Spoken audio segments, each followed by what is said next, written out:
1 portion of seeds for Qiyang fruit, tree fire pattern vine, and Lihua grass. 1 portion of Disui Ji as well. Thick earth orchid is not needed for now. Su-Man quickly separates the corresponding seeds into small jade bottles, pasting labels with the plant type and grade on each one. Her movements are swift and efficient. The total cost in spirit stones is less than half a superior grade spirit stone. For Fang Ze, this expense is almost negligible now, yet Su-Man still adds a careful reminder as she hands over the jade bottles. Qiyang fruit tree seedlings require a relatively high concentration of spiritual energy. I recommend planting them near the main spiritual vein rather than at the far end of a minor branch. Fang Ze accepts the jade bottles, pauses for a moment, then takes out a blank sound transmission jade talisman from his sleeve and offers it to her. Senior Sister Su, I may need 5th or even 6th grade spiritual plant seeds in the future. May I leave a sound transmission talisman with you for later contact? Su-Man looks down at the sound transmission talisman in front of her without taking it right away. Her gaze rests on Fang Ze's face for a brief moment. Requests like this are not uncommon for her. Most people, upon learning she oversees the seed archive, will conveniently leave a sound transmission imprint each with their. Instead of accepting the talisman he offers, she takes out a spare sound transmission jade talisman from her own sleeve and hands it to him, her tone even. Use mine. I update the seed archive's inventory changes the fastest. It is more efficient for you to contact me directly than to pass messages through others. Fang Ze accepts her sound transmission talisman, nods gratefully, and then turns to leave the spirit plant peak. The beast token remains warmly pressed against Fang Ze's sleeve all the way. The entrance to the sect's secret realm is not on any mountain, but instead at the bottom of a canyon deep within the heartland of the Wan Beast sect. On both sides of the canyon, the rock walls are covered in dense arrays of restrictive patterns. From the mouth of the gorge inward, the glow of these patterns gradually intensifies. By the time one reaches the deepest point, no bare rock is visible, though everything is covered by flowing runes. At the end of the canyon, a spatial rift more than 100 zhang tall stands silently, and 6 latest-stage Huashan realm stewards take turns guarding the area around its edges. Fang Ze hands the red token to one of the stewards. After verifying the token, the steward places a bronze array disc before the spatial rift. The disc hums and turns for a short while, then completes its connection with the entrance's restrictions. With the red token you may select only one beast, and its grade cannot exceed the 5th tier. The secret realm is divided into 3 layers. In the outer layer, all the beasts are those left over after the sect disciples' selections. Their aptitude is average, but the variety is complete. The middle layer occasionally contains high-aptitude young beasts that were overlooked. The inner layer requires elder-level permissions. Even with the red token you cannot enter. The guarding steward repeats the rules efficiently, and then steps aside to clear the path. There is no time limit. Exit when you have made your choice. Fang Ze steps into the rift, and the scene before his eyes twists briefly before unfolding rapidly. This is a secret realm space that the Wan Beast sect has been cultivating for countless millennia. The sky above is an artificial, steady spiritual radiance. The ground below consists of gently rolling hills and grasslands with a river in the distance cutting through a forest. Occasionally a few species of unnamed birds glide through the air. The concentration of spiritual energy here is slightly lower than outside, but still sufficient to sustain the daily needs of all beasts in the secret realm. Fang Ze does not head toward the middle layer to gamble on luck. Instead, he walks straight toward a remote corner of the outer layer. High-aptitude beasts do not depend on luck, they depend on the Wan Ling steel. In the middle and inner layers, the high-aptitude young beasts have already been screened repeatedly by generations of disciples entering this place. The chance that a truly exceptional beast in the middle layer has been overlooked is lower than Fang Ze's odds of refining a furnace of top-grade Xianyuan pill. But his method of screening is entirely different from the others. The other disciples rely on aptitude testing formations, while he relies on the Wan Ling steel inside the space held by his whale-shaped pendant. In the outer layer, the beasts that remain after selection far outnumber those in the middle and inner layers. In the corners, young beasts of many mixed species can be seen everywhere. Some have bloodlines so thin that even their spiritual power fluctuations are barely perceptible. Some have chaotic fur colors, as if they were the result of many generations of mixed breeding among different beast species. The atmosphere of the entire outer layer is completely different from that of the middle and inner layers. There is no sense of vigorous striving here. Instead, it carries a kind of quiet, oppressive dullness. Fang Ze walks on, placing the fingers of his right hand against his chest. The whale-shaped pendant is slightly warmer than usual. The awareness of the Wan Ling steel transmits through the pendant, gently tapping at the edge of his spiritual sense. After walking for roughly the time it takes a stick of incense to burn, his steps come to a halt before a small gray beast that sits alone beside the roots of a dead tree. The little creature is about as long as an adult's forearm, covered all over in a layer of messy gray short fur. At the base of the fur there are irregular dark spots. Its limbs are short and thick, giving it a somewhat clumsy look. Its head is proportionally larger than that of an ordinary spiritual beast body. Next to it, previous disciples have carved the results of its aptitude testing array onto a stone. Its bloodline response is weak, its affinity towards spiritual power low, and its growth potential judged to be no higher than the 4th tier. Among all the young beasts left behind, its overall rating ranks near the very bottom.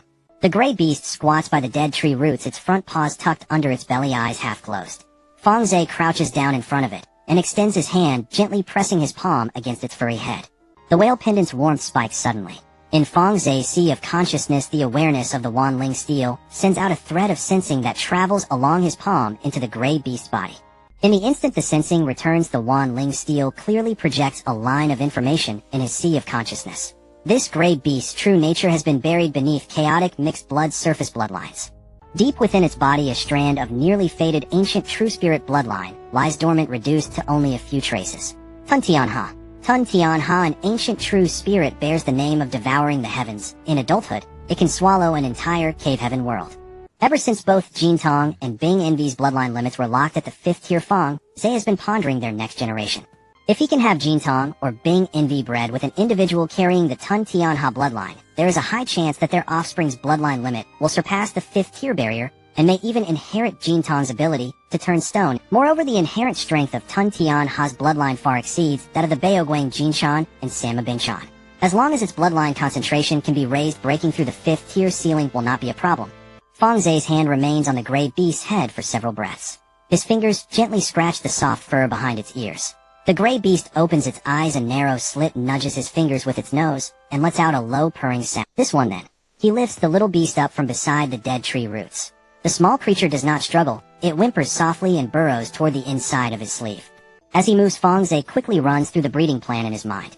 Jintong's Baoguang Jinshan bloodline specializes in metal affinity. Its ability to turn stone into gold is an indispensable strategic resource for him and for the spatial. In the spirit realm, acquiring high tier ores is far more difficult than in small worlds. Ores at the 6th tier and above are either monopolized by sects or buried deep within dangerous secret realms. Mining them on his own consumes too much time, while purchasing them with spirit stones costs far too much. Although Jintong's bloodline limit is stuck at the 5th tier, if Tun Tianha's spatial talent can merge with Baoguang Jinshan's metal affinity, there is a chance their offspring will possess both an inner spatial realm and the ability to refine high tier ore. Bing Envy's icy bloodline offers another direction. If its Ice Ray Vision and Absolute Zero combat talents can be merged into Tun Tianha's bloodline, the resulting offspring will compensate for the lack of long-range attack capabilities in the devouring metal insect swarm. Of course, these remain long-term projections for now. The most immediate goal is to raise this young Tun Tianha beast to adulthood, and with the Wanling Steel's essence blood energy, ignite the nearly broken true spirit bloodline in its body. He has no way to fundamentally resolve Jintong and Bing Envy's bloodline limits in the short term, but finding a breeding direction through a seed beast with a higher bloodline limit is currently the most cost-effective path. The gray beast curls up inside his sleeve, its belly resting against his wrist. Its body temperature is slightly higher than a human's, and its breathing is so steady it seems almost asleep. Fang Ze glances down at the tiny tip of a gray tail peeking out from his sleeve, the corners of his mouth shifting slightly. He then turns and walks toward the secret realm's exit. Handing over the beast was simple. He passed the token to the steward and then departed. The steward glanced at it, briefly puzzled. He could not understand why such a spirit beast. The toad was not only ugly, it was a peripheral creature with almost no potential. Back in his cave abode, the instant Fang Ze stepped into the inner space, the density of spiritual energy washing over him made his stride falter for a brief moment. The space had reached the level of 5th rank supreme. After he advanced to the middle stage of spirit transformation, the inner realm had once again elevated itself. Above the floating island, the constant spiritual radiance shone far brighter than before. As the light fell upon his skin, he could even feel a faint thread of spiritual power seeping inward. From the direction of the waters came a far heavier tide of spiritual energy than before. It was not the crash of waves on a shore, but the low muffled roar born when the density of chi grew so high that at the boundary between water and air, spiritual power surged and collided on its own. A herd of 9 heavens mystic deer lay resting and ruminating at the edge of the spirit herb garden. Several fawns newly born stumbled through the grass as they chased after a low-rank spirit butterfly. The Kong lay sprawled on a reef basking in the sun. Its head was tucked inside its shell, only the tip of its tail peeking out and lazily tracing patterns on the water's surface. Jintong darted past his feet, carrying in its mouth a freshly found 4th rank, or which it hurriedly added to its growing pile of stones. Halfway there, it suddenly stopped, twitching its nose twice before turning to look at Fang Ze. Setting the ore down with its forepaws, it seemed to sense that the spiritual energy had grown denser once again. The space had elevated on its own. Jin Tong tilted its head as if pondering, and then deciding such matters were none of its concern, picked the ore back up, and continued stacking stones onto its heap. Fang Ze did not linger long on the floating island. He walked to the pill refining area, and took out from his storage ring the familiar furnace he usually used in the small world, setting it steadily upon the alchemy platform.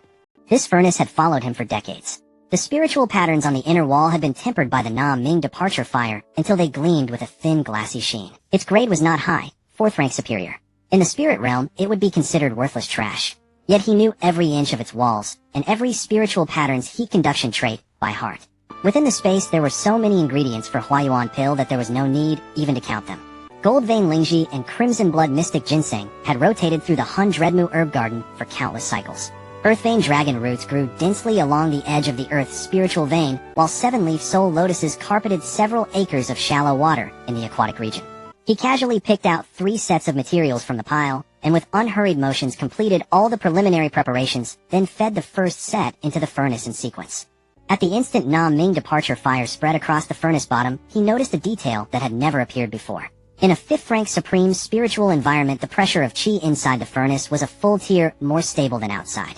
In the sect's examination chamber, when he used the sect's furnaces, he had always needed to divert part of his spiritual sense to manage the pressure difference between inner and outer chi, preventing fluctuations outside from disrupting the flow of medicinal power during the fusion stage.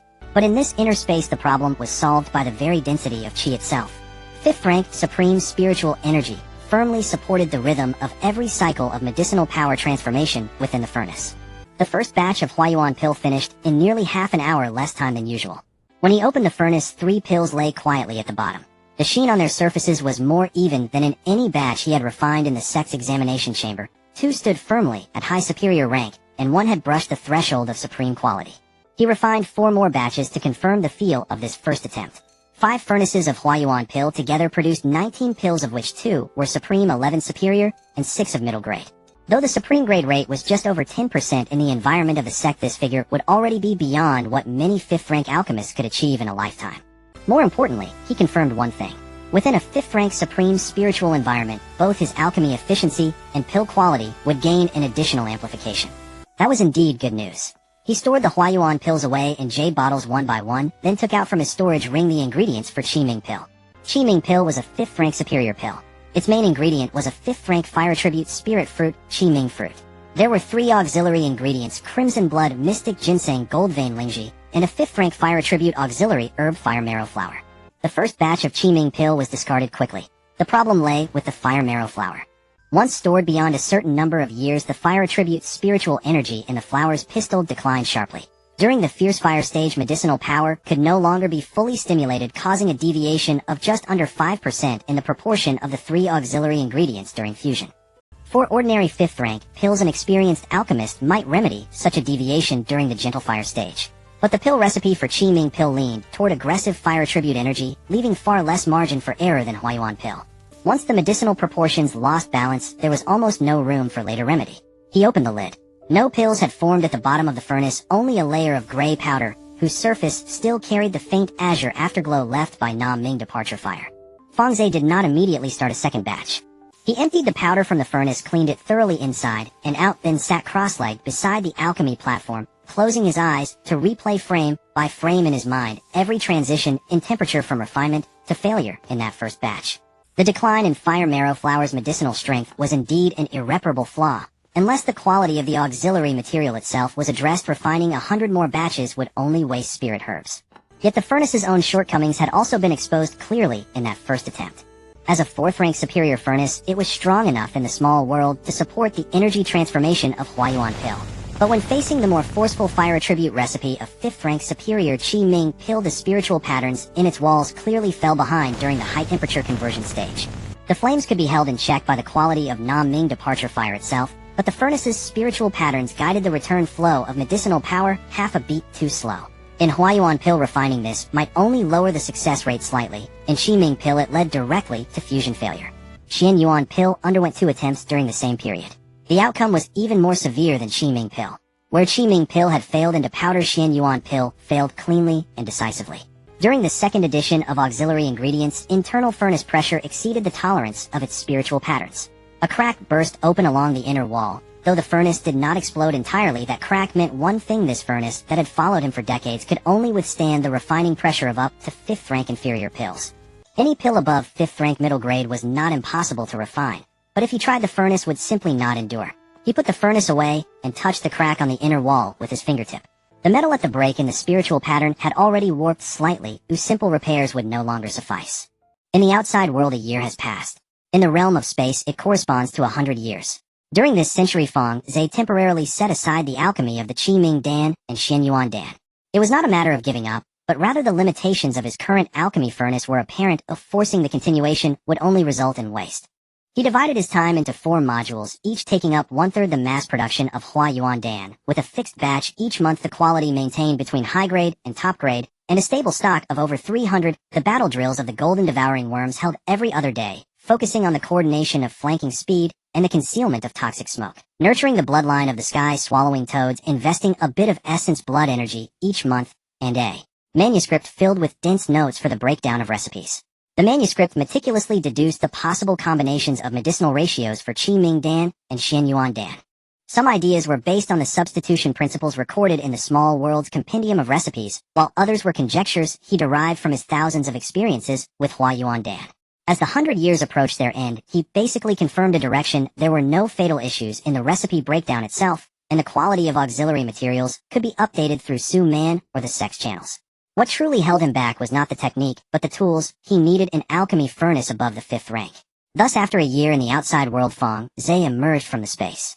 He exited the space and contacted Su Man using a communication jade pendant in a small courtyard on the Elder's Peak. The voice from the other end remained calm, simply stating to meet at a tea house in the central part of the sect, conveniently located between the Spirit Plant Peak and the Elder's Peak. When Fang Ze arrived, Su Man was already seated by the window in the tea house with a pot of spirit tea and 2 cups before her. One of the cups was empty, clearly waiting. Today she wore a light teal outfit, her hair simply tied back without the use of a wooden hairpin, and the fresh traces of soil on her sleeves suggested she had just come from the Spirit Plant Peak. "Junior brother Fang, it's rare for you to take the initiative to invite me out." Su Man poured him half a cup of spirit tea, her tone slightly more casual than during their time at the seed repository on the Spirit Plant Peak, yet still laced with a hint of scrutiny. Fang Ze sat down opposite her without reservation, directly stating, "I wish to inquire about the purchasing channels for an alchemy furnace above the 5th rank, as well as the collection of materials for Qiyang Dan and Xianyuan Dan from Senior Sister Su." Su Man paused while pouring tea, her gaze lifting to meet his. "A 5th rank alchemy furnace. What about the one from the alchemy peak? I rendered it unusable." Fang Ze spoke in a flat tone, taking a sip from his teacup. Su Man raised her eyebrows slightly. It was clear to her that a 5th rank alchemist had rendered their furnace unusable within the reasonable scope of their tasks. It was not a normal scrapping. "What you need is a low-grade Tantian Spirit Treasure alchemy furnace," Su Man said slowly, turning her teacup, her tone retracting some of its earlier casualness. "In the sect's market, the Tantian Spirit Treasure alchemy furnace can be purchased directly, with spirit stones costing around 10 to 20 million spirit stones. However, alchemy furnaces above the mid-grade Tantian Spirit Treasure are generally not sold externally. They must either be exchanged for contribution points or custom-made by a 6th rank artifact craftsman from the artifact peak. I do have some contribution points." Fang Ze set down his teacup, "but I have no connections to the 6th rank artifact craftsman at the artifact peak." Su Man did not respond immediately. She took a sip of tea and paused, her gaze resting on him for a few breaths, as if reassessing the person before her. "Junior brother Fang, you have just ascended. Oh, let me speak frankly with you." She placed her teacup back on the table, her tone much more straightforward than before. "When you purchased seeds at the Spirit Plant Peak, I only regarded you as a diligent steward. But now you are asking me for high-grade spirit herbs and channels for alchemy furnaces. This is not something that should concern a mid-stage transformation god who has just ascended for less than 2 years. What do you have in hand that makes you so anxious?" Fang Ze fell silent for a moment, knowing he needed to present something of value to garner her attention. He pulled a jade vial from his sleeve and pushed it to the center of the table. Su Man glanced at him, picked up the jade vial, uncorked it, and looked inside. Then her hand froze midair.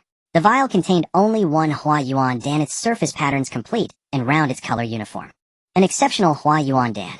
Su Man's action of recorking the vial was significantly slower than when she had opened it. She gently placed the jade vial back on the table before speaking, the casualness in her tone completely gone. "There are not many 5th rank alchemists in the sect capable of refining exceptional Hua Yuan Dan.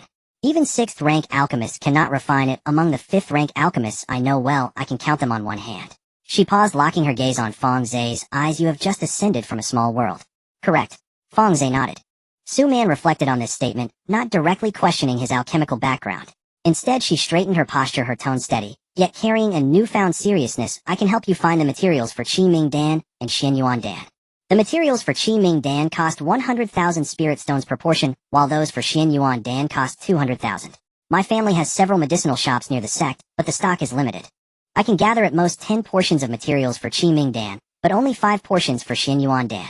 As she spoke, her fingers lightly traced the edge of her teacup, and she looked up at Fang Ze. You have just ascended. Do you have enough spirit stones? Fang Ze did not answer directly.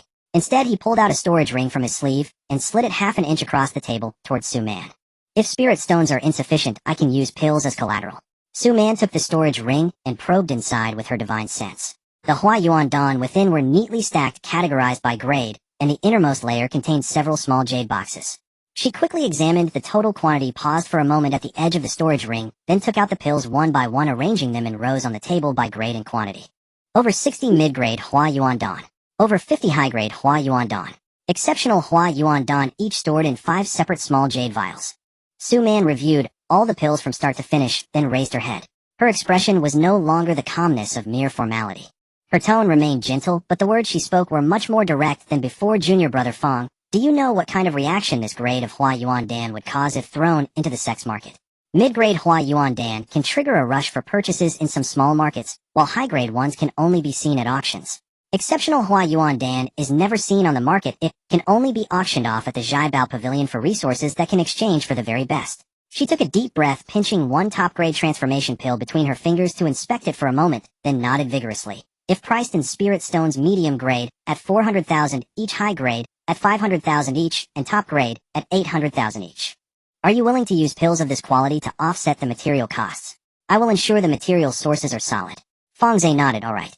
Su Man quickly calculated in her mind, and then listed these items on a blank jade slip. 1 top-grade pill costs 800,000, 5 of them total 4 million. High-grade pills are 500,000, 53 of those total 26 million. 500,000 medium-grade pills are 400,000, 62 of those total 24 million, 800,000. In total, that amounts to 55,300,000 spirit stones. Subtracting 10 portions of Qi Ming Dan materials costing 10 million and 5 portions of Xianyuan Dan costing another 10 million, the remaining is 35,300,000 spirit stones, which I will convert directly to spirit stones for you. Fang Ze glanced at the numbers on the jade slip and pushed it back. You can handle the excess pill, senior sister. You can take 10% of the sales proceeds. Su Man's hand holding the jade slip paused in midair, her motion stiffening. Her gaze lingered on Fang Ze's face for a full 2 breaths before she spoke again, her tone a pitch lower than before. Junior brother Fang, do you trust me? I trust you, Fang Ze replied, taking a sip from his teacup. Su Man pursed her lips, put away the jade slip, and shook her head. 10% won't do. If I help you handle this, half the commission will suffice.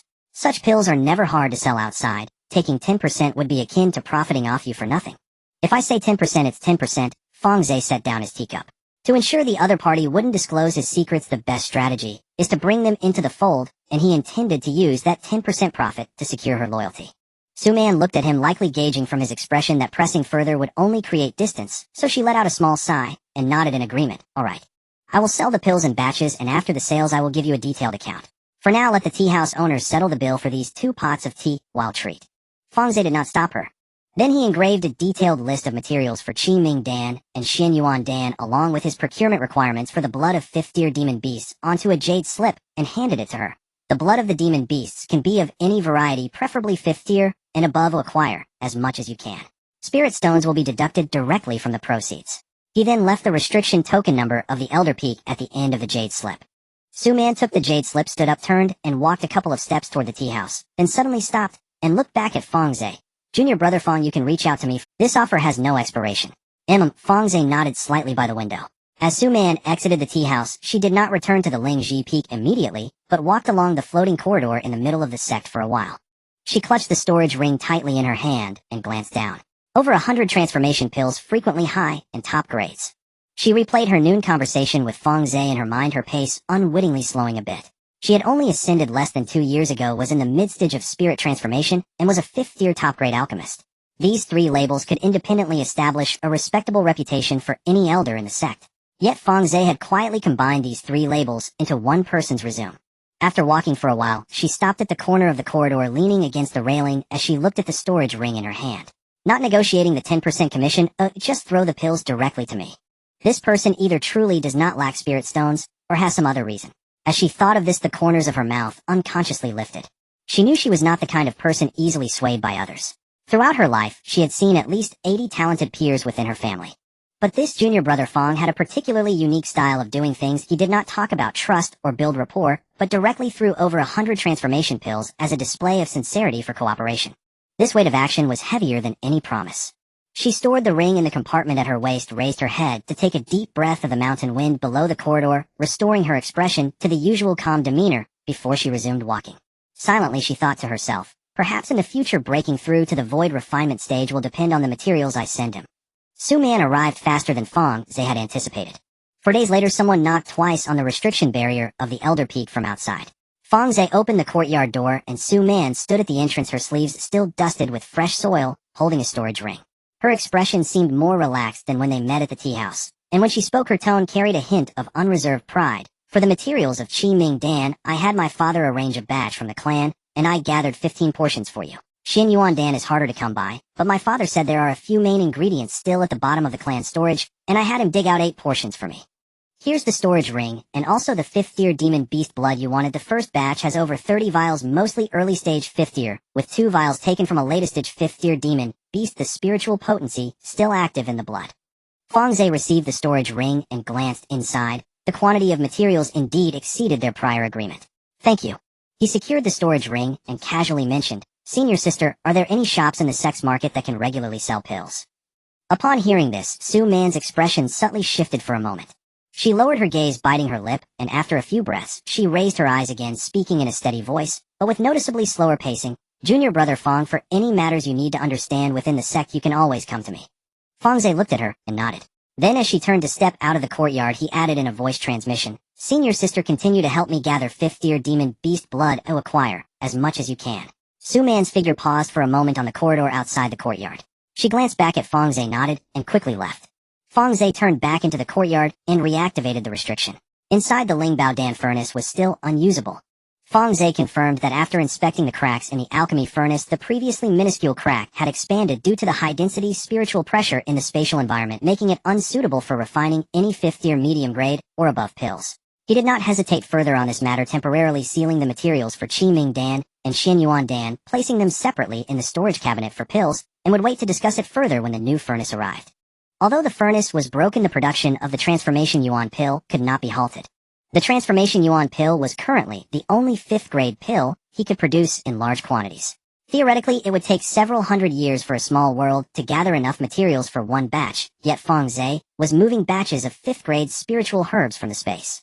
Each main ingredient in the spiritual herb garden matured in an exceptionally brief cycle within the space, not to mention the accelerated output after external time, sped up 100-fold, which he himself was reluctant to calculate in detail. Fang Ze had refined the production precision of the Transformation Yuan pill to an almost mechanical fluidity. The speed of producing 8 to 9 pills per batch, which he had to contemplate carefully in the small world, was now something he could achieve, even with his eyes closed, ensuring the pill's quality started at the upper grade. Occasionally, if 1 or 2 pills slipped out as top grade, he would pick them up separately and store them in the jade box reserved for the great demons. The time within the space was compressed heavily at the bottom of the pill furnace, with flames burning day and night.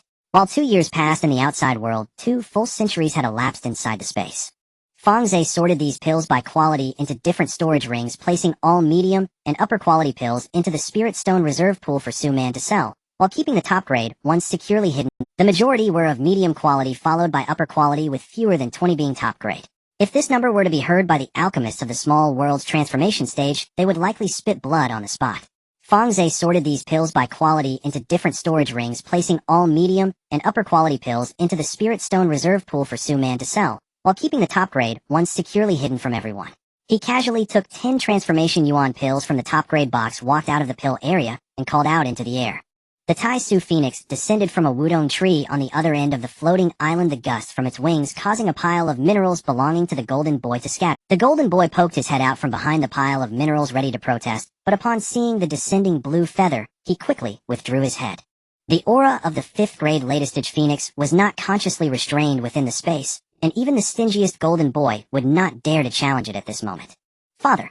The blue feather looked down at the jade bottle in Fang Ze's hand, the dark golden vertical line in its pupils slightly constricting under the sunlight. Try this in a 5th grade, top grade spiritual energy environment. Fang Ze poured the 10 transformation yuan pills into its mouth. A flash of golden light appeared in the blue feather's throat as it swallowed all the pills, then it tilted its head and let out a quivering cry. A layer of radiance briefly illuminated the feathers on its wings from the roots, spreading along the feather veins to the tips, before gradually fading. The 10 transformation yuan pills did not create huge waves in the dantian of the 5th grade latest stage phoenix, but the pure medicinal power with almost no impurities still increased its spiritual power flow rate by about 10% in a very short time. The effect was not long-lasting, yet it was already 2 grades stronger than the ordinary transformation yuan pills on the market. The golden boy eagerly approached, pawing at the ground a couple of times. Fang Ze tossed 5 pills to it, then distributed about 10 more to Mo Yuan and Bingli. The moonlight snow fox only ate 2 pills before stopping, licking the pill residue clean from its mouth, then resting its chin back on its front paws, its eyes narrowing into 2 crescent moons in satisfaction. Even Dekong and Shao Kong stretched their necks out from their shell, using their clumsy and coarse 5th grade early stage spiritual energy tendrils to gently snag a few transformation yuan pills from Fang Ze's palm, gulping them down with a crunch. Then Fang Ze crouched down on the floating island and scooped up the gray-haired little beast with the bloodline of the sky-eating toad. Over 200 years had passed, and that little cub, which was once only the length of an arm and had a chaotic fur color, had now grown to half a person's height. It was a size larger than the golden boy, with still short and thick limbs, but no longer appearing clumsy. While crouching there, the entire beast's posture transformed from the gray short fur had shed twice, with the new fur being somewhat shorter than in its youth, fitting more snugly. Only its half-closed eyes retained the features of its youth, with eyelids lazily drooping, the tip of its tongue occasionally slipping out of the corner of its mouth before 4th grade completion. It was just 1 layer of paper away from the 5th grade, but that layer of paper would require several hundred more years of grinding to break through by itself. Fang Ze placed his hand on its head, probing into its dantian with his divine sense. The quality and quantity of its spiritual power stood firmly at the peak of 4th grade completion, even more solid than the golden boy at the same stage. However, the ancient true spirit bloodline of the sky-eating toad deep within was nearly dormant.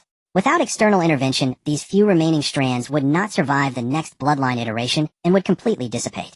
Let's go. He patted its forehead and stood up, walking towards the spirit monument. The gray-haired toad followed closely behind him, its 4 short legs moving at a slow pace, but each step left the grass beneath it bent outward with force. When it reached 3 meters in front of the spirit monument, it suddenly stopped sniffing twice and emitted a low, anxious sound from its throat. Fang Ze turned back to glance at it and reached out to scratch behind its ear. The gray-haired toad then suppressed its anxiety and moved a few steps forward, squatting precisely at the 3-meter line. The spirit monument reacted the instant it stepped into this range. The originally calm, flowing light golden runes on the monument suddenly surged outward in layers, then coalesced into a line of blood-red inscriptions at the center of the monument. The content of the inscription was brief and merciless. Detected ancient true spirit bloodline sky-eating toad. Bloodline concentration extremely thin, on the brink of dispersal. Complete awakening requires blood energy 10,000 points. 10,000 points. Fang Ze mentally repeated this number twice. The awakening threshold for the 3-light divine deer at the first stage was 10,000 points, while the 5-planet golden crow at the first stage was 5,000 points. Surprisingly, the few strands of blood within this toad also required 10,000 points. The activation threshold for the ancient true spirit bloodline was even more aligned with his expectations. Regardless of different types, concentrations, or conditions, as long as it had the words true spirit attached, the minimum activation cost started in the thousands. He did not spend much time on the numbers.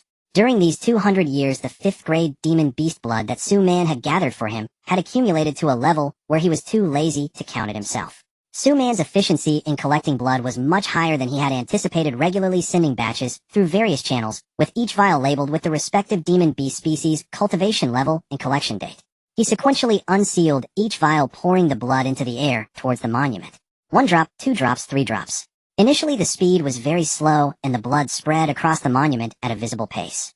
The dark red blood was absorbed the moment it touched the monument, and each time it was absorbed, the pale golden runes on the monument would flash briefly before returning. Fang Ze's movements became increasingly rapid, eventually using spiritual power to lift an entire row of jade vials and unseal them simultaneously, dozens of drops of blood forming a dark red string in the air, entering the monument one after another. When over 400 drops had been poured, the spirit monument suddenly shook.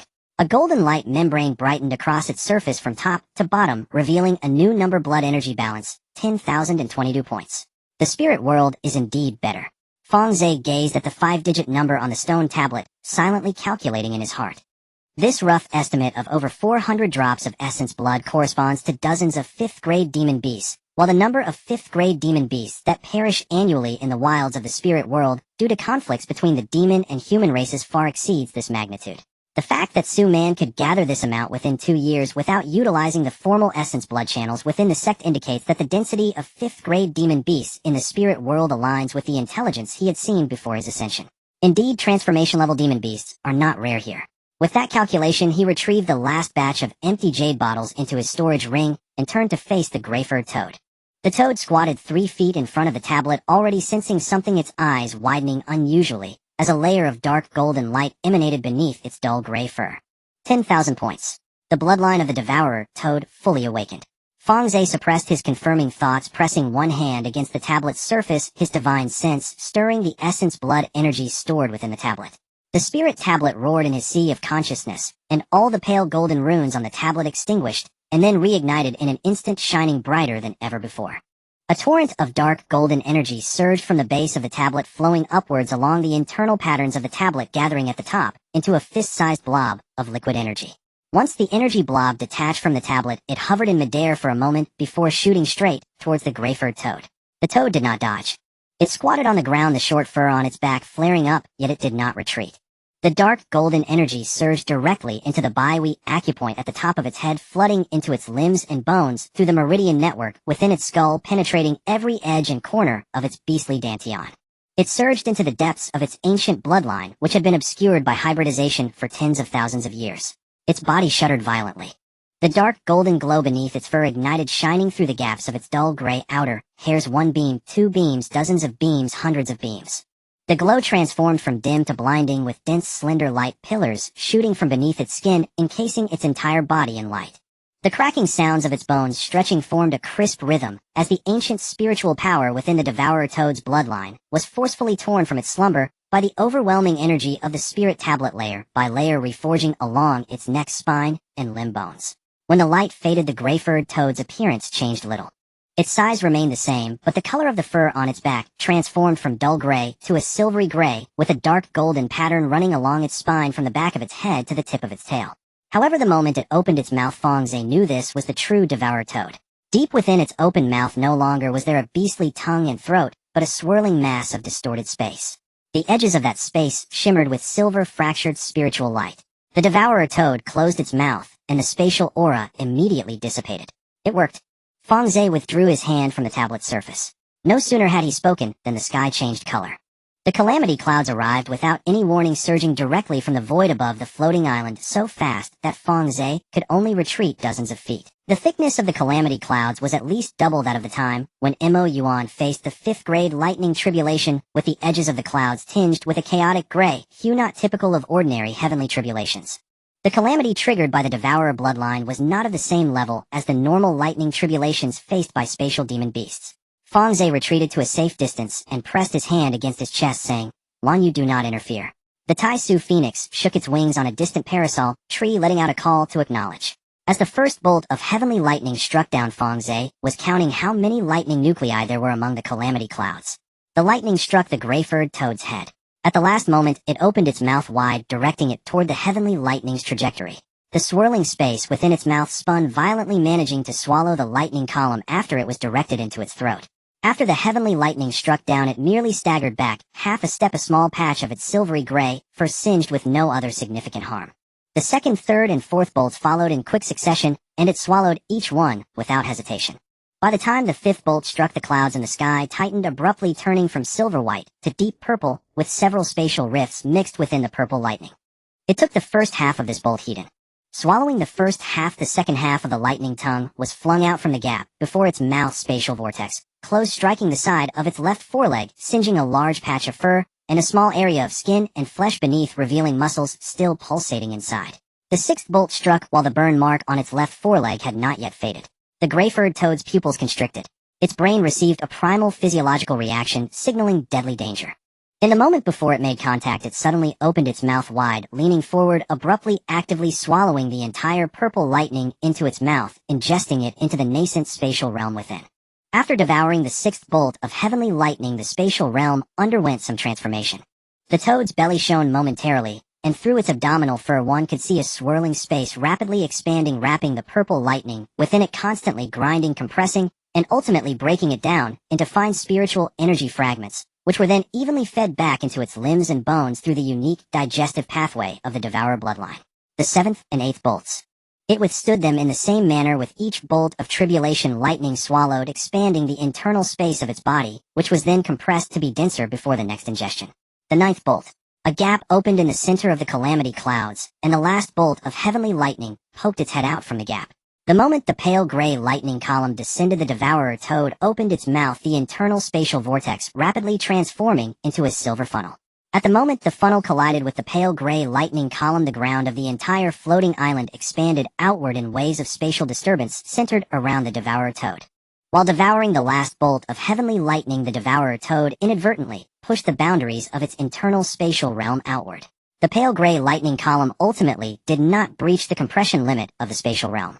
After the calamity clouds dissipated, the devourer toad squatted in place, its entire body scorched over, approximately 30% of its fur, with blood still seeping from the charred wound on its left foreleg. It lowered its head, extending its tongue into the stabilizing spatial vortex above its belly, licking a remnant of the tribulation's power floating at the edge of the spatial realm, then gasped for breath. As the clouds of calamity dissipated, its body rapidly elongated, narrowed, and reshaped within a silver gray sheen. Its limbs transformed from coarse, short, beast-like shapes to slender humanoid ones, with the silver gray fur on its skin retreating from the shoulders in two directions. After several breaths, what crouched there was no longer a half-human tall frog, but a young woman. She appeared to be around 17 or 18 years old, but her long silver gray hair and skin that was almost sickly pale made her look colder than her age. Her pupils were silver gray with a fine dark golden ring around the edges of her irises. After transforming into human form, her limbs were elongated, and the lines of her neck and collarbone were clear to the point of being almost sculpted. She wore a silver gray robe made from the fur of the sky-swallowing frog, which shimmered with residual spatial fluctuations under the sunlight. She lowered her head, staring at her fingers for a few breaths, then stuffed a finger into her mouth, sucking on the fingertip like a young beast. Realizing her finger had no taste, she withdrew it and wiped it on her robe. The golden boy was the first to approach. It set the mineral it was holding down on the ground, standing upright on its hind legs, tilting its head back to look at the silver-haired girl from head to toe, then gazing at her 17 or 18-year-old face. Its nose twitched rapidly twice, its mouth slightly opened, and its tongue peeked out from the corner of its mouth, hanging in the air, momentarily forgotten. "This is beautiful." The golden boy's voice was blunt, as if assessing a piece of fifth grade or that it had refined to perfection. The stone in its hand had unknowingly slipped from its grasp and rolled onto the grass, picking up some dirt. The golden boy glanced at the stone, then looked back at the silver-haired girl without bending down to pick it up. The ice girl walked over from behind it with an ice crystal mirror floating by her shoulder. She did not look at the silver-haired girl, but first cast a glance at the golden boy. "Aren't you going to pick up the ore?" "This is more beautiful than the ore," the golden boy asserted, pointing at the silver-haired girl. The ice girl's mirror spun slightly, then shot out a beam of ice crystal that lightly tapped the back of the golden boy's head. The golden boy was knocked forward, flailing its front paws in the air for a moment before regaining its balance. It turned back to glare at the ice girl, but did not retort. The silver-haired girl withdrew her hand from her mouth and tilted her head to observe the two frogs before her. She first glanced at the golden boy, then at the ice girl, and pointed at the pile of minerals in front of the golden boy, speaking her first words after transformation. "That can it be?" The golden boy was momentarily stunned, then nervously jumped in front of the pile of minerals, spreading its two front limbs protectively, its expression shifting from one of greedy desire to vigilance. With a firm declaration that it was unacceptable, it was more resolute than with anyone else trying to touch its pile of minerals. "This cannot be eaten. Not even touched." "Oh." The silver-haired girl retracted her finger, not dwelling on it, and shifted her attention to the ice crystal mirror floating by the ice girl's shoulder. She stared at the mirror surface for a while, then opened her mouth slightly, revealing a swirling vortex of space deep within her mouth. She directed this vortex towards the ice girl's mirror wall, and the mirror wall shuddered slightly on the ice girl's shoulder, not being absorbed, but the ice girl clearly sensed the pull of that spatial force, her eyelids twitching, as she coldly uttered two words: "Don't mess around." The silver-haired girl closed her mouth, shrank her neck, and squatted down nearby. Her squatting posture was still frog-like, with her arms resting on her knees, fingertips poking at the blades of grass on the ground. The human form doing this action appeared visually awkward, but she squatted naturally, as if she had not fully adapted to her human body. The ice girl glanced at the golden boy from the side. The golden boy was busy rummaging through the pile of minerals, presumably confirming whether the recently rolled stone had been tainted by the saliva of the sky-swallowing frog. After confirming the mineral pile was undamaged, it looked up to sneak another glance at the silver-haired girl, its gaze sliding over the fine dark golden line in the middle of her back, causing it to inadvertently drop another piece of stone. Fang Ze stood beside the monument of all spirits, observing the interaction among the three frogs from beginning to end. The golden boy's gaze towards the silver-haired girl was different from how it looked at the minerals. It was also different from how it looked at the ice girl. Though both the sky-swallowing frog and the precious light golden toad belonged to the same family of frogs, one was an ancient true spirit, while the other was a high-level mutation of the golden type. The difference in bloodline levels created a safe breeding distance. More importantly, the sky-swallowing frog had a natural affinity for spatial attributes. Once its spatial talent merged with the golden boy's golden attribute, the offspring would likely possess the potential for both transmuting stone into gold and opening up caverns. The upper limit for transmuting stone into gold would also be expanded by the purity of the bloodline being influenced by the true spirit's blood. The bloodline is fundamentally sound.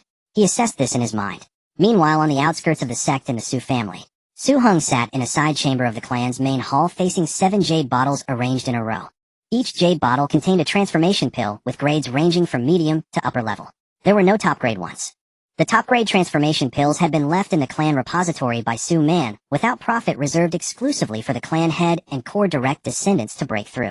The medium and upper-grade ones in Su Hang's hands were distributed from Fang Ze's batch specifically for external channels.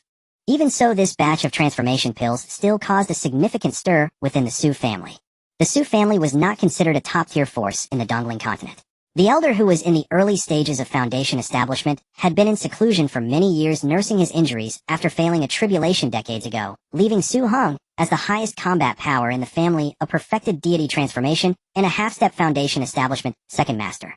There was only a thin barrier between deity transformation and foundation establishment, but that barrier needed sufficient pills and spirit stones to break through, yet the Su family's spirit stone flow had been tight for thousands of years. The emergence of Fang Ze's transformation pills directly garnered the Su family's external pharmacy in the sect a large number of favorable reviews. Su Man's monthly salary increased 5-fold. During a clan meeting, Su Hung banged the table in front of several uncles. No one is to touch the line involving Monair. The person she found is not an alchemist, but a phoenix that lays golden eggs. After the clan meeting, he additionally approved 3 procurement permits for the blood of 5th-grade demon beasts, each stamped with his clan seal. Subsequently, the Su family's procurement of medicinal materials did not escape anyone's notice.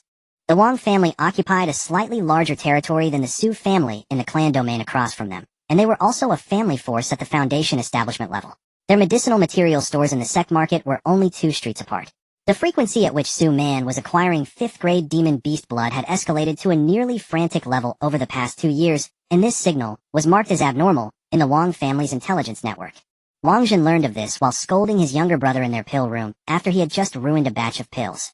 After hearing the report, he slammed the ruined pill recipe onto the table. The Su family's pill shop has suddenly started stocking transformation pills, and now they're collecting blood everywhere. The cost of upper-grade transformation pills requires quite a bit of spirit herbs, even if refined internally. Oh, where did they get the supply, The outer servant standing at the door of the pill room replied softly, Wang Daoyu, the Su family is very tight-lipped about it. The source of the pills is tightly guarded, but the one directly handling the blood collection is Su Man. Wang Jun rolled up the pill recipe and stored it, then went straight to find the current head of the Wang family, Wang Chongha. After hearing the entire sequence of events, Wang Chongha did not immediately respond. With his near-late deity transformation cultivation having lived for thousands of years in the Dongling continent, he had seen too many situations that required patience.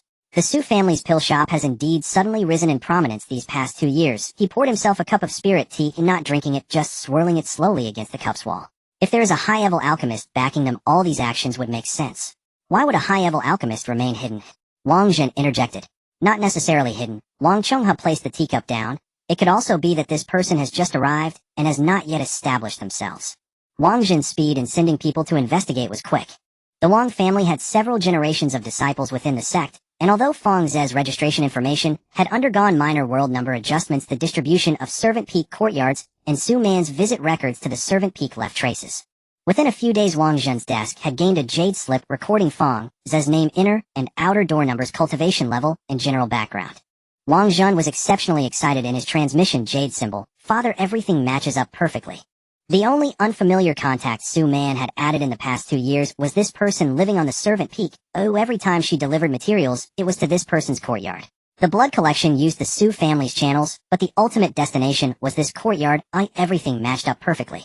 Father, in 20 years, when he completes his period of dormancy, he will be sent out on missions by the sect. Once he leaves the sect, whatever spirit stones and pills he has in his spatial ring will have to be seized. Moreover, having just ascended, he has no foundation or connections in the sect. If he were to die, it would be just that. Wang Chong had tapped his fingers on the armrest of the chair twice before speaking slowly. Ascended cultivators entering the inner door always carry a hint of strangeness. But it's only a hint. A mid-deity transformation ascendant, no matter how bizarre, could not possibly be beyond the reach of the two of us, both late deity transformation cultivators. So what does Father mean? Let our disciples in the sect keep a close watch on him. Not only the ones watching him, but also the Su family. Once the Su family starts sending a large quantity of items to the servant peak, we will receive a message. Wang Chongha took a small sip of tea. When his 20-year dormancy period is up, and whenever he takes on a sect mission, that is when we will act. As the barrier of the Jishur peak resonated with a gentle knock, Fang Ze sat in his courtyard leafing through a jade scroll he had borrowed from the scripture pavilion, the geographic compendium of the Dongling continent. He set the scroll aside and extended his divine sense outward. Two figures stood outside the courtyard gate. Su Man he knew well, the other, a middle-aged male cultivator, was unfamiliar by stature, yet the texture of his spiritual energy was unmistakable, a nascent soul cultivator at the peak of the transformation realm, standing just one threshold away from the void refinement realm. His spiritual pressure was restrained with exquisite discipline, yet the dense, unshakable solidity radiating from his dantian surpassed that of any transformation realm cultivator Fang Ze had encountered within the lesser world. He opened the gate. Su Man stepped in first, cradling a bronze-hued object nearly half her height, shrouded beneath a dark indigo velvet cloth that blocked divine perception. Though sizable, the object posed no strain for Su Man as she carried it. A Foundation establishment disciple might find it heavy, but to a mid-stage transformation realm cultivator, it weighed no more than lifting an ordinary water bucket. Brother Fang, this is for you, Su Man said, without preamble upon entering the courtyard, then drew back the velvet cloth to reveal a pill furnace. Its body gleamed in deep muted bronze, standing roughly 3 chi tall, with twin handles and 3 sturdy legs. Its belly swelled with harmonious curvature, and its lid bore a bas-relief of a crouching mythical beast. It resembled neither dragon nor phoenix. Rather a creature Fang Ze had never seen before, its jaws parted slightly, its teeth gripping a movable bronze ring. Unlike conventional pill furnaces whose spirit veins floated superficially on the surface, those of this furnace were carved deep into the metal via intricate intaglio, forming a flawless closed circuit along the belly's circumference, with both origin and terminus converging precisely at the central fire aperture beneath the base. A ring of high-grade spirit stones encircled the fire aperture, each still faintly pulsing with fiery spiritual energy, an indication the furnace had been activated multiple times, yet maintained with extraordinary care. A low-tier heaven-connecting magical artifact, its quality exceptional even among peers of the same rank. Fang Ze's gaze lingered half a breath upon the beast's relief etched onto the lid. He had seen price tags for similar tier furnaces displayed on the walls of the sect's artifact pavilion in the sect's market district. A low-tier, heaven-connecting magical artifact furnace began at 15 million spirit stones, with superior specimens commanding upwards of 20 million. This one, though not of middle-tier rank, possessed spirit veins of impeccable integrity and fire aperture stones of outstanding purity, valuing it conservatively at no less than 18 million spirit stones. Senior Sister Su, what is the price of this furnace? He placed his palm against the furnace's belly, sensing the subtle resonance of spirit veins threading deep within the metal. It's yours.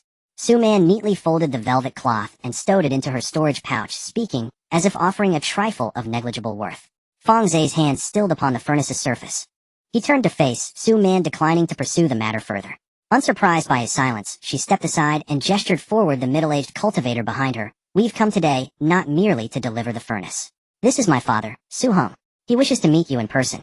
Su Hung advanced one measured step, bowing with dignified formality, neither overly humble nor dismissive.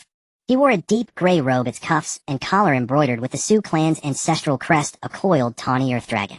His face appeared no older than 40, though streaks of silver graced his temples. His eyes were calm, unsharp, yet their quiet weight settled upon one like an unspoken gravity. Taoist Fang, forgive the intrusion, Su Hung said, his voice low and deliberate. I have observed closely the pills and refined blood my daughter has delivered on your behalf over these past years. I have long wished to express my gratitude in person, but hesitated, fearing disturbance to your secluded cultivation. Today I seized the opportunity presented by the furnace's delivery. Fang Ze withdrew his hand from the furnace and returned the bow. Taoist, you flatter me. Please come inside and be seated. He ushered them into the main hall of the courtyard and served each a cup of spirit-infused tea. The furnace rested temporarily upon a stone plinth beside the hall. The bronze ring suspended between the beast's jaws on the lid trembled faintly in the draft, emitting a soft metallic chime. Su Hung lifted his teacup, not drinking immediately, but gently stirring the floating spirit tea leaves with its lid. Then, without preamble, Taoist Fang, you are a man of directness. So shall I be. The Su clan proposes a long-term cooperative arrangement for pill distribution. You refine the pills, we handle all sales. Every channel storefront buyer liaison and auction slot, we manage them. From the proceeds we retain only a 10% channel fee. The remaining 90% belongs solely to you. Moreover, should you require spirit herbs, rare minerals, refined blood, or ancient formulas, we will mobilize the full resources of our clan to procure them. All costs will be settled at true acquisition price. No additional markup or intermediary fees. Fang Ze held his teacup silent for a moment, mentally dissecting Su Heng's proposal. A 10% fee lay far below the standard commission levied by the sect's market district, and would strike any void refinement family across the Dongling continent, as what the Su clan sought was clearly not profit from commissions, but two far more valuable assets: a stable supply of high-rank pills, and an exclusive binding partnership with a 5th-rank alchemist capable of mass-producing premium-grade elixirs. Before accepting, I wish to understand the Su clan's strength. He set his cup down calmly. Su Heng, seemingly anticipating the question, lowered his own cup and proceeded to recount his clan's foundations. The Su clan has taken root for tens of thousands of years within the territory governed by the Wanshou sect of the Dongling continent. Our highest combatant is my father Su Wanhai, a void refinement cultivator at the early stage. He sustained grievous Dao-base injury during his void refinement tribulation millennia ago, and has since remained sequestered in our clan's secret realm for recovery, emerging only should the clan face existential peril. Myself, I stand at the apex of the transformation realm, having lingered for over 1,000 years at the threshold of void refinement. Within our clan reside 6 additional transformation realm cultivators, and more than 30 nascent soul cultivators. We hold 3 pill shops and 2 spirit herb emporiums within the sect's market district, and maintain 4 additional enterprises in immortal cities beyond the sect. To speak candidly, Su Heng paused briefly, his tone dropping half a register. My father's Dao base remains damaged to this day. For millennia, the bulk of our clan's spirit stone flow has been consumed by medicines required to sustain his Dao base and prevent its collapse. The emergence of your batch of Huayuan pills elevated our market rating by 3 tiers within 2 years, a boon not of luxury, but of salvation. Fang Ze replayed Su Heng's final words inwardly, a void refinement patriarch with a compromised Dao base, centuries of strained spirit stone reserves. Together, these 3 facts did not sketch a wealthy, flourishing dynasty, but rather a venerable, declining clan that had clenched its teeth for tens of thousands of years, refusing to fall behind. Such a clan's hunger for resources was not born of greed. It was a matter of survival, and needs rooted in survival often proved more reliable than any transactional bargain. Agreed. As he spoke the 2 words, Su Man, whose teacup she had held tightly all along, finally raised it to her lips and drank. Su Heng showed no overt elation. Instead, he placed his right hand flat upon the table, fingers slightly splayed, palm upward. I swear upon my Dao heart, every term of this agreement between the Su clan and Daoist Fang shall be upheld, unwavering, unbroken. He invoked not a heavenly oath, but a Dao heart oath. For a cultivator poised at the threshold of void refinement, the Dao heart weighed heavier than heaven itself. Fang Ze also extended his right hand palm, facing down, and gently patted Su Heng. Su Heng stood up, took out a storage bag from his sleeve, and placed it on the table. This is the first batch of cooperation sincerity from the Su family to Daoist Fang, containing 15 portions of Qi Ming Dan materials, 10 portions of Xian Yuan Dan materials, and a dozen varieties of spiritual herb seeds, with a list attached in the jade slip within the bag. The blood essence of 5th tier demon beasts has been regularly delivered by Monair. Daoist Fang can keep these seeds, and if he doesn't use the spiritual herbs grown, the Su family can also buy them back. Fang Ze took the storage bag, briefly scanned its contents with his divine sense. The seeds were neatly arranged in compartments within the bag, each compartment labeled with its variety and grade. He looked up at Su Man. Su Man was lowering her head to drink tea, the rim of her cup obscuring most of her face with the tips of her ears slightly flushed. Safe travels, Daoist Su. Fang Ze escorted Su Heng and Su Man to the entrance of the courtyard. After taking a few steps, Su Heng turned back to glance at Fang Ze's tone casual, but his words carefully chosen. Daoist Fang, if you encounter anything difficult to handle in the sect in the future, feel free to come to the Su family estate. Though the Su family is not as powerful as the combined forces within the territory of the Wanshou sect, we still have some influence. Fang Ze nodded, watching the 2 as they walked away along the suspended corridor of. Su Man followed her father out of the steward peak, remaining silent the whole time. Su Heng lowered his flight light to match her height, and they slowly flew along the low aerial path between the mountains. What do you think of this person? Su Heng suddenly asked, not regarding Fang Ze's alchemy skills, but something else. Cautious, but not overly petty. He doesn't want to owe anyone a favor, but he knows when to accept the right kind of favor. He is someone who keeps clear accounts, but is not harsh. Su Man thought for a moment, and added, he is not impulsive when he acts. The spirit stones that I handled for him in the past 2 years total at least several tens of millions, and he has never once urged me for payment or asked for additional orders. Su Heng nodded slightly, and after flying for a while he suddenly spoke again, his tone softer than when he was in Fang Ze's courtyard. Your interactions with Taoist Fang are more frequent than mine. Father wishes to offer you a suggestion, whether you take it is up to you. This Fang Ze has potential in both alchemy and cultivation that far exceeds that of an ordinary mid-stage Huashan. He has been able to refine top-quality Hua Yuan Dan just a few years after ascending, and he does so in batches. Such a person will surely rise in the spiritual realm. If you are interested, you might want to get closer to him. Su Man turned to look at her father, remaining silent. Father is not asking you to flatter him. You are my daughter, and do not need to flatter anyone. Su Heng's tone remained gentle, but his words became direct. I am merely telling you that if this person continues to develop steadily, his future achievements may surpass the refining void stage. If you can become his partner, the decline of the Su family's fortunes over the past tens of thousands of years may end with your generation. If there is no such fate, I will not insist. He will still be the most important partner for the Su family. Su Man listened to her father's words without immediately responding. She turned her gaze toward the clouds below the corridor ruffled by the mountain winds, and after a few moments softly said one word, okay. Her tone was calm, but the tips of her ears, illuminated by the faint spiritual light of her flight light, were even redder than when she was drinking tea in Fang Ze's courtyard. Meanwhile, Fang Ze carried the newly acquired Tong Tianling Baodan furnace into his space, and carefully placed it on the alchemy platform. A low-grade Tong Tianling Baodan furnace. He lifted the lid to take a look inside, noting that the density of the spiritual patterns on the inner wall of the furnace was more than 3 times that of the old furnace, and estimating that the heat conduction efficiency had improved by at least 50% by his experience. I wonder how many top-grade pills can be consistently produced with the combination of 5th-tier top-quality spiritual energy, the Tong Tianling Baodan furnace, and the Nanming Lihua. The additional materials for Qi Ming Dan and Xianyuan Dan provided by Su Heng this time were 15 portions and 10 portions respectively. Coupled with the old stock that he had not yet used, there were a total of 25 portions of Qi Ming Dan materials and 18 portions of Xianyuan Dan. Each portion was independently packaged in a separate jade box to prevent the mingling of spiritual energies, and the jade boxes were sealed with the Su family's herbal medicine shop seal. Fang Ze took out all the materials and arranged them into 2 rows beside the alchemy platform, carefully checking the quality of the main materials again. The materials prepared by the Su family were indeed a level higher in quality control compared to those distributed by the sect. He did not rush to start the furnace. Instead, he first familiarized himself with every layer of spiritual patterns inside and outside the Tong Tianling Baodan furnace. The Nanming Lihua flickered around the mouth of the furnace before returning to his dantian. The feedback curve of the internal pressure at different temperature segments gradually took shape in his divine sense. Compared to the old Dan furnace, the Tong Tianling Bao level furnace had at least a 3/4 smaller pressure difference during the gentle fire conversion phase, compensating for the core shortcoming that had caused the low success rate of many pills in the past. The first batch of Qi Ming Dan opened with an exceptionally stable internal environment in the furnace. The medicinal power of the main ingredient, fire essence flower, merged with the auxiliary materials to form pills with almost no loss under the stimulation of Nanming Lihua. As he lifted the lid, 4 crimson pills whirled at the bottom of the furnace, their pill patterns intact. 3 were medium grade, and 1 was top grade. Indeed, it is different from before.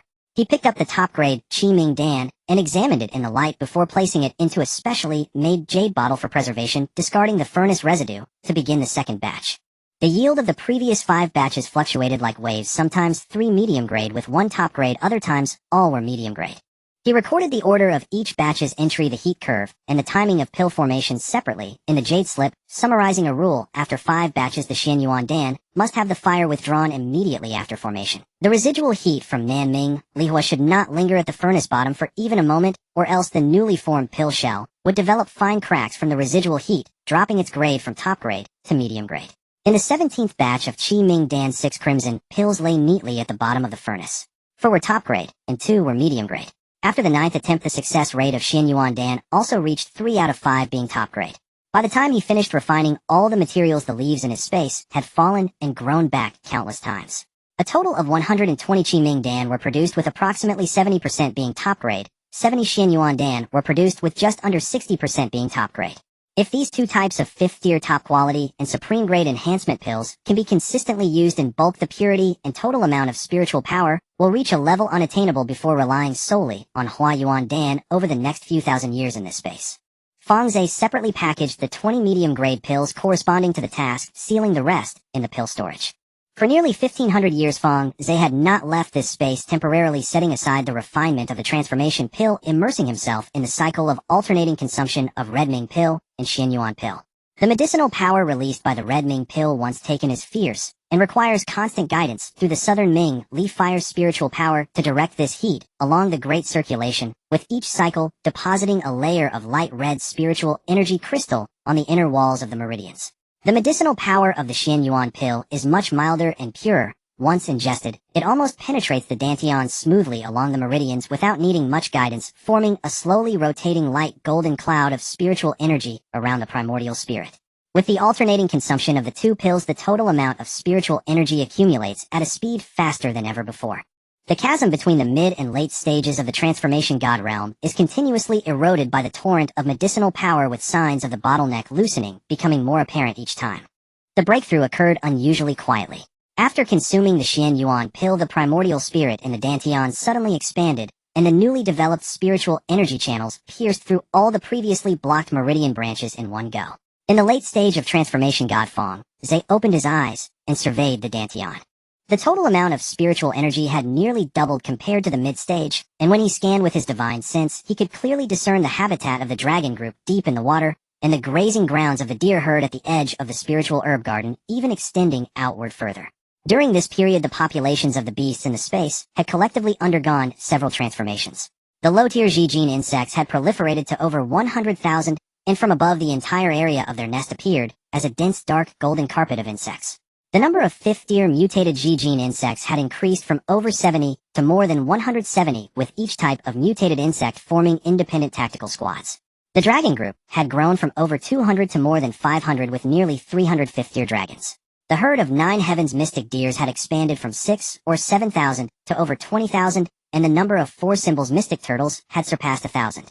The cave heaven mystic turtles, both the large and small ones, had broken through to the threshold of transformation, officially entering the category of growth type, cave heaven. The Tai Su phoenix had hovered at the cusp of 5th-tier perfection for several hundred years before automatically stopping its advance, with Lan Yu giving a brief explanation. One more step forward, and the thunder tribute. The moonlight snow fox had entered the late stage of 5th-tier, while the battle saint ape also began moving about on the floating island after breaking through to the late stage of 5th-tier, occasionally stretching its limbs. The sky-eating frog had become one of the most conspicuous beings on the floating island during these years. While other beasts needed time to digest the spiritual herbs and mineral materials they consumed, the sky-eating frog seemed to have no such limit, swallowing several red Ming pills, devouring soldier insects, molts, consuming low-tier spirit stones, and occasionally snatching a piece of corner scrap from the top of the mineral pile when Jin Tong wasn't paying attention. Every mouthful of converted spiritual energy rapidly sank into the dantian. Every few decades, Fang Ze could feel the frog's cultivation jumping a notch, and by the time 1,500 years was nearing its end, the sky-eating frog had reached 5th-tier perfection, surpassing even Mo Yuan and Bing Li, who had broken through to 5th-tier earlier, second only to the Tai Su phoenix. Fang Ze withdrew his divine sense from above the floating island and calculated the time. About 15 years had passed in the outside world, and with just over a year left until the end of the 20-year window, it was time to deliver the refined pills. He exited the space and went to the Alchemy Peaks task hall to submit the tasks for the Red Ming pill and Xianyuan pill. The contribution points for the Red Ming pill and Xianyuan pill tasks totaled 200 points. Adding some leftover points on hand, the total contribution points approached 300. There was still a little over a year left until the actual need for external assignments. Fang Ze did not continue his seclusion and directly went to the Spirit Plant Peak to find Su Man. Su Man was categorizing and labeling a new batch of 5th-tier spirit plant seeds in the seed vault. Seeing him approach, her expression showed some surprise. Junior brother Fang, are you here to purchase the Tong Tianling Bao? 2 pieces of low-tier Tong Tianling Bao, primarily fire attribute. Fang Ze sat across from her counter. Can they be exchanged directly within the sect? Su Man affixed the last seed label, pushed the jade box back on the shelf, dusted off her hands, and shook her head. The low-tier Tong Tianling Bao in the sect's magic weapon pavilion are basically custom-made with refining cycles, often taking years. If you place an order now, the window period will have already passed by the time you receive them. The fastest way to get ready-made products is to go to the Immortal City at the foot of the mountain. Just below the sect's mountain gate, there is an Immortal City directly managed by the sect, called Wanshou City, which is not particularly large, but the variety of ready-made goods in the magic weapon shops is more complete than that of the sect. High-quality low-tier Tong Tianling Bao can be bought for around 10 million spirit stones. Fang Ze stood up. Then let's go take a trip. Su Man activated the restrictions of the seed vault and followed him out. Wanshou City is located on the plain less than 100 miles below the Wanshou sect's mountain gate, and from the suspended corridor outside the sect's mountain gate one can overlook the square city walls enclose an area of several hundred miles with a stone tower etched with beast-controlling patterns standing tall in the center, and the city market radiating outward from the foot of the tower. Entering through the city gate requires no additional procedures, as long as you have a sect disciple token you can enter without paying a fee. Su-man led him through 3 main streets before turning into a small alley. The alley was narrow with small shops on both sides, each displaying hand-carved signs at their entrances. In the middle of the alley there was a small old shop with a narrow facade with no sign hanging outside, just a small tripod engraved on the side of the stone door frame. The craftsman of this shop used to be a 6th-tier craftsman from the sect's craftsman peak, specializing in high-quality circulating goods. Su-man pushed the door open and called out to the counter, "Jiangbo, I brought someone to look at the goods."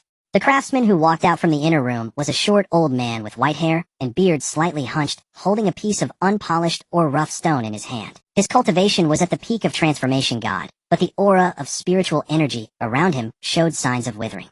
That was the unique scent of the decaying spiritual energy that cultivators emit when nearing the end of their lifespan.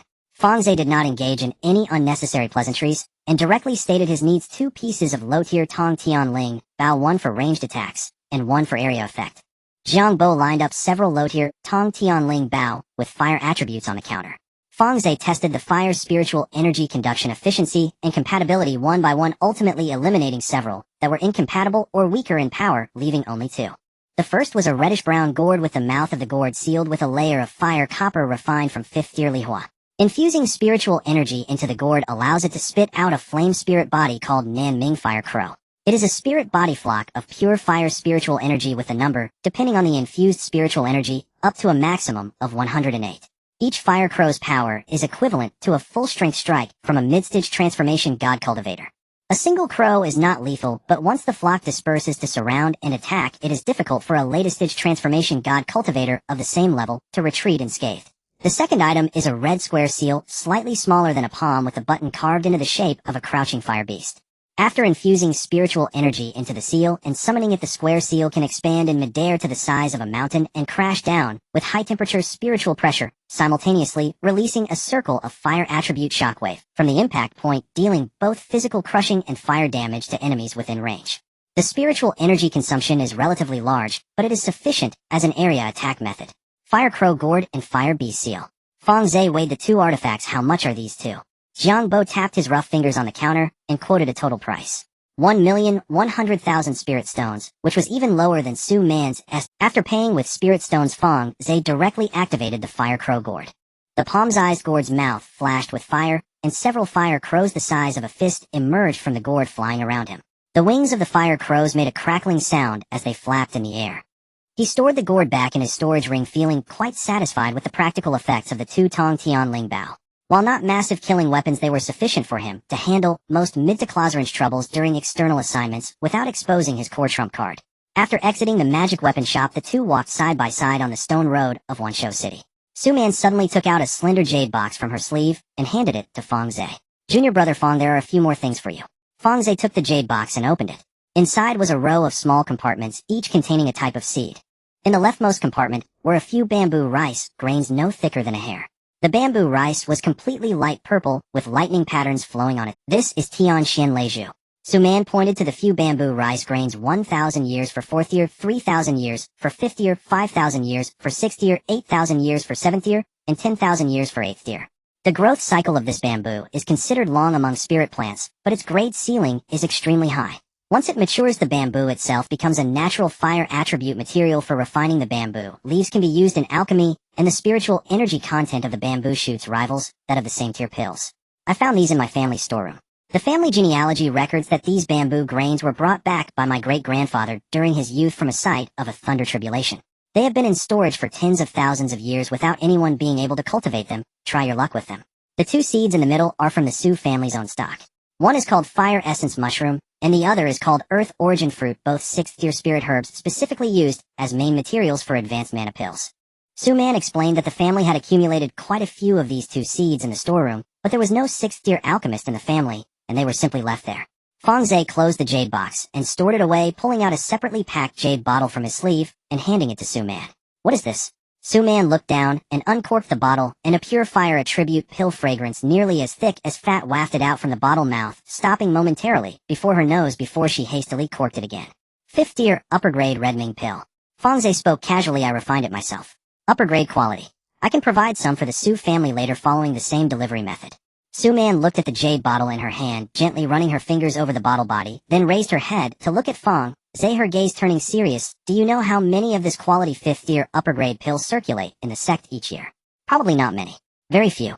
Su Man carefully stored the jade bottle in her sleeve, her tone slightly more serious than usual cultivators at the late stage of Transformation God, or even at the peak of Transformation God scramble for 5th-tier upper-grade pills, driving the prices up to sky-high at auctions. If your batch of Redming pills is sold at upper-grade quality, the Su family's pharmacy will at least jump up another ranking. Fix your sleeve, and let your tone soften a little, junior brother Fang. In the future, just give me a list of whatever materials you need. The first thing Fang Ze did upon returning to the sect was to enter the spatial realm. He opened the slender jade box given by Su Man, and carefully picked up the bamboo grains of the Tianxian thunder bamboo, placing them one by one in the palm of his hand. There were only 7 bamboo grains, each no larger than a grain of rice, with a very faint purple skin. The lightning patterns were not carved onto them. They grew from the bamboo's bloodline. Seeds of this grade of spiritual plants were themselves semi-natural thunder attribute artifacts. The current concentration of spiritual energy in the spatial realm was of the 5th tier's peak. According to the ironclad rule of spiritual plant growth, an environment of this level could only support the normal growth of spiritual plants under 5,000 years. Spiritual plants older than 5,000 years would not die when planted, but they would not grow any older, and their spiritual energy accumulation would stagnate. The Tianxian thunder bamboo had precisely reached the threshold of the 6th tier at 5,000 years. This meant that before the spatial realm upgraded again, this batch of bamboo could only grow to the early stage of the 6th tier. To reach the 7th or even 8th tier, the spatial realm must break through to above the 6th tier. First, let's ensure they survive. Fang Ze did not dwell on the tier limit. The early stage Tianxian thunder bamboo could be treasured as a family heirloom in any refining family in the Dongling continent. He currently did not even have a single plant, so it was far from the time to be picky. He planted the 7 bamboo grains near the upstream area of the Earth Spirit Vein on the floating island, spacing them about 10 zhang apart. The Earth Spirit Vein was the most concentrated area of Earth attribute spiritual power within the entire spatial realm. The 9 heavens mystic deer grazed here year-round, and the soil was mixed with countless remnants of half-digested spiritual plants, creating a thick and soft humus layer. He buried the bamboo grains about 2 inches deep in the soil, and poured half a bucket of spiritual spring water from the innate spiritual spring to thoroughly soak the soil. The treatment given to the fire mellow mushroom and earth origin fruit seeds was similar. Both were 6th tier spiritual medicines, and their growth speed in the spatial realm was 100 times faster than in the outside world, but whether they could sprout successfully depended on the vitality of the seeds themselves.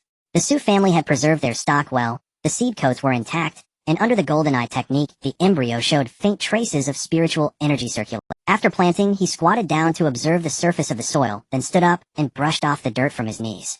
Jin Tong had somehow crept up behind him, peering curiously at the spot where the bamboo grains were just planted, scratching the ground with its front paws a couple of times before. Fang Ze did not turn around, but simply said, "Don't dig."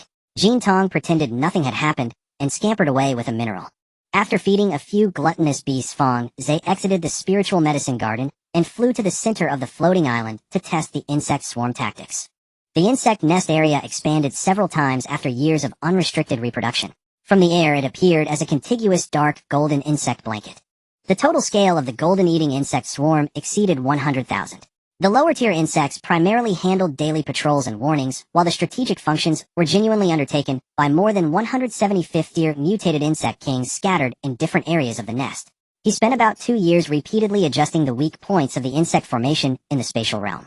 The old issue of flanking was most clearly exposed during the battle with Hien. At that time, the side of the insect formation was torn open by the purple gold shuttle, and the response took several breaths, leaving a gap that was deadly enough in battles of the same tier at the spiritual realm level. He gathered all the 5th-tier mutated insect kings, dividing them into 4 groups for cross-rotation, with each group responsible for linking different formation nodes on the left and right flanks. After 2 rounds of adjustments, the response time of the flanks during the formation change improved to less than half a breath. The coordination issue between the poisonous smoke and thunder insects for long-range aiming was also being adjusted in sync. He specially designated a poison thunder coordination zone within the inner layer of the insect formation, consisting of 3 poisonous insects and 6 thunder insects in fixed combinations. After the poisonous insects sprayed toxic mist, the wind-type golden-eating insects needed to immediately push the airflow direction towards the enemy's core, otherwise the spread of the poison smoke would obscure the thunder insects aiming from the rear. The joint training of Jin Tong Bing Envy and the swallowing sky frog was the most time-consuming part over the years. The bloodlines of the three frogs were entirely Jintong's ability to turn stone into gold, and its firm defense being envious long-range freezing restrictions, and the swallowing sky frog's ability to devour and absorb enemy attacks through its inner heaven allowed the trio to complete the transition between defense and counterattack within a very short time. The coordination between the swallowing sky frog and Bing NV had already formed a fixed rhythm. Bing NV initiated by creating an ice crystal mirror wall reflecting the first round of the enemy's long-range attacks. The swallowing sky frog then opened its mouth behind the ice wall, using its inner heaven to create an invisible spatial slicing layer between the mirror wall and the frog. When the enemy's second round of spells struck this slicing layer, they would be directly devoured into the inner heaven, crushed and digested along with some spiritual energy, being fed back into the swallowing sky frog's dantian. Jintong stood at the forefront, bracing himself with a firm defense against close-range assaults. After the swallowing sky frog devoured a portion of the enemy's attack, Jintong immediately charged forward to take advantage of the chaos and swiped a claw at the enemy's face. The formation of the dragon group was another independent tactical system. The visual effect of several hundred dragons spreading their formation in the sky was already sufficient. There was no need for too many frills. The scene of nearly 300 fifth-tier dragons collectively peering out from the clouds surpassed the display of most sixth-tier demon races in sheer momentum. Fang Ze organized the dragon group into 3 tiers based on attributes. The vanguard tier consisted entirely of thunder attribute and ice attribute dragons coordinated by the purple lightning dragon and ice glass. The main force tier, led by Mo Yuan, comprised poisonous water mixed dragons responsible for sustained consumption. The reserve tier watched from the outside, ready to fill in at any time. The refinement of the Fire Crow Gourd and Fire Bee Seal did not take much time, as the low-grade heavenly treasure posed no refining obstacles before Fang Ze's current cultivation level.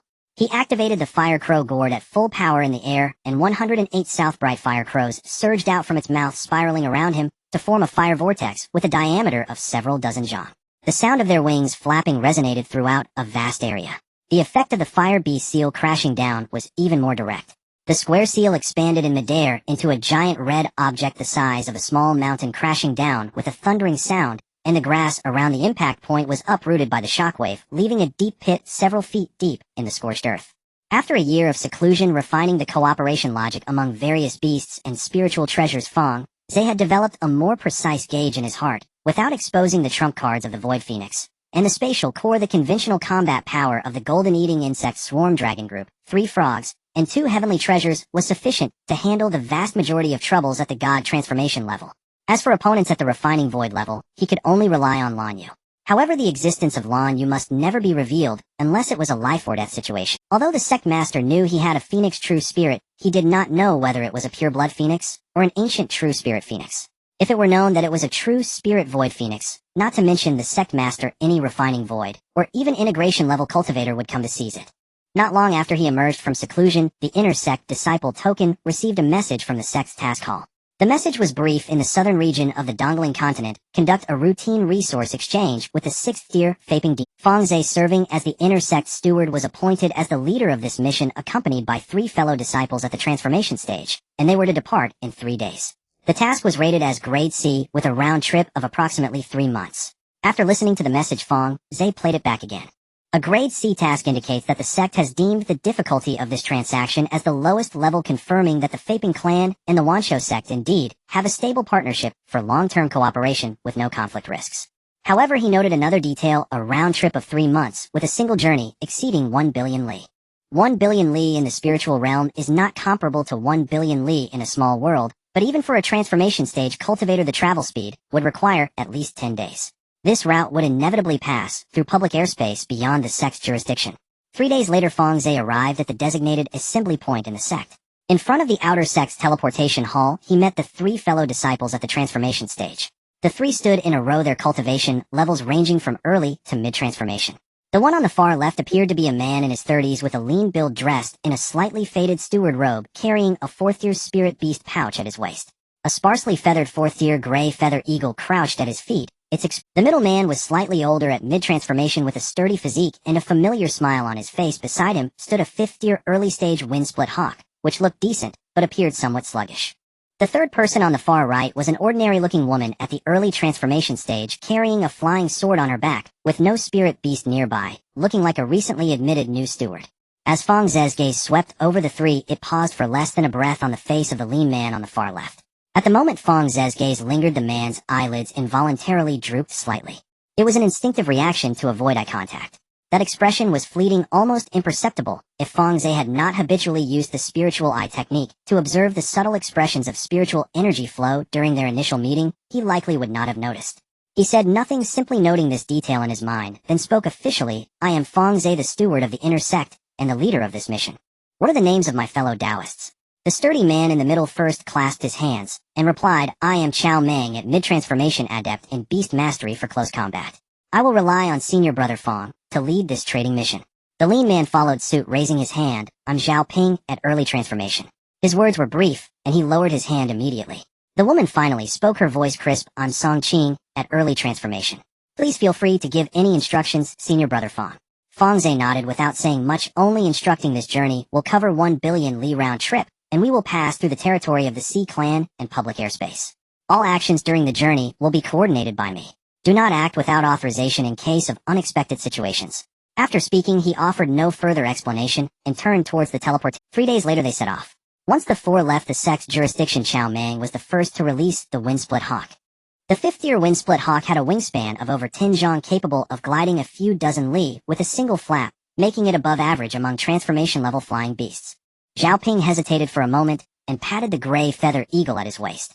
The eagle squawked twice. As a 4th-tier creature, its wingspan was less than half that of the Windsplit Hawk, and it also appeared somewhat lacking in spirit. Song Qing directly summoned her flying sword. Although her flying speed was not slow at the early transformation stage, maintaining flight on a sword relied solely on her own spiritual energy, requiring her to stop and meditate for recovery after a day of flying. Fang Ze glanced at their respective modes of transport without making any comments, simply releasing 3 5th-tier flood dragons from his spirit beast pouch. The Zidian flood dragon emerged from his left wrist spirit beast ring, its dragon body stretching nearly 100 zhang in the air. When it landed, all 4 claws were suspended, and with a gentle flick of its tail it hovered in midair. Mo Yuan and Bing Li followed closely behind, with the 2 flood dragons positioning themselves on either side. The moment the 3 5th-tier flood dragons appeared, Chao Mang's Windsplit Hawk instinctively retracted its neck, sliding back several dozen li before stabilizing its wings. Zhao Ping's gray feather eagle was even more exaggerated, burying its head under its wings and refusing to move. Put away the 4th-tier flying beasts and get on the flood dragons. Fang Ze's voice remained calm as he waited in place for a few breaths. After a moment of hesitation, Chao Mang put away the Windsplit Hawk and jumped onto Bing Li's back. Song Qing retracted her flying sword and followed behind Chao Mang. Once she landed, she stepped on the firm and broad scales of Bing Li's back, glancing down at the solid and spacious dragon back. Zhao Ping silently forced the gray feather eagle into the spirit beast pouch, being the last to jump onto Bing Li's back. When his toes touched the dragon scales, he noticeably stiffened for a moment before quickly finding a flat spot to steady himself. The 3 flood dragons simultaneously flicked their tails, creating a sound that cut through the air, leaving behind 3 streaks of purple gold and white light as they sped past. After leaving the sect's jurisdiction, the land gradually diminished in visibility. In the process of traveling over the past few days, the communication between Fang Ze and his 3 teammates had become much more natural than before their departure. Chao Mang was the most talkative one, and he had a deeper understanding of the Wanshou sect than the other 2. He was too lazy to cultivate on the flood dragon's back, spending most of his time chatting with Fang Ze and Song Qing. Through their casual conversation, Fang Ze subtly gleaned the sect information he wanted to know. In our sect, the outer and inner sects are not actually divided by cultivation level, but by beast mastery skills. Chao Mang patted the back of Bing Li, saying even if an outer sect disciple reaches the transformation stage, if their spirit beast never levels up, they will remain in the outer sect for life. Among the inner sect disciples, there are those in chi refinement and foundation establishment, as long as their mastery talent is high enough they can qualify.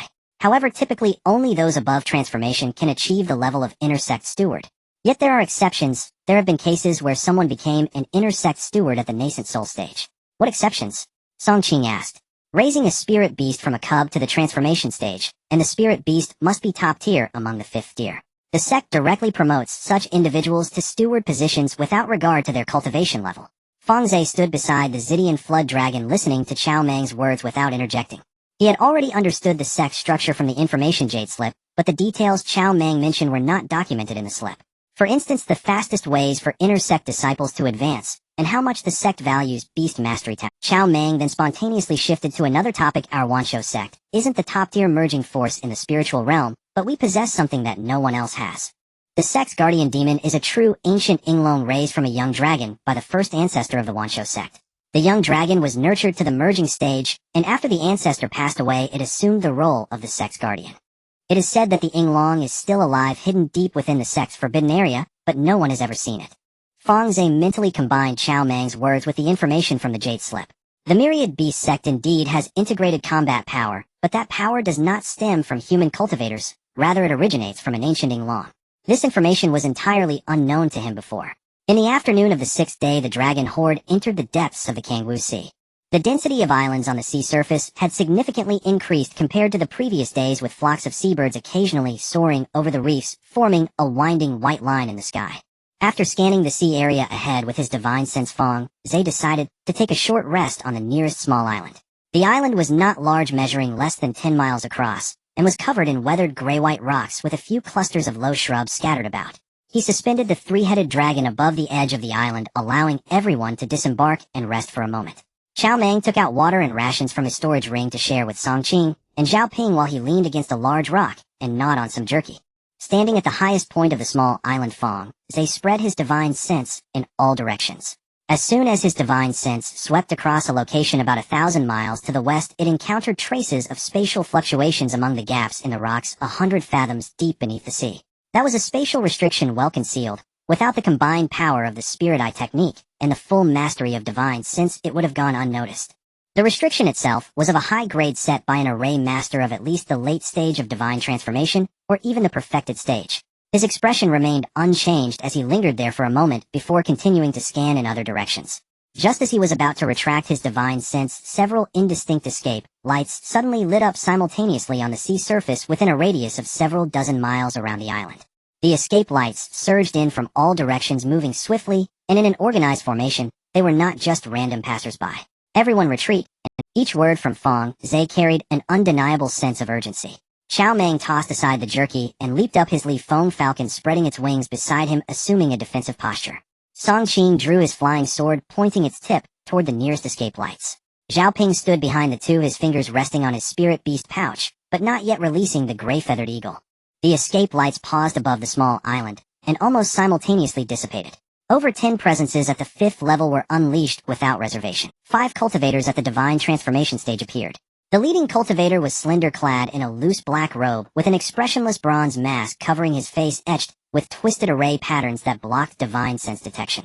He had attained the perfected stage of divine transformation. The 4 individuals beside him were also at the mid-stage of divine transformation, each wearing a mask of a different style. 5 5th-level demonic beasts spread out in formation following them. 2 deep-sea dragon crocodiles with dark scales flanked either side. A gray-feathered sea eagle circled overhead. A red-scaled fire lizard lay at the edge of the rocks, and a 6-armed, ink-patterned giant octopus partially submerged in the shallow sea. Fang Ze's divine sense paused for a moment as it brushed against the giant octopus tentacles. The ink patterns on the tentacles were not natural markings, but rather array patterns. Someone had inscribed a complete defensive array onto the skin of this octopus, with each ink line aligning with the foundational structure of a small protective mountain array. The black-robed cultivator surveyed the 4 individuals on the island from a high vantage point. As he spoke, his voice was somewhat muffled by the mask, but his tone was indifferent. Leave the items, and you may go. Or you can stay, and I will take the items for you. Fang Ze did not respond. Instead, he turned to the 3 behind him, and quietly instructed, keep yourselves safe, and do not initiate any attack. As soon as he finished speaking, the beast-controlling pouch at his waist suddenly erupted with a low hum. A dark golden cloud of insects spread across the sky above the small island within 3 breaths, with tens of thousands of low-tier, gold-devouring insects forming a layered cover. Over 100 5th-level mutated insect kings occupied each corner of the insect formation, the center, and the 2 wings. Poison insects were stationed at the left front, ice insects at the right front, thunder insects positioned centrally for support, while the attributes of gold, wind, and darkness were distributed along the wings connecting the forward and rear formations. The density of the insect cloud was so high that it obscured more than half of the sky above the small island. The black-robed cultivator, upon seeing the scale of the insect cloud, whispered something to a gray-robed cultivator at his side, who was also at the mid-stage of divine transformation. The gray-robed cultivator nodded and produced an item from his sleeve. It was a completely black jade rui with a dark red beast eye embedded in the center of the cloud pattern at the head of the rui.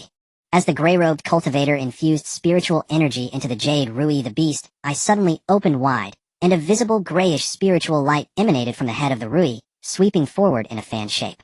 Wherever the gray light passed, the floating spiritual particles in the air rapidly lost their vitality and turned gray, and the originally rich water attribute spiritual energy was forcibly diminished by a whole tier within the range covered by the gray light. The gray light collided with the outermost layer of Fang Ze's insect formation, causing the movements of hundreds of low-tier gold-devouring insects in the front row to slow simultaneously. The spiritual energy coursing between their wings and mandibles was inexplicably weakened from within by a mysterious force. The forward momentum of the insect swarm was interrupted by this jade rui. At the same time, the ink-patterned giant octopus moved. Its 6 tentacles simultaneously lifted from the water, the ink-patterned array etched on their surfaces glowing with an eerie blue light as spiritual energy was infused. The array patterns spread up along the tentacles, intertwining above the octopus body to form a complete illusory array disc. The moment the array disc took shape, Fang Ze felt the flow of spiritual energy around the perimeter of his insect formation suddenly slow down. The operation of spiritual energy in the space where the insect formation resided was being interfered with by that array disc. The routes of the gold-devouring insects did not change, but the frequency of their wing beats was lowered, causing the overall advancing speed of the insect formation to slow by about 10% compared to when they had practiced in a spatial setting. Fang Ze flipped his right hand, and the fire crow gourd spun around in his palm. Infusing spiritual energy, the mouth of the gourd cracked open, and over 100 southern Ming fire crows surged out, splitting into 2 groups, heading toward the gray-feathered sea eagle on the left and the red-scaled fire lizard on the right. The gray-feathered sea eagle did not engage directly. As the flock of fire crows approached within 100 zhang, it flapped its wings and split into 3 identical shadows in midair. Each of the 3 shadows traced different arcs in the air. While the flock of fire crows pursued one shadow, the other 2 had already circumvented the intercepting line of the fire crows from both sides, diving straight toward the thunder insect squad that was preparing defenses at the rear of the insect formation. Fang Ze's divine sense stirred, and the 6 thunder insects in the inner layer of the insect formation simultaneously adjusted their aim, shooting out arcs of lightning that forced the 2 shadows back toward the main body of the eagle. The scene at the side of the crimson-scaled fire lizard was equally dramatic. The fire lizard did not retreat an inch before the oncoming swarm of fire crows. It opened its mouth and exhaled a thick cloud of dark red smoke. The smoke exploded in midair, dispersing into countless gas sacs of varying sizes. When the fire crows collided with the gas sacs, they did not burn through as Fang Ze had expected. Instead, they were forcibly slowed down by a sticky fire attribute resistance within the sacs. These gas sacs were made of flame-retardant viscous fire mist specifically designed to counter fire attribute attacks. The impact of the fire crows was reduced by more than half under the first wave of gas sacs, and when they struck the lizard's body, they only knocked off a few scales. The black-robed cultivator made his move. He took out a string of jade beads from his sleeve, totaling 9, each no larger than a thumb, grayish-white in color, looking similar to ordinary spirit stone fragments. However, after the 9 jade beads left his hand, they did not scatter. Instead, they arranged themselves in a 3x3 grid suspended above his head, each bead connected by fine threads. The moment the grid formed, the previously calm spiritual energy above the island began rushing toward him. The jade beads absorbed the spiritual energy at an astonishing rate. Within a few breaths, they transformed from grayish-white to a blinding white, and then simultaneously shot out 9 beams of condensed white light reduced to mere threads. The target of the beams was Fang Ze himself. The pressure of the spiritual power overwhelmed him. Compressing his own spiritual power into a high-density stream, he released it all at once with the help of the celestial treasure, penetrating far beyond the capability of ordinary spell attacks. This method of attack had almost no defensive blind spots among cultivators of the same realm. Its only weakness was the need to absorb surrounding spiritual energy during the charging phase. Fang Ze recognized the principle of this attack the instant the 9 jade beads lit up. He did not take it heeded. Instead, he activated the fire escape technique beneath his feet, creating a burst of golden red flames. As the 9 beams were about to converge, he left behind an afterimage while his body had already shifted several dozen feet away.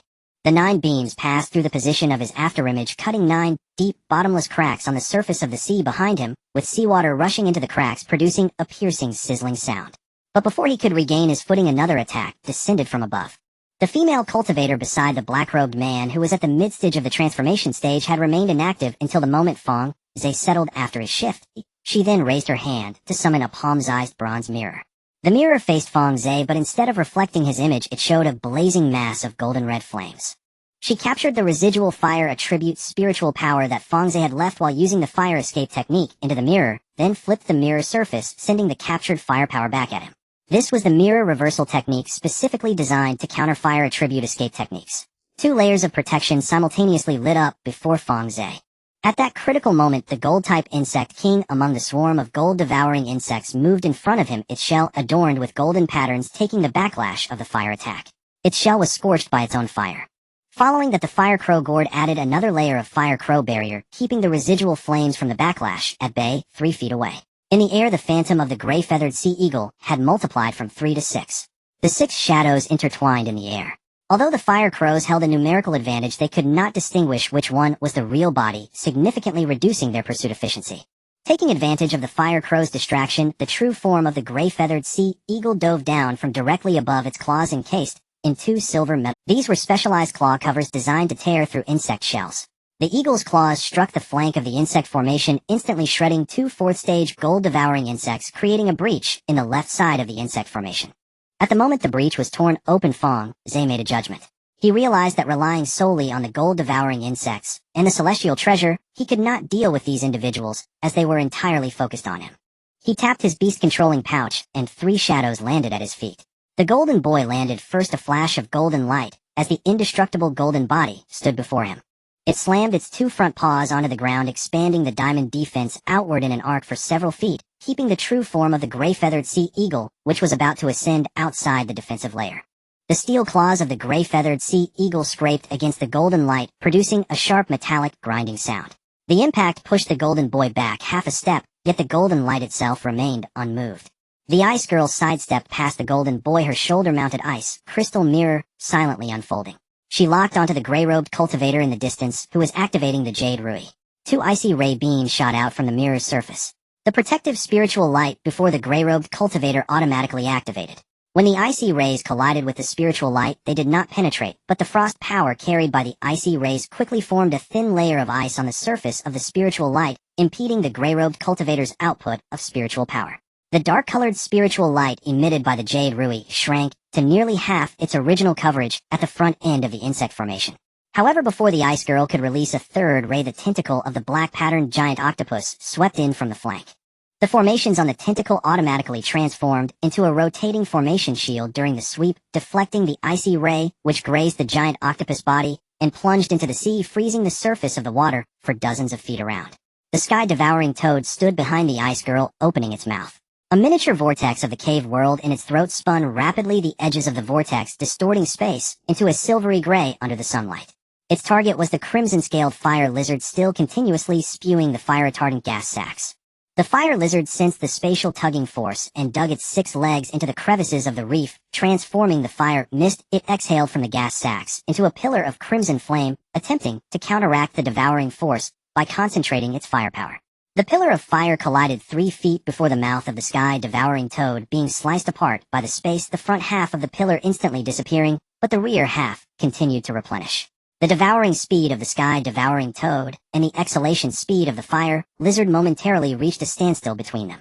Taking advantage of the moment when the sky-devouring toad was holding the fire lizard, the golden boy charged toward the black-robed cultivator. Its diamond defense thickened as it charged, each layer of golden light overlapping with a deep crashing sound. The second round of beams from the jade beads in the black-robed cultivator's hand had already finished charging. 9 white beams shot forth from the jade beads, striking directly against the golden boy's diamond defense.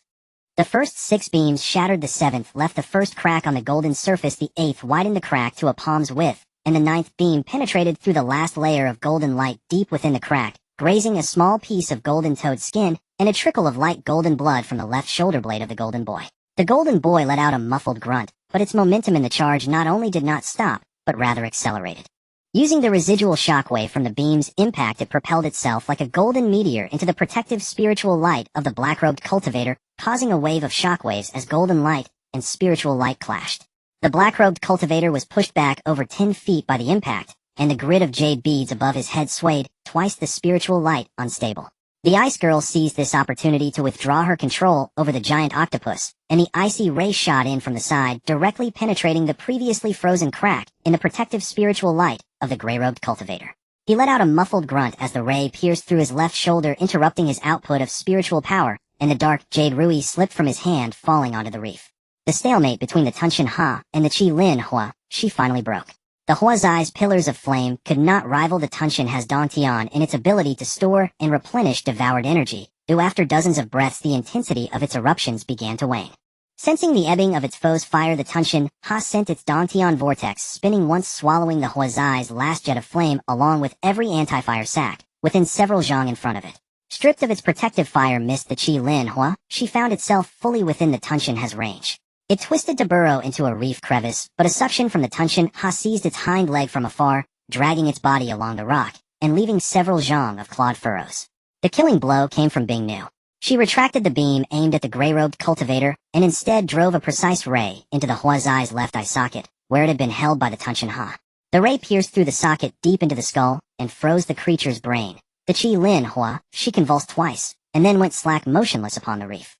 The black-robed cultivator realized the instant the Hua, she fell that the situation had exceeded his estimates. His squad had been arranged from the outset to counter high-ranking insect cultivators and fire tribute artifacts. Hei Yuri suppressed Qi reactivity. The MO when Zhu Zhang disturbed the array's range. The Huazai's anti-fire nature provided restraint. Eaglehawk phantoms pierced the line. The Jiuzhu locked spirits against the core, and the Tong Jing countered escape techniques. Each component corresponded to a precise tactical objective. It should have been a certain victory. Yet the coordination speed of the three toads exceeded the intel on the opposing swamp beast formation. The transitions between devouring, freezing, and close quarters shielding left almost no seam. Retreat. The black-robed cultivator barked, driving the 9 beads to their maximum power. The Jiuzhu ceased scattering and fused into a thick ring-shaped wave that swept forward, forcing Jin Tong back half a step. The ink-patterned demo when Zhu Zhang slammed the sea, raising a wall of water dozens of zhang high. The Hui Yu Haiying left 6 phantom doubles behind as a rearguard, while its true body shot skyward and fled south. Fang Ze deployed Li Huadun to intercept the mid-stage Hua Shun cultivator at the front. The Hua Yahulu opened again, and 100 fire crows arrayed into a curved interception net to cut off any retreat. Jin Tong and the Tunshinha closed in from both sides. Bing Nu's ice pupil rays sealed off any lateral escape. The mid-stage Hua Shun, his right leg struck and pinned by an ice ray, toppled through the cloud, and was drawn by the Tunshinha to fall at Fang Ze's feet. Another mid-stage Hua Shun was overtaken by Jin Tong. A golden claw tore through his protective aura and sheared off his left arm. He screamed as he fell from the cloud and plunged into the sea, where Mo Yuan, already submerged, seized him and dragged him into the depths. The black-robed cultivator and a remaining Hua Shun bearing the Mo when Zhu Zhang and the Hui Yu Haiying used the phantom rearguard and the water wall for cover and successfully fled. Their escape lights flickered twice toward the southeast before vanishing beneath the horizon. The battle was over. Xiao Mang's left arm bore a split wound from an ice barb left by a sea crocodile. His sleeve was soaked with blood, but the injury was not. Song Qingfei's sword had a notch in its edge, though he was unharmed. Zhao Ping's gray-feathered raptor had taken a wind blade to its wing, plumes shaved away in patches and bleeding. Unable to fly for the moment, Zhao Ping crouched and tended its wound with a hemostatic powder. All 3 lived. Fang Ze recalled the Hoya Hulu and the beast seals. The insect swarm was gradually gathered back into the command beast pouch. Jin Tong's left shoulder, where a bead had pierced, still oozed a pale golden fluid. Bing Nu moved forward in silence and pressed an ice crystal mirror to the wound to temporarily staunch the bleeding. The Tunshinha crouched nearby, chewing the remaining fragments of anti-fire sacks in its mouth and swallowing them, then gave a belch of elemental fire. Fang Ze pushed 2 gravely wounded prisoners to the reef's edge. One had his throat torn open by Jin Tong and was already dead. The other lay panting on the ground, his right leg frozen and his left arm crushed. Fang Ze knelt, pressed his hand to the living captive's brow, and forced his spiritual sense into the man's spirit sea. Deep within he hid a layer of forbidden seal, solid seasoned, one that would detonate the spirit sea and kill the host if broken by force. I won't ask who sent you. I can guess. Fang Ze withdrew his hand and rose. Bing Nu stepped forward, and her ice pupil ray bored a small hole through the captive's intact left knee. The prisoner gritted his teeth and refused to speak. His lips twitched, as if preparing an incantation, until Fang Ze waved and used his spirit to lock the man's jawbone. Nearby Chao Mang was already overturning the phantom carcass left by the Hui Yu Haiying.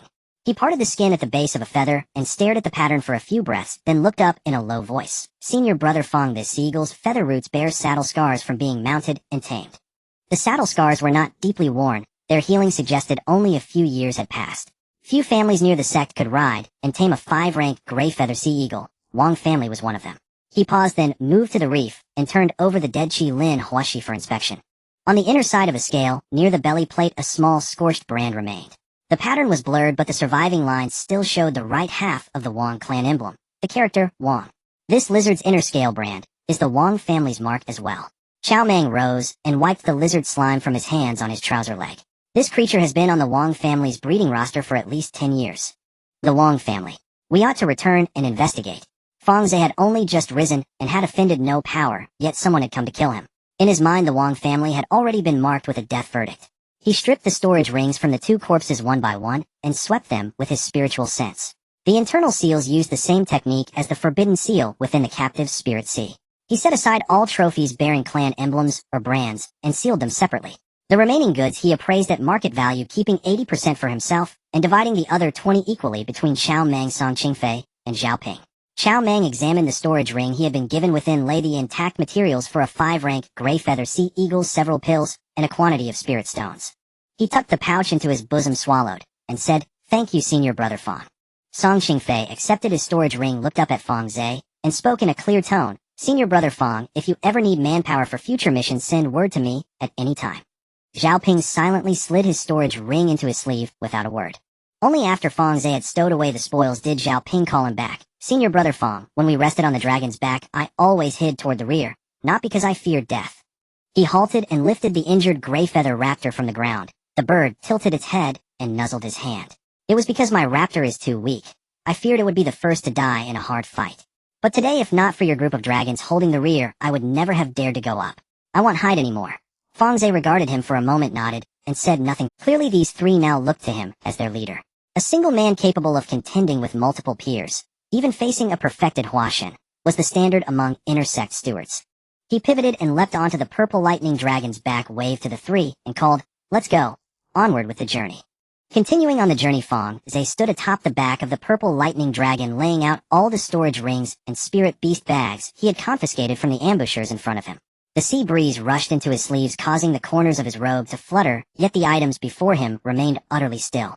He used his divine sense to probe into each ring and take stock. The results were not surprising. Each storage ring contained few spirit stones beyond the necessary combat supplies, and the low-grade treasures were limited to those few he had already used in battle, with the rest being consumable pills, replacement robes, and several bottles of average healing powder. There were no letters, jade slips, or family insignias that could directly implicate the Wang family. The storage rings of these individuals had been cleaned out more thoroughly than ores gnawed by the devouring gold bug. He held the black jade rui in his hand and examined it. The rui was made of 5th-grade black marrow jade with a line of extremely small engraving on the inner side of the base indicating the refining year and the name of the craftsman. The inscription was a generic one used by rogue cultivators, and the year did not match the publicly available refining records of the Wang family shop. The Wang character seal on the abdomen of the crimson-scaled fire lizard was the only physical evidence, but this seal could easily be interpreted as a normal trace of a beast that had changed hands after circulating among the Wang family, making it insufficient to accuse a refining family to the sect's law enforcement hall based solely on this mark. Quite cautious, Fang Ze thought as he returned the black jade rui to the storage ring, temporarily setting aside the lead regarding the Wang family. The logic of their actions was clear. Since they chose to ambush, they must have calculated the paths of retreat in case of failure. However, he had never intended to have the sect resolve this matter for him. Since the Wang family had actively cleaned up the evidence, it meant they did not want to know who was responsible. If they wished to play in the shadows, then he would not comply. When he had a 6th-grade spirit beast, it would be the time for the Wang family to meet their demise. He separated a few usable defensive artifacts and healing pills from the spoils, and packed them into a storage bag, tossing it to Xiao Mang. Xiao Mang caught the bag and glanced inside, looking at Fang Ze with hesitation. Fang Ze had already turned away, re-establishing his divine sense over the sea ahead, leaving behind a single remark. "Once we reach the Faping clan, everything will proceed as usual, no need for further questions." Days later, a gray-green silhouette emerged on the surface of the sea deep within. It was a landmass much larger than any island encountered along the way, appearing elongated and spindle-shaped from above, tapering into a cluster of reefs at both ends with a central rise, forming a series of low hills. The hills were covered with dense primordial forests where numerous massive bird-nest-like structures hung between the canopies of tall trees, made not from branches, but from a kind of dark green vine that exhibited faint spiritual energy currents indicating it was alive. They had arrived at the Faping clan's island. The dragon slowly curled its body and landed on the designated platform at the island's edge. This platform was carved directly from a natural reef spanning several hundred zhang, with a surface etched with rough, yet practical windproof array patterns. As the four of them leapt down from the dragon's back, an elderly man in a blue robe was already standing at the edge of the platform. The old man was tall and thin, slightly hunched, his facial features suggesting a mortal age of around 60, but his pupils were vertically elliptical slits with irises of a pale golden color, occasionally narrowing to fine lines under sunlight. His blue robe was woven from feathers, each feather retaining the glossy patterns from when it was shed by a living bird. A latest-stage 5th grade Qingyi Peng transformation. "Friends from the Wan Shou sect, thank you for your journey." The old man in blue cupped his hands in greeting, his voice hoarse yet polite. I am Qing Hong, the external affairs elder of the Faping clan. Please come inside. He led the four along the rocky passageway onto the island. As they passed through the woods, they occasionally spotted busy members of the Faping clan. Most were in semi-transformed states below 4th grade. With bird heads and human bodies, their wings tucked behind their backs, they were busy moving goods, repairing nest materials, and feeding chicks with their claws or spirit beaks. Occasionally, a few fully transformed beings above 4th grade would descend from the sky, their wings having transformed into human arms, calmly greeting Qing Hong before hastily moving on. The handover took place in a semi-open stone hall halfway up the hill. The hall had no excess furnishings, only a large stone table and several chairs woven from vine. On the stone table, 2 storage bags were already placed. Fang Ze retrieved the storage ring prepared by the sect from his bosom and placed it in the center of the table. Qing Hong picked up the list from the ring and verified it one by one: 2,000 4th grade man-enhancing pills, 200 5th grade pills, 1,000 healing pills ranging from 3rd to 5th grade, and 500 gene of 4th grade mining stones. The price of these mining stones was not low when entered into the sect's inventory, along with several spirit herbs and talismans. Qing Hong worked quickly, closing the list in less than the time it takes for half an incense stick to burn. The count is accurate. The reputation of the Wan Shou sect speaks for itself. Qing Hong secured the storage ring, pushing the 2 storage bags on the table forward by half a foot. In return for this transaction, the Faping clan offers 3 Qing Peng cubs, 3 Lei Peng cubs, along with 1,000 5th grade Faping feathers, and 2,000 4th grade feathers, and 200 gene of wing bone materials, all prepared according to past standards. Fang Ze checked each of the cubs in the 2 storage bags one by one. The 6 cubs were each placed in specially made spirit beast pouches, which were inscribed on the inner walls with basic nurturing array patterns. The chicks curled up inside, their feathers not fully developed yet, but their spirits were relatively good.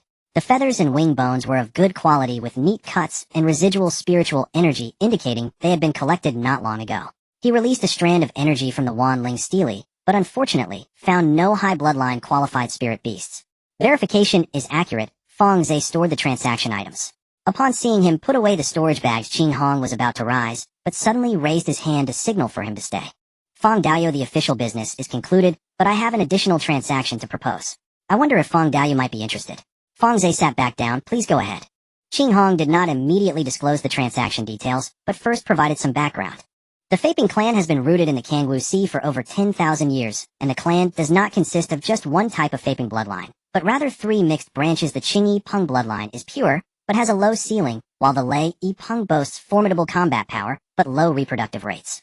Several thousand years ago, a group of hybrid descendants of Qing Peng and Lei Peng accidentally broke the bloodline ceiling, giving rise to a new branch, the Qing Lei Peng, which inherits the strengths of both clans and can reach a bloodline ceiling of 6th grade. The only 6th grade early ancestor in the clan is of the Qing Lei Peng bloodline. Months ago, a group of mysterious turtles suddenly migrated to an outer island over 7,000 miles west of the Kangwu Sea.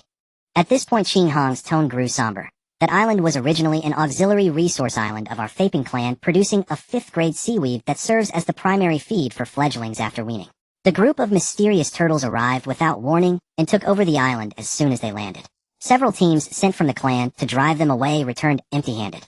Just over 10 days ago, the 6th grade ancestor personally took action.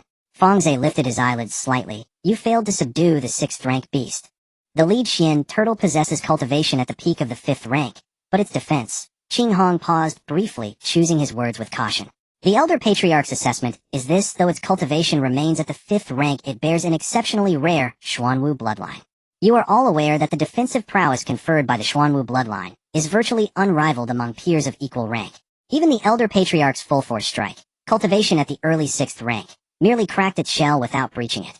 At that time, a large swarm of Xian turtles surged forth in coordinated assault.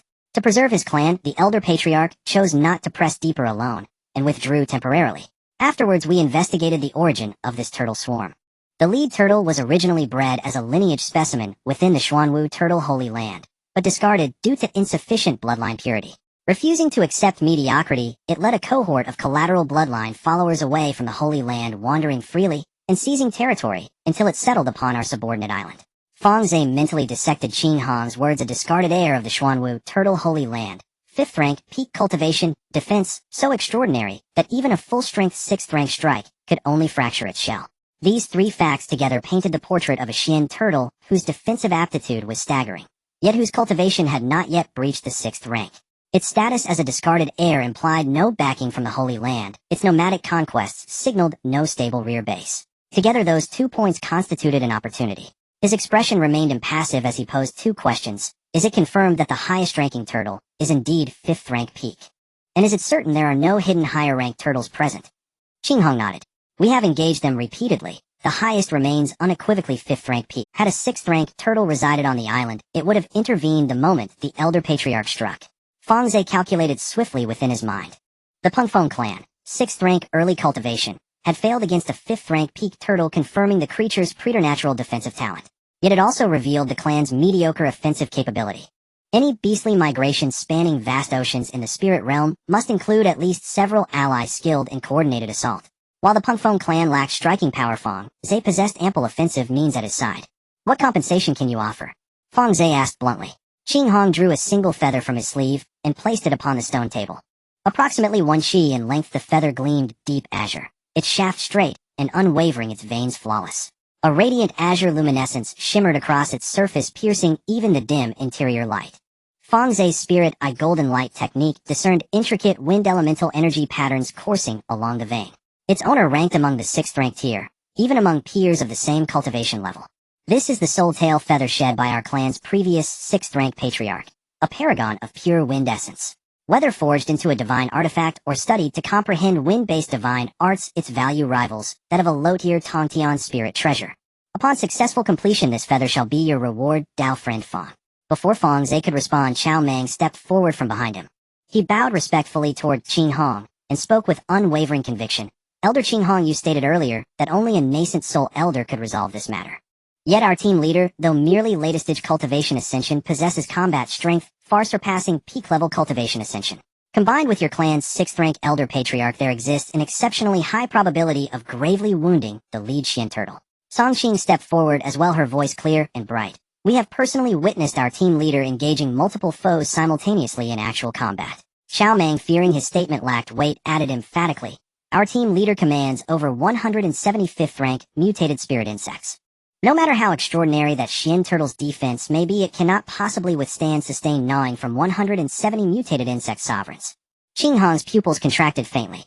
He did not reply immediately, instead re-examining Fang Ze with renewed scrutiny, a latest-stage cultivation ascension cultivator carrying over 175th rank mutated insect sovereigns. That magnitude left him uncertain whether he had heard correctly. After a moment's silence, he nodded. In that case, I must consult the Elder Patriarch. Only with his approval may action proceed. He turned and exited the stone hall, returning roughly 1 incense stick's duration later. The Elder Patriarch has assented. He remarked that the island originally belonged to the Pengfeng clan. Should one assault fail, further attempts remain viable. Yet since Dao friends from the Wanshou sect have graciously offered aid, this opportunity shall be seized for an immediate offensive. What strategic plan do you propose, Dao friend Fang? Speak freely. Fang Ze swept his gaze across those present, paused thoughtfully, then resumed his calm tone. My insect swarm will initiate suppression. The Pengfeng clan shall engage the Xian turtle swarm. Hedan Qing Peng shall disrupt from the periphery, while Lei Peng maintains long-range suppression. As for the lead Xian turtle, we shall jointly suppress it, myself and your 6th rank elder patron. However, he paused. The actions of our quartet shall not be recorded in official sect mission reports. Please understand this arrangement on the Pengfeng side. Qinghong waved dismissively. No issue. The Pengfeng clan handles such matters internally. After departing the stone hall, Fang Ze did not retire immediately, but halted instead at a secluded seaside cliff. Leaning against a jagged rock, he summoned the 3 before him. This mission arose unexpectedly. You know well what the sect expects of us. His tone brooked no negotiation, merely stating a truth mutually understood among the 4. Qiao Meng pressed gently on the still-and-healed wound on his arm and chuckled. Team leader, just tell us where to strike. Without you holding the line ahead, we'd have perished long ago. Such an extraordinary opportunity has fallen upon us. Why would any of us report it to the sect? Songqing stood nearby, cradling her flying sword, nodding firmly. Whatever team leader decides, we follow. Zhao Ping stood furthest back, still silent. He held a gray-feathered rock in his arms, its wings still bandaged. After a breath's pause, he spoke quietly. I possess no great talents, but I remember the debt of life you saved me. So long as you don't deem me, or gray, dead weight. Fang Ze glanced at him, his tone as level as when he'd asked directions earlier. You did not retreat upon that island. No need to say such things. His gaze shifted across the 3, voice unchanged. Follow me, and your share will never be lacking. In the cultivation world, profit served as the strongest motivator. Yet these 3 required no such inducement. They had entrusted their lives to a stranger who might well have ignored them, and Fang Ze had caught them. The true objective behind Fang Ze's acceptance of this bargain remained unknown to all 3 present. The rewards cited by the Pengfeng elder the 6th rank feather, was indeed sufficient to stir desire in any latest-stage cultivation ascension cultivator, a prime material for artifact forging. Yet what truly captivated him was not the feather itself. A 5th rank peak Xian turtle bearing the Xuanwu bloodline, discarded by the Holy Land unbacked and resourceless, whose defense repelled even early 6th rank strikes. Such a beast brought into his spatial realm, and awakened via the 10,000 spirits steely offered vastly superior cost efficiency, compared to hunting down countless demonic beasts across the realm for their refined blood essence. If successfully tamed, this Xuanwu-blooded turtle could serve as the foundational progenitor for a 4 symbols Xian turtle formation, completing our defensive pillar entirely. He repeated the thought silently within his mind, then stilled his thoughts. The next morning a bird's call suddenly echoed from the top of the highest peak in the center of the Faping clan's island. The call was not harsh, but it had a powerful penetrating quality, resonating back and forth in the valley several times before gradually fading. All the members of the Faping clan busy in their treetop nests simultaneously paused their tasks and bowed their heads toward the mountain peak. A blue escape light shot out from a cave at the mountain summit, circling briefly in midair before landing in front of the stone hall, where Fang Ze and the others were temporary. As the escape light dissipated, the figure within became visible. He was half a head shorter than Fang Ze, appearing to be in his 30s with a tall and slender build, his facial features sharper than those of Qing Hong. His eye sockets were deeper, with 3 long blue feathers inserted horizontally into his hair, on each side their roots gently pulsating beneath the flesh. He wore a snug-fitting blue battle robe with shoulder guards made from his own shed feathers, which subtly shimmered with lightning at the edges. He was a 6th stage initial blue thunderpong. I am Qing Ting, the current clan leader of the Faping clan. He nodded slightly to Fang Ze as a form of greeting, then turned back to face the assembled clan members. Behind him, over 400 Faping had already formed a neat aerial formation, all at least 4th stage. In the front row were 35th stage Qing Wing Peng, their wings spread wide, creating a canopy that blocked out the sun. In the center were over 100 Thunder Wing Peng above 4th stage, with lightning crackling at their wing tips before they even launched an attack. The remaining 300 or so 4th stage Qing Wing Peng were distributed along the flanks and back. All the Faping wore simple leather armor and claw covers, and a layer of waterproof grease was applied to their wing bones, glistening under the sunlight. These were purchased from the 10,000 Beasts sect. The battle tactics inherited by the Faping clan do not emphasize overly fancy strategic coordination. They rely on successive aerial charges and overwhelming numbers. To deal with the ground defense type enemy like the Xian Gui, they needed to gradually push the turtle group from the tidal flats to the inland edge, and then use the Thunderpong's lightning to wear them down. Fang Ze briefly explained the combat capabilities of the 5 people on his side. Mo Yuan and Bing Li, 2 5th stage flood dragons, were on standby underwater, not needing to participate in the frontal assault, merely sealing off the escape route of the Xian Gui toward the deep sea. Xiao Meng's Riftwind Falcon and Zhao Ping's Gray Feather Eagle joined the outer containment group of the Faping for flank protection. He himself led a swarm of golden-eating worms and 3 frogs to charge into the core of the island alongside Qing Ting. After listening to his deployment, Qing Ting simply replied, "Wait until that 5th stage perfect Xian Gui exposes its head. I will strike with all my strength to break its shell pattern. You and your subordinates should take advantage of the breach to enter." Fang Ze nodded and leapt onto the back of the purple lightning flood dragon. The roar of 400 Faping flapping their wings reverberated over the small island. In the sky, the blue mass pressed down, and the wind generated by their wing tips caused the sea surface to ripple with countless waves. The lost auxiliary island of the Faping clan was located 7,000 miles west of the Kangwu Sea, which was not too far given the flying speed of 5th stage birds. They would arrive within half a day. The 400 flying beasts of the Faping clan skimmed close to the surface of the sea, the wind pressure from their wings creating hundreds of parallel white streaks on the water. Fang Ze stood on the back of the purple lightning flood dragon, with Jin Tong and Bing Nu in front of him, while a silvery-haired woman, who had transformed from the swallowing sky frog, crouched at the dragon's tail, poking at the scales of the purple lightning flood dragon with her fingertips to study the direction of the lightning patterns. Xiao Meng, Songqing, and Zhao Ping each rode a flying beast following on the left flank of the formation. The excitement they felt before departure had been worn down to silence by the long-distance flight, with only Xiao Meng occasionally lowering his head to check the wounds still healing on his arm, ensuring the bleeding had not reopened. Fang Ze's divine sense swept back and forth over the sea surface ahead. The outline of the island had already surfaced from beneath the horizon, first appearing as a line of gray-green land, then gradually enlarging into a complete circular volcanic island. The vegetation on the island was sparse, with most of the surface being bare gray-white rock. On the tidal flats lay a dozen low-level Xian Guis appearing from a distance like gray stones scattered on the beach, motionless and relaxed. But he noticed the first oddity.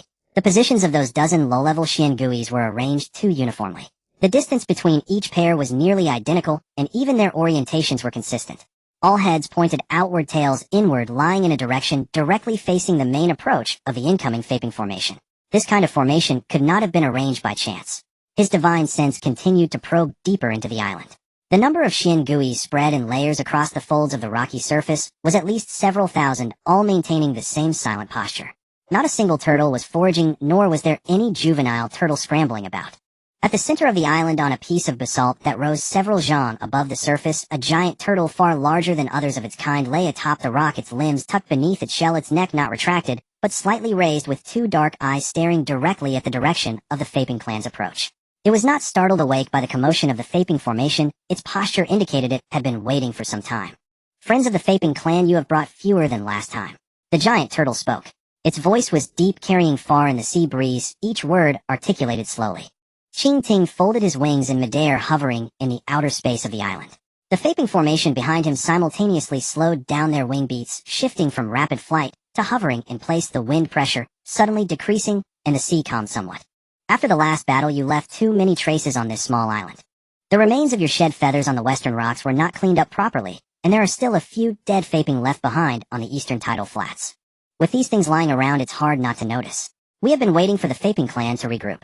Qing Ting coldly huffed. Since you know we will come again, do you plan to withdraw from this island today, or do you intend to be buried here?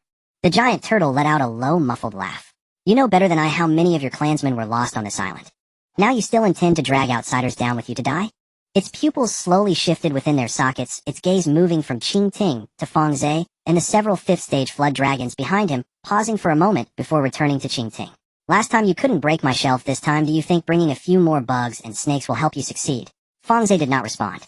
He stepped forward 2 paces from the dragon's back, standing at the side of the dragon's head, his gaze meeting that of the giant turtle in the air. He did not reveal his name or background, nor did he question the other's origins. He simply asked a question. How many clansmen did you bring out from the sacred land of the Xuanwu turtle? The giant turtle's pupils slightly contracted. It fell silent for a moment, then slowly raised its neck, its voice even heavier than before. It seems you have done your homework. I have stayed in the sacred land, and the clansmen I brought out are right in front of you, neither too many nor too few. It paused. The old turtles in the sacred land have selected bloodlines for hundreds of thousands of years, deeming my purity insufficient, and expelled me. I refuse to give them the chance to look down on me. Even without high purity true spirit blood, our Xuanwu clan can still carve out our own territory. This island I have occupied will not be easily given up. Qing Hong moved forward from the right side of the formation for a moment, lowering her voice to say beside Fang Ze, Fang Dao Yu, it is futile to waste more words on this old turtle. It said the same thing last time, placing the lives of its kin on the front lines, refusing to retreat. Fang Ze paid no heed to Qing Hong's urging, still gazing at the giant turtle, his tone flat. You wish to occupy this island at the cost of these clan members' lives, but without the resources from the sacred land, your clan's 5th-tier Xian turtle will only dwindle in number as the years go by. The 5th-tier seaweed that thousands of mouths under your command need only grows on this island. If the Faping clan destroys the roots of the seaweed, having a turtle shell and Xuanwu bloodline won't help you feed the hatchlings. The giant turtle did not immediately retort. It remained silent for longer than any previous occasion. Then it retracted its neck slightly, and its voice when it spoke was no longer as heavy as before. You are not wrong, the hatchlings do indeed need seaweed. But this is not a matter of whether to retreat or not. Its eyes scanned the formations of Faping surrounding the island. If you wish to seize this island, feel free to act. I only want you to understand one thing, even if you ultimately win many of the people under, you will still end up in the mudflats. Then let the true chapter unfold beneath our hands. Qing Ting's patience had clearly worn thin. With a flap of his wings, azure and purple lightning surged around him, and the 400 Faping formations behind him simultaneously lowered their wing tips, swiftly arranging into an attack formation, and Fang Ze said nothing further. He gestured behind him, and the golden boy stepped forward, his indestructible golden body raising the first defensive barrier in front of him. The Ice Maiden silently unfolded a crystal mirror wall beside her shoulder, cold air beginning to spread beneath her feet. The sky-swallowing toad withdrew its hand from the lightning pattern, standing up, and moving to Fang Ze's right side, a small, unactivated spatial vortex already resting in its mouth. The swarm of insects was not immediately released, but the beast-controlling bag was already faintly glowing. The giant turtle observed everything and issued commands to its kin. On the gray-white rocky shell of the island's surface, thousands of Xian turtles simultaneously illuminated the array patterns on their carapaces. Dozens of fifth-tier Xian turtles slammed their forelimbs into the ground, the four-symbol array patterns on their backs interconnected, weaving a super-large linked array shield that covered the entire island. At the moment the array shield was formed, the direction of the flow of spiritual energy around the entire island changed. Spiritual energy was drawn inward, and the ripples on the sea began to flow backward towards the center of the island from its. The 400 birds of the Faping clan under Qing Ting's command launched the first round of suppression. The Thunderwing Peng broke away from the formation, the lightning they had accumulated at their wing tips crashing down on the surface of the array shield.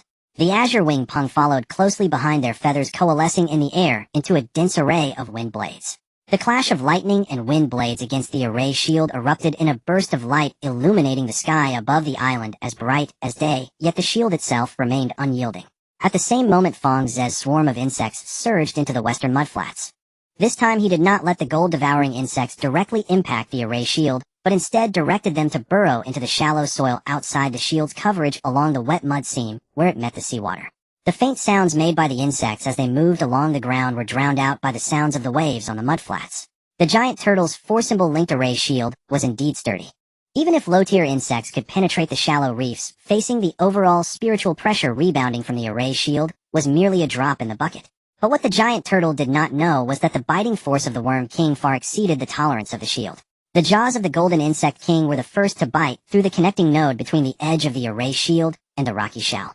A tiny crack began to spread outward from that node. The speed of the crack's expansion was not fast, but all the Xian turtles inside the shield sensed the tremor coming from that point simultaneously. The giant turtle's gaze passed through layers of array shields, landing on the dark golden insect cloud in the western mudflats, its pupils narrowing slightly.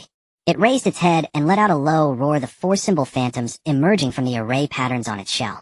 The Xuanwu vermilion bird azure dragon and white tiger spiraled around its shell, while a dozen fifth-tier Xian turtles in the center of the island shifted their defensive focus from the air above to the western mudflats. The thickness of the array shield on this side surged as the insect swarm's gnawing speed briefly stalled against the shield's self-repair rate at the beach's edge. Qing Ting's wind and thunder claws broke through the weak area of the array shield, diving down to grab the top of the giant turtle's head. The giant turtle's thick neck whipped out from below the shell's edge, its head swelling with the wind, opening its massive mouth lined with keratin plates to bite down hard towards Qing Ting's right claw. The shockwave from the impact where the wind and thunder claw met the turtle's mouth sent sand and stones from the mudflats flying dozens of feet into the air. Qing Ting's right claw was caught, but his left wing had already swung down simultaneously, the edge of the wing cutting through the air, with purple lightning striking the junction of the giant turtle's neck and shell, leaving a shallow, narrow burn. Not bad. The giant turtle released its bite, tilting its head to dissipate the residual impact from Qing Ting's left wing, blood trickling from the corners of its mouth and staining the gaps between its keratin plates. Its four-symbol phantoms continued to hover above its head, while the defensive array shield continued to channel spiritual energy throughout the island. The golden boy had already rushed to the edge of the array shield. He embedded his indestructible defense into the expanding crack created by the golden insect king, forcibly opening a passage large enough for a single person to pass through from within the rebounding defensive shield. The moment the gap opened, the giant turtle let out a muffled roar. 6 independent four-symbol small shields emerging from the patterns on its shell, rapidly rotating around its body, attempting to use these single shields to replace the gap in the linked array shield. The sky-swallowing toad positioned itself at the breach inside the array shield, aiming its mouth at the 6 rotating small shields. It channeled all the undigested energy stored within its body into the spatial vortex, a silvery gray spatial shockwave shooting out from deep within its mouth, striking the nearest small shield. The small shield shattered the shockwave, penetrating the fragments, and continuing to strike the next shield wall. For out of the 6 small shields shattered in that one blow, with the remaining 2 swaying unsteadily beside the giant turtle. Qing Ting's wind and thunder claw, drawing upon all its true essence, plunged downwards through this gap. The old scar on the turtle's shell that had been previously shattered and healed exploded open again under the impact of the third strike. Qing Ting's wind and thunder claw, drawing upon all its true essence, plunged downwards through this gap. The old scar on the turtle's shell that had been previously shattered and healed exploded open again under the impact of the third strike. The giant turtle retracted all its limbs into its shell, centering itself. The entire massive shell sank down, drawing in surrounding rocks and sand to cover the cracks in its shell, solidifying its defense. The Chow Mang giant hammer smashed down from the side, striking the exposed joint of the turtle's front limb with 3 powerful blows. When the third blow fell, the outer shell of the joint shattered, causing the entire front limb to collapse limply to the ground. The giant turtle swayed slightly, but its other leg remained firmly planted on the basalt. The sky-swallowing toad stepped back a few paces, supporting herself on her knees beside the basalt, a trickle of silver blood oozing from the corner of her mouth. My mouth hurts. She turned to look at Fang Ze. Fang Ze glanced at her, confirming that the fluctuations of spiritual power within her cave were still within a controllable range, so he did not urge her to continue, but let her retreat behind the golden boy to adjust. The Ice Maiden took her place, continuously shooting her ice-eye rays into the seeping hot turtle blood from the cracks in the giant turtle's shell. Under the alternating impacts of high and low temperatures, cracks began to form on the edges of the turtle shell. The golden boy stepped forward again, his claws tearing through the turtle shell that had been weakened by the ice crystals, while the Ice Maiden maintained the low temperature at the biting points with precise rays. The area of peeling from the giant turtle's shell expanded round by round, starting from the cracks. After Qing Ting's second round of wind and thunder claws were deflected by the four symbol phantoms, he retreated half a step. The sleeves of his battle robe on the right side had been burned away from the previous series of hard grabs, his palms covered in small blackened electrical scars. The four symbol phantoms reformed into a shield in the gap created by his retreat. The giant turtle took a breath, temporarily filling all the outer nodes torn open by the insect swarm with newly absorbed rocks. It raised its head again, meeting Fang Ze's gaze once more. Stop! The giant turtle suddenly spoke. Qing Ting's next round of Thunderclaw had already gathered halfway. Upon hearing this, he forcibly withdrew the claw's tip, creating a sound of air tearing in the air. The golden boy, baring his teeth and preparing to pounce again, was stopped by Fang Ze raising his hand. The golden-eyed creature snorted in dissatisfaction at his side, but did not disobey the order. The Ice Maiden retracted the third ray forming on the mirror wall. The devourer toad crouched on the ground, rubbing its cheeks, unusually refraining from indulging in a snack. The giant turtle did not gaze at the oppressive swarm of insects in the sky, nor did it look at Qing Ting, who was poised to strike in midair. It looked directly at Fang Ze, its neck slowly straightening from the edge of its shell, its movements restrained. I wish to speak with you alone. Qing Ting seemed to want to speak up in midair, but Fang Ze turned his head and slightly nodded, silencing his words. Qing Hong and the other members of the Feathered Pung clan all focused their attention on their ancestor. In the end, Qing Ting said nothing more, merely retracting the charged Thunderclaw back under his wings. I can talk with you provided that your clan members now withdraw to the southern half of the island and all formations are dismantled. I can hold back for now. After Fang Ze finished speaking, he withdrew his divine sense. The swarms of gold-eating insects on the tidal flats and within the island's rock shell obediently ceased all attacks, transitioning into silence. The insect cloud hovered in the air for a moment before retracting several zhang. The giant turtle remained silent for a few breaths, emitting a low, prolonged sound. All the mysterious turtles scattered within a radius of hundreds of zhang simultaneously withdrew their heads back into their shells, and the island's formation shields extinguished layer by layer like a receding tide, revealing the gray-white shells emerging from the dark tidal flats. The turtle group ceased their counterattacks and slowly began to shift towards the southern side of the island. A few low-tier young turtles still lying on the tidal flats were splashed by seawater, shaking the mud and sand off their paws, clumsily turning to crawl south, with the larger turtles not making a sound. That's enough. The giant turtle spoke again after the last low-tier turtle had retreated into the cracks on the southern side of the island. I concede this round of confrontation. I can't kill you if we keep fighting, but if it comes down to the last moment, I believe I can make you lose half of your insect cloud. It paused. Among my clan, there are still many that... Fang Ze jumped down from the back of the dragon, walking alone along the soft, wet sand of the tidal flats towards the center of the island. He did not call the dragon group, nor did he ask the golden boy or Ice Maiden to accompany him. The devourer toad climbed up behind him, wanting to follow, but he gently pressed its shoulder without looking back. No hurry. He stood on the dry reef, several zhang in front of the giant turtle, quite a distance from the crack in its shell. The giant turtle lowered its neck, slowly bringing its head down to a line with Fang Ze's line of sight. Its eyes reflected the small figure of the human before it, yet its gaze did not carry a condescending superiority. Instead, it bore a weariness and restraint that had surfaced only after a long standoff. What do you wish to gain from this? Fang Ze spoke first. You carry a certain aura of space about you, not the kind embedded within the turtle shell formations, but that of a true world in development. The giant turtle slowly opened its mouth, its tone lower than at any time before, as if not wanting any third ear in the distance to overhear. I have perused the records about the true spirit space source on the sacred land's legacy stone wall, when I was regarded as a bloodline inferior product in the sacred land. That aura is very similar to yours. Those demonic beasts around you have bloodline purity much higher than normal wild individuals, an effect not achievable by merely accumulating rare materials. You must possess some means to purify the bloodlines of demonic beasts. Fang Ze did not deny nor affirm, merely quietly clasping his hands together in front of him. If I truly had such means, he spoke each word slowly, what could you offer in return? Mowu, that is my true name. The giant turtle first stated its name before addressing his question. In my current form, I have been at the peak of the 5th level for far too many years. If you can reactivate the defective Xuanwu bloodline within me. It paused. I can lead my entire clan to recognize you as our master. All adult turtles will go to battle, and all young turtles will enter your space. Wherever you are in the sea, I will protect you in front of you. Whether you want me to cease hostilities with the Feathered Pung clan or relinquish this island, help me revive my bloodline. Fang Ze fell silent for a moment, raising his left hand and placing it on the position of the whale pendant on his chest. The pendant's temperature lingered at his fingertips for a moment. The consciousness of the 10,000 spirits tablet gently pulsed at the edge of his divine sense, separated by a layer of light membrane, but there was no further reaction. I need to confirm how much active Xuanwu bloodline remains within you. He paused, lowered his hand, and his gaze returned to Mo Wu. If there is indeed a possibility of awakening, I can agree to your terms. But I must tell you in advance. I will not allow the Feathered Pung clan to destroy the seaweed on the island. You do not need to give up this island either. My agreement with the Feathered Pung clan is very simple. I help them resolve this conflict, and they compensate me. My compensation is not you, but the 6th level molted feather of their clan leader. Therefore you can continue to reside on this island provided you cease mutual conflict. The seaweed will be harvested alternately, and the young from both sides will not infringe upon each other. Mo Wu was silent for a long time.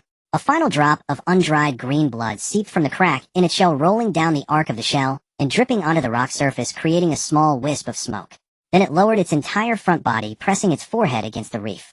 If you can truly negotiate with the Feathered Pung clan and provide my clan with a bloodless footing, Mo Wu will follow you. Not just me, but all the Xuanwu on this island will follow you. Mo Wu had come to realize after drifting for hundreds of years since leaving the sacred turtle land, it still had no place to settle. This youth with his insight and perception must be a powerhouse. Following him would not be a loss. Fang Ze looked at the giant turtle before him, which had laid down all defenses, and nodded agreed. He turned and walked back. Qing Ting hovered in the air for a moment before landing in front of him, his expression not looking good. Dao friend Fang, what do you say? The Xuanwu must completely withdraw from this island, leaving it entirely clean within today. The island must be returned intact to the Feathered Pung clan along with the seaweed reef area undamaged.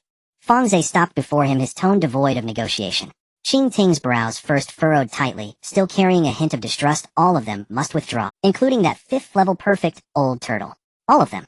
Qing Ting turned to glance at the giant turtle on the basalt, which was slowly retracting its limbs, and then looked at the group of Xuanwu that had begun to orderly move toward the tidal flats on the southern side of the island.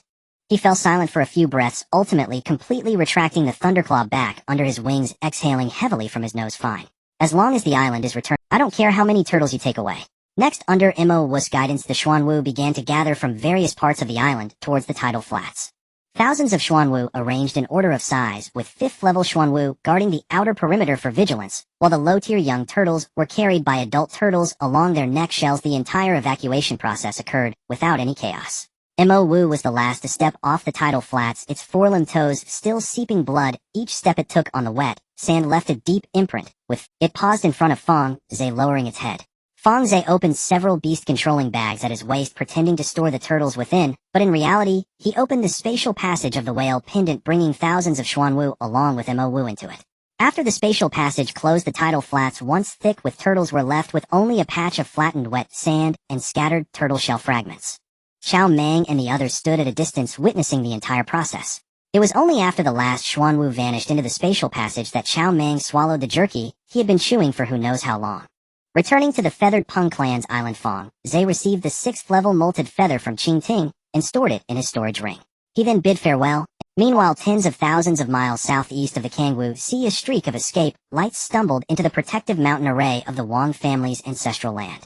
When the escape light landed on the stone slab ground inside the array, it could not even maintain its human form and rolled twice on the ground before coming to a stop. The guarding disciple rushed over to help, turning the person over. The black-robed cultivator's mask had long been lost in some part of the sea, his face smeared with half-dried blood scabs.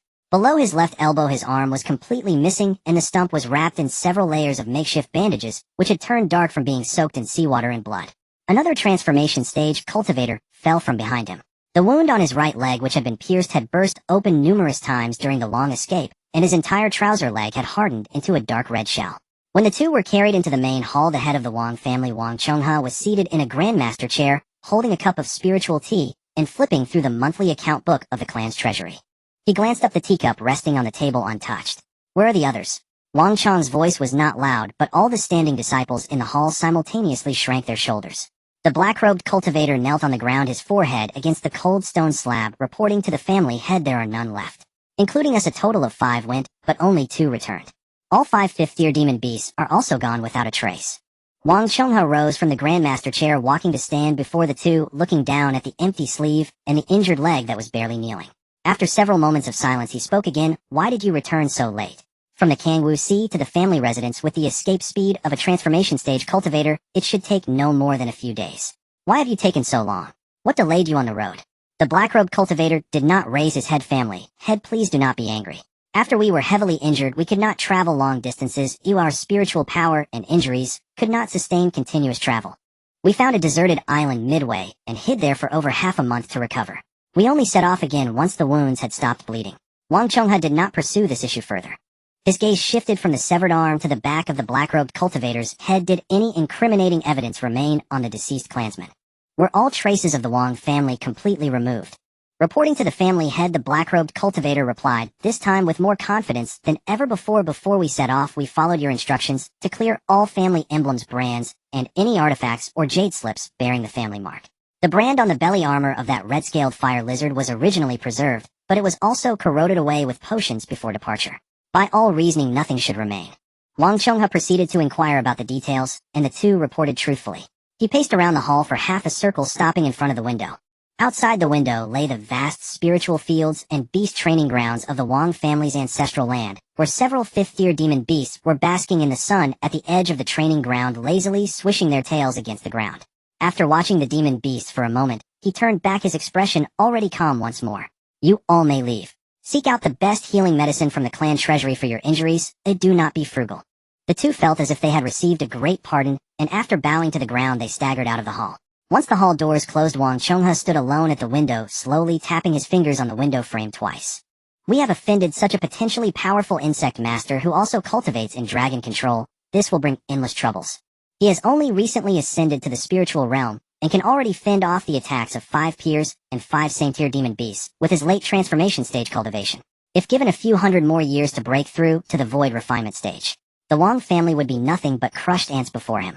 He returned to the desk, rubbed his fingers over the cover of the account book, and then pulled out a dark red communication jade talisman from the depths of a drawer. The surface of the jade talisman was engraved with a beast-shaped totem in a dormant state. This was the emergency contact talisman specifically for the internal use of the 10,000 Beasts sect. It is necessary to contact the void refinement elder of the sect. He held the communication jade talisman in the palm of his hand, but did not activate it immediately. The edge of the talisman was rubbed back and forth under his fingertip several times before he returned it to the drawer. Note want to. The sect elders cannot be summoned just like that. If I go to complain about a defeat without any evidence, not to mention moving Fang Ze, it would only expose my own incompetence. This person has completed a task. According to the sect's rules, subsequent tasks must be at least 20 years apart. The likelihood of him voluntarily leaving the sect's jurisdiction within 20 years is quite low. This is troublesome. He paused, his gaze falling on the unfinished clan account book on the desk. After pondering for a long while, he retrieved the communication jade talisman once again from the drawer. There is no need to report. All that is needed is for a certain elder to slightly raise a hand during task scheduling and assign this person a task of higher difficulty. In the normal task allocation within the sect, no one could find fault. Once this person takes on the task and leaves the sect, the crisis would no longer be a simple chase. He infused spiritual energy into the jade talisman, and the beast-shaped totem on the surface slowly opened its eyes.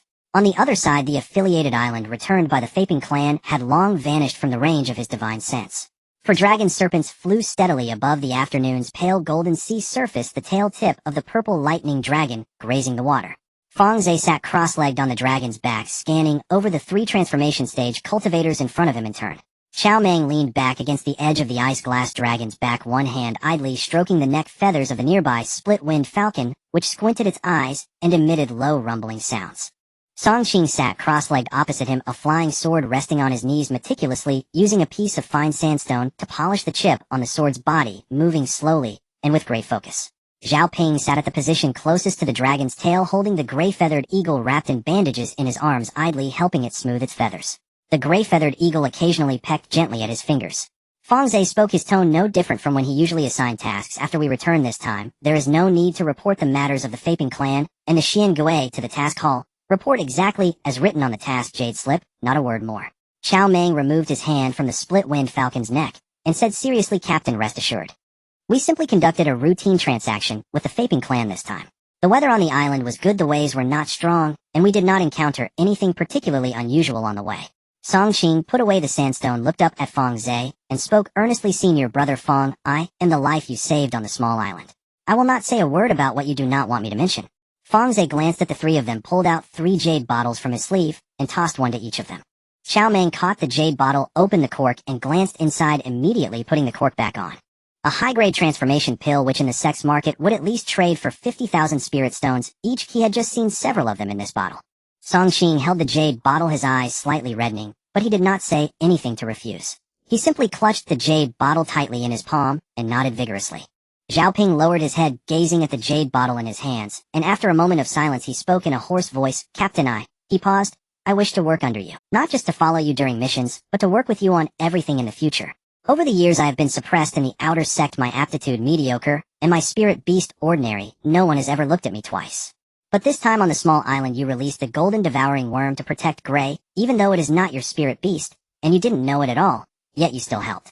Xiaoping raised his head, his eyes slightly red, but he did not avoid Fang Ze's gaze. I know I am not as strong as Qiao Meng or as talented as Song Qing, but I am diligent in running errands and quick in gathering information. I am more familiar with the chaotic forces in the outer sect than they are. When you need someone to manage trivial matters, I will definitely be of use. Xiao Meng, who was nearby, quickly chimed in, Brother Fang, do not forget about us. I may not have many other skills, but when it comes to fighting my wind-splitting falcon, and I can still take on a few hard battles. Song Qing tucked the jade bottle into her embrace, and added, Brother Fang has managed this mission from start to finish with great skill, saving both Xiaoping and me. Like Xiaoping, I also do not wish to part ways like this.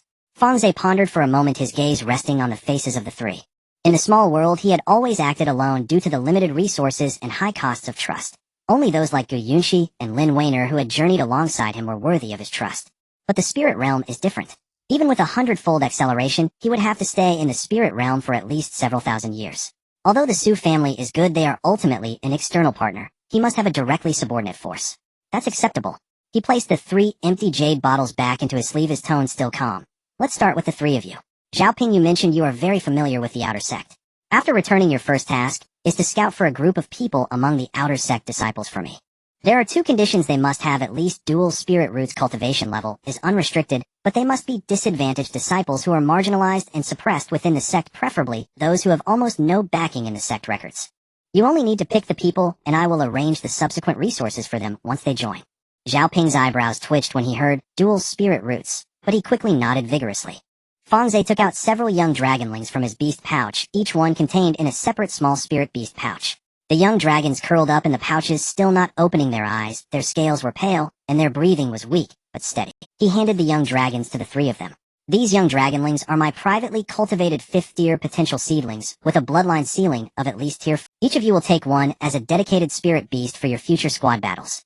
Xiaoping, yours is an ice-type dragon, and the gray-feathered eagle will be used for transportation and reconnaissance, while this dragon will take the front in the main combat position.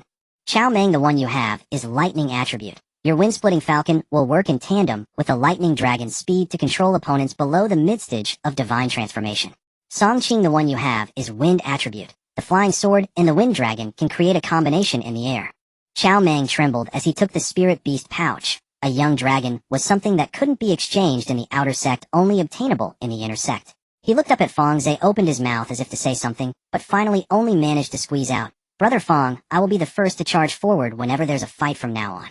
Song Qing gently cradled the wind dragon cub in her arms, looking down at the curled tail tip of the young dragon, and softly said, Brother Fang, I will take care of your left and right flanks from now on. As long as the flying sword and wind dragon are still able to fly, no one will get close to you. Xiaoping held the ice-type young dragon, his throat bobbed a few times before he spoke. Captain, I will start looking for people tomorrow. Fang Ze looked at the expressions of the 3 holding the young dragonlings, and the spirit realm is vast and boundless. 3 people may not seem like many, but it is enough to get started. The journey back to the sect would take a few more days. Fang Ze sat cross-legged on the back of the purple lightning dragon, while using his divine sense to monitor the fluctuations of spiritual energy in the surrounding seas. He sank his consciousness into the whale pendant space. Inside the space, thousands of mysterious turtles had already been preliminarily placed under MOW's arrangement. The 4 symbols mysterious turtle group displayed a considerable degree of tolerance towards this batch of new kin. De Kong and Xiao Kong even actively yielded a sun-drenched shallow area east of the reef cluster for the young mysterious turtles to inhabit. Mo Wu lay alone at the edge of the floating island, his huge shell half buried in the grass, with his neck stretched long, staring blankly at the distant, innate five-color tree. "Come up to the floating island," Fang Ze's voice echoed in Mo Wu's ear. "I will help you check the specific condition of the bloodline in your body. Additionally, if there are any potential high bloodline seedlings in your clan, bring them up to the island as well." Mo Wu responded slowly, pulling his limbs out of the grass, and crawled towards the floating island. He called over two mysterious turtles. These are the only two mutated blood-eyed mysterious turtles whose bloodline purity is second only to his. They are orphans he had taken in after leaving the sacred land, completely unrelated to the orthodox bloodline of the sacred land. On the floating island, the grassland in front of the 10,000 Spirits monument had already been trampled bare by the Golden Boy. When Mo Wu climbed onto the floating island, the Golden Boy was squatting beside his pile of ores, pawing at the spoils of war. Upon seeing Mo Wu approaching, he immediately raised his head warily and carefully shifted his pile of ores back half a foot.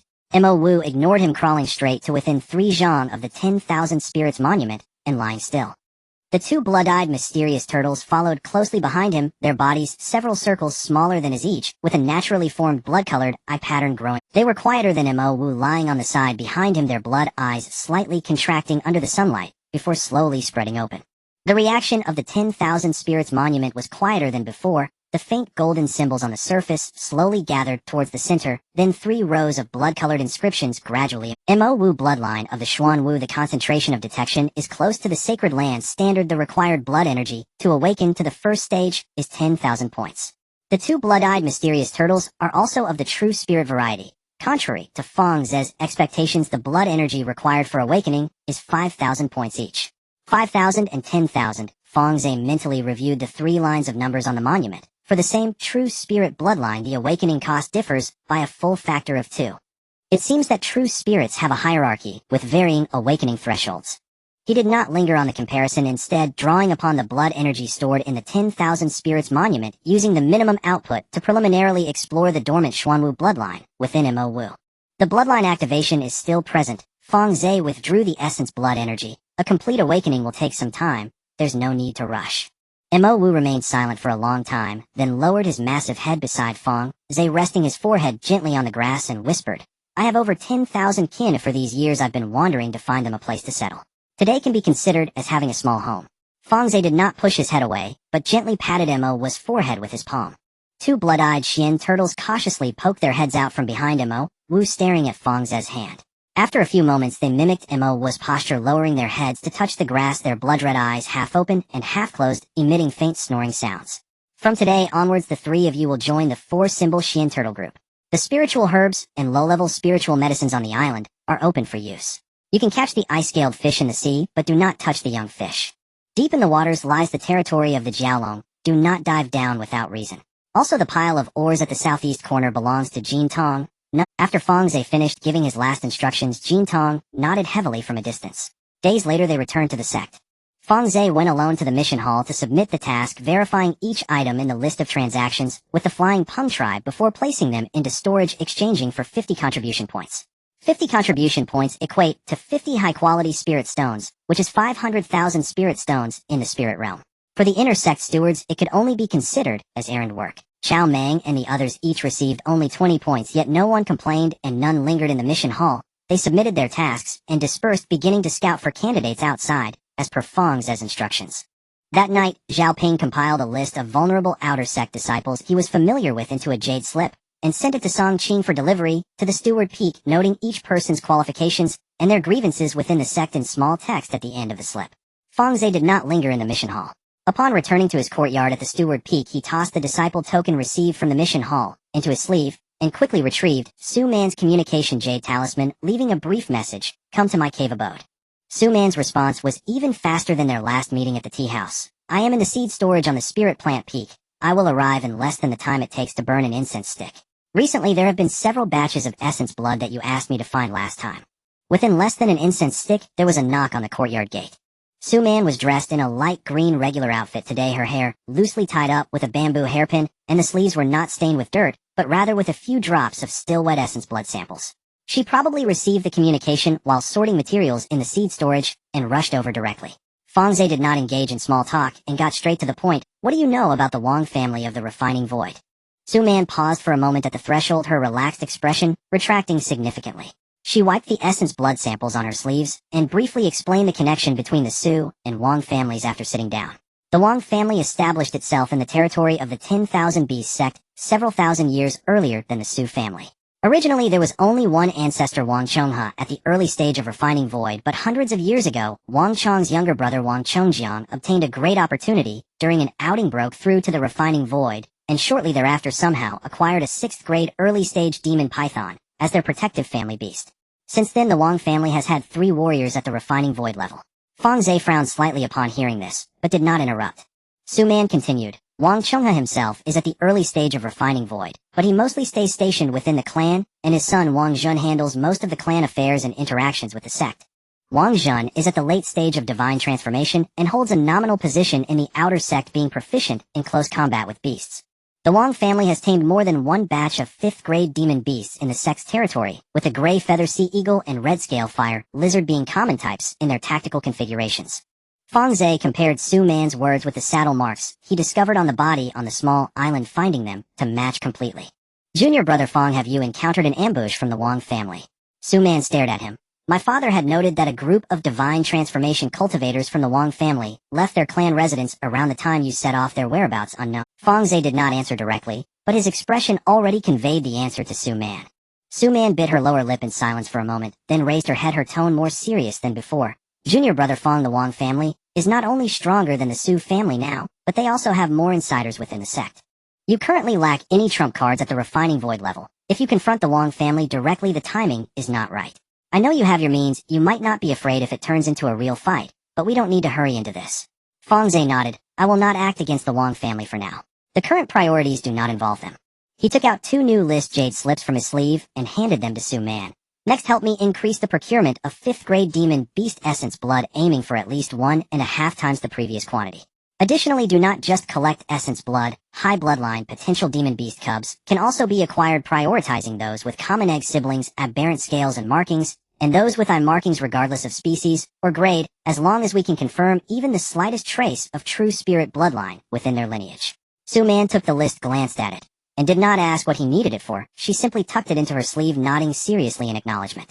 Fang Ze then produced a storage bag from his sleeve and placed it on the table. This batch of pills is a recent refinement of 5th grade pills for advancing magic power. Most of the items above high quality are in here. Handle it as usual. The channel fees remain the same. Su Man accepted the storage bag, scanned it with her divine sense, then tucked it away and stood up to take her. Fang Ze escorted her to the courtyard entrance, and as she turned to step over the threshold, he added, be cautious in everything. Su Man paused, glancing back at him. She did not say anything else, merely pressed her lips together and left with a quick, I know, as she hurried down the suspended corridor. Fang Ze stepped into the space, and the constant spiritual light above the floating island continued to quietly illuminate the monument of all spirits and the branches of the 5-colored tree. He did not go to check the growth of the spiritual herb garden as usual, but directly walked to the edge of the floating island, spreading his divine sense to scan from the depths of the water where the dragon resided all the way to the edge of the spiritual herb garden where the mysterious turtle rock formations lay. The number of 5th-tier monsters currently present in the space had increased to the point where they required classification management by species, yet the threshold between the 5th and 6th tiers could not simply be crossed by sheer numbers. He quickly reviewed all the 5th-tier monsters in his mind to see if any had broken through to the 6th tier. Although the swarm of gold-devouring insects had many mutated individuals, there were very few cases of the insect race breaking through to the 6th tier on the Dongling continent. They would require a higher monster bloodline stimulus. Previously, it had been a 5th-tier dragon, but next they might need a 6th-tier dragon, or even a true dragon. This path was currently impassable. Most of the dragon swarm's bloodline limits were stuck at the 5th and 6th tiers, with only Bing Li and Mo Yuan able to reach the threshold of the 7th tier, but they were currently at the perfected 5th tier, almost at the 6th. Jin Tong and Bing Nu were locked at the 5th tier, and although the Moonlight Snow Fox had reached the perfected 5th tier, the bloodline of the 9-tailed Celestial Fox had not awakened, yet making the 6th tier equally a wall for the Snow Fox.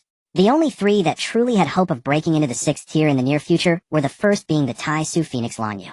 With its perfected 5th tier cultivation, the true spirit bloodline advantage allowed it to break through to the 6th tier with almost no bottleneck. The only limitation was Fang Ze himself. Once the Phoenix breaks through to the 6th tier, whether the radiance will penetrate the spatial barrier and be sensed by the outside world, he had no absolute confidence. The second was Mo Wu. The perfected 5th-tier Xuanwu bloodline of the mysterious turtle could withstand the full force of a 6th tier's initial strike, and if it awakened the Xuanwu bloodline, and then broke through to the 6th tier, its shell could also hold the situation in battles at the refining void level. The third was Ao Xiaoqi. That true dragon bloodline ice dragon cub he had tamed in the small world had a bloodline level of at least the 7th tier and could evolve. Years ago, due to the high explosion rate of ordinary gold-devouring insects from the true dragon's essence blood Fang Ze had refrained from extracting its essence blood on a large scale for insect refining, only feeding its spiritual herbs and low-tier pills methodically during daily cultivation. After thousands of years, the cub had grown to the perfected 5th tier, and it was time to consider advancing it further. Fang Ze withdrew his divine sense from the water and turned to call towards the pile of ores Jin Tong. Jin Tong was crouched beside the ore pile, using its front paw to flip over a newly refined 5th tier water attribute or studying its patterns.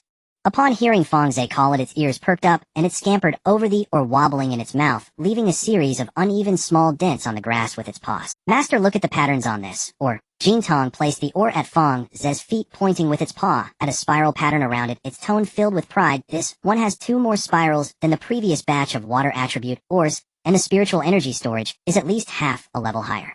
Fang Ze glanced down at the ore. Jin Tong's talent for turning stone into gold truly justified its pride. The batch of 4th tier water attribute ores brought back from the Dragon Palace of the Dragon Sea had all been steadily refined to the quality of top tier 5th tier ores thanks to Jin Tong's careful refining process. But this was not enough. Jin Tong Fang Ze squatted down to meet its gaze. Your current bloodline limit is stuck at the 5th tier. With your current state, can you refine a 5th tier or up to the 6th tier? Jin Tong's proud expression faltered for a moment. It pushed the ore closer to itself, placed its front paw on it, and after a long pause spoke with more seriousness than before. I can, but it requires a lot of my essence. Refining a 5th tier or to the 6th tier would require drawing out the core essence of the gold attribute from within me. After refining, my cultivation level would drop back a tier, and I wouldn't be able to use the next one for at least 500 years. Converted to the outside world, that would be 5 years, which is 5 times longer than the cooling time for refining 5th tier ores before. 5 years for one 6th tier, or is simply a fantasy in the outside world. 6th tier ores are practically non-existent in the markets of the Dongling continent. Occasionally a sect auction might release 1 or 2, but the prices could make even refining void cultivators frown. However, for the space 5 years would be enough for Jin Tong to refine several 6th tier ores. The key issue was not the cooling time, but the essence consumption. To what extent would my cultivation drop? Refining 1 would probably drop back to the threshold of early 5th tier. Eating more refining essence pills and ores can gradually replenish it. But if I don't regulate the consecutive refining, I might drop back to the 4th tier.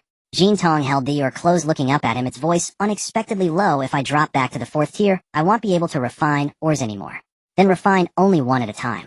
After finishing, you must eat properly to replenish your essence, but do not refine consecutively without my permission. Fang Ze took out 4 commonly available 5th tier earth attribute ores from his storage bag and lined them up in front of Jin Tong: Xian, Huangstone thick earth crystal earth essence, or and red clay iron essence. These were standard 5th tier earth attribute ores available in the markets of the Dongling continent, not rare, but sufficient as samples to test the effects of spatial up. From these 4 ores, pick 1 to try refining to the 6th tier. No need to rush to finish them all at once. Try 1 first, and you'll observe the results.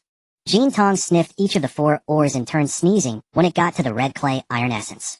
It pushed the red clay iron essence aside, then repeatedly compared the patterns on the surfaces of the remaining 3 ores, ultimately selecting the Xian Huang stone. This one has the most even earth attribute patterns, and it should consume the least essence to refine. Fang Ze temporarily locked the other 3 ores in his storage bag. Keep the rest for now. After refining the Xian Huang stone, tell me the specifics of the essence consumption. If the earth attribute ores consume less essence, we will focus on refining earth types in the future. If all 4 are the same, then we will choose the cheapest one for bulk storage. 5 years for one 6th tier, or hoarding for decades would yield a hard currency that could bankrupt refining void powers. Jin Tong placed the Xian Huang stone in front of itself, ready to begin refining, when Fang Ze added, "By the way, how did it go with Tun Tian Ha?" "No progress." Jin Tong interrupted him, its voice suddenly rising a pitch. "She said my mind is filled with ores, and I don't understand romance."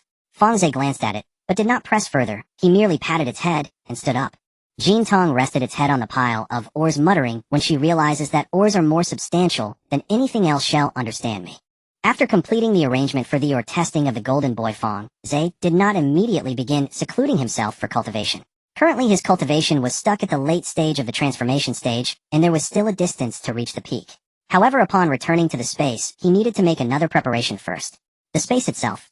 The concentration of spiritual energy in the space was currently at the 5th tier, reaching the upper limit constrained by the laws of the small world. If the space could not break through to the 6th tier for a long time, then the 5th tier premium spiritual energy environment would only support the growth of spiritual herbs to 5,000 years and the cultivation of monster beasts to the perfect 5th tier. The few seedlings he had that were attempting to break through to the 6th tier Lan Yu, Mo Wu, and Ao Shaoqi, even with strong bloodlines, would face a significant reduction in success rate without the support of a 6th tier spiritual energy environment. Therefore, if the space could not upgrade, he would have to rely on external forces to compensate using a spirit gathering array. A spirit gathering array of 5th tier quality or above could create a high-density spiritual energy zone that temporarily exceeds the upper limit of the spiritual energy environment within a limited range. Although it cannot last long, it can at least provide a final push for the monster beasts at the critical moment of breaking through to the 6th tier. He took out Su Man's communication jade talisman and left a message: help me find a 5th tier premium or superior spirit gathering array disc. If there are no finished products on the market, semi-finished products will do. I will modify it myself. The price is not a concern.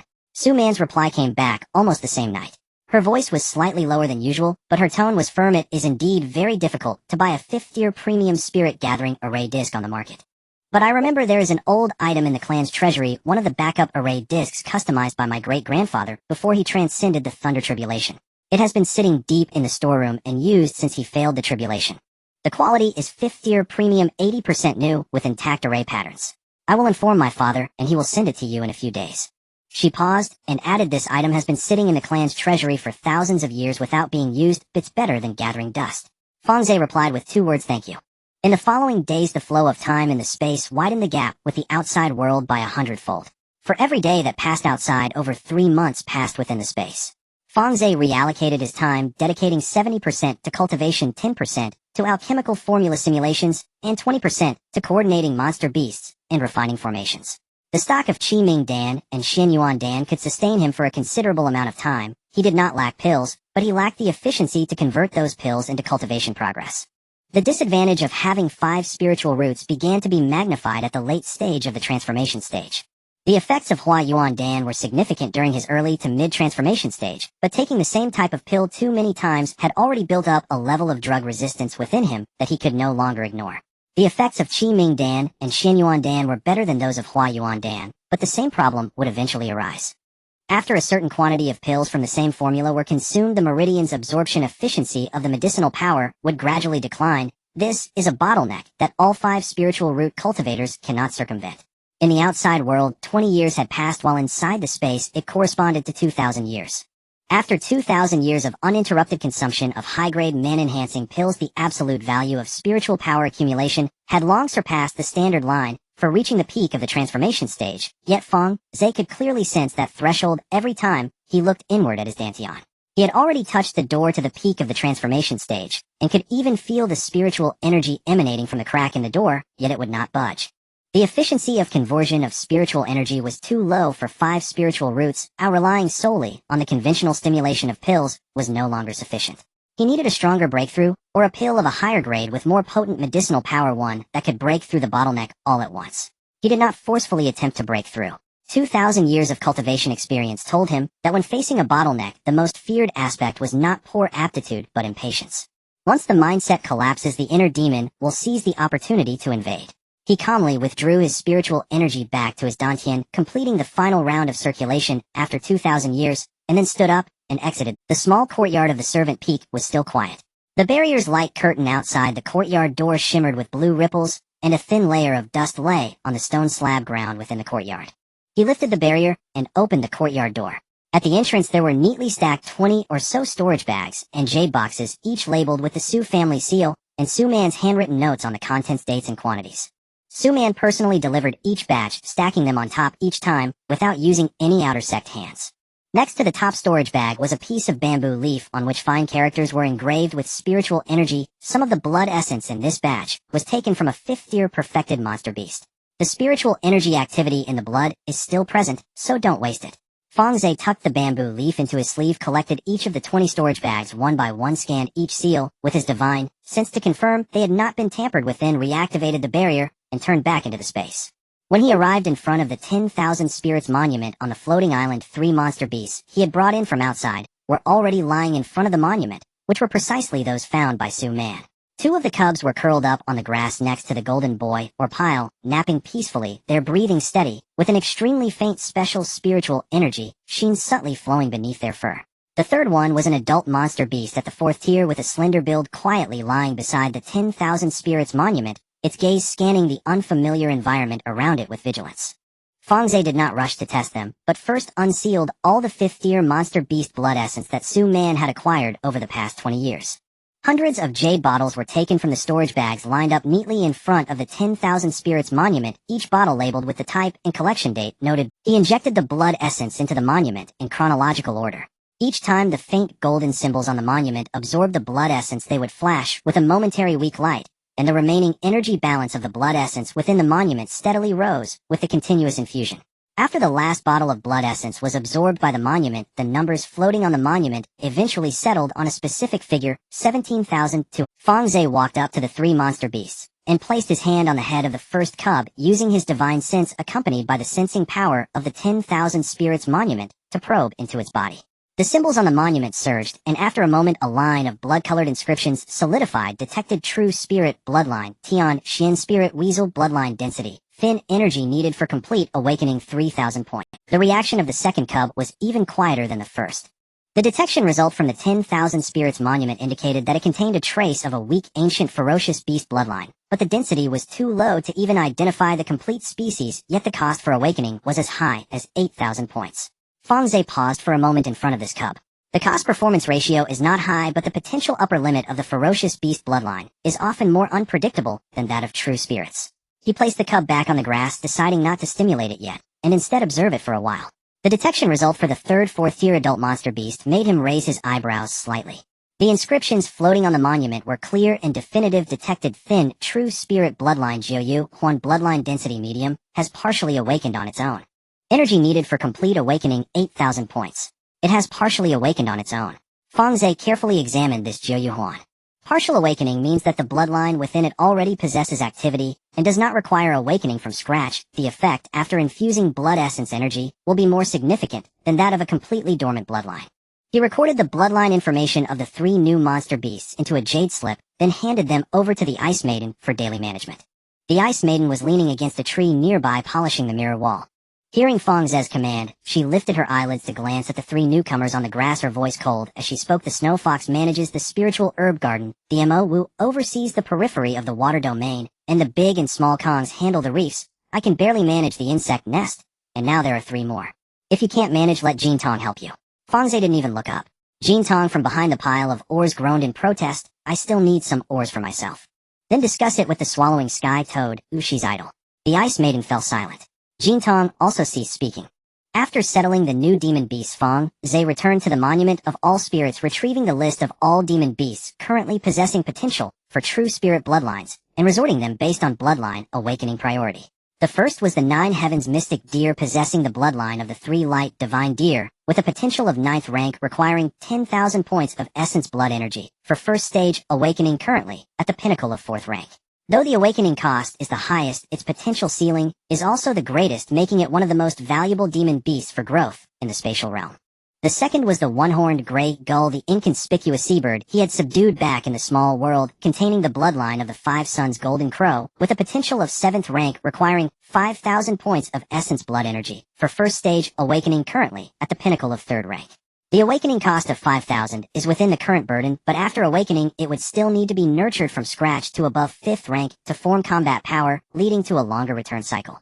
The third was the Moonlight Snow Fox, possessing the bloodline of the 9-tailed celestial fox, requiring 10,000 points of essence blood energy, for first stage awakening, currently having reached the pinnacle of 5th. The Snow Fox had been with him for many years, traveling from the Baibo Island in the small world to the spirit realm, facing near-death battles without ever retreating. Her cultivation had already reached the limit of 5th rank, and without awakening her bloodline, she could not ascend further. Though the awakening cost of 10,000 points is not low both emotionally, and in terms of return, it is a high priority option. The fourth was Ao Shao Qi, the ice attribute young dragon he had subdued in the small world of the Jiaolong Sea, possessing true dragon bloodline, with a minimum rank of 7th. The first stage awakening requires 10,000 points of essence blood energy, currently at the pinnacle of 5th rank. Fang Ze repeatedly compared her name and the option of the Tai Su Phoenix in his mind. The Tai Su Phoenix itself is a true spirit, and does not require additional bloodline purification before advancing to 7th rank. For Lan Yu 6th rank is merely a matter of feeding a few more pills. However, the Phoenix has already made an appearance, and he intended to switch to another to break through 6th rank. The Ice Dragon's breakthrough to 6th rank would be much less conspicuous. The Jiaolong clan has a significant number in the spirit realm. The emergence of a 6th rank Ice Dragon can be explained as a return to ancestry of the Jiaolong bloodline, and it would not draw direct attention from true spirit level beings. The 5th one, strictly speaking, the 5th group consists of Mo Wu and 2 blood-eyed Xian tortoises. Mo Wu's awakening of the Xian Wu bloodline requires 10,000 points, and each of the 2 blood-eyed Xian tortoises requires 5,000 points, totaling 20,000 points, which far exceeds the current essence blood energy balance.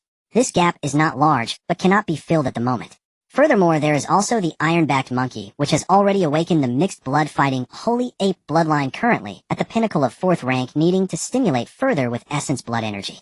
The sky fire cloud beast possessing the Qilin bloodline has an awakening cost of 10,000 points. Additionally, the newly acquired Tian Xian spirit weasel requires 3,000 points. The unidentified fierce beast cub requires 8,000 points. The Jiu Yu Wang requires 8,000 points. As for the Tai Su Phoenix Lan Yu being a true spirit species, it does not require additional bloodline purification before advancing to 7th rank. Having reached the pinnacle of 5th rank, it has been suppressed for too long in the spatial realm, and breaking through to 6th rank is merely about finding the right opportunity. After organizing the list, Fang Ze turned his gaze back to the essence blood energy balance displayed on the tablet. 17,200 points, not too little, yet not too much. 3 light divine deer, 9-tailed celestial fox, true dragon ice dragon Xian Wu Mo Wu.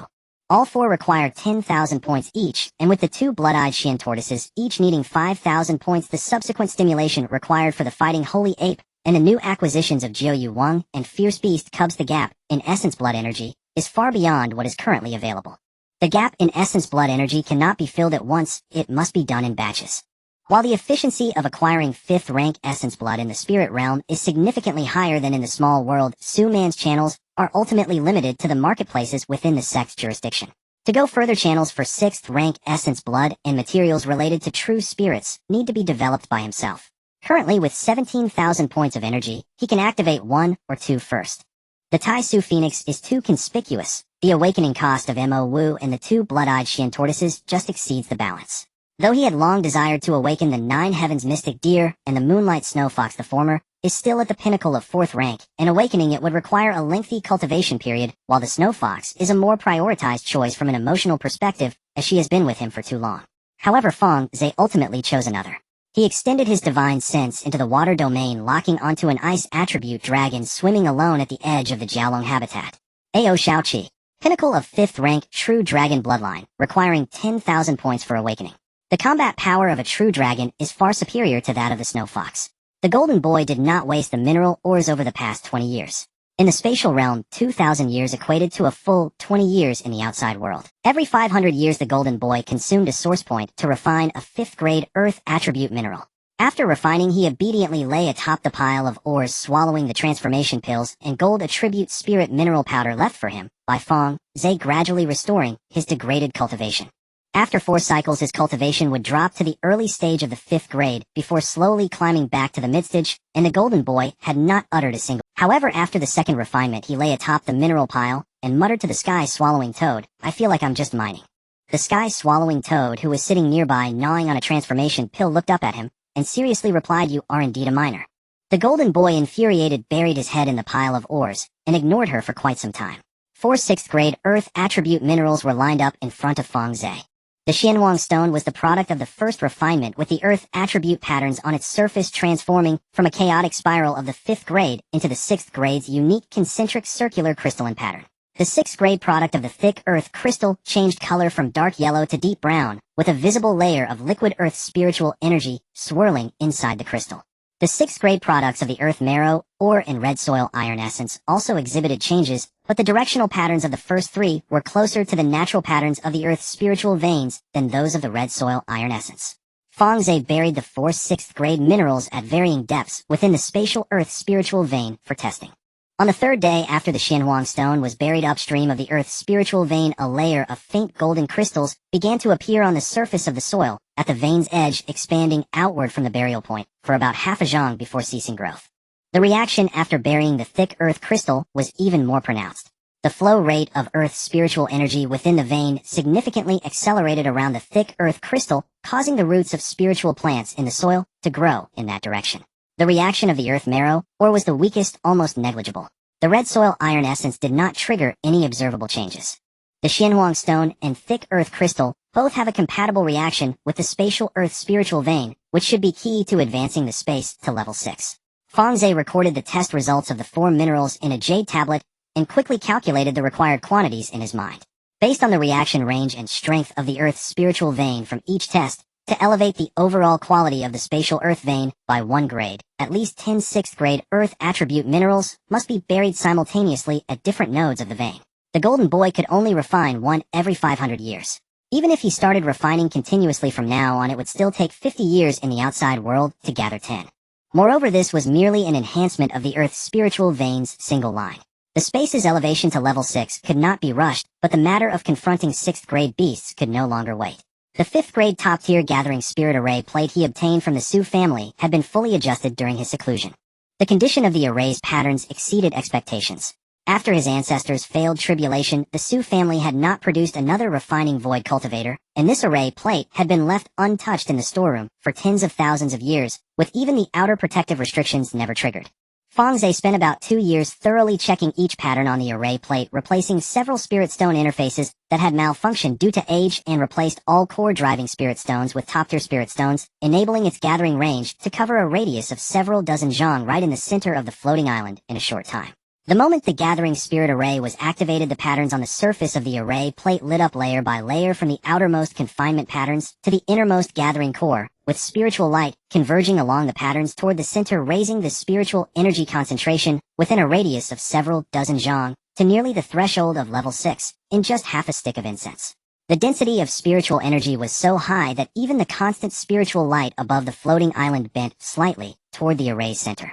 The golden boy squatted at the edge of the array, tentatively reaching his paw into the edge of the gathering range, only to retract it immediately. His sensitivity to spiritual energy far exceeded that of humans, and the density of spiritual energy at the near 6th grade level was already enough to create noticeable pressure on his skin. Fang Ze summoned Ao Xiaoqi from the water domain. The ice serpent burst forth from the depths of the water, its body tracing a silver arc in midair, and as it landed, its retracted dragon claws lightly touched the grass. Years of growth had made her serpent form nearly double in length compared to when she was in the small world. Her dragon pupils were vertical, and the iris had a deep sea-like dark blue base. After transforming, Ao Xiaoqi appeared to be around 18 or 19 in human years, tall and slender, with long silver hair, cascading down to her waist, slightly curled at the ends, and an extremely pale complexion. "Master."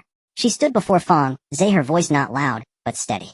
"Step into the center of the array." Fang Ze pointed to the center of the gathering spirit. Ao Xiaoqi complied, and sat cross-legged in the center of the gathering spirit array.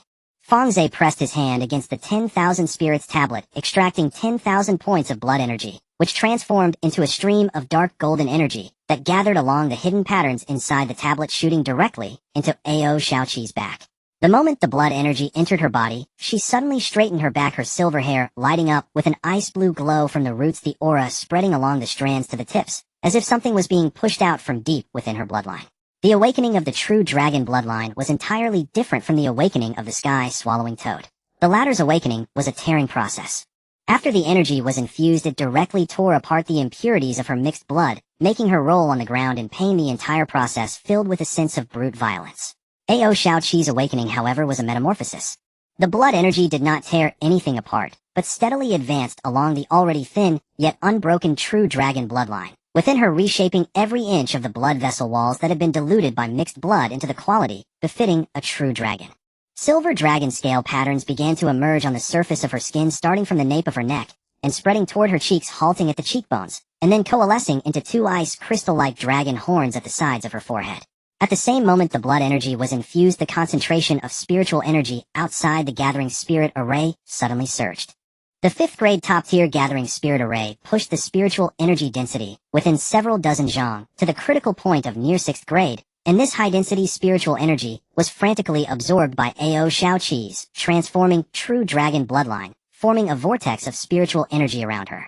At the center of the vortex sat Ao Xiaoqi in a cross-legged position, and the wind pressure at the vortex's edge pressed the grass outside the gathering spirit array down in a neat line. The transformation lasted for several days. When Ao Xiaoqi opened her eyes again, her dragon pupils had changed from dark blue to silvery white, with intricate ice crystal patterns fully unfolded within her pupils arranged in a hexagonal crystalline formation. The dragon horns after her transformation slightly curved upward from the sides of her forehead, and the skin at the base of the horns still bore the fresh marks of her recent metamorphosis. The ice attribute true dragon was not a pure blood, but the concentration of true dragon bloodline had risen from the initial thin to mixed blood close to pure. After awakening, the bloodline grade could even evolve to the 6th tier or higher. Before she could fully adapt to her new body, the sky began to change color. The arrival of the 6th tier tribulation was completely different from the 5th tier. The tribulation clouds did not pour directly from the void above the floating island, but began to converge from the very edges of space toward the center. In a very short time, the entire sky transformed from a steady spiritual light to a gloomy dark gray. The clouds pressed in from all directions, forming a massive vortex-like eye of the tribulation above the floating island. At the center of the eye of the tribulation was a deep, almost ink-like dark blue. This was an aberrant lightning tribulation generated by the combination of ice attribute, heavenly tribulation, and true dragon bloodline, with each bolt of heavenly lightning containing both the penetrating power of thunder and the frigid power of ice. Fang Ze stood beside the monument of all spirits, not allowing any beast to intervene. The ice maiden stood at the edge of the insect nest, watching from a distance. The ice crystal mirror wall at her side automatically illuminated with a defensive cold light under the pressure of the tribulation clouds, which she extinguished with a wave of her hand. She gazed at the silver-white figure seated cross-legged in the eye of the tribulation, remained silent for a long time, and suddenly turned to Jin Tong and said, "She is a true dragon of the ice attribute." "I know," Jin Tong replied, squatting on a pile of, or holding onto a thick earth crystal he hadn't yet refined, gazing longingly at Ao Xiaoqi beneath the tribulation clouds. "She is stronger than us." The first bolt of heavenly lightning struck down. Ao Xiaoqi did not dodge. She transformed into her dragon form, her entire dragon body soaring upward to meet the dark blue lightning pillar Hedon. The thunder and ice forces struck simultaneously against the surface of her silver-white scales. The scales were not penetrated, instead a portion of the cold power within the ice lightning was absorbed by her ice attribute dragon scales, while the remaining penetrating power of the thunder exploded in arcs of electricity and dissipated. After the first bolt of heavenly lightning, her dragon body remained unscathed. The second, third, and fourth bolts fell in quick succession, and she met each with her dragon body. Cracks began to appear on her scales, but the liquid seeping from the cracks was not blood, but a purer ice-blue dragon blood.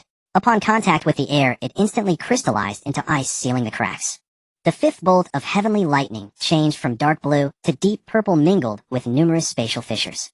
Ao Xiaoqi emitted a dragon roar, her dragon body spiraling upwards, exhaling a condensed, nearly tangible ice-blue dragon breath. The dragon breath collided with the purple lightning in midair, freezing it into a massive purple ice block that fell to the ground of the floating island, shattering into countless pieces. For the 6th, 7th, and 8th bolts, Ao Xiaoqi no longer passively defended. She spiraled through the air in a perfect arc with her dragon body, sweeping her tail to disperse the residual waves of the 6th bolt. Extending her claws, she tore the 7th lightning pillar in half. For the 8th bolt, she directly opened her dragon mouth and swallowed the thunder into her belly, using the unique thunder swallowing technique of the true dragon clan to convert the heavenly lightning into her own spiritual energy reserve. Fang Ze watched this scene from below and slightly nodded. The thunder swallowing technique of the true dragon bloodline differed from the devouring of the Tianhe. The former was an inherent ability of the bloodline, requiring no additional consumption of the cave sky's power, allowing for more efficient response to the tribulation. The 9th bolt of heavenly lightning was the last of the 6th tier tribulation. The ink-colored clouds at the center of the eye of the tribulation suddenly contracted, and a massive ice-blue lightning pillar, nearly covering the entire sky above the floating island, descended vertically. Ao Xiaoqi looked up to face the heavenly lightning. Every scale on her dragon body illuminated with an ice-blue light, and beams of light shot from the tips of her dragon horns, converging in midair to form an ice crystal shield wall. The lightning pillar crashed against the shield wall, sending ice shards flying. The shield wall bore numerous cracks, but did not shatter. The residual lightning power penetrated the shield wall and struck her dragon body, leaving charred scorch marks on her silver-white scales, yet her dragon body remained steadily spiraled in the air. The tribulation clouds began to dissipate.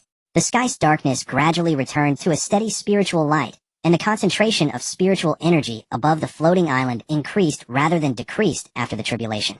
The residual thunder power from the 6th tier tribulation was absorbed and transformed by the heavenly laws of the space itself, replenishing the spatial environment.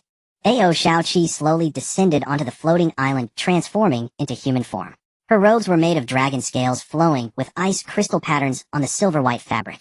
The two ice crystal dragon horns at her forehead were now more distinct than before, and her aura had firmly stabilized at the early 6th tier from the full 5th tier. All the beasts in the space lowered their heads towards her. The two 5th tier flood dragons Mo Yuan and Bing Li crouched at the edge of the water, while hundreds of flood dragons uniformly lowered their heads. This was bloodline suppression, no words or commands were needed. The very existence of a 6th tier true dragon was an insurmountable boundary for all flood dragons. Lan Yu crouched on a parasol tree watching the entire tribulation unfold. After the 6th tier heavenly tribulation, it merely shook its wings and emitted a very soft chirp, as if to say not bad. Fang Ze approached Ao Xiaoqi. She was half a head taller than him, looking down at him, the ice crystal patterns in her dragon pupils still holding the lingering cold light from the tribulation. She knelt on one knee, her movements awkward but respectful, her voice still not loud, but carrying a weightier tone than before. Master. Get up. Fang Ze gently pressed on her shoulder. The residual warmth from the tribulation still lingered on her shoulder, the temperature very low and icy to the touch. She knew who had given her the opportunity for this bloodline awakening, and after standing up, she said, "If Master ever needs anything in the future, I will do it all." Fang Ze patted her arm, instructing her to retreat into the depths of the water to consolidate her 6th tier cultivation. The essence energy remaining was 7,200 points. Fang Ze did not let this energy lie idle. He once again summoned the beast records before the monument of all spirits, fixing his gaze on the 3-stage perfect horned gray gull. With the bloodline of the 5-sun golden crow awakened to 5,000 points, it was at the 4th stage of tribulation. This sea bird, which he had effortlessly captured in the small world, had a very high bloodline limit, but had always lagged behind in cultivation. In the span of several thousand years within the space, other beasts had made tremendous advancements, yet it remained stuck at the 3-stage perfect level. It was not an issue of aptitude, but rather that its bloodline had not awakened. It was mostly kept within Fang Ze's beast pouch. Beasts in a dormant state of their true spirit bloodline cultivate at a speed even slower than those with ordinary bloodlines. He called the horned gray gull down from the phoenix tree. This gray gull had developed some spirit after being raised in the small world. It flew down to Fang Ze, landing in front of him, with its claws on the grass, tilting its head to look at him, its beak still smeared with a fragment of spirit stone it had just stolen from the pile of golden boy ores. "Don't hide it, you. I saw you take that spirit stone." Fang Ze pointed at its beak. The gray gull stretched its neck and swallowed the spirit stone fragment, shaking its wings and pretending as if nothing had happened. Fang Ze placed his hand on the monument of all spirits, and 5,000 points of essence energy flowed into the gray gull. The gull's reaction was much quicker than that of Ao Xiaoqi.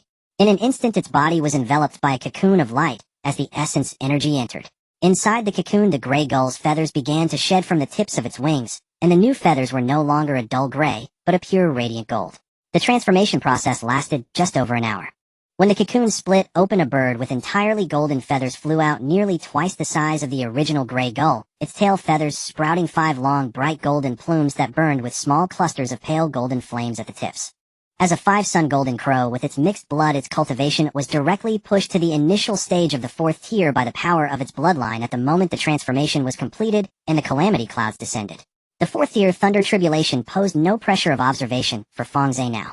The 5-sun golden crow displayed a similar tendency to absorb thunder as the sky-eating toad. However, its method of absorbing thunder was not to devour the heavenly lightning itself, but to envelop it in true golden fire, gradually burning it away. By the time the tribulation struck it, the power had already been weakened by almost half. After 5 bolts of heavenly thunder, the 5-sun golden crow landed steadily on a thick branch of the phoenix tree, using its beak to preen its tail feathers that had been disheveled by the tribulation, occasionally glancing up at the sky, where Ao Xiaoqi had previously transcended tribulation, then continuing to groom its feathers. Fang Ze stood under the phoenix tree for a moment, confirming that the awakening of the 5-sun golden crow's bloodline had stabilized before turning to head back.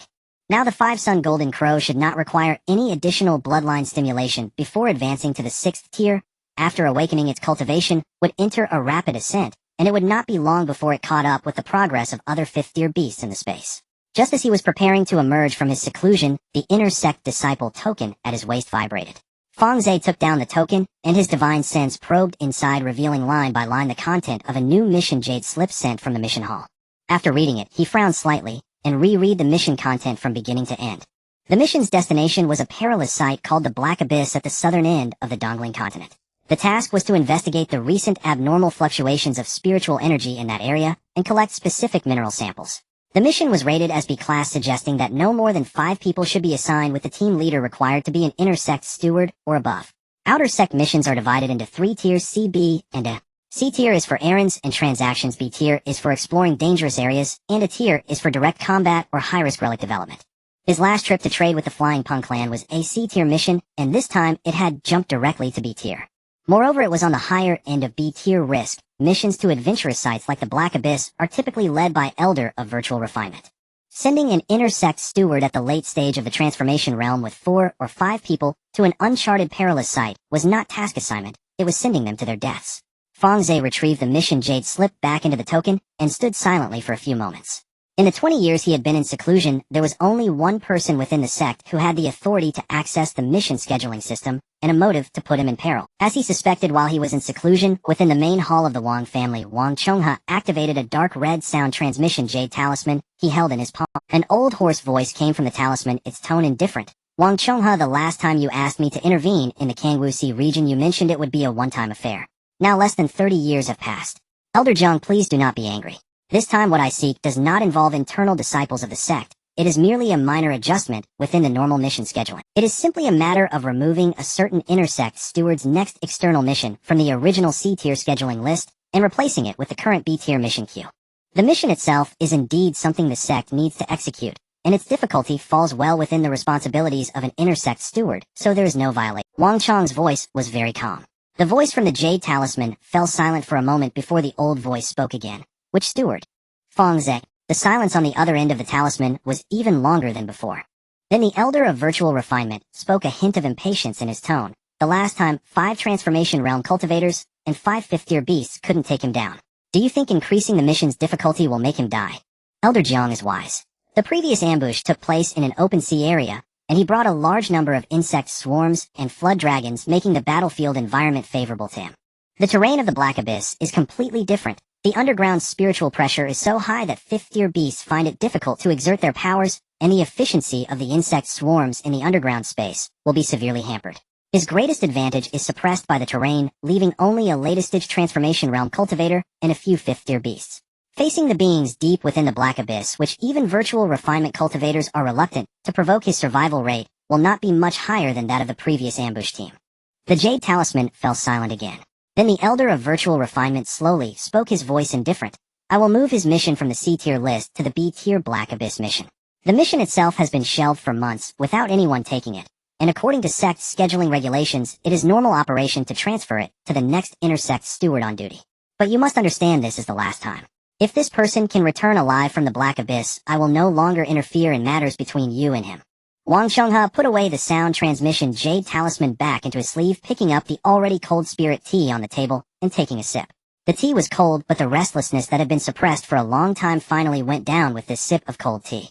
On the other side, Fang Ze retrieved the task jade slip without immediately confirming the acceptance at the task hall.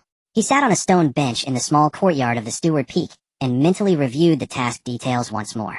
He was assigned to a Class B task to investigate abnormal fluctuations of spiritual power in the Black Abyss, preparing for the beast tide that the sect would face in a decade. The task description made no mention of the Wang family or any human factors. Its wording was as clean as if it were directly copied from the standard template of the task hall, leaving no procedural flaws to criticize.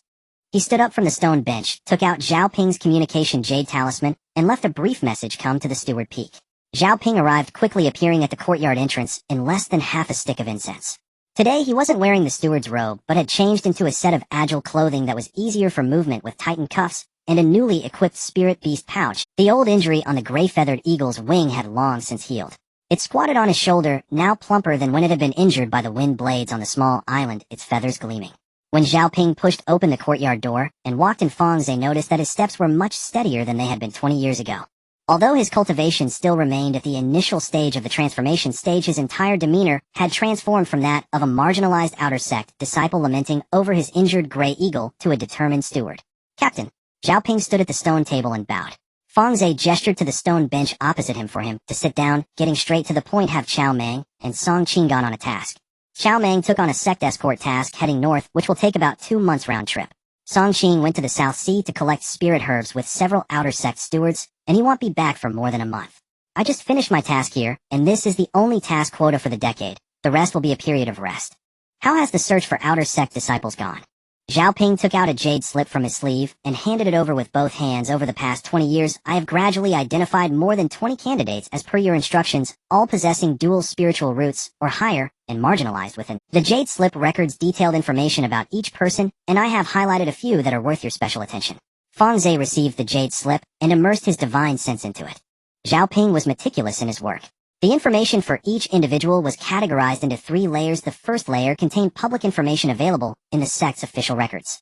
Name, cultivation, spiritual root attributes, entry time, and annual task evaluations. The second layer contained the real situations he gathered through connections in the outer sect, who had suppressed them, at which stage their resource quotas had been blocked, and if they had made enemies with any internal factions of the sect. The third layer contained his own evaluations and suggestions. After going through the information of over 20 individuals, he noticed the 4 that Zhao Ping had particularly marked. These 4 should be prioritized for cultivation. The resources in the spiritual realm are abundant. Disciples with average talent, who possess a heart towards the Tao, are actually more valuable to cultivate than those with better talent, but poor character. Pills can supplement talent, but character cannot be compensated. Keep a close eye on the mentality of that one among the dual spiritual roots who is comparable to a heavenly spiritual root. Those who join the sect after being suppressed by their families will eventually face their inner demons at the golden core or nascent soul stages if their mental barriers are not removed. I noted that down. Zhao Ping nodded. Fang Ze took out a storage pouch from his sleeve and placed it on the stone table. The storage pouch was heavy, making a sound as it landed on the stone table. Inside were the low-grade spirit herbs he had organized from the spatial spirit herb garden. Primarily 3rd to 4th grade with quality above average among the same grade, but they were no longer useful for his current cultivation pace of consuming 5th grade pills.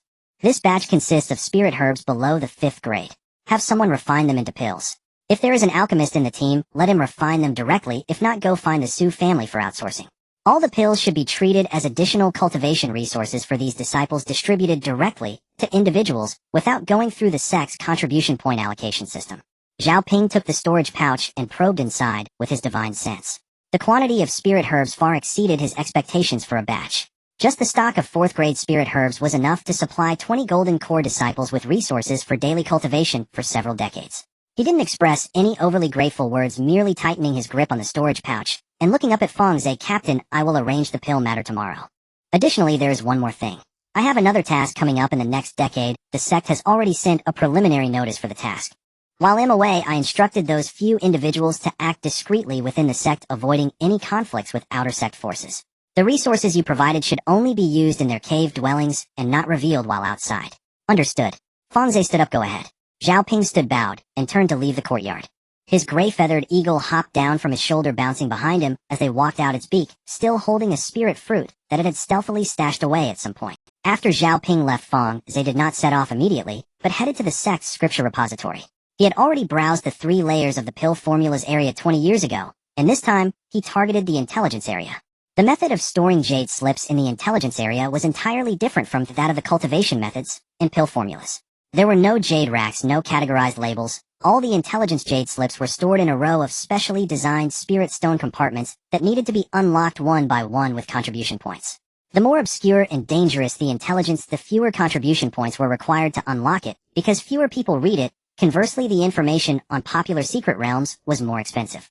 The intelligence record for the Black Abyss was stored in the lowest compartment, requiring only 1 contribution point to unlock, indicating that no one within the sect was paying attention to this place. Fang Ze sat down in a corner and pressed the jade slip to his forehead. The intelligence record for the Black Abyss was not thick, but the information density was high.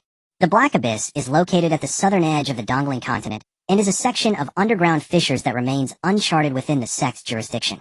Below hundreds of feet, complex underground spatial networks begin to appear. With increasing spiritual pressure, the deeper one goes. Every 100 years a wave of beast tide surges out from the depths of the Black Abyss, with a large number of demon beasts of various kinds, including a small number of 6th grade demon beasts. The sect and another combined force, the Xiantian Sword Sect, jointly carry out extermination efforts. This collaboration has been ongoing for countless millennia. Normally, the Black Abyss does not prohibit loose cultivators from entering. Each year, many cultivators surge in seeking opportunities, and while many perish within, quite a few return alive with spirit herbs and ore. There are many treasures in the Black Abyss, but few can carry them away. Recent abnormal fluctuations of spiritual power have been transmitting from the depths of the Black Abyss, with both frequency and intensity increasing. The sect suspects these are related to the beast tide in 10 years, thus issuing an investigation task. So it's not targeting me alone. Fang Ze set down the jade slip and mentally reorganized the logic of the task. The investigation task for the Black Abyss indeed exists. It is not a trap fabricated by the Wang family. What Wang Chongha did was not to create a task, but to leverage insiders within the sect to transfer a task that should have been handled by the elder of the void refinement stage to his name. This is an open scheme. The task itself is needed by the sect, and the difficulty of the task objectively exists. Wang Chongha merely manipulated the allocation process. He currently has two choices. The first is to seek a certain elder of the void refinement stage and exchange resources for their assistance in modifying the task allocation. This route is the safest, but also the riskiest. Anyone who can attain the void refinement stage in the Wanshou sect is no fool. While he brings resources that can entice the elder will also scrutinize the source of those resources. Once the existence of the space is detected, even a hint the consequences will be far more dangerous than the Black Abyss itself. The second choice is to accept the task and see what exactly is going on in the Black Abyss. With A.O. Shaoqi's 6th grade true dragon combat power combined with over 100 5th grade mutated gold-devouring insects and 3 frogs, as long as he doesn't encounter a 6th grade perfected being self-preservation is more than sufficient. He chose the second option. 3 days later Fang Ze left the sect alone. The purple lightning dragon soared rapidly above the clouds, its purple golden scales trailing a long purple electric shadow in the sunlight. Dragons are quite common in the spiritual realm. Many beast tamers among the cultivators would keep one. Covering a distance of 300 million li at full speed with a 5th-tier dragon requires several days. He did not stop at any cities along the way, resting only once on a deserted island where he fed the dragon a few transformation pills before continuing his journey. On the evening of the 4th day he arrived at the Black Abyss. From the air the Black Abyss appeared as a continuous black rocky gorge stretching for thousands of miles. The surface was entirely covered with bare black basalt with a thick layer of volcanic ash over the rocks, leaving half-inch deep gray footprints when stepped on. At the center of the gorge was a massive surface crack over several li wide. Looking down into the crack revealed only a thick darkness so dense that even divine sense could not penetrate it. The air in the entire area was permeated with a sulfurous scent, and the concentration of spiritual energy was noticeably thinner than outside. Cultivators above the transformation stage standing here would instinctively feel their spiritual power operating at a slower pace. Fang Ze stood at the edge of the crack and took a glance down without jumping in directly. He turned and flew towards the southern side of the gorge. According to the sect's information jade slip, there was a small market near the entrance of the Black Abyss built by several long-term, residing loose cultivators to facilitate the trading of resources and information for those venturing into the abyss. The scale of the market was smaller than he had anticipated. Rather than a market, it was more like a temporary street several dozen zhang long. On either side of the street were low stone houses built from the local black stone with roofs covered by coarse cloth to protect against volcanic ash.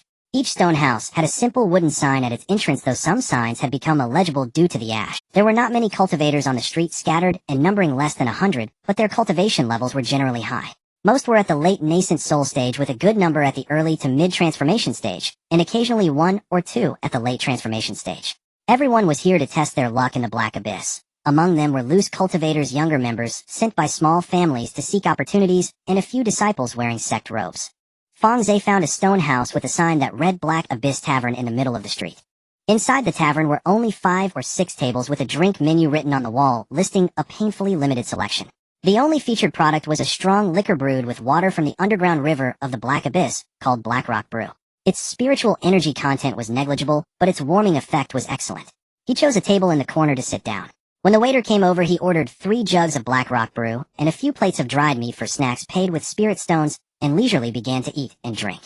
At the neighboring tables, several loose cultivators at the early transformation stage were chatting. One burly man with a scruffy face took a swig of Black Rock Brew, slammed his cup on the table, and complained to his companions this trip was a loss. After finally stumbling upon a 5th-tier ink crystal vein, a swarm of rock-splitting scorpions suddenly emerged from the cave. My second brother nearly got dragged into the insect tunnel while covering my retreat. I only brought out a few pieces of average quality scraps. I couldn't even recoup the spirit stone spent at the market. His companion, a thin, middle-aged male cultivator, took over the conversation. You should consider yourself lucky. A few days ago, that group to the east found a piece of dragon blood crystal in the underground river. Its purity was said to be above the 4th tier, but unfortunately, they disturbed a 5th-tier black-scaled python while retrieving it, resulting in the death of 2 on the spot. They didn't bring the dragon blood crystal out, but they lost their lives. Fang Ze held his cup quietly, listening to the conversation at the neighboring table. The information shared by loose cultivators is not as systematic as that in the sect's jade slips, but it is more authentic. The information about the inked crystal vein rock-splitting scorpions, underground river dragon blood crystal, and black-scaled python combined to paint a specific picture of recent disturbances in the Black Abyss. The activity range and aggressiveness of the beasts are expanding, and swarms of insects and pythons that used to dwell in the depths are now appearing in the shallows, completely aligning with the sect's description of increasing frequency of abnormal spiritual energy fluctuations. Are you also here to explore the Black Abyss? A voice suddenly came from beside him. Fang Ze turned to look in the direction of the sound. It was a female cultivator in a deep gray cloak, her hood pulled low, obscuring most of her face, leaving only her chin and a section of her fair neck visible. Her fingers were long and clean, with neatly trimmed nails, unlike those of a loose cultivator who had been struggling outdoors for years. The cup on the table was nearly empty, with an empty teapot beside it. Her cultivation level was at the late transformation stage. Fang Ze glanced at her, and judging by the condition of her skin and posture concluded that she was likely an inner disciple of a certain cohesive force. Loose cultivators wouldn't possess such a foundation of spiritual energy refined by regularly consuming high-tier elixirs. I just arrived gathering some information. Fang Ze replied in a neutral tone. The female cultivator did not introduce herself, and instead picked up her cup, swirling the remaining liquor, and casually remarked, "You should have heard what those loose cultivators at your table just said. The Black Abyss has not been peaceful lately. Abnormal spiritual energy fluctuations began 3 months ago. Initially, only a few underground pressures occasionally surfacing, but in the last month, even the wild beasts in the shallows have started retreating deeper. The old loose cultivators who have been mingling here for years are pulling back, but many newcomers have arrived. They are all seeking opportunities behind the disturbances, believing that any manifestation of celestial anomalies must hide valuable treasures." Fang Ze walked over to her cup in hand, and sat down opposite her, placing the fire crow gourd at the corner of the table.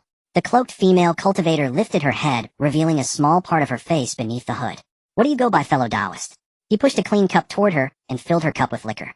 "Surname Lu." She took the cup, only stating her surname, without introducing herself or asking for Fang Ze's name. She took a sip of the liquor and then lowered her voice. "How much do you know about the Black Abyss?" "I've read some, not much."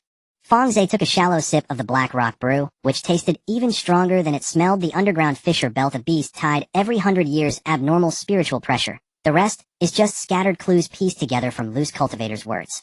The female cultivator, surnamed Lu, turned her cup suddenly, taking out an object from her sleeve and placing it on the table, pressing it forward with her fingertip towards Fang Ze. It was a piece of pitch-black mineral fragment, its edges jagged with a faint purple glow flowing through its fracture, entirely different from the spiritual light of ordinary spirit stones. "This is the purple fluorescence, or unique to the depths of the Black Abyss." She let Fang Ze inspect it closely before putting the stone back into her sleeve. "A fist-sized piece, is as sought after on the market as high-tier elixirs, yet it's in high demand with no supply." Fang Ze had seen records of this mineral in the sect's spiritual mineral archives. The purple fluorescence, or a 6th-tier top-grade spiritual mineral, is found only in small quantities in the extremely deep veins of the southern part of the Dongling continent. This mineral is not used for refining tools, but is a core material for arranging high-tier prohibitions or refining special array plates. The 5th-tier top-grade gathering spirit array plate he had previously inquired about from Su Man relied on purple fluorescence or to function properly. "I didn't buy this from a merchant," the female cultivator, surnamed Lu, said softly. "I personally picked it up a few days ago at the junction of the shallow and middle layers of the Black. In the same area where I found this fragment, I discovered an old mine tunnel, and there were traces of a broken seal at the end of the tunnel. Only extraordinary cultivators could set up such prohibitions in the Black Abyss. In the same area where I found this fragment, I discovered an old mine tunnel, and there were traces of a broken seal at the end of the tunnel. Only extraordinary cultivators could set up such prohibitions. It's likely," the female cultivator, surnamed Lu, lowered her voice further. "The seal itself is already heavily damaged, and its material is completely consistent with the purple fluorescence, or in my hand. I cannot see what lies behind the seal, but whatever could compel ancient cultivators to use purple fluorescence or for sealing must be a significant opportunity for high-tier cultivators, at the very least a hot Ordinary loose cultivators might not be able to handle it even if they found it. But since you dare to come to the Black Abyss alone, I assume your purpose is not just simple investigation." She emphasized the words investigation task, clearly having deduced his identity as a sect disciple from the token at Fang Ze's waist. Fang Ze did not respond to this remark. He raised his cup, finishing the last sip of black rock brew, then stood up and placed the payment on the table. "The Black Abyss is right there. The disturbances are real. The fluctuations in spiritual energy are real. And as for what lies behind the disturbances, it will become clear once I take a look." The female cultivator, surnamed Lu, pulled her hood back down over her forehead and did not follow. Soon after, Fang Ze found a relatively concealed fissure along the rim of the Heiyuan rift. He drew the purple lightning Jiaolong back into his beast pouch and pressed himself against the rock face, descending in silence. The darkness beneath the surface of Heiyuan was not ordinary absence of light. This blackness was a mist-like substance laced with faint spiritual pressure, any spiritual sense that probed into it would be incrementally blunted. Even at his latest stage Huaxin strength, his spiritual sense could barely cover a radius of a few hundred zhang. The deeper he went, the greater the spiritual pressure became, and the soul furious tang in the air gradually gave way to a smell of rot. He stopped on a relatively even rock ledge, and lightly tapped the beast pouch at his waist. Thousands of fourth-rank, gold-devouring insects silently swarmed out, and formed a thin living carpet before him. He did not release a fifth-rank mutated insect king. Instead, he selected 300 fourth-rank, gold-devouring insects and several dozen gold-type insect kings, with the keenest sensitivity to spiritual energy, dispersing them into the surrounding rock. The gold-devouring insects were minute. Their spiritual fluctuations were almost negligible.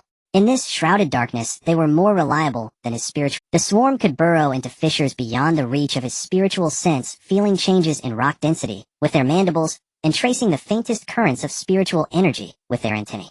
Any material harder than ordinary stone, any pocket where spiritual energy concentrated abnormally, would register as a corresponding vibration across the insect carpet. In the depths of Heiyuan, where spiritual perception was suppressed, the swarm was his second pair of eyes. No more than the time it takes to burn half an incense stick after the insects scattered a first group of abnormal vibrations returned from the left front. Fang Ze followed the trail of vibrations the swarm had left, threading through several narrow natural rock passages and a cluster of caverns carved by an underground dark river, finally coming to a halt at the end of a secluded, disused mine tunnel. The tunnel walls still bore obvious marks of artificial excavation. The chisel marks were coarse and ancient, their surfaces corroded by subterranean dampness into a dark green copper-like patina.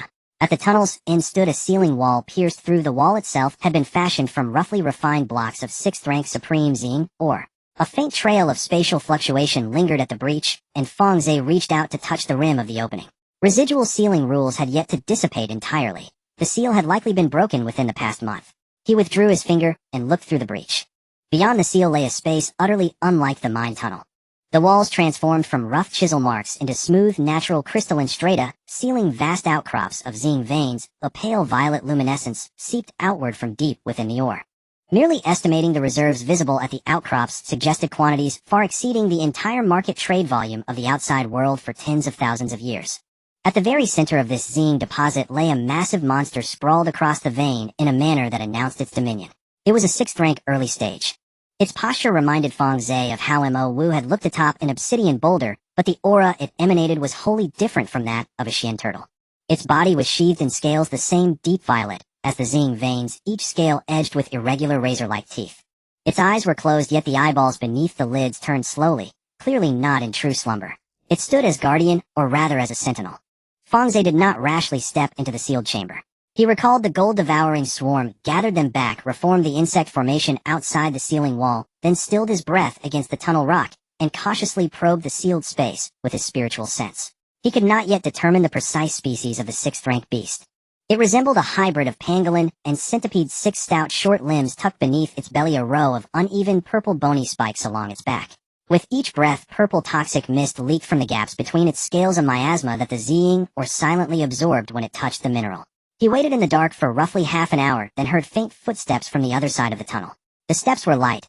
Each footfall landed on loose stone with a steady, unostentatious rhythm. No attempt to hide, yet no desire to attract attention either. Fang Ze did not turn.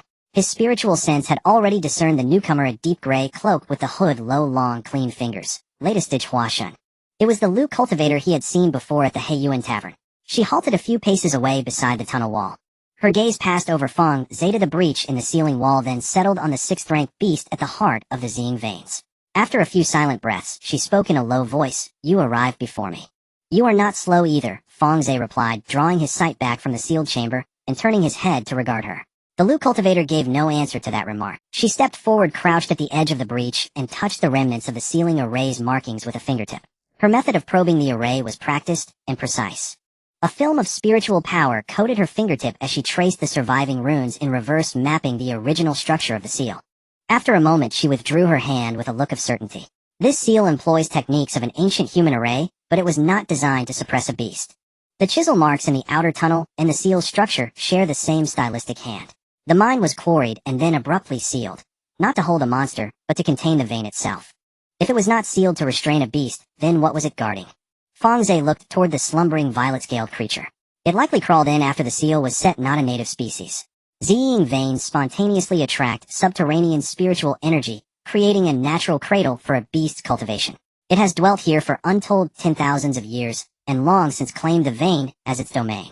The Lu cultivator rose and brushed the mineral dust from her fingers. Fang Ze returned his gaze to the beast. Her assessment matched his own. The seal restrained the vein, not the beast. In other words, the Ziying deposit existed before the sealing. The seal was triggered suddenly during the mining. Someone mining deep within the vein must have breached the seal. Whether this is related to the recent anomalous spiritual fluctuations in Heiyuan remains to be confirmed. What do you intend to do, Dao Lu? Fang Ze asked plainly. If you will not retreat, I will not either. The Lu cultivator pushed her hood back and revealed her face. Fang Ze could now see her features more clearly than in the tavern, delicate and clean-cut, with a sword-shaped birthmark across her brow. That mark was the spiritual imprint of core disciples who had cultivated the innate sword art of Xiantian's sword sect. Impossible to fake. We split the beast between us. The vein will be mined first, and divided later. What follows will be settled by our own means. Fang Ze nodded. The two exchanged combat assignments quickly outside the sealing wall. There was no long tactical exposition, and no idle courtesy. The Lu cultivator simply said, I will seal off its retreat with a sword array, and drew several flying swords from her storage ring, arranging them before her in sequence. Her flying swords were no common implements. Each blade bore array runes etched along its length. The pommels were inlaid with pale violet spirit stones of the same source as the Zing, or. The swords slid from her sleeves without sound, forming a semicircular barrier in the air, their points aligned, and aimed resolutely at the sealed chamber within. Fang Ze did not reveal Ao Shaoqi in front of the female cultivator from the Lu family. It was not due to a lack of trust in her.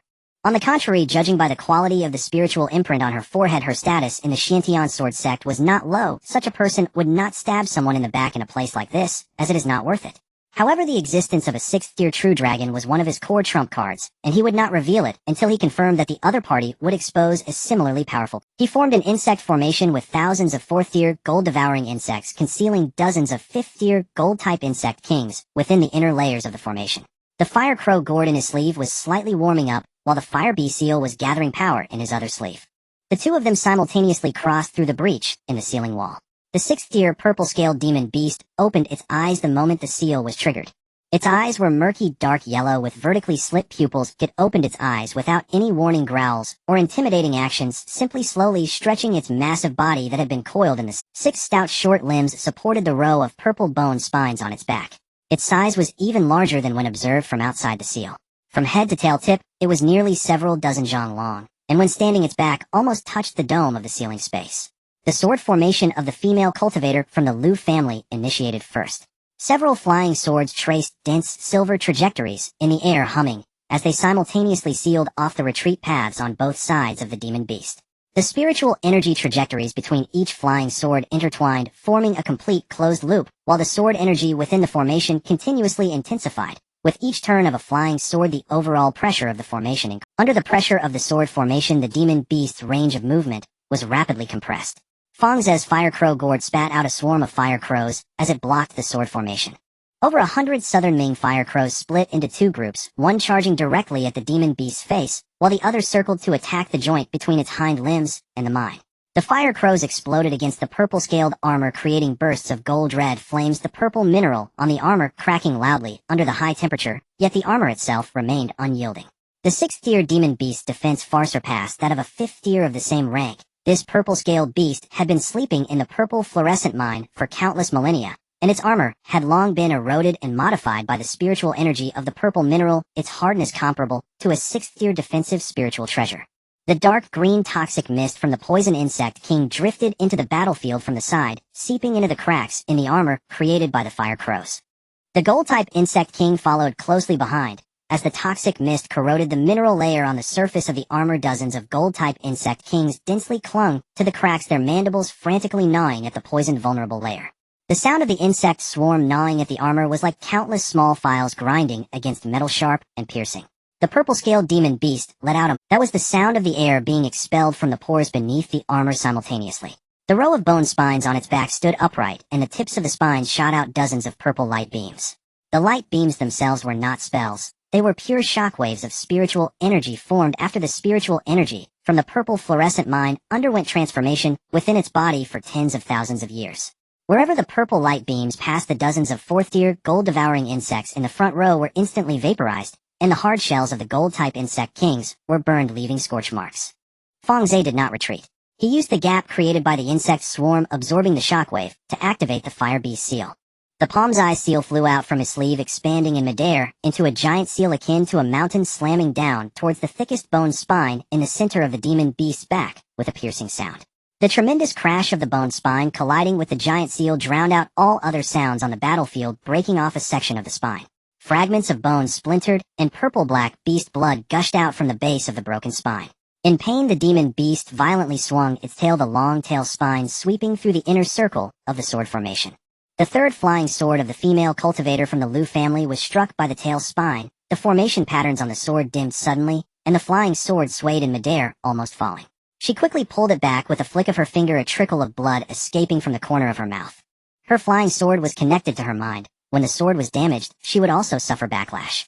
My sword formation can hold for another incense stick of time. She did not wipe the blood from the corner of her mouth, her voice steady. Fang Ze did not respond, but instead urged the gold-type insect king to focus its attacks on the joint between the demon beast's hind limb and the mind. The area where the bone spine had been smashed by the giant seal had already developed cracks, and the toxic mist from the poison insects seeped through the cracks, significantly slowing down the movements of the demon beast's hind limbs. The second wave of fire crows from the fire crow gourd accurately pounced on the wound on its back, where a bone spine had already been broken. The female cultivator from the Lu family seized the opportunity of the fire crows densely bombarding its wound to switch the sword formation from a blocking mode to a concentrated penetrating mode. Two flying swords broke away from the formation, connecting head to tail in midair to form a vertical silver beam that precisely pierced into the cartilage gap between the demon beast's hindbrain and the first vertebra. The sword tip penetrated only a few inches before being halted by the backlash of the spiritual energy inside the demon beast, but the sword techniques attached to the sword tip maximized the piercing power of this strike. The movements of the demon beast's head clearly delayed at that moment. Strike the spine at the same point again. Fang Ze urged the insect swarm to pin the demon beast's hind limbs firmly in place. The female cultivator from the Lu family arranged the remaining 3 flying swords into a vertical piercing line in midair, focusing on stabbing at the segment of the spine that had been gnawed through by the gold-type insect king.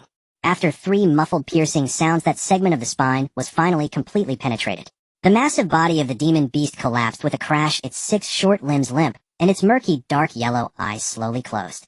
Purple-black beast blood surged out from the crack in the spine, flowing onto the purple fluorescent mine, silently absorbed by the mineral, leaving no trace of color. The battle was over. Fang Ze and the female cultivator from the Lu family each withdrew their magical treasures and insect swarms, standing in silence for a while. Neither party made the first move to approach the other, nor did they immediately begin to divide the spoils. The information exposed during that battle was already enough for the core disciples of 2 unfamiliar sects to sift through repeatedly in their minds. The female cultivator from the Lu family slowly wiped the beast blood off her flying sword with a silk cloth. She carefully examined the part of the flying sword that had been struck by the tail spine, ensuring that the formation patterns had no permanent damage before putting the flying sword back into her sleeve. Then she raised her head to look at Fang Ze, who was surrounded by a cloud of gold-devouring insects still slowly swirling in the ceiling space. With a scrutinizing gaze, the 5th-tier, mutated insect king of the Beastmaster sect can bite through the armor of a 6th-tier demon beast. To be able to utilize such a number of mutated insect kings at the same tier, I can only count a handful of insect masters in the inner sect of the Beastmaster sect on one. Fang Ze retracted the fire crow gourd and the fire bee seal back to his waist, allowing the cloud of gold-devouring insects to close in slightly behind him, creating enough space between the two for mutual reassurance. His gaze swept across the sword mark-shaped birthmark on the female cultivator's forehead, his tone remaining flat. The sword formation technique of the Xiantian sword sect can simultaneously control several flying swords to seal off the retreat of a 6th-tier demon beast in the late stage of the god transformation. Even if the formation is broken, it can forcibly recall the flying swords. Dao Friend Lu is at least at the level of a true disciple in the Xiantian sword sect. A sword energy formation pattern can penetrate the protective spiritual energy of a 6th-tier demon beast and embed itself in its bone seams. With just this point alone, even full completion cultivators from Lu's cultivators and small sects cannot achieve. The female cultivator of the Lu family neither confirmed nor denied it. She took out an empty storage ring from her sleeve, squatted down, and began to dissect the corpse of the 6th-tier demon beast. Her dissection technique was quite professional. The flying sword precisely cut into the gaps of the scaled armor, completely peeling off the entire piece of purple scale. The scales of the 6th-tier demon beast were excellent materials for refining defensive treasures worth dozens of times more than pills of the same tier. She categorized the scales, bones, spurs, and spine, placing them into individual jade boxes with practiced skill, as if she had dissected countless similar prey before. She collected 2/3 of the beast's venom sacs. The crystal core from the demon beast's eye was separately stored in a jade box, and pushed toward Fang Ze. The crystal core was the most valuable material from this 6th-tier demon beast, usable for refining special pills of the 6th tier, or as the core power source for a supreme treasure. Fang Ze did not pay attention to which items were slightly over or under collected. Although the demon beast materials were indeed valuable, they were merely supplementary compared to the vast vein of purple luminous ore in the sealed space.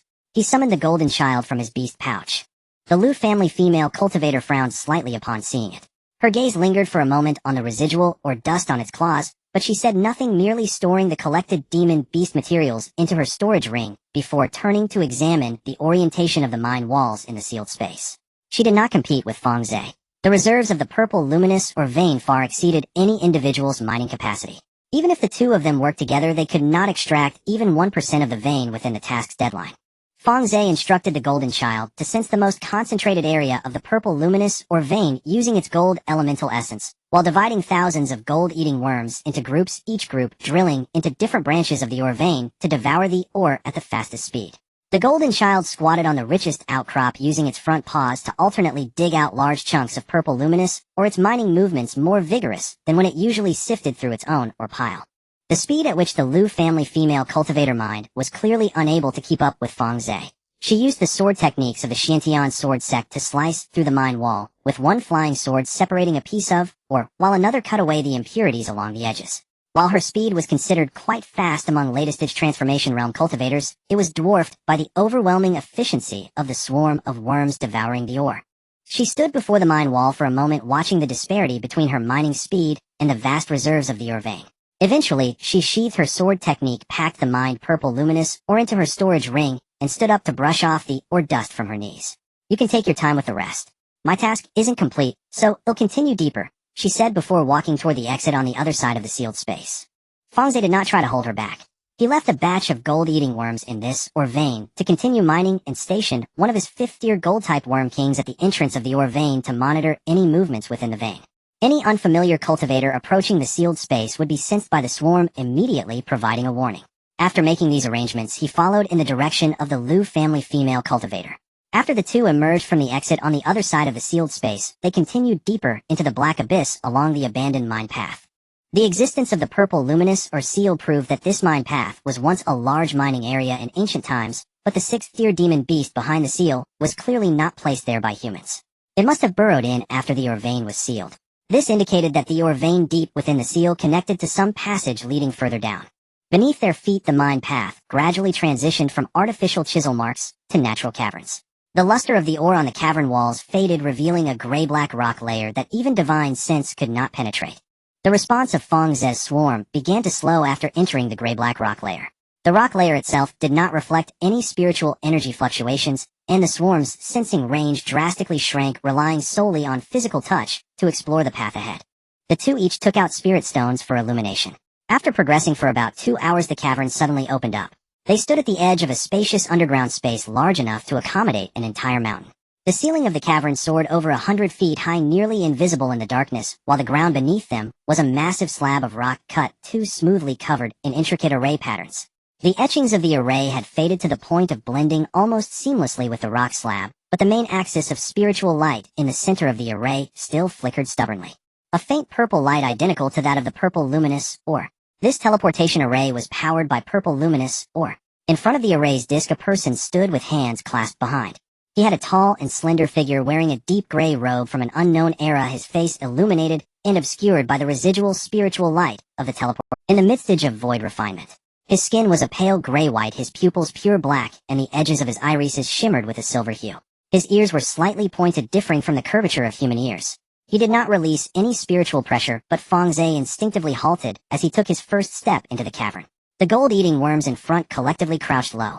Only bloodline suppression or spiritual pressure surpassing a significant realm could cause the mutated worm king to lower its body, without having made contact with an alien race.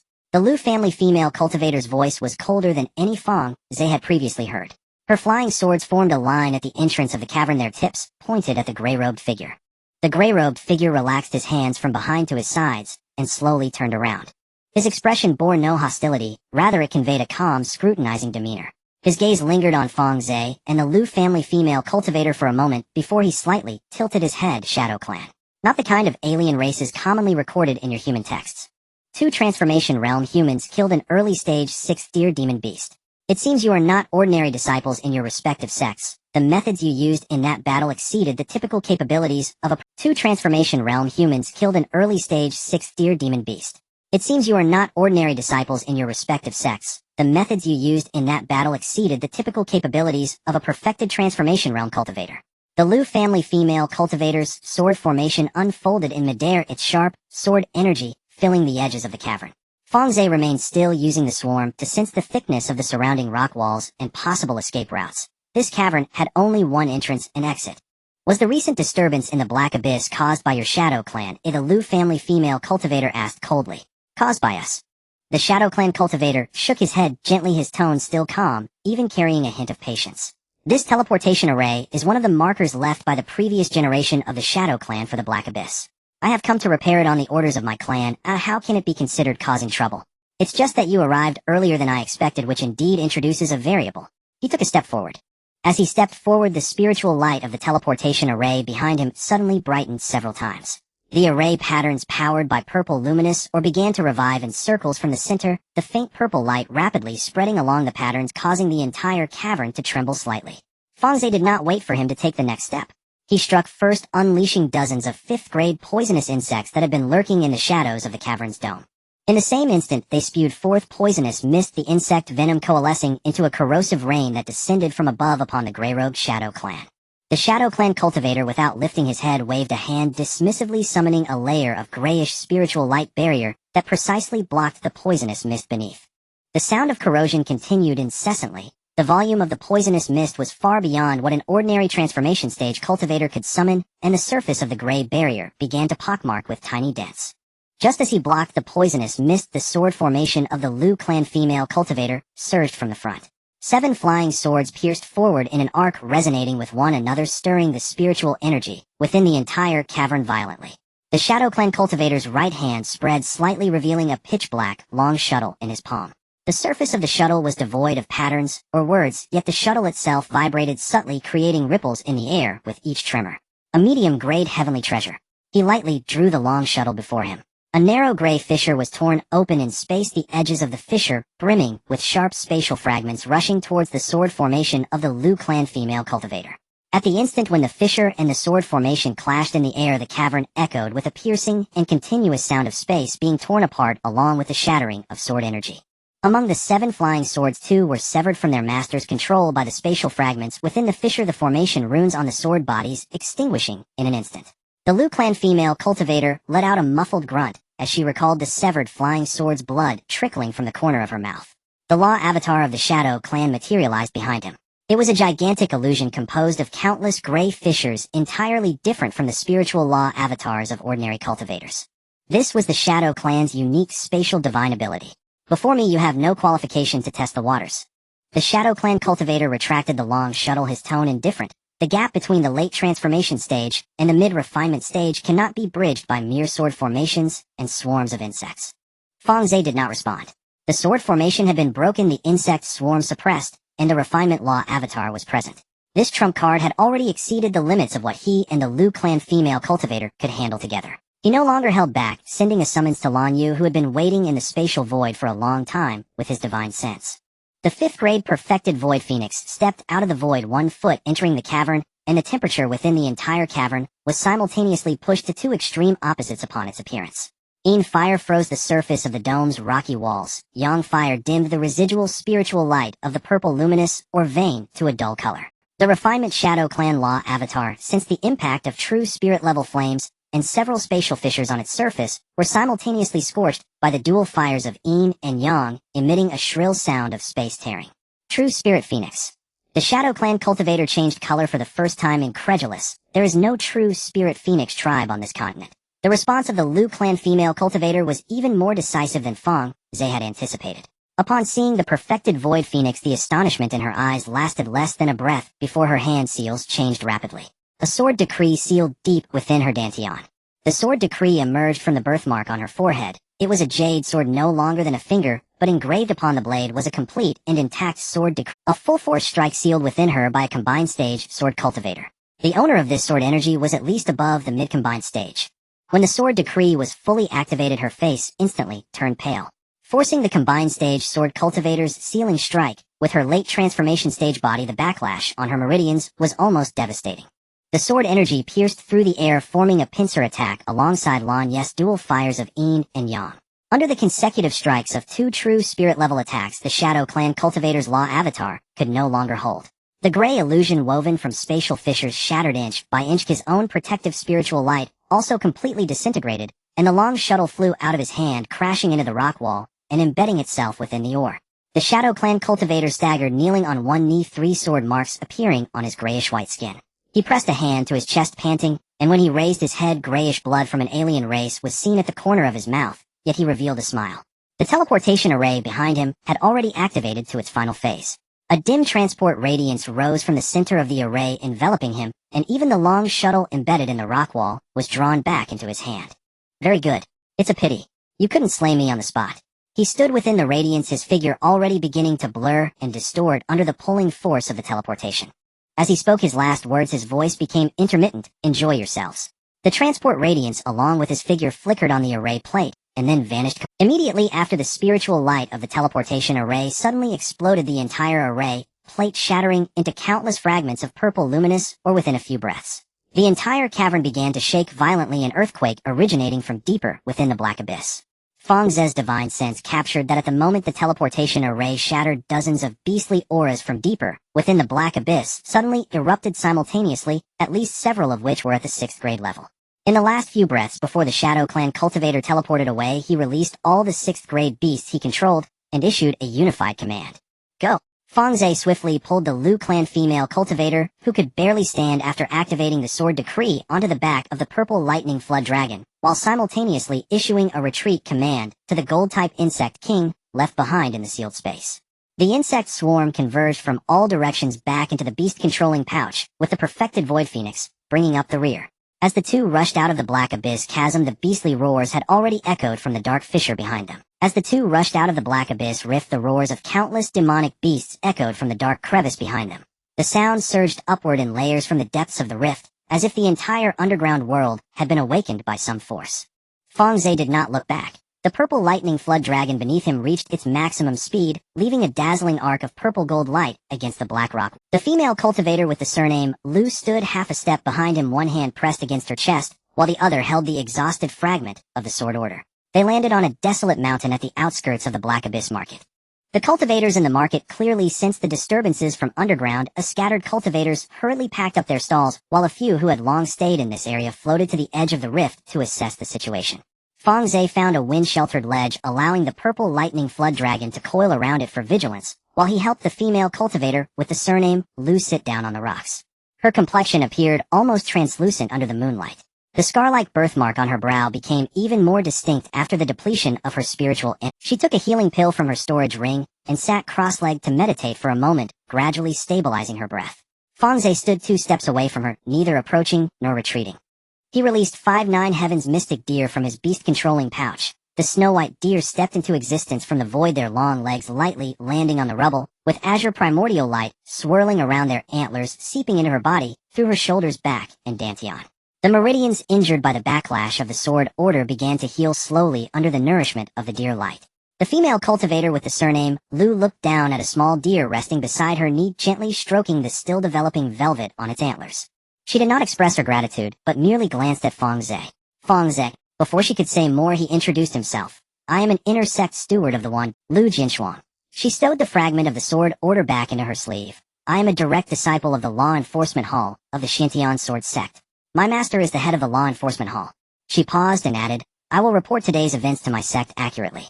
The scale of the Black Abyss beast tide exceeds any previous instances, and the involvement of the Shadow Clan is no small matter. I feel the same. Fang Ze recalled the 9 Heavens mystic deer back into the beast-controlling pouch and glanced toward the direction of the Black Abyss. The cultivators at the edge of the rift had already begun to set up temporary defensive restrictions, weaving various colors of spiritual light into a protective net above the rift. For now, no demonic beasts would surge to the surface, but time for all parties to react was running short. Lu Jinshuang stood up and pulled the hood of her cloak back over. She suddenly stopped before turning around, taking a communication jade talisman from her sleeve and handing it to Fang Ze. Regarding the Black Abyss matter, if coordination is needed between sects afterward, you can contact me directly. Fang Ze took the jade talisman and glanced at it. The back was engraved with the sect emblem of the Xiantian sword sect, a broken sword. As a direct disciple of the head of the law enforcement hall of the Xiantian sword sect, handing over a communication jade talisman engraved with the sect emblem to another inner sect steward of a combined force carries significant weight. He stowed the jade talisman into his sleeve and handed over one of his own communication jade talismans. Regarding the beast tied, the Wan Beast sect should take action soon. If coordination of intelligence is needed, Lu Daoist can contact me anytime. Lu Jinshuang accepted the jade talisman. The corners of her mouth seemed to move slightly, but the hood of her cloak obscured most of her face, making it unclear whether she was smiling. Then she stepped onto her flying sword, not looking back again. The silver arc of the flying sword left a trail in the night sky, quickly swallowed by the volcanic ash swirling above the Black Abyss. Fang Ze stood in place, watching the direction in which the sword trace disappeared, quickly replaying the battle in his mind from start to finish. Lu Jianshuang's control over sword formations was already top-notch among those in the late stage of the God Transformation realm. After her formation was broken, she managed to forcibly pull back her flying sword under the backlash, and continue precise attacks, demonstrating a control over spiritual energy and combat, while far surpassing ordinary sect cultivators of the same level. The gesture with which she wielded the sword order indicated that she was not using this level of trump card for the first time. She was already mentally prepared for the side effects of sealing strikes by combined force sword cultivators. She had prior experience. As a direct disciple of the head of the law enforcement hall of the Xiantian sword sect, this identity carries considerable weight in front of any combined force in the Dongling continent. As for Fang Ze, the Taishu Phoenix had been exposed before her, and the existence of the sword order was also revealed to him. Both sides held a trump card, neither had lost. The purple lightning flood dragon soared back into the air, racing towards the Wan Beast sect. Returning to the sect would take several days. Fang Ze did not rest at the Steward Peak, instead heading directly to the task hall to compile all the discoveries from this Black Abyss investigation into a jade slip for submission. The jade slip detailed everything, including the unusual intelligence gathered from scattered cultivators in the Black Abyss market, the sealing of the old mine tunnel, of the purple fluorescent mine, the existence of 6th-tier guardian demonic beasts in the sealed space, the traces of the seal being artificially broken, the discovery of the teleportation formation, the intervention of mid-stage Shadow Clan cultivators, and the chain reaction of multiple 6th-tier demonic beasts simultaneously going berserk after the teleportation formation was shattered. Everything was recorded accurately. He even included the encounter with Lu Jinshuang, a true disciple of the Xiantian sword sect, and their joint battle, but omitted specific details about the Taishu Phoenix and the sword order, vaguely attributing the victory over the Shadow Clan to both parties revealing their trump cards and barely forcing a retreat. He did not conceal the existence of the Shadow Clan, nor did he hide the existence of the teleportation formation. The emergence of mid-stage Shadow Clan cultivators within the jurisdiction of the Wan Beast sect and their activation of the teleportation formation exceeded the handling authority of a single inner sect steward. When the steward at the task hall received the jade slip, their expression shifted from bureaucratic indifference to solemnity. Hearing the words mid-stage Shadow Clan cultivators, their brow twitched slightly. After listening to the parts about the teleportation formation's destruction and the beast tide's eruption, they remained silent for several breaths, before solemnly noting Fang Ze's name and task number in the task registration book, adding an extra mark. The task level was temporarily elevated from rank to a rank. The task reward was increased from the original 50 contribution points to 200 points. The additional reward for elevating a rank task to a rank was a 5th-tier superior healing pill and an opportunity to freely use the sect's 5th-tier refining room. The steward closed the task registration book and informed Fang Ze that according to sect regulations, inner sect stewards who completed a ranked task would receive a 50-year rest period during which they would not be forcibly conscripted. Fang Ze had no objections to this arrangement. The beast tied in the Black Abyss would be a headache for the refining void elders. The 50-year rest period would be just enough for him to break through to the perfection stage of the God Transformation realm and prepare to break through to the refining void realm. He returned to his small courtyard at the Steward Peak, activating all the restrictions before stepping directly into the spatial realm. The greatest gain from this trip to the Black Abyss was neither contribution points nor the purple fluorescent mine. Those were merely bonuses. What truly mattered was the final battle. In the intense confrontation with the mid-stage Shadow Clan cultivators lasting for dozens of breaths, his spiritual energy, repeatedly crushed by the spiritual pressure of the refining void level, began to loosen the bottleneck of perfection in the God transformation realm as the battle concluded. The actively created fissures from the extreme compression of spiritual energy. After the battle, he inspected his Dantian while riding back on the Flood Dragon, who, although the loosening was slight, as long as he continued to impact it with spiritual energy, it would not be long before he could fully break through. He sat cross-legged in the spatial realm, without consuming any pills. The spiritual energy in his Dantian was pushed to its limit, rapidly circulating along the major meridian pathways. With each circuit of spiritual energy, an additional fissure would form at the threshold of the God transformation perfection.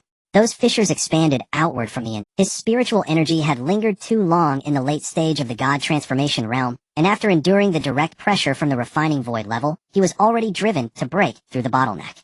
In less than 3 days in the outside world, nearly a year had passed inside the spatial realm.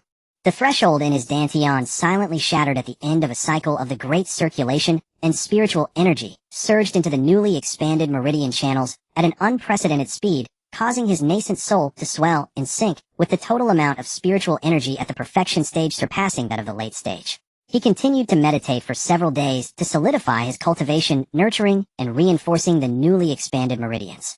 Then he exited seclusion. The first thing he did after exiting the cave was to check the unread messages piled up in the sect token. There was a routine report from Zhao Ping, a notification from Su Man regarding the delivery of vital blood, and Chao Mang stated that he and Song Qing had returned from their respective missions and were ready for duty. Additionally, there was a mass recruitment notice sent by the sect. The situation with the Black Abyss Beast Tide is urgent, and the sect is calling for disciples above the transformation stage to volunteer for guard duty at the periphery of the Black Abyss. Several elders of the Void Refinement stage have already gathered to set off, and the guarding task will last for at least half a year, with generous contribution points and full compensation for casualties provided by the sect. Fang Ze read the recruitment notice twice before shutting it off. He had no interest in the Black Abyss. Volunteering for guard duty simply meant risking one's life to replenish the consumption of the Beast Tide, no matter how generous the contribution points were. They could not compare to the strike of a 6th-tier demon beast. What he truly needed at the moment were resources for Void Refinement and a heavenly stage beast control technique, both of which would not sprout from the corpses of demon beasts in the Black Abyss. He pulled out Su Man's communication jade talisman and left a message: "Come to my cave, I have something to ask you." Su Man arrived as promptly as ever. When the courtyard door was pushed open, she was dressed in a light blue long skirt, her hair unusually unpinned, with a bamboo hairpin instead braided loosely and draped over her shoulder, appearing less composed than usual and more casual. After sitting on the stone bench, she first took a sip of the spiritual tea poured by Fang Ze to moisten her throat, then curiously glanced at him a few times. "Junior brother, Fang, your cultivation has advanced again." She paused, her brow slightly furrowing. "Wait, did you break through to the pinnacle of the transformation stage?" Fang Ze sat down with his teacup and got straight to the point. "I called you here today to ask you something.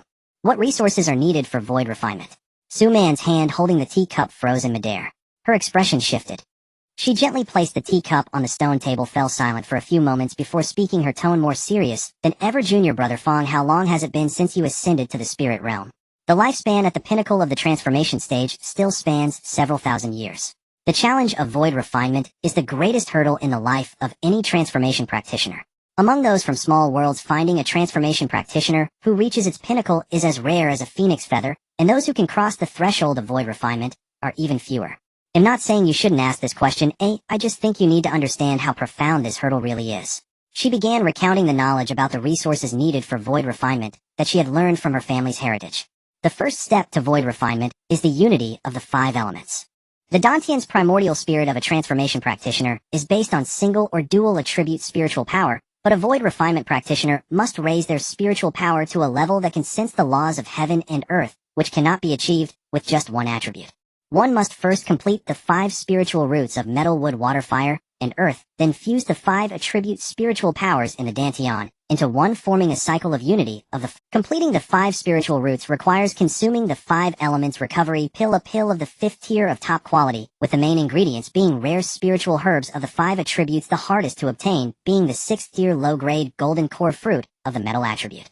The recipe for the 5 elements recovery pill is semi-public within various integration sects, but the main ingredients and success rate of pill making are the true barriers. After consuming the 5 elements recovery pill, one needs to simultaneously cultivate the techniques of the 5 attributes, or directly cultivate a technique of the 5 element attribute. The 5 element techniques are at least of the earth tier low grade. The second step is the infusion of spiritual power.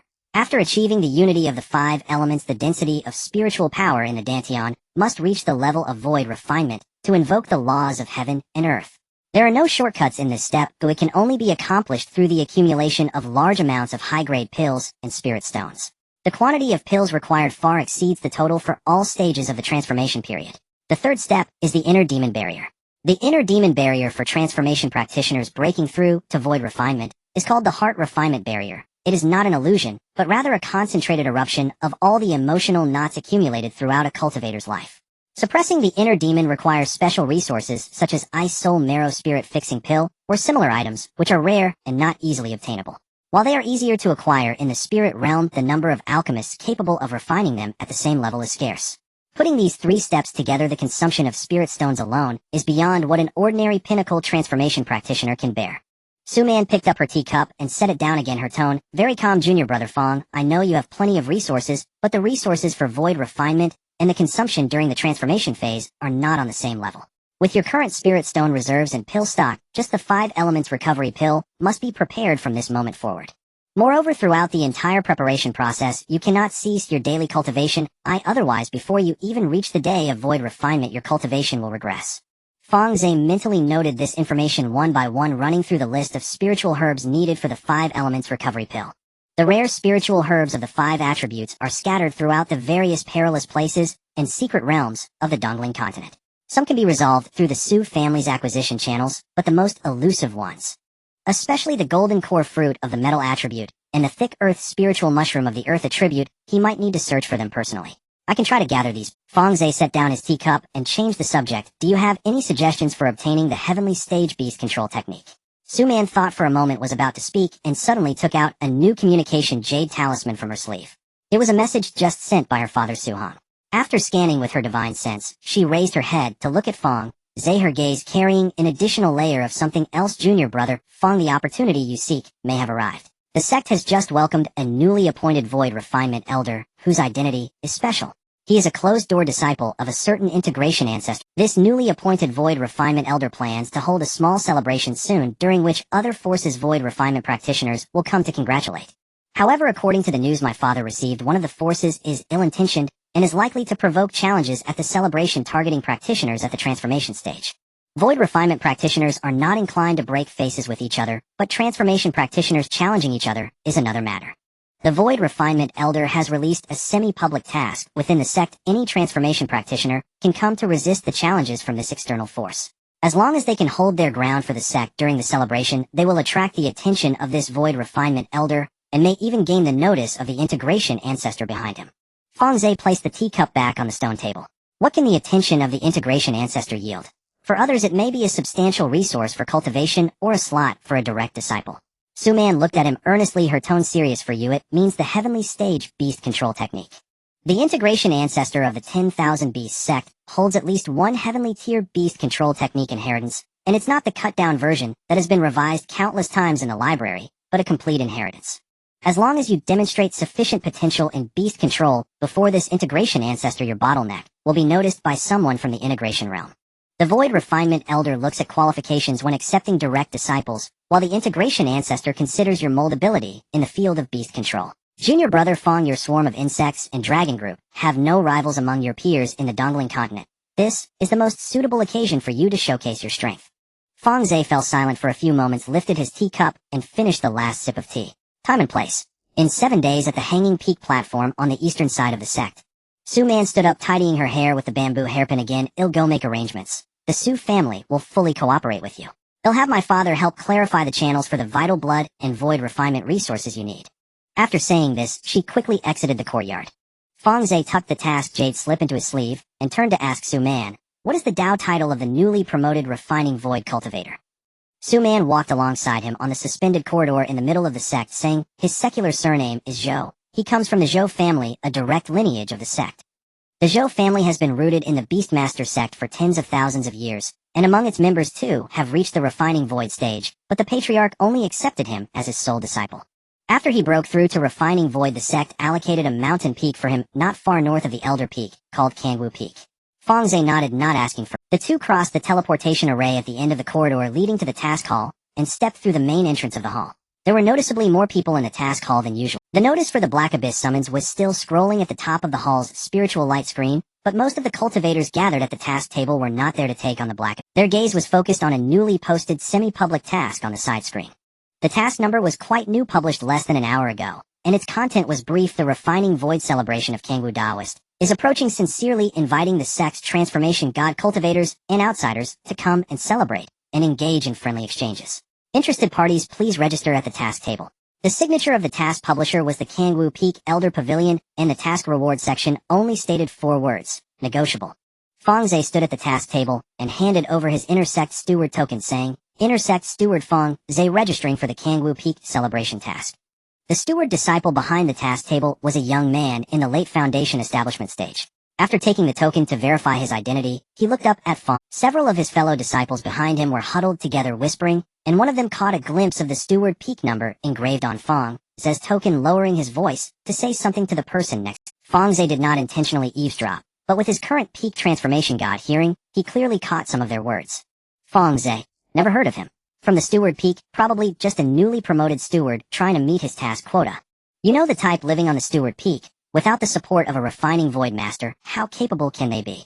This task is essentially prepared for the true disciples. The transformation god cultivators from the outer sect are all taught hand in hand by their own masters. A regular steward going up is just for show. Not necessarily. Anyone bold enough to register must have some skills. Hey, isn't that senior brother Zhou? Fang Ze followed the gaze of several people and turned his head to look. Someone had just entered through the main door of the task hall. The newcomer wore a black robe embroidered with golden patterns with a larger Intersect token hanging from his waist, its back, displaying the exclusive insignia of the law. With a perfect transformation god cultivation, he stood tall, his facial features sharp, walking at a measured pace, each step evenly spaced, as if measured. He was followed by 2 early transformation god Intersect disciples who mirrored his steps, their faces showing unmasked respect.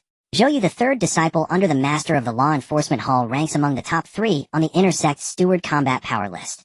Su Man whispered to Fang Ze, her tone revealing no emotional fluctuation. He practices the low-grade heavenly tier beast control skill 100 beasts art from the law enforcement hall's direct lineage, and has a 5th grade perfect greeny golden eagle and a 5th grade latestage earth-splitting dragon rhinoceros in his possession. Last time in the Intersect Grand Competition, he placed 3rd, losing to 2 disciples directly taught by refining void elders. Zhou approached the task table without waiting in line. The disciples in front of him automatically made way, one of them even cupping his hands and calling out senior brother Zhou. Zhou nodded slightly in return, placing his token on the table, his voice low, but each word pronounced clearly. Zhou, registering for the Kangwu Peak celebration task. The steward disciple's response was notably quicker than when he dealt with Fang Ze. The nearby disciples began whispering again, this time their voices noticeably louder. Senior brother Zhou has registered. The challenges for this celebration are secured. Last time in the Intersect Grand Competition, he single-handedly faced 3 challenges from the Outer Sect, and one also with him here, which Outer Sect Transformation God Cultivator would dare to be reckless. I heard that among the Transformation God Cultivators from the Divine Weapon Pavilion, there's one named Hantai, a direct disciple of the Divine Weapon Pavilion's refining Peak Master at Peak Transformation God Cultivation, and that piece of heaven-reaching spiritual treasure, the Scarlet Flame Furnace, has never lost in battles of the same rank. If senior brother Zhou faces him, it will surely be a tough fight. Not necessarily. It said Hantai has brought other trump cards this time. Su Man stepped forward at this point. Her steps were small but steady, perfectly blocking the space between the whispering disciples and Fang Ze. She turned to face the group and spoke in a gentle tone. Fang Ze defeated a peak transformation god opponent Hedon when he was in the mid-transformation god stage. Just because you haven't seen him in action doesn't mean he lacks ability. The group of disciples was momentarily taken aback by her sudden interjection. One of them recognized Su Man and tugged at his companion's sleeve, saying, "It's Su Man from the Su family, a 5th grade spiritual plant master from the spiritual plant peak." "Sister Su, that's not what we meant." The loudest disciple earlier appeared somewhat flustered, cupping his hands in a bow, but his tone was disingenuous. "It's just that the outer sect participants this time are indeed strong. The Divine Weapon Pavilion and the Profound Een Valley are both integration-level powers, and their true disciples were essentially raised with resources from a young age. Steward Fang has only just joined the sect. If he's not prepared and goes up only to be knocked down, it would be a loss of face, not just for him, but for the sect as well." Su Man was about to say more when Fang Ze gently pressed on her sleeve, signaling her not to continue. He turned and walked towards the exit of the task hall, and as he passed by Zhou, their eyes met for a brief moment. Zhou glanced at him without nodding or greeting, merely sizing him up with the gaze of an opponent before shifting his gaze back to confirm the registration information with the steward disciple. As Fang Ze stepped out of the main door of the task hall, a final whisper reached his ears. His eagerness to register is commendable, but I wonder how many moves he can last on stage. Meanwhile, in the main hall of Kangwu Peak, 3 cups of spiritual tea were placed on the table, with steam rising gently.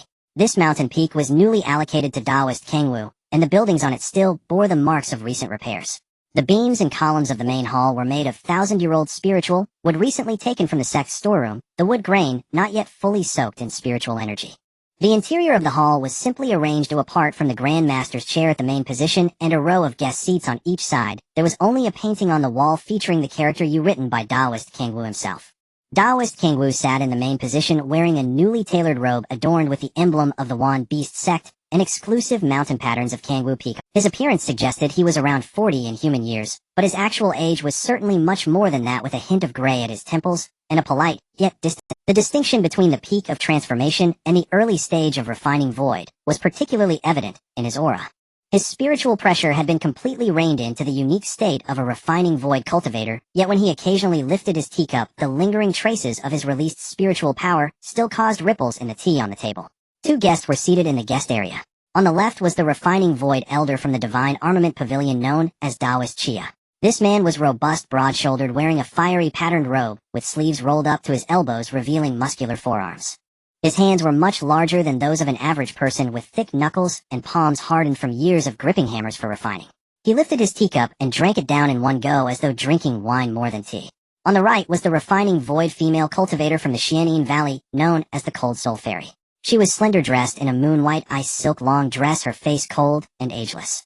Her teacup was only touched to her lips before being set down, with a thin layer of ice floating on the surface of the tea. Taoist Zhou's breakthrough to refining void adds another elder to the Wan Beast sect. Congratulations are in order. Taoist Xia placed down his teacup, saying, I came this time not only to congratulate, but also to bring a few unworthy disciples to see the world. That kid Han Tai has been holed up in the Divine Armament Pavilion for nearly 1,000 years without venturing far. This time, upon hearing he was coming to the Wan Beast sect, he proactively signed up. Taoist Kangwu smiled and nodded while holding his teacup, saying, I have long heard of the name of Han Tai from the Divine Armament Pavilion. With the peak of transformation cultivation and the Qi-Yin furnace in hand, he is indeed hard to match among his peers. Haha, Taoist Zhou, you flatter me. Taoist Xia feigned modesty, but the pride on his face was unmistakable. Although Han Tai can put up a fight in front of outsiders, he is ultimately just a toolmaker, not as formidable as your beast masters. Beast masters never fight alone. A 1 person plus 1 spiritual beast equals the combat power of 2. I truly wish to see what level the transformation disciples taught by the Wan Beast sect are at. The Cold Soul Fairy lifted her teacup, lightly tracing her fingertip along the rim, causing the ice on the tea surface to silently dissolve. She took a sip of the cool tea, her tone even lighter than the tea itself. Taoist Xia, your words hit the nail on the head. The Beast Master techniques of the Wan Beast sect stand out uniquely in the Dongling continent. In terms of combat power among peers, Beast Masters indeed have an additional advantage over ordinary cultivators. However, she paused, placing her teacup back on the table. The strongest Beast Master techniques of the Wan Beast sect are in the hands of the ancestors in the integration stage. The transformation disciples can only learn the inferior versions of the earth and heaven grade techniques. Taoist Qia's disciples possess the secret refining methods passed down from the Divine Armament Pavilion, and their innate spiritual treasures operate in conjunction with their own techniques. Their combat power may not be inferior to that of beast. Although this was said politely, the underlying sting was clear to the 3 present. Few of the newly promoted refining void disciples of the Wan Beast sect were noteworthy, and the inheritance of the transformation techniques was not as abundant as outsiders believed. If a real match were to occur during the celebration, the Wan Beast sect might not gain an advantage. Taoist Kangwu's hand holding the teacup paused for a moment before he smiled, and said, the Cold Soul Fairy speaks the truth. The younger generation has just recently broken through to refining void, and most of my disciples are still honing their foundations. The highest among them is merely at the mid-stage of transformation, indeed unable to compare with the esteemed disciples of both Taoists. However, since both of you have come from afar today, I assure you that among my Wan Beast sect's transformation disciples, there will certainly be a few who can hold their own. I have entrusted the sect's task hall to issue a mission to all transformation disciples, and there will surely be fellow sect members to assist. Taoist Qia's eyes lit up. Oh, that would be best. That kid Han Tai is eager for some real combat. If Taoist Zhou can arrange a worthy opponent for him to spar with, then my trip to congratulate will not have been in vain. The Cold Soul Fairy remained non-committal, merely taking another sip of the now cool tea. After exchanging pleasantries for a while longer, Taoist Kangwu instructed his disciple to arrange accommodations for the 2 guests and their accompanying disciples at the guest house of Kangwu Peak.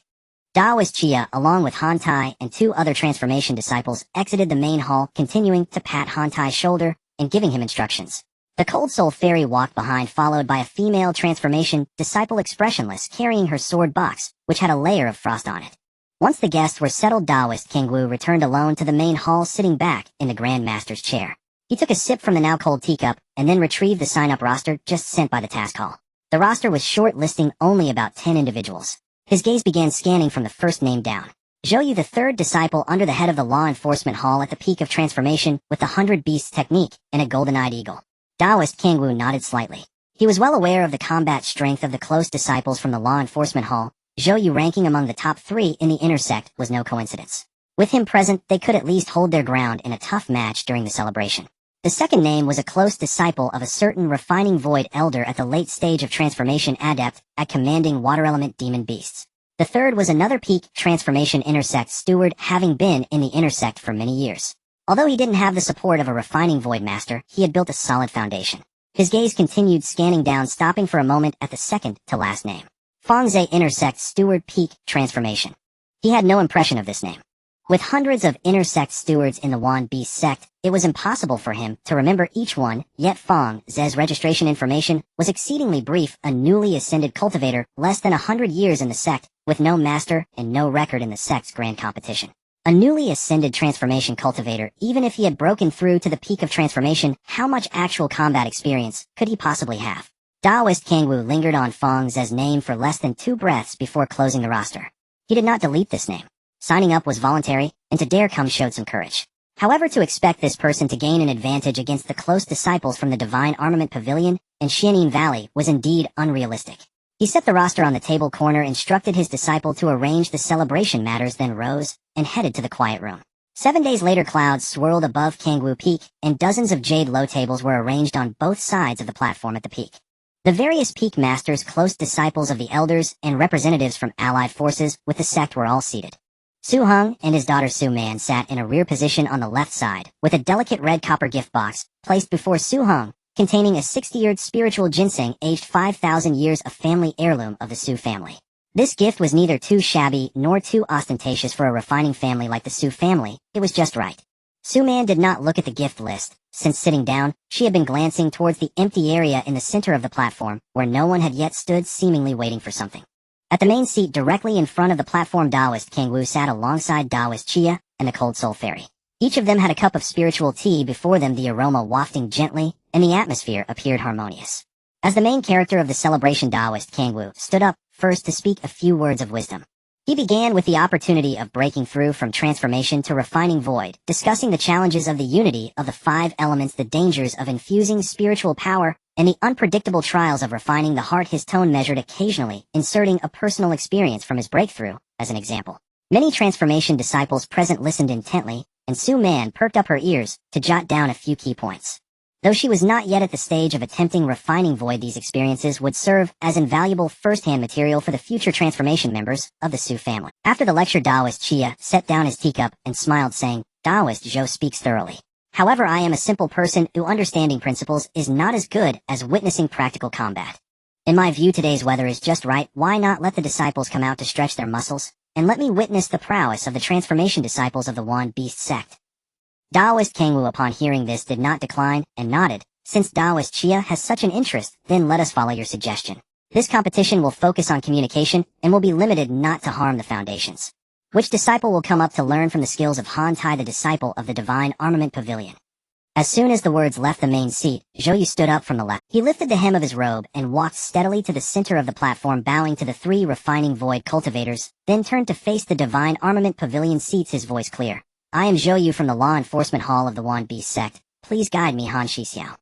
He lifted the hem of his robe and walked steadily to the center of the platform, bowing to the 3 refining void cultivators, then turned to face the Divine Armament Pavilion seats, his voice clear. "I am Zhou Yu from..." He stood opposite Zhou Yu, retrieving a completely crimson furnace from his storage ring. The Qian furnace, a low-grade spiritual treasure, was covered in fire pattern engravings, with red flames flickering from the gaps in the lid. Su Man watched Zhou Yu's back for a few moments before turning her gaze back to the distant corridor. Fang Ze had not yet arrived. She did not know which position Fang Ze had been assigned to on the platform. Zhou Yu stood firmly at the center of the platform, forming a spell with one hand, as the beast-controlling pouch at his waist silently split open. The golden eagle with emerald eyes unfurled its wings spanning over 10 zhang, its dark golden feathers shimmering with wind attribute spiritual light. Even before it flapped its wings, the spiritual dust on the platform was already pushed outward by an invisible wind pressure. The earth-cleaving dragon rhino landed with a resounding crash, its 4 hooves smashing into the stone slab, while the spiral horn on its nose crackled with arcs of electricity. Hantai took out the crimson flame furnace from his storage ring and placed it in front of him, the furnace hitting the ground with a dull metallic sound. Daoist Jie held a teacup at the main seat and smiled at Daoist Kangwu, saying, "Zhou Daoyu, this kid Hantai has been holed up in the Divine Weapon Pavilion for nearly 1,000 years without venturing far. This time, hearing about the 10,000 Beast sect, he actually volunteered to participate. This crimson flame furnace in my hand was personally modified by me with fire runes, and it is yet to be penetrated by any defense of the same tier." Daoist Kangwu nodded slightly, while looking at the furnace that was expelling flames. The refining techniques of the Divine Weapon Pavilion are renowned in Dongling, and the fire runes modified by Daoist Chef naturally need no further elaboration on their power. However, our beast-controlling techniques at the 10,000 Beast sect are not to be underestimated. Zhou Yu's golden eagle once faced 2 opponents in the inter-sect competition without falling behind, and the wind attribute has a natural advantage over fire. The outcome remains uncertain. The cold phantom fairy held her teacup, a thin layer of ice floating on the tea, her tone colder than the tea itself. The principle of elemental resistance may not hold up against absolute firepower. If Daoist Chi's disciple cannot even defeat a single wind attribute demon beast, then the refining legacy of the Divine Weapon Pavilion would be wasted. Daoist Chia laughed heartily. Daoist Han, your words are sharper than your ice phantom sword. Hantai, did you hear that? Senior Cold Phantom is waiting to see you break the wind. Hantai slightly bowed towards the main seat, saying, "I will do my best." As his voice fell, he slapped his left hand on the crimson flame furnace, and the red flames spewing from the furnace's gap suddenly surged higher, causing the air within a few zhang around him to twist slightly. The golden eagle with emerald eyes took the initiative. With a flap of its wings, it transformed into a dark golden phantom in the air. When it swooped directly above Hantai's head, it swiftly closed its wings and slashed down, producing 2 thin azure wind blades, as sharp as cicada wings at the edges, crossing to strike at Hantai's neck. At the same time, the earth-cleaving dragon rhino charged from the front, its horn enveloped in arcs of electricity, crashing directly into the crimson flame furnace. Hantai did not retreat. He raised his left arm to guard, and the light from the fire runes clashed with the wind blades, causing a burst of red and azure intertwined spiritual light as the wind blades were forcefully deflected. The crimson flame furnace rotated on its own, its mouth facing the charging earth-cleaving dragon rhino, spewing forth a concentrated red fire column, the high temperature creating a piercing explosive sound from the air at the edges of the flame column. The electric arcs on the earth-cleaving dragon rhino's horn were gradually weakened within the flame column, and its momentum was forcefully interrupted less than 2 zhang away from Hantai, while several charred scorch marks were burned onto its rocky scales. "This furnace's firepower is indeed fierce," murmured a disciple of the early stage of transformation god seated at the 10,000 Beast sect. Zhou Shixiang's golden eagle has never been so easily blocked at the same tier. Zhou Yi's expression slightly darkened for a moment. His 2 demon beasts were not at a disadvantage in terms of attributes. Wind should have a speed advantage over fire, and earth should have a defense advantage over fire, yet the firepower of Hantai's crimson flame furnace, compressed by the array patterns of the celestial spiritual treasure, could no longer be suppressed merely by elemental resistance. The golden eagle with emerald eyes soared again, this time no longer using wind blades for a frontal attack, but instead spiraling around Hantai at high speed, its wings flapping faster and faster, creating a bluish-green tornado from the disturbed air in a very short time. The howling winds blew the flames spewed from the crimson flame furnace in all directions, forcing the range of the flames to shrink. The earth-cleaving dragon rhino seized the opportunity to charge again, its horn crashing directly into the body of the crimson flame furnace. The electric arcs and the light from the fire runes collided violently, shaking the entire platform. Hantai remained precise in his judgment amidst the tornado. He retrieved a pair of crimson golden metal gauntlets from his storage ring and put them on, smashing a fist down onto the ground in front of him. As the gauntlets hit the ground, they exploded, forming a ring of red fire waves that expanded outward, shattering the tornado from within. The spiraling trajectory of the golden eagle was interrupted by the shockwave, flipping half a circle in the air before regaining stability. Hantai, using the propulsion from the gauntlets, leaped out from the shattered eye of the wind, racing straight towards Zhou Yu. "Good." Daoist Chia slapped his thigh from his seat. "No matter how strong a beastmaster is, they are still vulnerable themselves. This kid Hantai has finally remembered this." Daoist Kangwu did not respond, but his fingers holding the teacup tightened slightly. As Hantai broke through the tornado, Zhou Yu crushed the prepared teleportation talisman in his hand, his figure vanishing from the spot, and reappearing behind the earth-cleaving dragon rhino. The golden eagle with emerald eyes simultaneously ascended in height to regain air superiority, while the earth-cleaving dragon rhino stood sideways in front of Zhou Yu, blocking Han Tai's path of attack. Han Tai's gauntlets struck continuously against the rocky scales of the dragon rhino, each punch leaving behind spiderweb-like cracks, causing the dragon rhino to roar in pain and retreat, its hooves carving deep grooves in the stone slab. The golden eagle dived from the air to provide assistance, but Han Tai, without looking back, unleashed the light from the fire runes on his guard arm, sending the eagle flying once more. The eagle flipped several times in the air before barely stabilizing its posture, but Zhou Ye's mouth had already leaked a trace of blood. This was the backlash experienced by the Beastmaster when their spiritual beast was injured. Blood began to seep out from the cracks in the earth-cleaving dragon rhino's scales, and its front hooves knelt down on the stone slab. Zhou Yu remained silent for a few breaths, raised his hand to recall both demon beasts back into the beast-controlling pouch, and bowed to Han Tai, saying, "Brother Han, your magical treasure is exquisite. I, Zhou, am willing to concede defeat." Han Tai put away the gauntlets and guard, and the flames of the crimson flame furnace also retreated back into the furnace's mouth, returning the bow. "Brother, Zhou's beast-controlling coordination is truly perfect. Had it not been for my set of celestial spiritual treasures being perfectly complementary, the outcome would still be uncertain." Though the words were polite, Taoist Xie at the main seat was already smiling so wide that his eyes were nearly closed. Taoist Kangwa's expression darkened slightly, placing the teacup on the table with a muffled sound. The cold phantom fairy took a small sip from her teacup. Her tone, indifferent. "Taoist Xie's esteemed disciple is indeed worthy of his reputation, winning the first match beautifully. Haha, it was luck. If Zhou Ye's golden eagle had been a moment faster, Han Tai's tornado would not have been so easy to break." Taoist Xie feigned modesty, but the pride on his face could not be concealed. For the next hour, more disciples of the 10,000 Beasts sect continued to participate. A disciple of the law enforcement hall released 3 fifth-tier demon beasts, which were forced back by the crimson flame furnace in less than a stick of incense. A disciple under an elder of the void refinement stage released 2 complete 5th-tier demon beasts, but they were also left with no options against Han Tai's firepower. Only when a gray-robed male cultivator of the late transformation god stage took the stage did the situation begin to change. This person had an ordinary appearance, a slender figure, and upon taking the stage did not release any demon beasts, but directly transformed into a half-serpent form. His arms revealed dark blue fine serpent scales, and 2 short serpent horns sprouted from the sides of his forehead, where the skin at the base of the horns cracked, seeping out dark green, demonic energies, spiritual light. Taoist Xie raised an eyebrow. Demonic transformation secret technique. The 10,000 Beasts sect still has disciples who walk this path.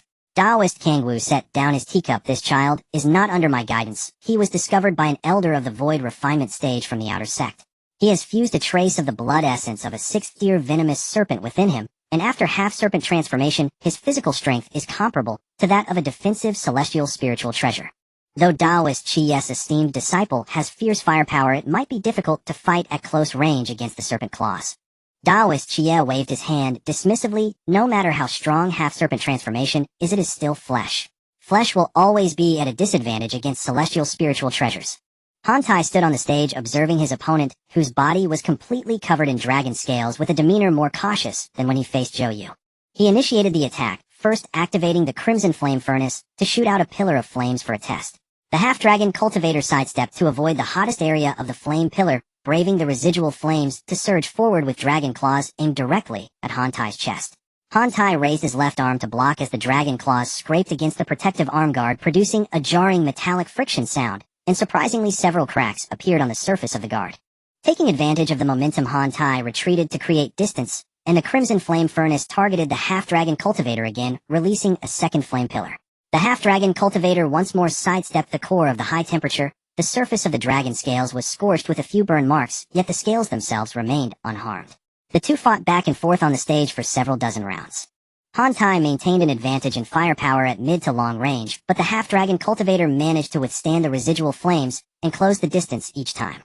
With every close-range encounter, Han Tai had no choice but to abandon the firepower suppression of the crimson flame furnace and switch to defense. After several exchanges, Han Tai's spiritual energy consumption became noticeably accelerated, and the continuous full-force eruptions from the crimson flame furnace caused the furnace's array to overheat and pause.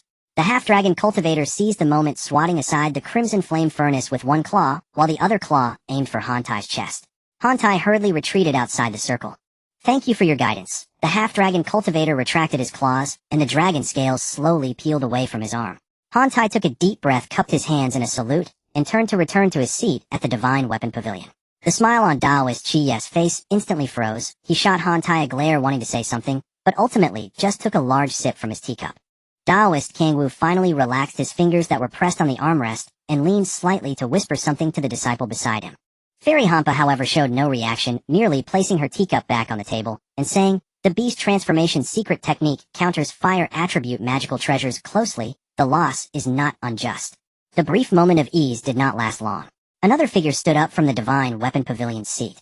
This person had been resting with closed eyes behind Daoist Chia until Han Tai's defeat, then walked slowly to the stage. The true disciple of the divine weapon pavilion, Duan Hang. Daoist Chia set down his teacup and smiled at Daoist King. "Friend Zhou, allow me to introduce him. Duan Hang is the direct disciple of my senior brother, making him my nephew in terms of seniority. This kid usually keeps a low profile, but in terms of actual combat." He paused and glanced at Fairy Hampa. "Let me put it this way, once his 2 sets of transcendent spirit treasures are fully deployed, there are few that can be defeated among his peers in the entire Dongling continent." Fairy Hampa rarely raises her eyelids to seriously look at Duan Hang, then casually remarked, "Daoist Chia, you always say too much when bringing your disciples out." The last person who boasted like this was defeated by a sword cultivator from the Xiantian sword sect, losing 3 pieces of his set. Daoist Chia was not angered, merely shaking his head with a smile. "Those sword cultivators are unreasonable. It's not comparable." Duan Heng walked to the center of the stage and began to take out his magical treasures one by one from his storage ring. The first set was a defensive set, the Xian Gui Shield Spirit Light Armor and Heartguard Mirror, 3 magical treasures resonating with the dual attributes of wind and wood. The second set was an attacking set, the Thunder and Fire Twin Swords. The Thunder Sword had a slender blade wrapped in silver-white arcs of electricity, while the Fire Sword had a thick blade that burned with crimson flames. There was a deeper connection between the 2 sets. The impact absorbed by the defensive set would be converted into spiritual energy reserves for the attacking set, while the spiritual energy consumed by the attacking set would be replenished from the external spiritual energy through the defensive set.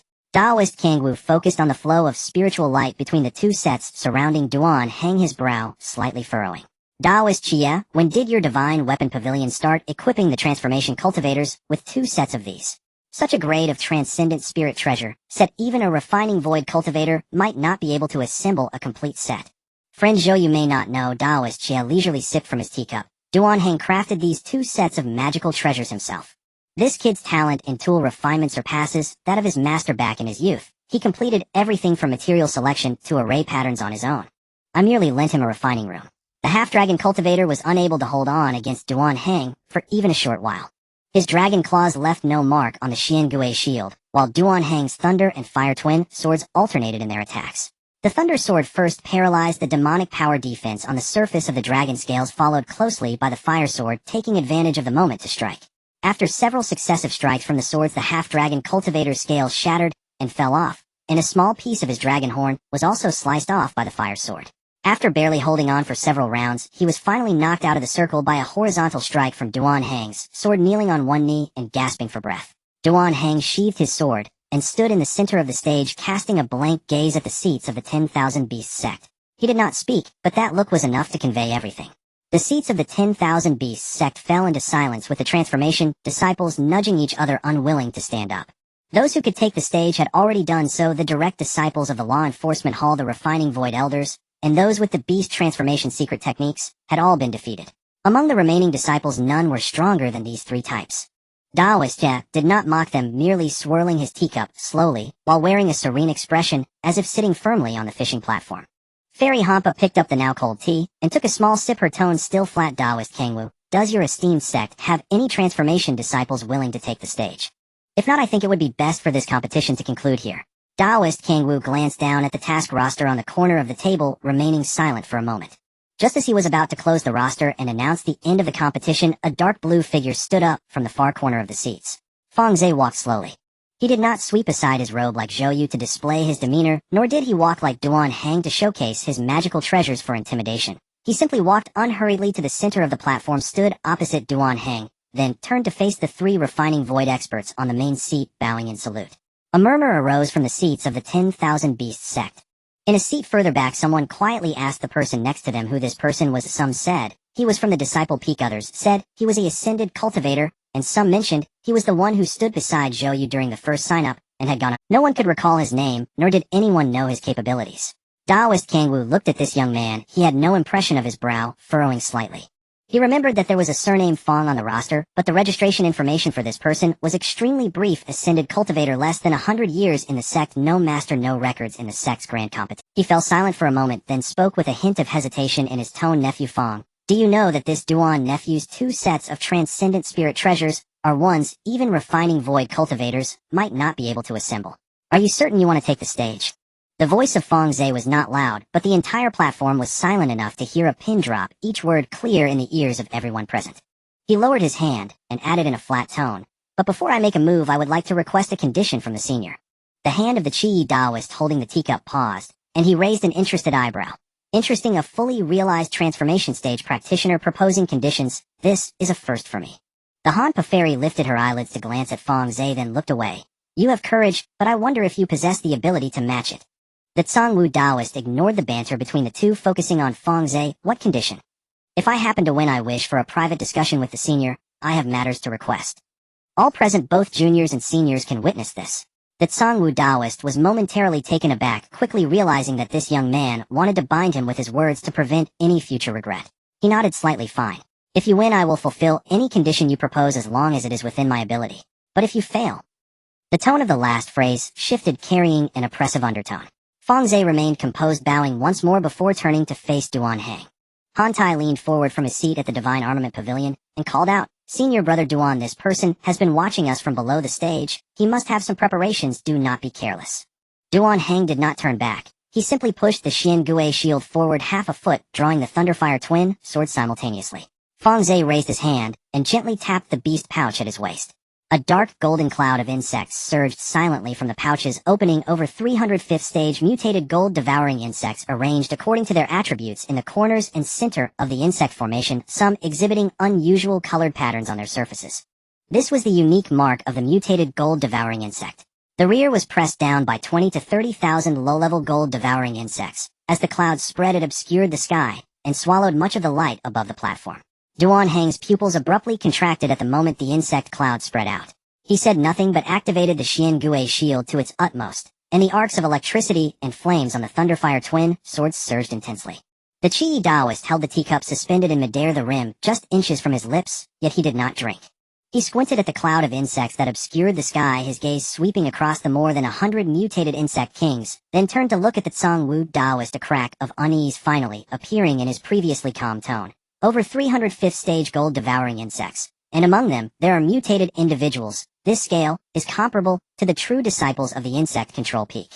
Insect cultivators have a strong capacity for concealment, and as insect kings, can even switch formations in response to attribute arrangements. The Beastmaster sect has never been mainstream in the 10,000 Beast sect. When did your esteemed sect produce such a fully realized transformation stage master of insect control? The Zhongwu Daoist did not answer. He also did not know the answer. The Hanpa fairy set the teacup back on the table. She looked at the mutated insect kings with unusual colored patterns in the insect cloud, and coldly stated, it's not just about numbers. His swarm can still adjust formations to maintain attack rhythm, even when suppressed by specific heavenly treasures that counter spiritual insects. Qi Daoist, have you ever seen a transformation stage insect cultivator capable of this? The Qi Daoist fell silent for a few moments, placing the teacup back on the table. No. On the stage, Duan Hang was the first to activate the Thunderfire twin sword. The arcs of electricity on the lightning sword transformed into a net of lightning descending upon the cloud of insects, while the fire sword followed closely behind, spewing forth a massive flame in an attempt to slice and encircle the insect swarm. Fang Ze issued a differentiation command through his divine sense, and the insect cloud split into dozens of independent streams, swiftly avoiding the coverage of the lightning net, surrounding Duan Hang from all sides. Duan Hang remained calm under pressure, shaking out the third set of heavenly treasures from his storage ring. A silver net woven from 5th stage ice silkworm threads and 6th stage thunder spider threads, with mesh fine enough to intercept insects below the 4th stage. The threads themselves carried both electric arcs and extreme cold attributes. The net expanded in the wind, forming a large web in the air that covered a small portion of the platform, descending upon the insect cloud. The moment the gold-devouring insects touched the net, the arcs of electricity on the mesh paralyzed dozens of 4th stage insects, while the cold from the ice silkworm threads froze the densest areas of the insect cloud into several rigid insect balls. Good. The Qi Daoist slapped his thigh. Duan Hang's ice thunder net is specifically designed to counter insect cultivators. No matter how many insects there are, they fear being countered. His words were left unfinished. Fang Ze opened another beast pouch at his waist. 20 Thunder attribute flood dragons soared into the air, behind him all of them in the later stages, or fully realized 5th stage. The leading purple lightning flood dragon shimmered with a purple golden cold gleam followed closely by another thunder flood dragon. The 20 flood dragons spiraled in the air, forming a perfect arc, their mouths opening simultaneously as lightning glowed deep in each of their throats. Fang Ze made a hand sign, and the lightning of the 20 flood dragons intertwined in midair, forming a lightning prison that covered the entire platform. This was a battle formation involving flood dragons that he had been researching recently, which he had exchanged from the 10,000 Beast sect. At the moment the thunder fell, the defensive array on the Tsangwu Peak platform overloaded simultaneously. The array patterns lit up from the inside out, exploding in circles within a very short time. The array base nodes on the stone slab floor were pierced by lightning, making cracking sounds as several cracks crazily spread from the base to the edges of the platform. Duan Hang's Xiangui shield shattered piece by piece under the torrent of thunder. The arcs and flames on the Thunderfire twin swords nearly extinguished under the pressure, and the ice thunder net was burned into silver-white waste threads drifting down to the ground. Duan Hang decisively abandoned the Xiangui shield, transferring all defense to the spirit light armor, while swiftly retreating to escape the coverage of the... But the range of the lightning prison perfectly covered the entire platform with no blind spots. He was struck by the continuously falling thunder on his left shoulder, the shoulder plate of the spirit light armor bursting open, and he was thrown violently to the ground, crashing into a pile of rubble at the edge of the platform. Hantai rushed from his seat to crouch beside Duan Hang and check his injuries. Duan Hang waved his hand, supporting himself to stand up, his right arm still trembling involuntarily. He glanced at Fang Ze, confusion written on his face as he re-evaluated him. The Qi Daoist set the teacup down on the table. He stared at the 20 Thunder Flood Dragons on the stage as they slowly regrouped their formation, remaining silent for several moments before turning to the Tsangwu Daoist. Tsangwu Daoist, this person carries 20 latest stage and fully realized 5th stage Thunder Flood Dragons, and is adept at Flood Dragon battle formations. When did the 10,000 Beast sect gain such a fully realized transformation stage, Beast Master and Insect Master? The Tsangwu Daoist did not respond to the Qi Daoist question, as he also had just discovered Fang Ze's true level of strength. He stood up from his main seat, looking at Fang Ze, who stood in the center of the platform, his previously subdued expression brightening. Qi Daoist Han Pa Daoist, which of the disciples from the Divine Armament Pavilion and the Xianin Valley would like to come up and spar? No one responded. Hantai crouched beside Duan Hang, helping to bandage his wounds, and neither of them looked up. The few female disciples from the Xianin Valley who had not participated remained silent. The Han Pa Fairy stood up and cupped her hands towards the Tsangwu Daoist. The competition at this celebration ends here. The disciples trained by the 10,000 Beast sect have truly opened my eyes.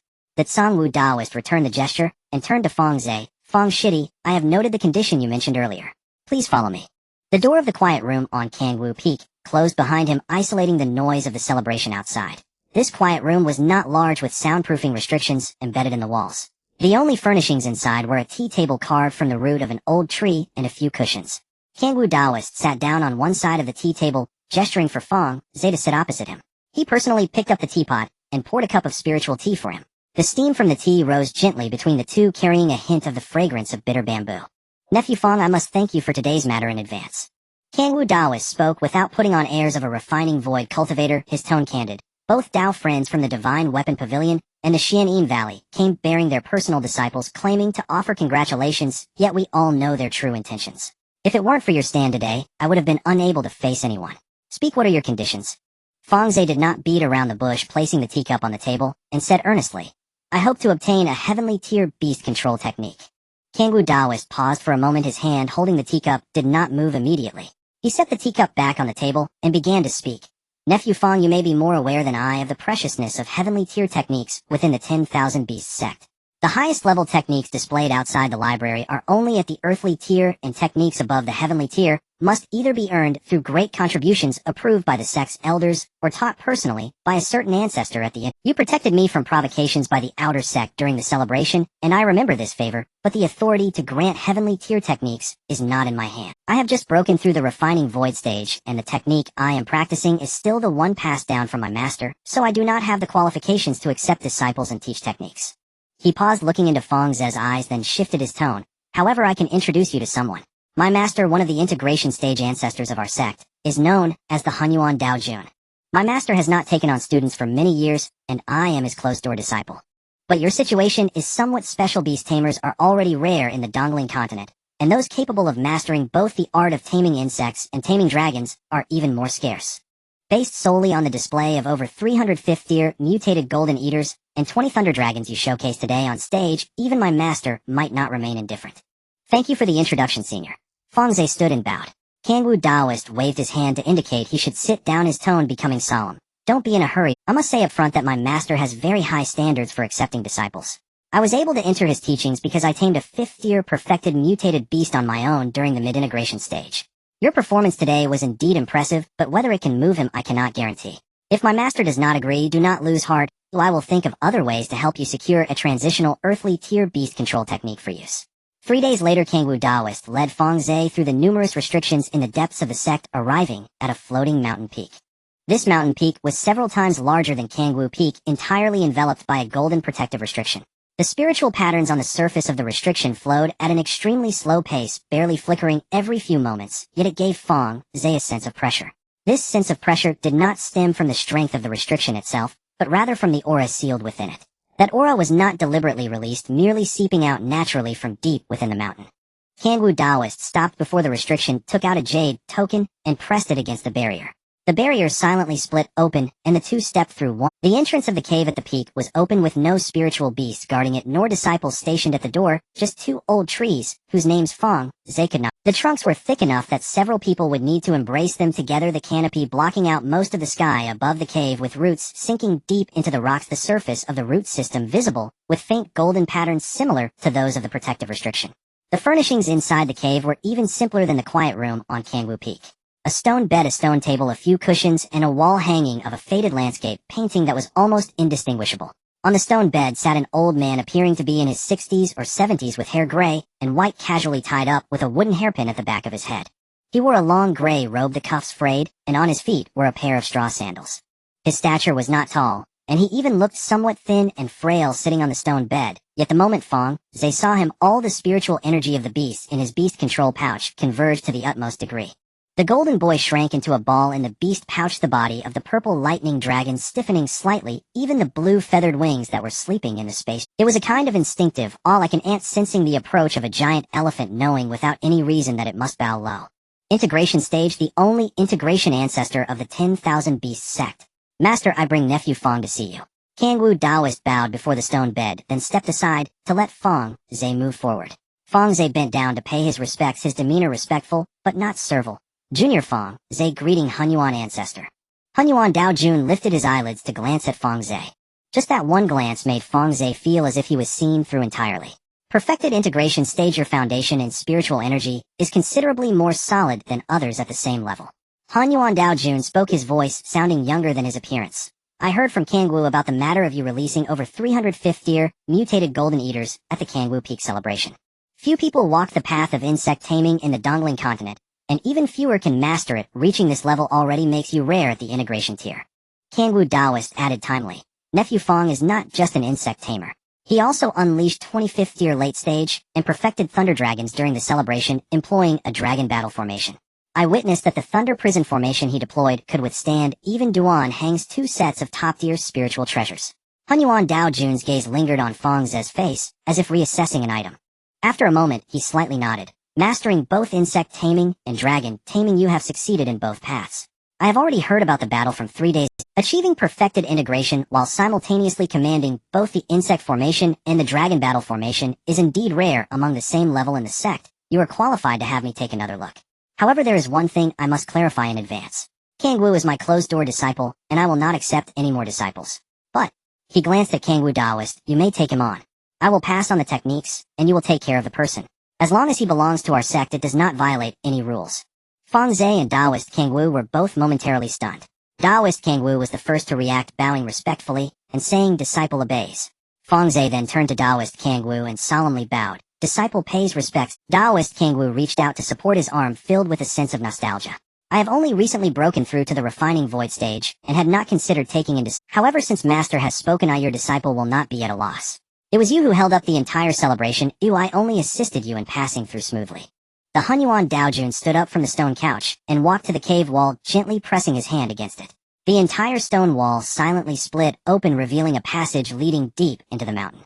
At the end of the passage was an ancient stone door with 5 archaic characters inscribed on the lintel. The monument of the beast legacy. Once the stone door was pushed open, a spacious underground cavern appeared before the three. The cavern had an extremely high dome with stalactites of varying lengths hanging down from it. The surface of the stalactites was covered with a layer of luminescent moss bathing the entire cavern in a ghostly green light. In the center of the cavern stood 5 towering black stone tablets, each over 10 meters high, made from a type of black stone that Fang Ze had never seen before. Hunyuan Daojun walked to the first stone tablet, pointing at the dark golden runes swirling on its surface. When the Wanshou sect was first established, the founding ancestor sealed away 5 sets of heavenly tier beast control techniques that he had learned or created in these 5 legacy tablets.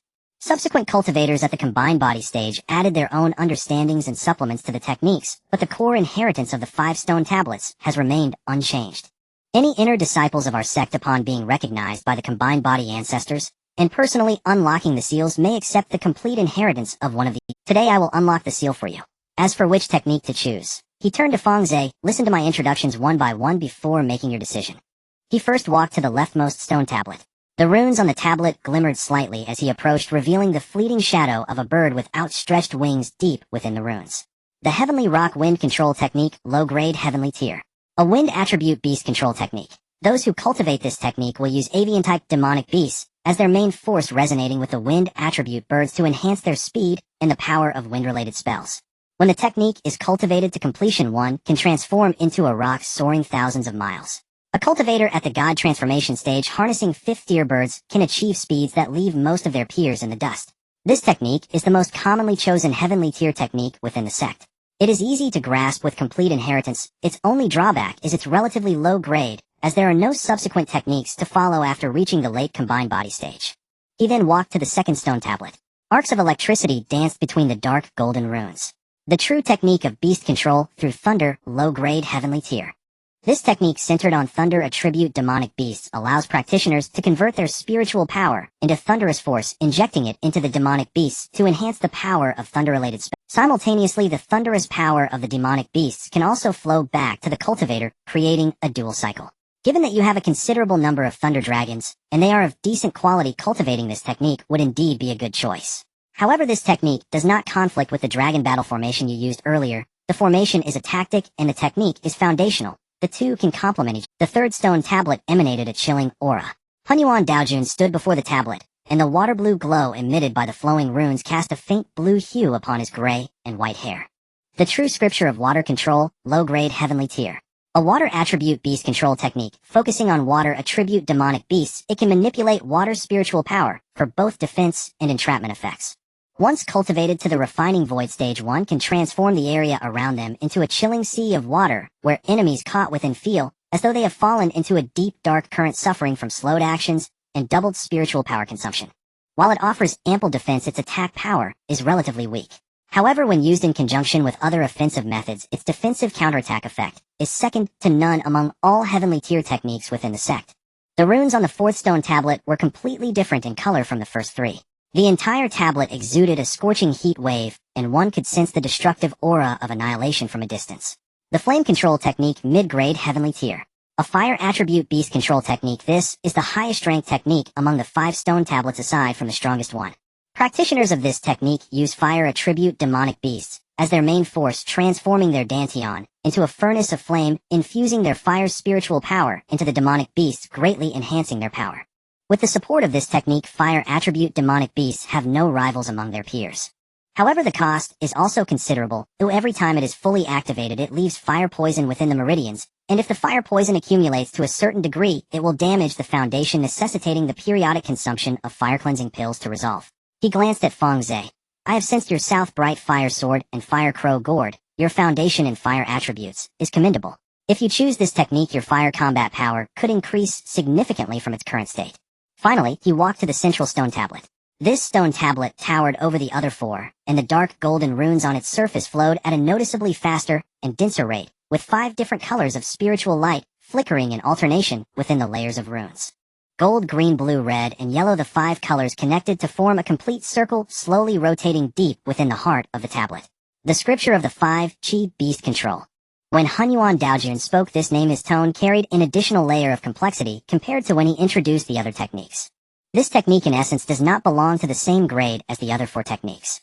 According to the original notes left by the founding ancestor, this technique's grade surpasses the heavenly tier and can enter the immortal tier. However, since the establishment of the Wanshou sect, no one has ever cultivated it to completion in the spiritual realm. The reason is simple. The cultivation conditions are so stringent that they border on the absurd. The prerequisite for cultivating this technique is to possess 5 different attribute demonic beasts, not ordinary 5-element demonic beasts, but true spiritual beings of the 5 elements.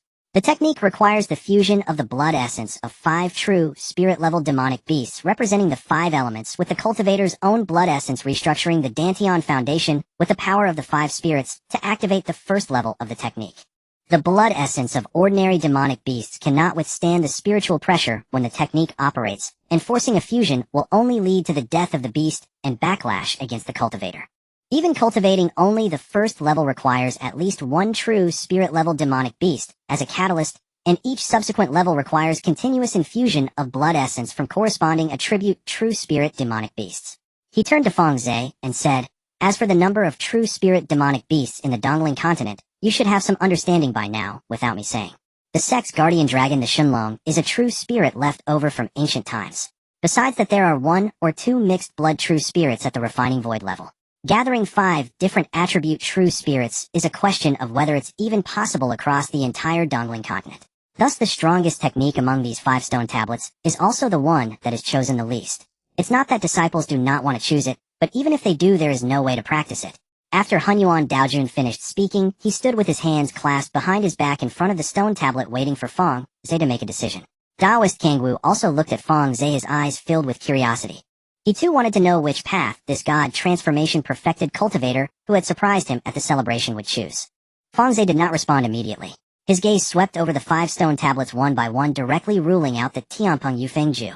The only avian beasts he had at hand were the Wuyo Jinwu and the Taishu Phoenix, both of which were true spirits. Using them with wind attribute techniques would be a way. He was already utilizing the Lei Jiao battle array of the Wanshou Yulasian Jua. Choosing lightning attribute techniques would amplify the advantages of Lei Jiao, but it would mean giving up the cooperative combat capabilities of insect swarms and other attribute dragon groups.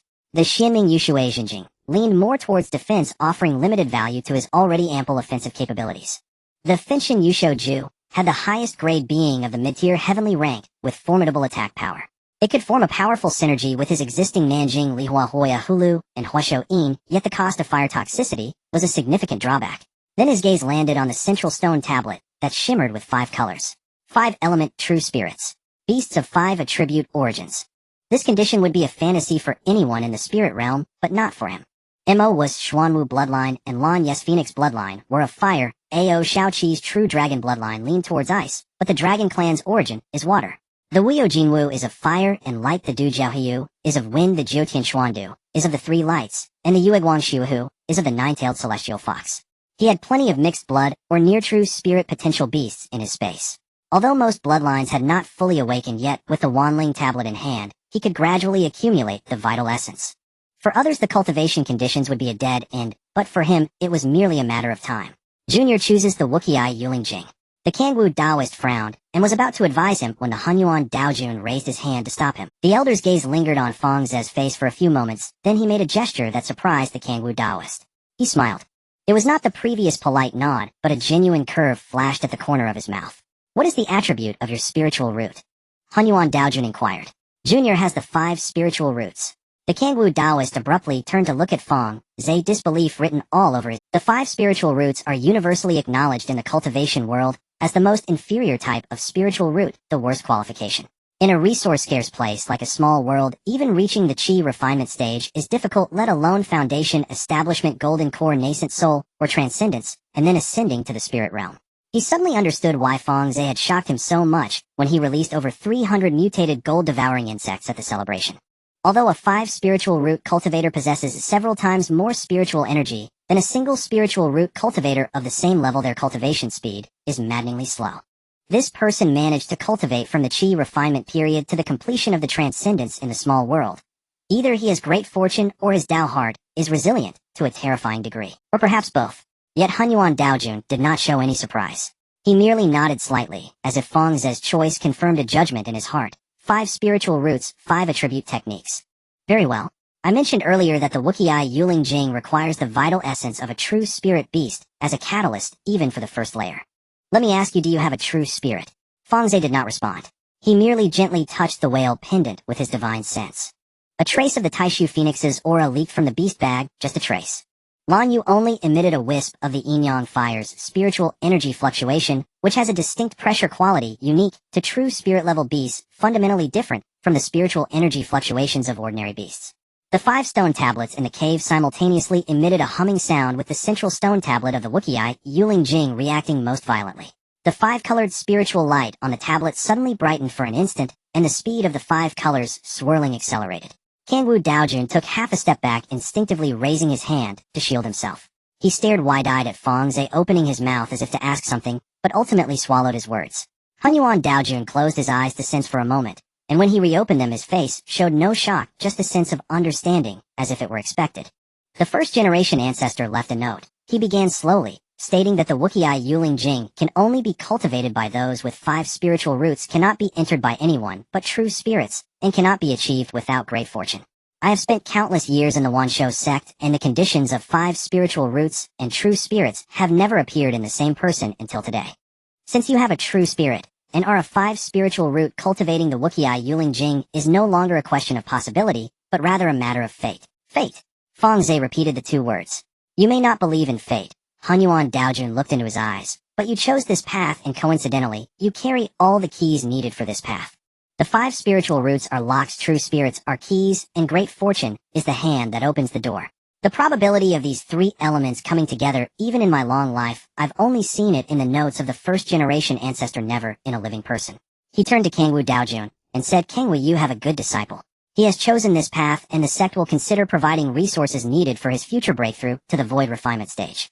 However, the resources for the void refinement breakthrough ultimately depend on him to gather. The sect's support has its limits. You should first help him impart the basic technique of the first layer of the Wookiee Yuling Jing, and I will keep an eye on the collection of true spirits afterward. Kangwu Daojun bowed in acceptance, then looked up at Hunyuan Daojun tentatively, saying, Master Fang Ze now has a technique, but so far he has only gathered fire attribute true spirits. To gather the other 4 attributes, let him break through to void refinement first. Hunyuan Daojun interrupted him. The first layer of the Wookiee Yuling Jing can be cultivated at the peak of the transcendent stage, but the thresholds for the subsequent layers are at the void refinement stage. The process of merging the 5 elements during the breakthrough from transcendence to void refinement coincides perfectly with the foundation of this technique. This means that the technique he has chosen will assist him in his advancement to void refinement. But before gathering the 5 spirits, he needs a true spirit beast as the core for the technique to operate. He paused, looking at Fang Ze Yinglong. Among the unhatched dragon eggs left by the descendants of the sect's protective Yinglong in the forbidden area, I can authoritatively give you one of them. Yinglong is of water, and while the dragon clan's origin is of true spirit level, it is not pure blood, yet it is sufficient to act as the core for the technique. This dragon egg is my support for you in choosing this path with a true spirit beast's vital essence catalyst. Fang Ze's eyes suddenly brightened. He took half a step back, adjusted his attire, and then solemnly bowed deeply to Hunyuan Daojun. Thank you, ancestor. He then turned to Kangwu Daojun and bowed. Thank you, master. Kangwu Daojun helped him up, hesitating for a few moments before finally, unable to restrain himself, whispering, After you left, the discussions among your peers at the celebration were all about what your background could be. Now it's settled. Your own master is the recently promoted Kangwu Daojun, and your ancestor is the Hunyuan Daojun of the Wanshou sect. From now on, when you walk in the sect, if you say you're my disciple, not to mention the transcendent stage, even other void refinement practitioners will have to treat you with courtesy. Fang Ze understood it was a reminder to keep humble and not be arrogant. He nodded earnestly. Fang Ze sat cross-legged before the stone tablet, his divine sense probing into its surface. Multicolored spiritual light unfurled within his sea of consciousness, with the 5 hues of gold, azure, blue, red, and yellow not remaining static, but instead slowly alternating and rotating in rhythm. Each rotation resonated with the spiritual power within his dantian. This resonance was not due to external forces being infused, but rather as if the stone tablet were testing the qualities of the 5 elemental roots within him. While the 5 elemental roots were deemed useless in others before this stone tablet, they became the soul key. The fundamental principles of the 5 chi-controlling spirits classic gradually unfolded within his sea of consciousness. The 5 chi are the fundamental essence of heaven and earth. Metal, wood, water, fire, and earth. Each embodies its innate nature and governs its designated domain. Cultivators employ their physical bodies as alchemical furnaces, and the 5 chi as sacred flames, absorbing the refined essences of the 5 spirits to establish the foundational framework of the 5 elements. When the 5 spirits return to their proper positions, and the 5 qi converge upon the origin, one may commune with the forces of creation. Fang Ze contemplated this foundational axiom, repeatedly dissecting each character to unravel its profound meaning. At its core, this cultivation art does not rely on mutual reinforcement.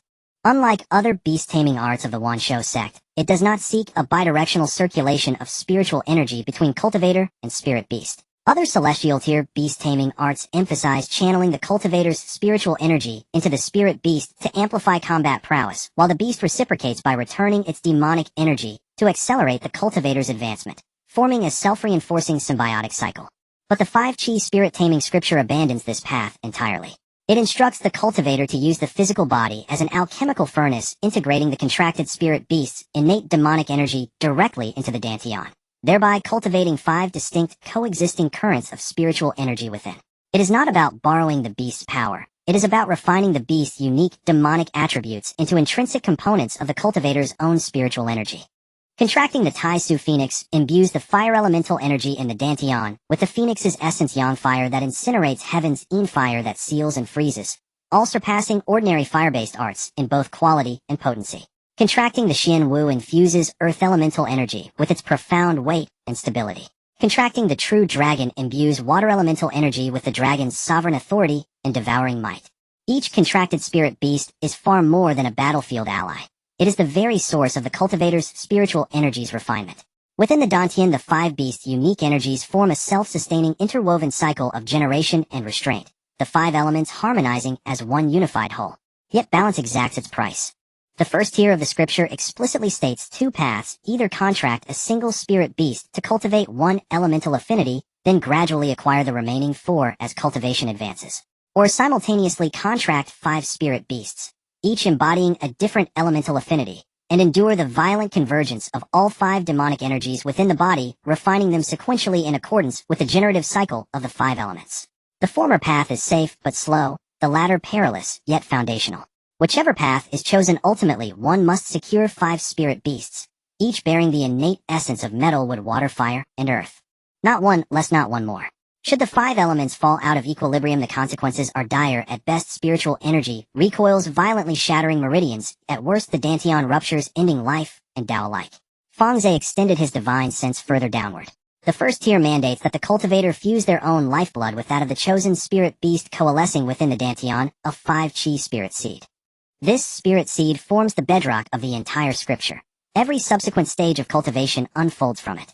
Once successfully formed, even a nascent soul cultivator nearing the peak of that realm may harness the seed's resonance to perceive the celestial laws, thereby attracting the tribulation transcendence of the refinement void realm. In other words, this scripture may be cultivated at the nascent soul peak, and the very process of mastering its first tier prepares the cultivator for the refinement void breakthrough. Its spiritual energy pathways align precisely with the synthesis of the 5 elements. Practicing the art is in essence laying the elemental foundations required for tribulation transcendence. Fang Ze committed the complete methodology of the first tier to his spiritual consciousness, then gently withdrew his divine sense. He opened his eyes. The 5-colored spiritual radiance upon the stone steel gradually subsided into stillness. The entire architecture of the scripture, and every intricate detail of its first tier, was now etched indelibly into his mind. What remained was only time and resources to realize it. Rising from the meditation cushion, he bowed deeply once more to Lord Hun Yuan, and Elder Tsang Wu. Disciple has memorized the scripture. Grateful beyond words for the benevolence of Senior Master and Master. Lord Hun Yuan gave a slight nod. Elder Tsang Wu clapped his shoulder. Go forth. First bind your inaugural true spirit beast, the others may be sought. Fang Ze acquiesced, and turned to leave the cave residence. The stone door sealed silently behind him. Within the grotto, the spiritual luminescence of the 5 stone steels slowly dimmed. The 5-colored aura receded from their surfaces. Lord Hun Yuan stood motionless before the central steely gaze fixed upon the last faint trace of 5-hued light lingering upon its surface, silent, unmoving. Elder Tsang Wu stood half a step behind his master, waited a beat, then spoke first. Senior Master, there is something this disciple fails to comprehend. His tone carried unusual gravity. Fang Ze is a celestial ascendant, having joined our sect for less than a century. Though I witnessed firsthand during the commemoration ceremony how he deployed his insect formation and Azure Dragon battle array to defeat 2 elite disciples of the Divine Armory sect, proving his combat mastery among peers, such extraordinary support, granting him access to the inheritance, steely promising him a Mirage Dragon egg, and assigning me personally as his master, is unprecedented for any nascent soul disciple in our sect. Such favor would ordinarily be granted only after years of proven service, after multiple missions completed merits accumulated. Why not allow him to mature further before bestowing such privileges incrementally? Song Wu, Lord Hun Yuan, did not turn. How many centuries have you lingered at the nascent soul peak? Elder Song Wu paused. 300 years.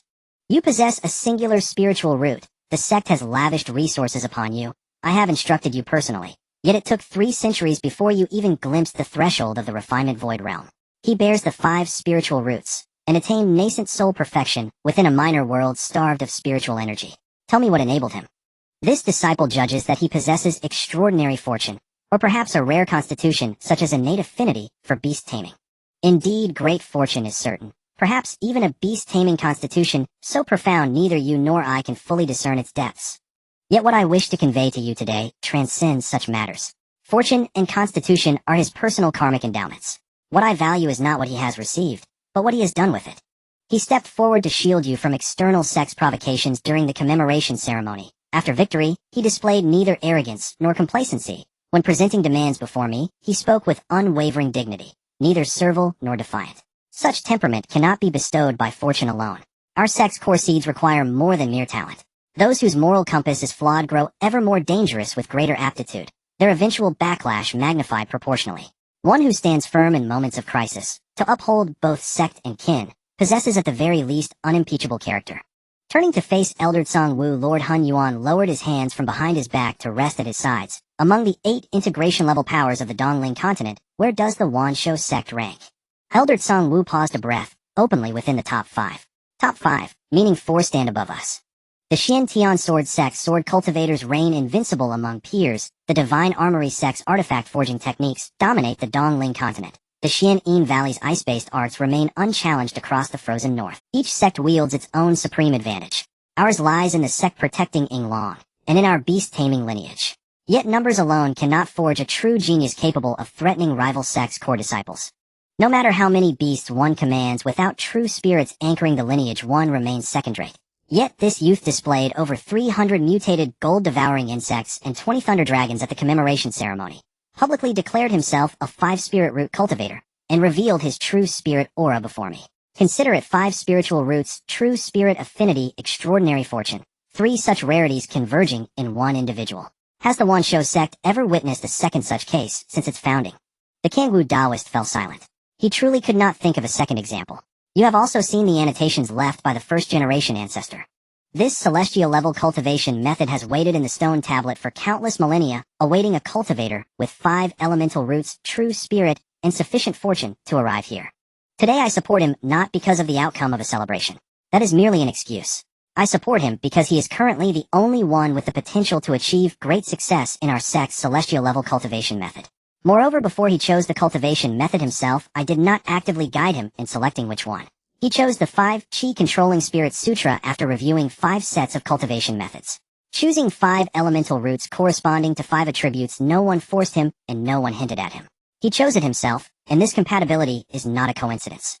Upon hearing this, the Kangwu Taoist finally connected his master's words. He did not ask further, only bowing deeply. In that case, I thank Master for his guidance on behalf of Fang Ze. You have not made a poor choice in taking this disciple. The Hunyuan Daojun waved his hand.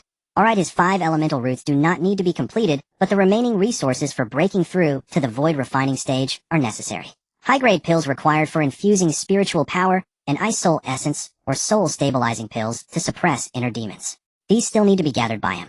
The sect can tilt some resources towards him, but it cannot cover everything. You are his master, so take care of what you should for him.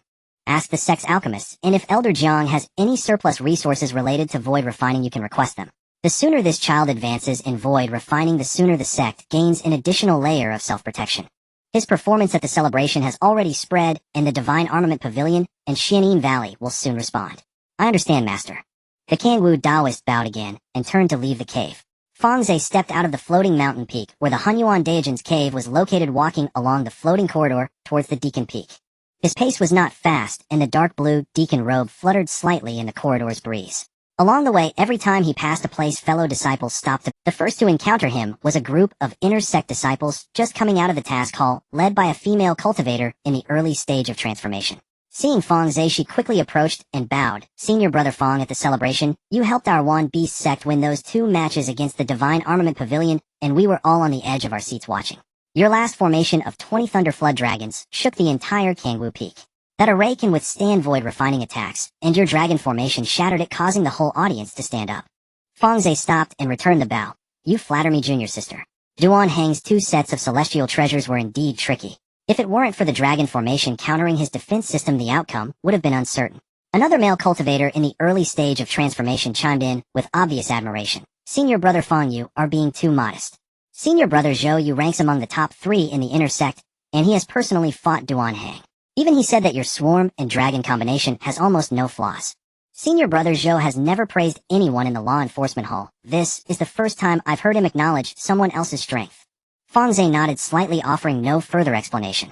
After exchanging a few simple pleasantries and inquiring about the recent task allocations at the task hall, he continued on his way. While passing through the midsection of the floating corridor, he encountered several colleagues from Deacon Peak, just returning from the market. One of them waved from a distance, holding a pill bought from the Su family shop, calling out, Senior Brother Fang. Fang Ze returned the bows one by one, not stopping his pace.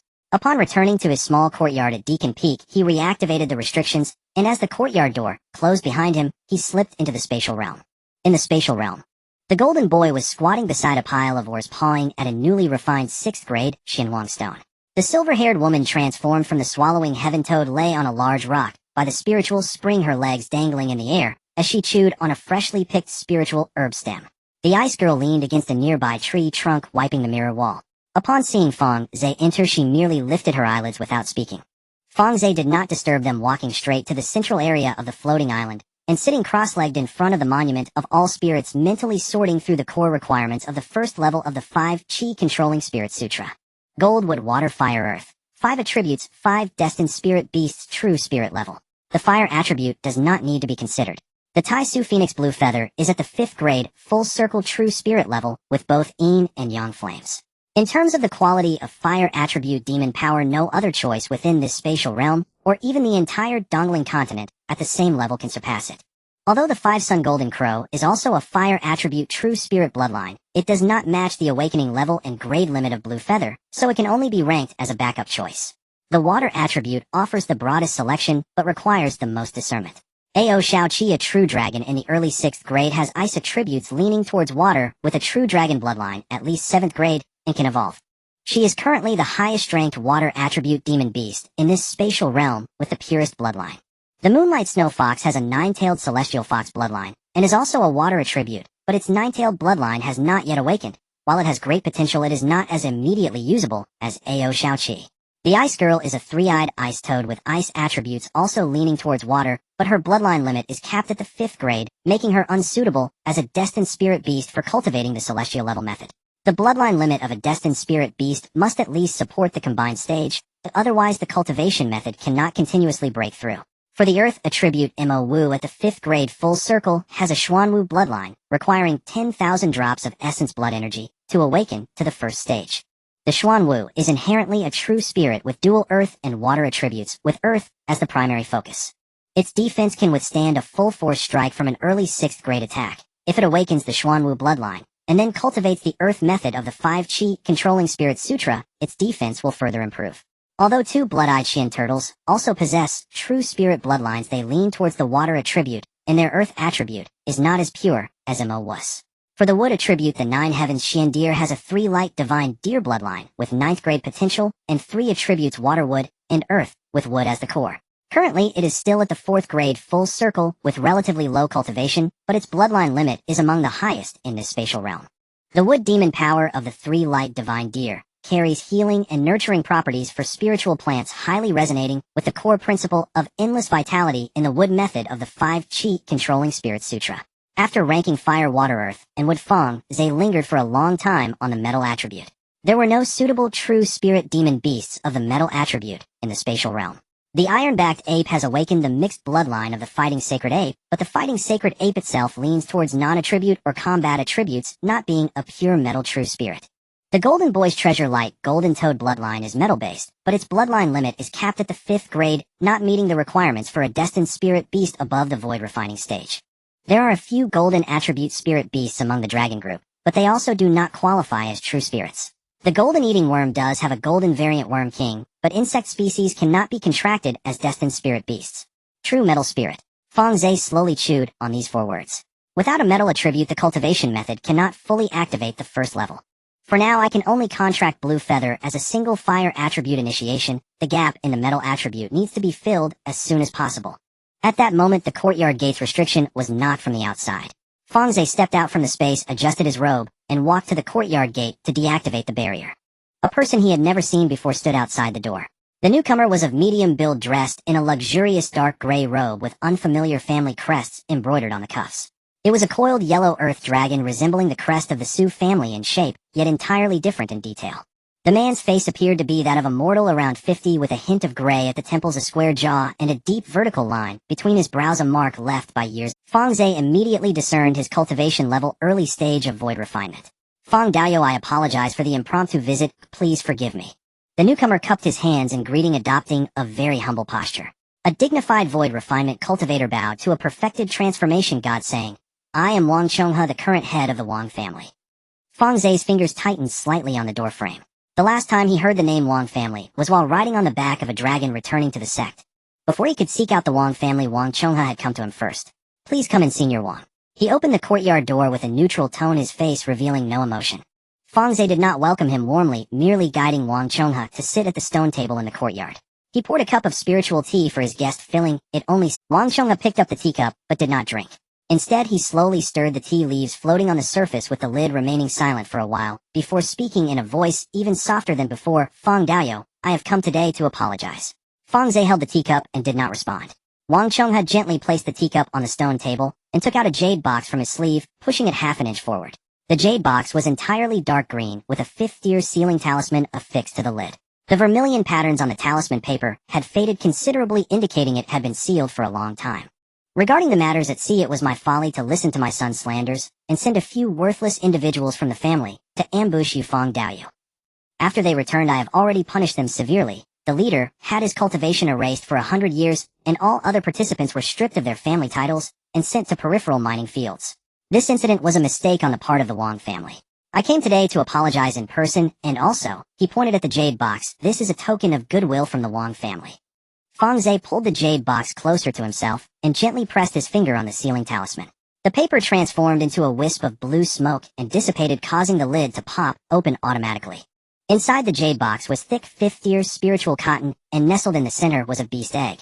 The egg was slightly larger than a grown man's fist, and its shell was a dark golden color. The patterns on the surface were not chaotic, but formed extremely small concentric circles layered and covering the entire egg shell. He reached out and took the egg from the jade box.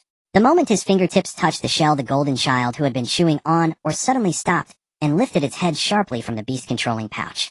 The whale pendant pressed against his chest began to warm slightly, and the consciousness of the 10,000 spirits monument transmitted to the edge of his divine sense, revealing a line of short blood-red inscriptions on the surface. Ancient true spirit bloodline detected, golden winged rock. Bloodline purity pristine. Status dormant, requires nurturing with gold attribute life. Golden winged rock. Fang Ze repeated these 4 characters in his mind. An ancient true spirit with a gold attribute ranked alongside the Tai Su Phoenix. He had seen records about this beast when browsing through the inheritance of the beast control sect in the small world. The golden winged rock, an ancient true spirit, when fully grown can cover the sky and block the sun with its wings spread. Its wing edges are sharp enough to tear through space with gold attribute essence. As its core, it survives by consuming gold and iron. This beast was renowned in ancient times alongside the Phoenix True Dragon and Xuanwu, collectively known as the 4 True Spirits. However, the golden winged rock's reproductive capability was weaker than that of the Phoenix, and by now it had nearly become extinct in the spirit realm. The Wang family had obtained this egg from some perilous location, yet could not recognize its true nature, thinking it merely a non-hatchable stillborn. He calmly placed the egg back into the jade box and closed the lid. The bloodline of the golden winged rock within the egg was indeed rich, but the spiritual light on the surface of the shell had grown exceedingly faint. If it were not nurtured promptly with gold attribute life essence, the hatchling inside would surely lose its vitality within 100 years. The Wang family did not lack the desire to hatch it, they simply lacked the appropriate bloodline and resources. I accept Senior Wang's goodwill, he said, tucking the jade box into his sleeve. This egg perfectly filled the gap in gold attributes. Accepting it meant that any prior grievances between him and the Wang family were now resolved. He indeed had not suffered any actual loss, both ambushes had not gained any advantage over him. Instead, he had seized several top-tier spiritual treasures and a large amount of beast materials. Calculating this way, exchanging a golden-winged rock egg for the lives of the Wang family members and the safety of a void refinement family was a fair deal for both parties. Wang Chonghe visibly relaxed his tense shoulders upon seeing Fang Ze accept the jade box. He took a sip from the now-cold tea, intending to say a few polite words, but Fang Ze spoke again.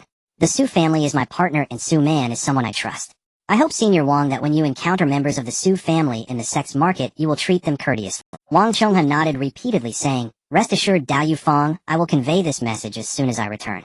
All shops belonging to the Wang family in the sect's market will provide goods to the Su family at cost price with no markup.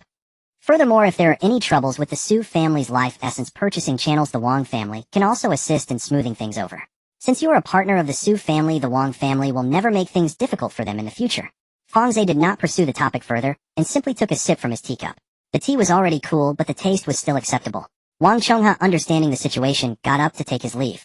Fang Ze escorted him to the courtyard gate, watching the back of the void refinement cultivator disappear at the end of the suspended corridor.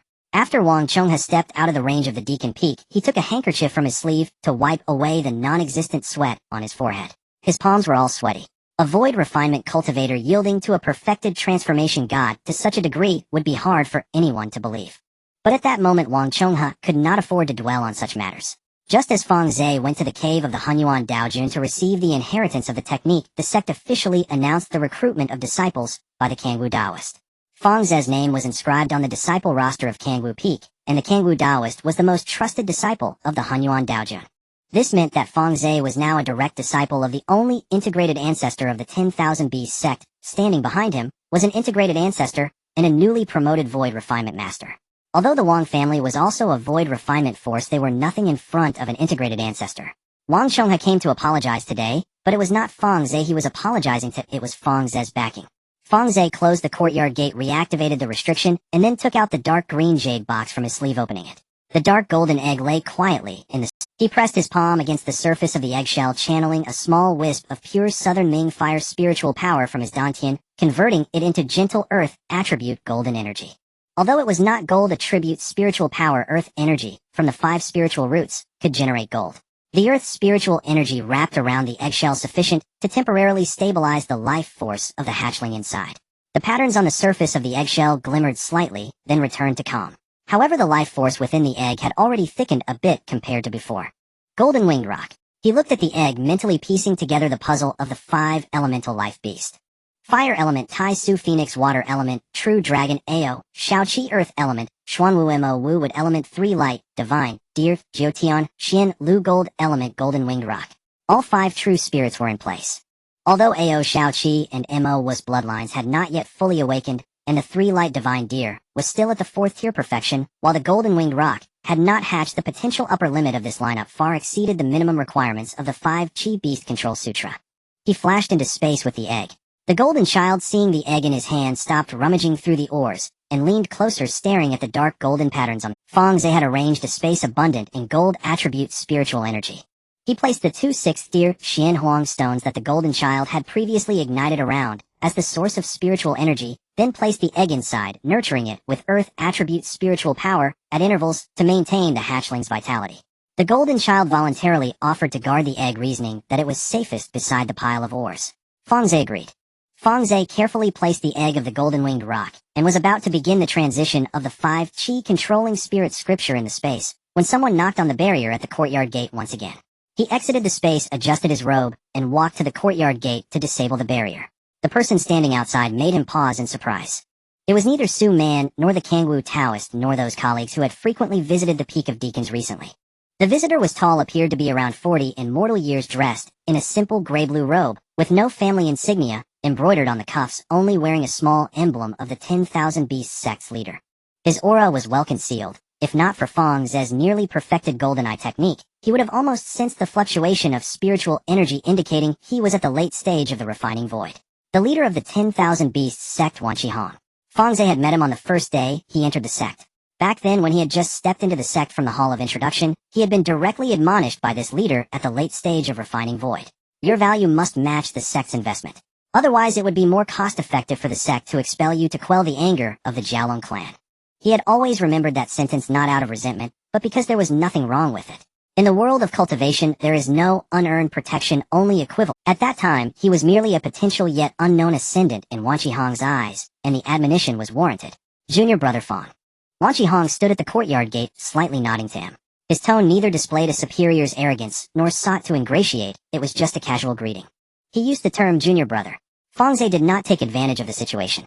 He stepped back half a pace, clasped his hands, and bowed. Please enter sect leader. I am merely at the transformation stage, and do not dare to address the sect leader as an equal. Wan Qihong did not insist, and stepped into the courtyard. He sat at the stone table, his gaze scanning the surroundings. The standard small courtyard of the Peak of Deacons had a pill refining room, a weapon refining room, and a spirit beast room.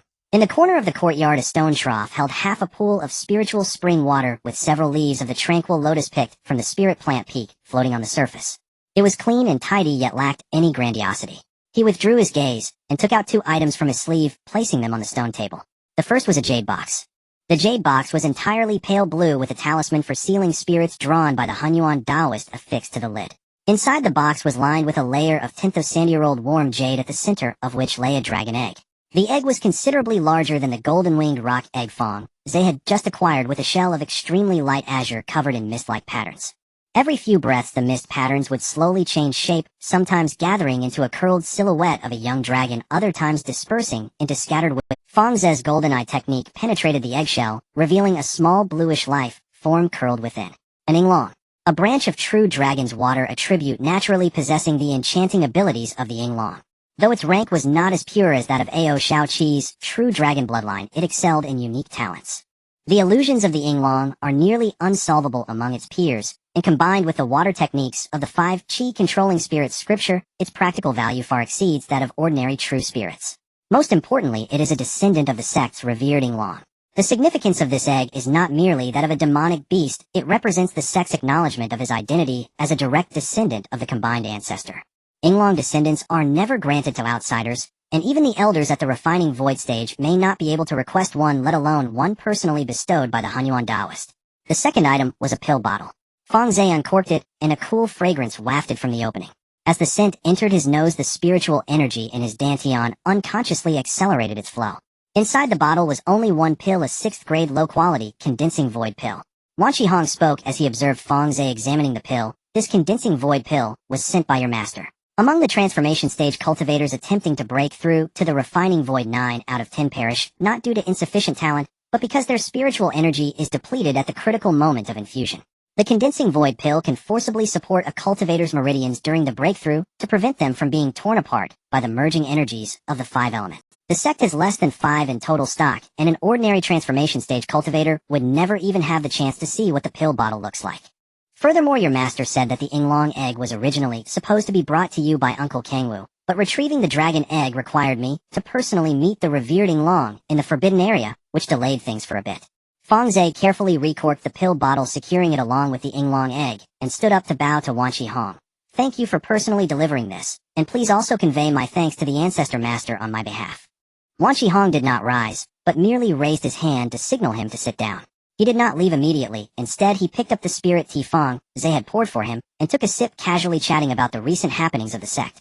The defense against the Black Abyss Beast Tide has stabilized. The follow-up investigation of the Shadow Clan's teleportation array has been taken over by the Enforcement Hall, and Xiao Meng and Song Qing performed well during their defense around the Black Abyss, each receiving additional contribution points. Zhao Ping's outer sect team has expanded by 2, both attributed to resources introduced by senior brother Fang. After finishing these casual talks, Wan Qihong placed the teacup back on the table, stood up, and said, "No need to see me off," before turning to exit the courtyard. His purpose for coming today was very clear: to deliver the dragon egg and the pill. The conversation had been had, the items exchanged, though lingering, would be of no benefit. As the direct descendant of a combined ancestor, Wan Qihong, in his capacity as sect leader, personally visited, addressed him as a peer, and delivered resources with his own hands, had lowered his posture adequately. Fang Ze did not take advantage of the situation. He also did not insist, but both parties understood. From today onward, the relationship between Wan Qihong, the sect leader of the 10,000 Beasts sect, and him would no longer be that of admonishment and admonished, as it had been in the cave back then. Less than a stick of incense after Wan Qihong left the courtyard gate was knocked upon again. Fang Ze opened the door, and this time it was the Kangwu Taoist. The Kangwu Taoist had changed into a gray-blue robe today, with the sleeves embroidered with the unique peak pattern of Kangwu Peak. Upon entering, he did not sit down, but directly took out a jade pendant from his sleeve and handed it to Fang Ze. The jade pendant was no larger than a thumb with a relief of a seated Buddha engraved on the front. The Buddha's eyes were compassionate, gazing downward, and his lips slightly parted, as if silently reciting scriptures surrounded by 7 layers of Sanskrit mantras. The back was engraved with a blooming lotus flower, with every petal vividly detailed, the curvature of the petal tips mirroring that of a real flower. The entire jade pendant had no aggressive spiritual energy fluctuations, but the aura it emitted was unlike any other artifact Fang Ze had encountered in the small world. It exuded a pure sense of tranquility. It was a mid-grade celestial treasure. This was acquired from the Great Compassion Temple of the combined Buddhist sect in the western part of the Dongling continent by your Grandmaster. The Kangwu Taoist placed the jade pendant in his palm, saying, "This item is called the Pure Heart Bodhi Pendant. The sect claims there is still stock available, but in reality very few can apply for it. This jade pendant can actively protect its owner during the inner demon trials, while breaking through to the void refinement stage, shielding the sea of consciousness with Buddhist light. However, it has a limited number of uses, once used it becomes useless. Save it for the breakthrough to the void refinement stage, do not use it out of curiosity during ordinary times." Fang Ze held the Bodhi pendant tightly in his palm. Its temperature was neither cold nor hot, just half a degree below body temperature. He was silent for a moment, then looked up at the Kangwu Taoist, his tone slightly slower than usual. "Master, I am merely a newly ascended void refinement cultivator of less than 100 years. The Grandmaster granted me techniques, bestowed me with a dragon egg, and provided me with a void condensing pill. You, Master, have given me the Bodhi pendant, and the sect leader personally visited me. These resources would be considered exceptional for any void refinement disciple in the sect. I dare to ask, with the sect investing so much in me, do you truly expect nothing in return?" The Kangwu Taoist did not answer immediately upon hearing this. He sat down on the stone bench, took off the newly engraved master token from his waist, and placed it on the table.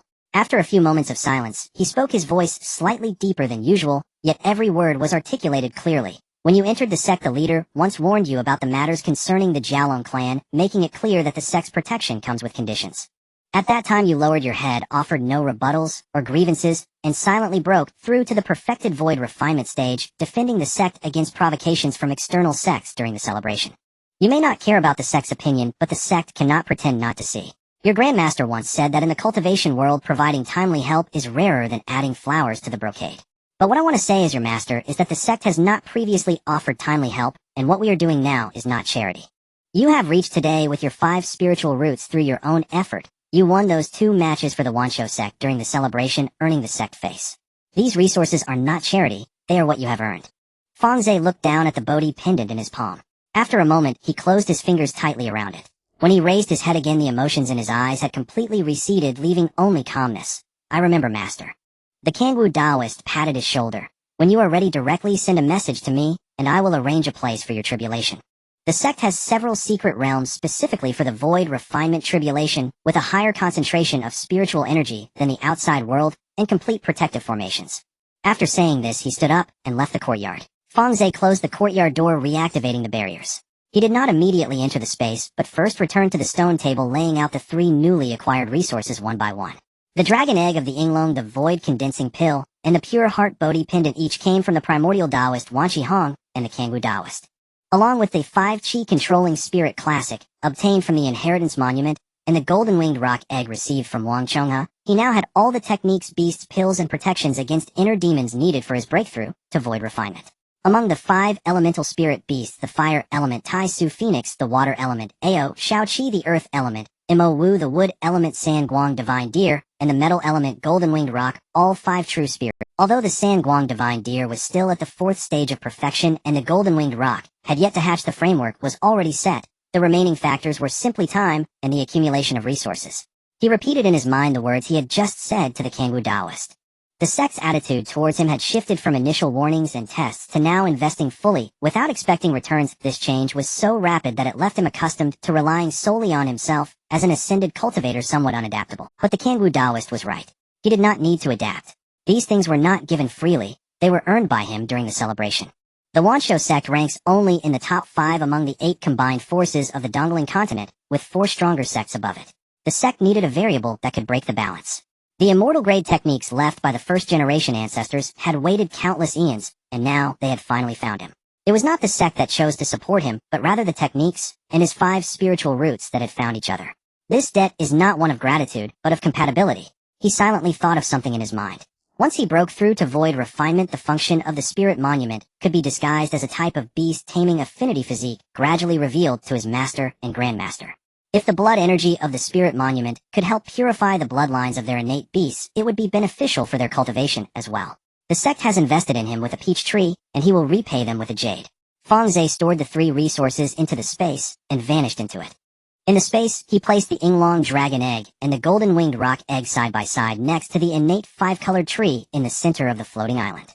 The five-colored tree is still in its juvenile stage with the light of its leaves gently and purely flowing in alternating colors, while the spiritual power of the five attributes forms a miniature cycle at the roots, providing a balanced, nurturing environment for the two eggs. For the next month, Fang Ze spent most of his time guarding under the five-colored tree, observing the changes in the two eggs. The Yinglong dragon egg always maintained the cloud and mist patterns on the eggshell, transformed slowly day by day, while the heartbeat of the young dragon inside remained steady and powerful. Under the nurturing spiritual energy in the space, the dark golden patterns on the surface of the golden-winged rock egg deepened day by day, and the shell occasionally trembled slightly. Every day the golden child would finish moving the stones, and then lie beside the two eggs using his claws to point out the new patterns on the surface of the golden-winged rock egg. Until one day, while Fang Ze was loosening the soil for the Tianxian thunder bamboo in the spiritual herb garden, a crisp sound of eggshell cracking suddenly echoed across the floating island. The sound was not loud, but all the beasts in the space stopped what they were doing at the same time. He teleported beneath the five-colored tree, where the first crack on the golden-winged rock egg was spreading from the top of the shell downward with dark golden light oozing from the edges of the crack. Then a piece of eggshell the size of a fingernail was forcefully ejected from within, and a damp dark golden claw stretched out from the opening. The claw was very small, but it was already covered with a layer of dark golden scales, and its sharp, elongated claws instinctively grasped the edge of the eggshell opening, prying it open, and causing several more fragments to fall off. Then a head poked out from the eggshell. The dark golden beak still held some curvature characteristic of chicks, but its eyes were astonishingly bright, with pure dark golden pupils, and two sword-shaped patterns swirling deep within. The chick struggled to crawl out of the eggshell, its entire body still smaller than Fang Ze's palm, with damp dark golden fluff sticking to it, though the skeletal structure at the base of its wings was already faint. That was the embryonic form of the wing bones that would one day block out the sky.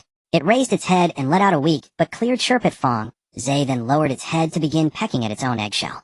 The fragments of the eggshell made crisp crunching sounds in its beak. With each piece it swallowed, the dark golden fluff on its body dried out a bit, and its wings. Once all the eggshell was consumed, the chick shook its wings and looked up to gaze at Fang Ze for a few moments before flapping its wings and landing steadily on his shoulder. In the early third stage, it possessed a true spirit bloodline with 7-stage potential without needing to awaken. The golden child looked up at this scene from beside Fang Ze, mouth slightly agape, oblivious to the stone that slipped from his claws and landed on his own foot. "Golden child, you have a companion now," Fang Ze said, glancing down at it. The golden child pushed aside the stone on its foot, gazed up at the dark golden chick on Fang Ze's shoulder for a long time, and then said with a seriousness it had never shown before, "Its feathers are prettier than my stones." In the following days, Fang Ze did not rush to break through to the void refinement stage. He divided his time into two parts, one focused on fully cultivating the gold-eating worm swarm and the dragon group, with the rich 5th-grade spiritual energy in the space, while the other repeatedly pondered over the first layer of the Wukyu Lingjing's spiritual power operation path. Years passed in the space, with the golden child squatting on a pile of stones, stuffing a Huayuan pill into its mouth, every few days chewing it, and then continuing to groom the feathers of the golden-winged rock chick. Sometimes the sky-swallowing toad would come over to compete with the golden-winged rock for food, but the golden child would push it away with its head, while the rock stood nearby, shaking its head watching them quarrel. In the outside world, 10 years passed, while in the space, a full 1,000 years corresponded. During this millennium, the gold-eating worm swarm expanded again, with the total number of low-tier worms exceeding several 100,000, and the number of 5th-grade mutated worm kings surpassing 400. Within the dragon group, the number of 5th-grade dragons stabilized at nearly 200, while Bingli and Moya both reached the threshold of the 5th-grade perfection. After several years of nurturing in the space, the Yinglong dragon egg successfully hatched, and the young Yinglong emerged from the egg, bringing a large ball of light blue Yinglong energy that enveloped half of the floating island in mist for several. It claimed a water area surrounding the 5-colored tree as its territory and got along harmoniously with the true dragon Ao Xiaoqi, though they had completely different. Ao Xiaoqi was steady and taciturn, while the Yinglong was lively and active, often using its transformation abilities to create various illusions to tease the golden child, making the golden child chase its tail all over the island in frustration. Su Man sent blood essence every half-month without interruption. Over the course of 10 years, the Su family devoted their entire strength to help Fang Ze acquire 5th-grade beast blood and the new batch of blood essence arrived again, totaling 27,000 points. Fang Ze injected these blood essences one by one into the Wanling Steely, and the remaining energy balance of blood essence on the steel finally stopped at over 30,000 points. The 9 Heavens mystic deer lay beside the spiritual herb garden, its snow-white antlers radiating a soft glow of greenwood essence, nourishing a cluster of moonlight dew grass to sprout new buds. Fang Ze approached the Wanling steel and placed his hand on its surface, drawing out 10,000 points of blood essence energy, which transformed into a dark golden torrent and flowed into its body. The awakening process lasted several hours. The blood-colored inscription, 3 Light Divine Deer Bloodline Complete Awakening, emerged on the steel's surface, and the soft light of the antlers changed from pale blue to light gold, then transitioned to warm white sunlight, cool silver moonlight, and faint blue starlight in a flowing manner. The 3 Light Divine Deer, based on the attributes of water, wood, and earth, awakened the divine powers of sun, moon, and stars with healing and nurturing abilities that could transcend levels. The first generation of newly awakened 3 Light Divine Deer officially entered the ranks of mixed blood true spirits. The 9 Heavens mystic deer gradually stood upright on all 4 hooves in front of the Wanling steel. 3-colored spiritual light surged from the roots of its antlers simultaneously, with sunlight, moonlight, and starlight ascending along the branches of the antlers, converging at the tips into a continuously expanding, brilliant white sphere of light. The energy density inside the sphere rapidly rose, attracting the gaze of all the beasts in the space. Soon after the 5th grade thunder tribulation descent, the tribulation clouds silently gathered above the floating island. The tribulation clouds of the 3 Light Divine Deer were different from those of other beasts.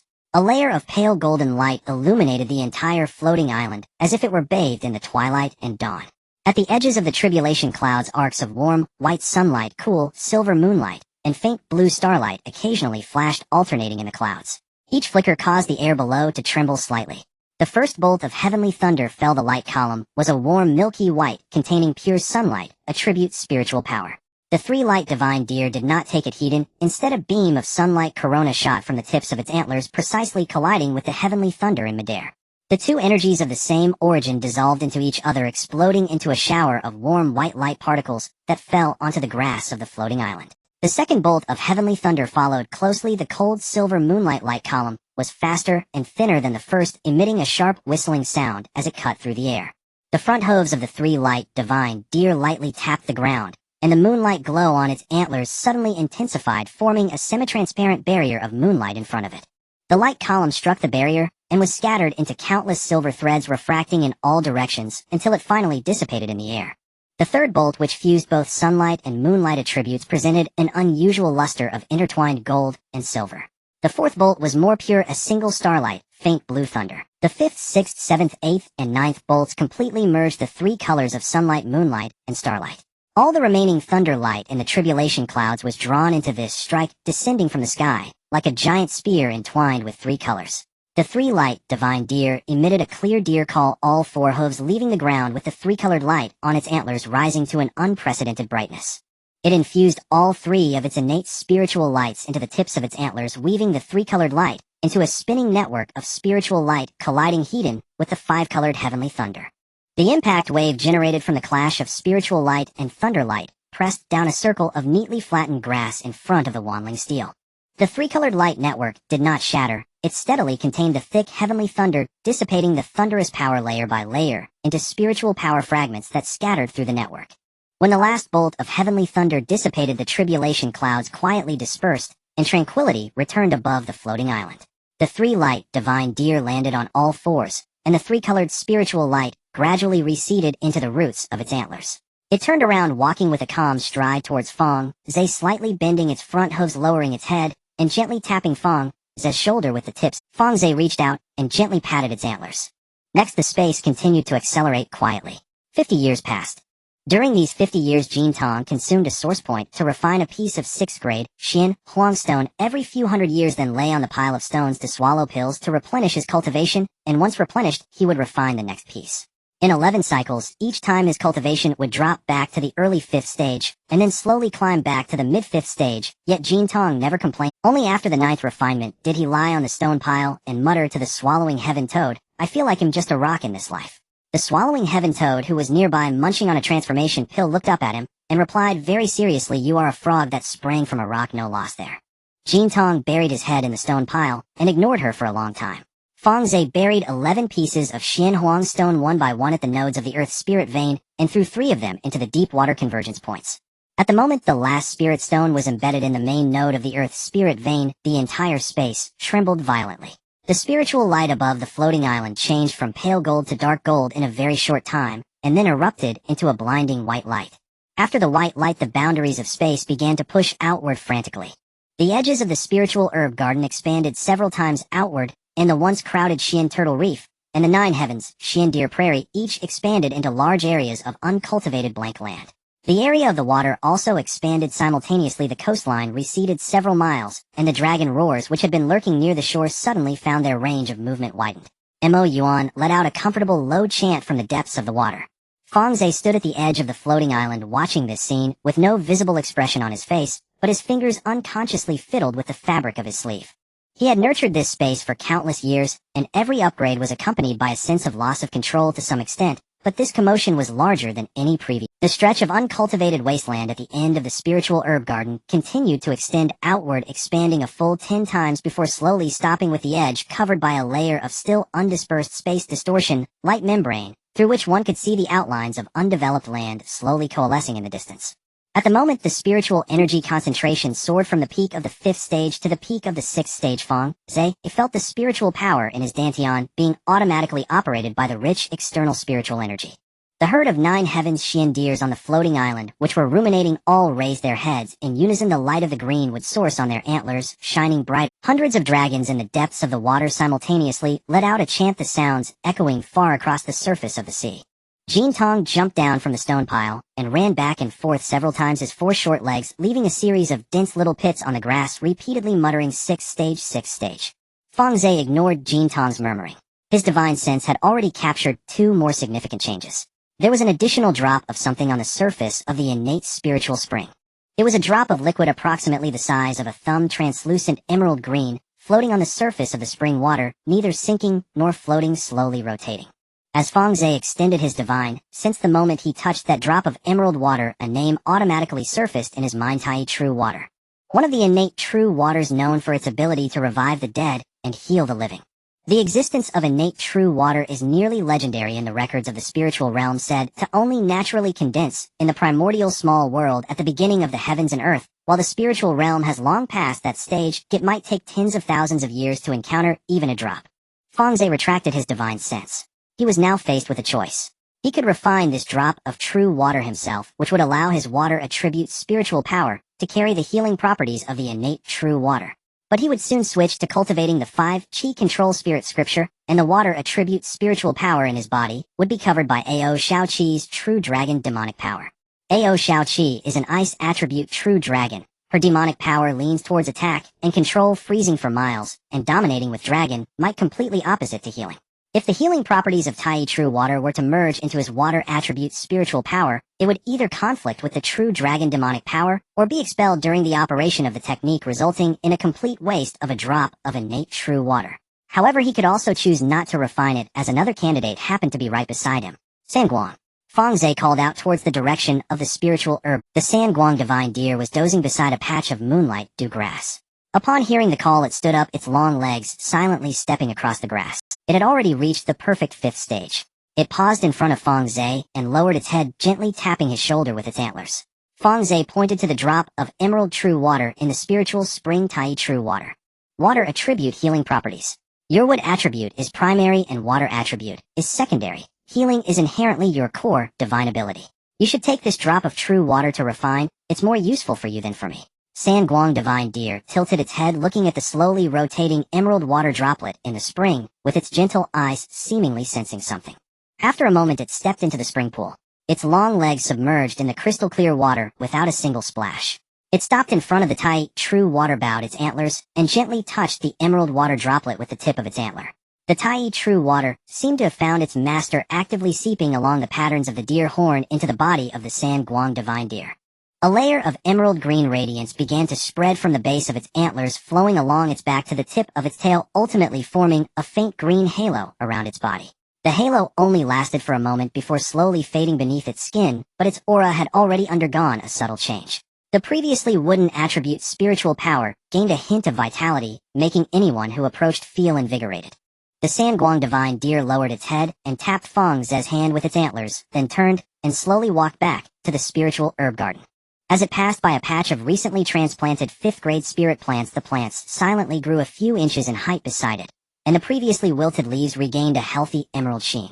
Fang Ze watched it walk away. The combination of Tai True Water and the Sanguang divine deer was not a waste. The possibility of the true spiritual demonic beast falling after the refining was much lower than his own. Moreover, if he were truly injured in the future, the Sanguang divine deer, having refined the Tai True Water, would only heal his wounds faster. Fang Ze shifted his gaze from the Sanguang divine deer back to the spiritual spring. After the Tai True Water was taken away, the ripples on the surface of the spring water did not completely dissipate. At the deepest part of the pool, another droplet was slowly coalescing. Its size was significantly smaller than Tai True Water, only the size of a grain of rice, and its color had yet to fully stabilize, fluctuating between pale gold and transparent, as if it had not yet decided what it should become. Fang Ze sensed it with his divine sense for a moment, confirming that this droplet was still in the initial stages of formation, and there was a long way to go before complete condensation, so he did not touch it again, only adding a restriction around the spiritual spring to prevent Jin Tong from mistakenly entering and treating the spring water as a mineral to gnaw on. The transformation of the innate 5-colored tree is more intuitive than that of the spiritual spring. This innate spiritual root, which has existed since the breakthrough to the God transformation stage, has always been in Fang Ze's impression as a peculiar, yet functionally ambiguous young tree. Beneath, the silver bark leaves of 5 colors alternately flow, connecting the roots with the spatial earth vein, and apart from that there are no other unusual movements. It does not bear fruit as straightforwardly as the Li Hua divine tree, nor can it be harvested like the soul-nurturing wood when it reaches maturity. It resembles a silent tenant occupying the best spot at the center of the floating island, while never paying, but now it has borne fruit. 5 fruits hang from the branches, neither more nor less, exactly 5. Each is only the size of a thumb, with the flesh inside, displaying 5 colors: gold, green, blue, red, and yellow. Fang Ze stared at these 5 fruits for a long time, and a term that had only been briefly mentioned in the inheritance of the Yuling sect suddenly resurfaced from the depths of his memory: the law fruit. The power of the laws is a realm that can only be truly touched by cultivators at the combined body stage. While divine transformation cultivators can faintly sense the existence of the laws of heaven and earth, they cannot utilize them. Refining void cultivators can initially integrate the power of the laws into their techniques and divine abilities, but each use will drain their body. The cost of forcibly activating the power of laws below the combined body stage can lead to minor meridian damage or severe destruction of one's Tao foundation. However, the law fruit can bypass this limitation. It is a product naturally condensed from the innate spiritual root, absorbing fragments of the laws of heaven and earth. The power of the laws sealed within the fruit has undergone natural compression and taming, allowing cultivators to directly integrate this strand of law power into their own spiritual power system upon consumption. There will be no backlash, no need for combined body support, only the requirement of compatible attributes. 5 law fruits, 1 each of gold, wood, water, fire, and earth. Fang Ze stood under the 5-colored tree looking up at these 5 fruits, his fingers unconsciously tightening. He did not reach out to pluck them. Now was not the time to refine the law fruits. His technique had yet to be transitioned, the 5 elements were not yet complete, and attempting to touch the laws without a solid foundation would be akin to trying to break through to the golden core stage before even completing foundation establishment, squandering a tremendous opportunity. He set up an additional layer of protective restrictions around the 5-colored tree, allowing the golden boy and the sky-eating toad to take turns watching over it. Next, the task of transitioning to the 5 Qi Yuling Jing was placed on Fang Ze's agenda. Before starting, he summoned all 5 of his innate demon beasts to the floating island. The Tai Su Phoenix Lan Yu spread its wings and descended from the parasol tree. Ao Shao Qi emerged from the depths of the water. Mo Wu slowly crawled over from among the 4 symbols black tortoise group. The 3 light divine deer returned from the spiritual herb garden. The golden-winged roc flew up from his shoulder. Fang Ze looked at the 5 demon beasts before him, sitting cross-legged, and recited the first verse of the 5 Qi Yuling Jing from start to finish. The technique required him to sequentially complete contracts with the 5 innate demon beasts. He would merge the blood of the demon beasts with his own, condensing the corresponding attributes, 5 Qi spiritual seeds, in his dantian. Each successfully condensed spiritual seed signifies an additional branch of spiritual power with the corresponding demon power characteristics within him. After all 5 spiritual seeds are condensed, they will be connected in the order of the 5 elements, forming a complete 5-element cycle, and the first layer of the technique will be considered successful. He chose the fire attribute as the first. The fire element is primarily offensive. The true fire of the phoenix is the highest quality among all fire attribute spiritual powers. The spiritual power released during the condensation of the fire element spiritual seed most effectively hones the dantian, making it easier to tackle the subsequent water element, and the pressure from the latter three elements will be significantly reduced. Fang Ze forced out a drop of his innate blood from his fingertip, the blood bead hovering at his fingertip shimmering with a dark red hue under the spatial spiritual light. Lan Yu lowered its head and gently pecked at the inner side of its wings, causing a drop of golden red phoenix blood to seep out from the feather base floating in midair. Fang Ze used his spiritual power to draw the two drops of blood together, colliding and merging them in front of him. The phoenix blood enveloped his innate blood, and the golden red and dark red colors slowly blended in a tug-of-war, ultimately transforming into a fist-sized golden red liquid light ball under the urging of spiritual power. He guided the light ball into his body using the heart method of the 5 qi, Yuling Jing, sinking it along the meridians into the dantian. At the moment the light ball entered the southern bright, leaving fire's spiritual power in the dantian suddenly boiled. Fang Ze's expression remained unchanged, only slightly furrowing his brows. He had endured this level of pain countless times from the moment he cultivated in the small world to the peak of the divine transformation stage. Compared to the excruciating pain of being nearly split in half by the 9th heavenly thunder during the divine transformation tribulation, the burning sensation of condensing the fire element spiritual seed felt merely like a light burn. The golden red light ball slowly rotated, compressed, and took shape at the very center of the dantian, eventually condensing into a diamond-shaped crystal the size of a fingernail. Fire element spiritual seed. Within the crystal lies a strand of true phoenix fire, with the flame core appearing goldened and the edges wrapped in a layer of pale azure southern bright, leaving fire. The two flames do not repel each other, but rather slowly blend together, elevating the quality of his fire attribute spiritual power to a new level. Lan Yu sensed the moment of spiritual seed condensation, emitting a tremulous cry. Fang Ze did not pause. Once the fire element spiritual seed stabilized, he immediately began to condense the water element spiritual seed. Ao Shaoqi forced out a drop of ice blue true dragon blood, and Fang Ze merged it with his own innate blood. As the dragon clan blood entered his body, an extreme cold ice attribute spiritual power surged through the meridians into the dantian, colliding with the recently stabilized fire element spiritual seed. At the moment of the clash between water and fire, a whirlpool of spiritual power erupted in his dantian, with the ice and fire powers completely opposite in nature tearing at each other within the confined space of the dantian, and the meridians were repeatedly crushed by the two forces. Fang Ze remained silent. He stabilized the balance between the water and fire, finding a critical point amid the tug-of-war of the two spiritual powers. Fire on the outside, water on the inside, wrapping water with fire, harmonizing water and fire. The water element spiritual seed slowly took shape beside the fire element spiritual seed, with an ice blue crystal revealing a dragon-shaped shadow swimming within. The two spiritual seeds floated peacefully at the very center of the dantian. The earth element spiritual seed condensed from Mo Wus black tortoise blood. When the black tortoise bloodline fused, a solid force poured into the dantian, as if a small mountain pressed down from above. This earth element demon power did not clash with the water and fire elements. Fire gives birth to earth, earth restrains water, but water gives birth to wood, which restrains fire. The interdependent relationships of the 5 elements established a subtle balance within Fang Ze's dantian. The heaviness of the black tortoise bloodline gradually smoothed the slight meridian damage left from the clash between water and fire. The wood element spiritual seed condensed from the blood of the 3 light divine deer. 3 different glows slowly lit up beside the water element spiritual seed. The warm white of sunlight, the cold silver of moonlight, and the faint blue of starlight. The wood element spiritual seed condensed into a 3-colored swirling green crystal. The gold element spiritual seed condensed from the blood of the golden-winged rock. The sensation of the gold attribute demon power entering his body was entirely different from the previous 4. It was a feeling of invincible sharpness, like a sword slowly moving through the meridians. It condensed at the very center of the dantian, a dark golden diamond crystal with sword energy swirling within. Once all 5 spiritual seeds had fully formed, Fang Ze began to activate them to connect with each other using the heart method of the 5 qi Yuling Jing. Fire gives birth to earth, earth gives birth to gold, gold gives birth to water, water gives birth to wood, wood gives birth to fire. The chain of mutual generation among the 5 elements was activated one by one in his dantian. Each activation caused the total amount of spiritual power within the dantian to increase incrementally.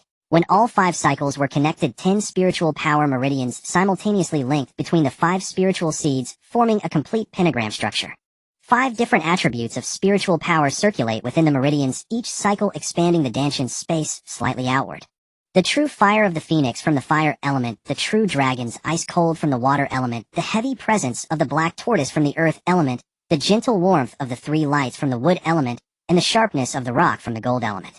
5 distinctly different demon power characteristics coexist within Fang Ze's body without conflict, mutually enhancing one another. Fang Ze sat quietly on the floating island for a long time, repeatedly stabilizing the circulation of the 5 types of spiritual power within him before finally opening his eyes. Deep within his pupils, the 5 colors of spiritual light alternately flashed for a moment before fading away again. The 5 chi returned to their places. He stood up, feeling the self-circulation of the 5 distinctly different spiritual powers within his dantian.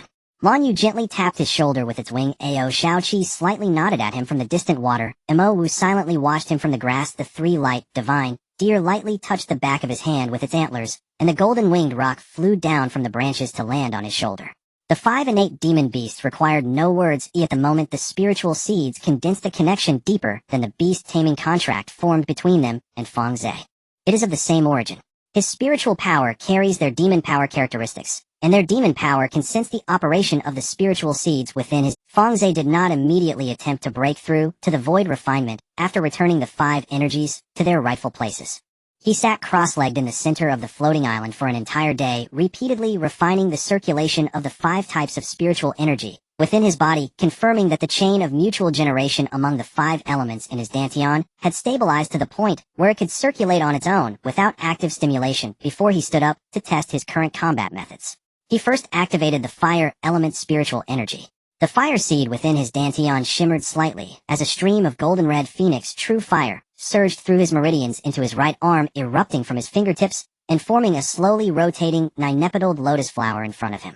The appearance of this lotus flower was identical to the South Mingli fire sword he had previously condensed using the South Mingli fire, but the edges of the petals glowed with an additional layer of golden-red radiance.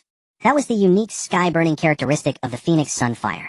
He flicked the lotus flower toward the distant water surface, and at the moment of its explosion, the golden-red flames evaporated a hemispherical depression of several hundred zhang in the water, and before the steam could rise, it was frozen into countless ice crystals that fell like snow. He withdrew the fire element spiritual energy and switched to the water element. A beam of icy blue light shot from his fingertips. At the instant the light touched the water, the entire water surface silently froze into a thick layer of ice several feet deep. The surface of the ice was marked with tightly arranged dragon-scale patterns. This was a transformation resulting from the integration of Ao Xiaoqi's true dragon ice-cold power into his spiritual energy. He withdrew the water element spiritual energy back into his dantian, and after a few breaths the ice layer melted on its own, restoring the water surface to tranquility. When he activated the earth element spiritual energy, a layer of tortoise-shell phantasm automatically emerged around him. The 4-symbol pattern on the surface of the phantasm was completely identical to the markings on the Ink Warrior tortoise shell, as the Xuanwu phantasm slowly materialized behind him and then dissipated. The effect of the gold element spiritual energy was the most direct.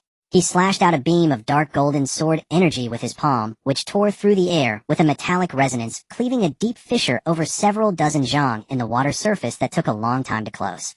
The wood element spiritual energy, on the other hand, was gentle and silent as he activated it. A soft light, with 3 colors alternating, glowed from his palm, accelerating the growth of the surrounding spiritual herbs by about an inch. There were no issues activating each type of spiritual energy individually. Fang Ze attempted to activate both the fire and water elements simultaneously, and the 2 streams of energy coexisted harmoniously within his meridians without. However, when he tried to add a 3rd type of energy to the cycle, the structure of the seeds in his dantian trembled slightly. A faint sense of overload emerged, as if the capacity of his meridians had reached the limit of his current cultivation level. He withdrew his spiritual energy more than 3 times. This was his current limit of spiritual energy. Cultivating 5 attribute techniques would not cause the total amount of spiritual energy to become 5 times the original. The 5 types of spiritual energy each occupied a portion of space in his dantian, and the mutual generation cycle could result in a total that exceeded that of an equivalent level cultivator by several times, but it could never be a 5-fold increase. Even with just over 3 times, it already far surpassed the level of a consummate transformation stage cultivator. Moreover, the core advantage of the 5-element cycle had never been explosive power, but rather endurance. With the 5 types of spiritual energy in continuous generation, his sustained combat ability was more than 3 times stronger than that of an equivalent level cultivator. After completing his tests, he gathered the spiritual energy back into his dantian, and was about to head to the spiritual herb garden to check the growth of the Tianxian thunder bamboo when his gaze swept across the floating island and his steps suddenly halted. The concentration of spiritual energy in the space had stabilized at the 6th grade peak, but a circle of cracks had appeared at the edge of the base of the Wanling Monument in the center of the floating island. He probed his divine sense into the Wanling monument, and the information that surfaced on the surface left him in silence for a long time. The space had risen to the 6th grade, consuming 100 million spirit stones annually to be settled with top-grade spirit stones. 50 million for land, 50 million for the sea. Fang Ze mentally converted this number.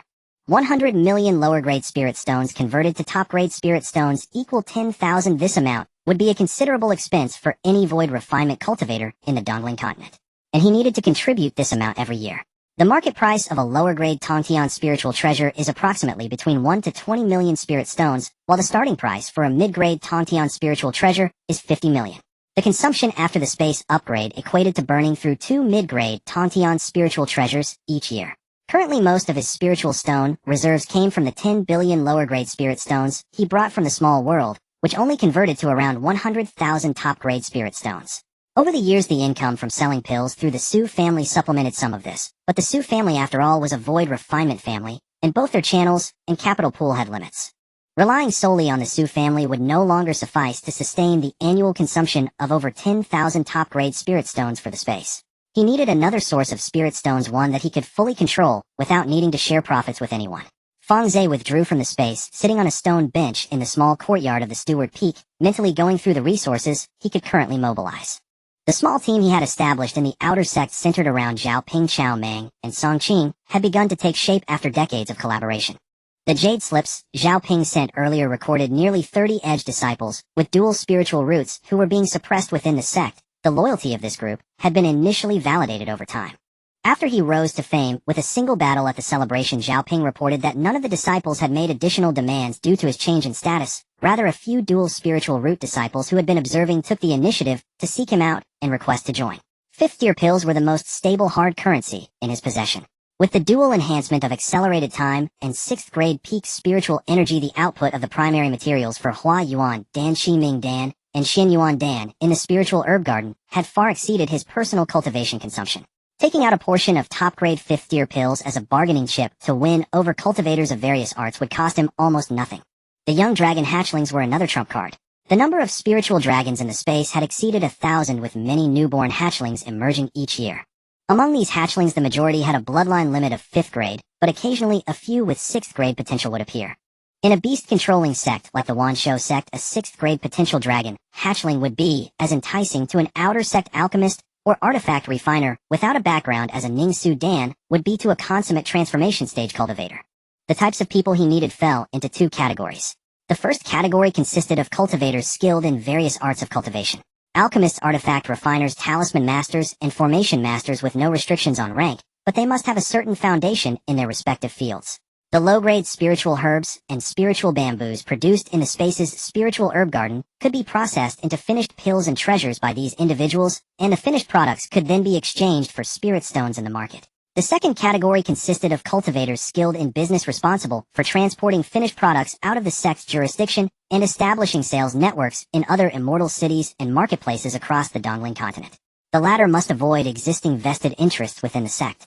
The circulation of pills and treasures within the Wanshou sect had long been divided among various void refinement families and elders. If he flooded the sect's marketplace with goods, it would be equivalent to directly encroaching on someone else's territory. The foundation of the trade association must be laid outside the sect. Fang Ze pulled out Zhao Ping's communication jade talisman. Come to Steward Peak with Chao Meng and Song Qing. The 3 arrived swiftly. Zhao Ping wore his customary short, form-fitting martial attire, and the gray feathered eagle perched upon his shoulder, plumper now than it had been decades ago. When Chao Meng pushed open the door, a gust of wind swept in with him, and the Riftwind Falcon peered curiously from behind his back. Song Qing entered last her back, bearing a newly acquired flying sword. Fang Ze wasted no time on preliminaries. He placed a spatial storage pouch upon the stone table, its mouth wide open. Inside, rows of top-grade cultivation refining pills, crimson radiance pills, and profound primordial pills gleamed under the courtyard's soft light. Another spirit beast pouch held dozens of young dragonkin. I intend to establish a mercantile guild, the Zhutian Guild. These pills and dragonkin constitute our founding capital. He observed the expressions of the 3 before him. Zhao Ping's eyebrows had already leapt upward. Chao Meng stood agape, eyes locked on the dragonkin. Within the spirit beast pouch, Song Qing remained composed, yet her fingers tightened slightly upon her sword scabbard. The guild requires 2 tiers of personnel. The first comprises cultivators skilled in the 100 arts, pill refiners, artifact forgers, talisman scribes, and formation masters, of any rank provided their foundations are solid. We shall use these pills and dragonkin to attract them, promising that upon joining, all cultivation-related pills will be supplied uniformly by the guild, while crafted artifacts will be shared according to pre-agreed ratios. Reserve the 6th rank potential dragonkin for pivotal moments. Do not deploy them lightly.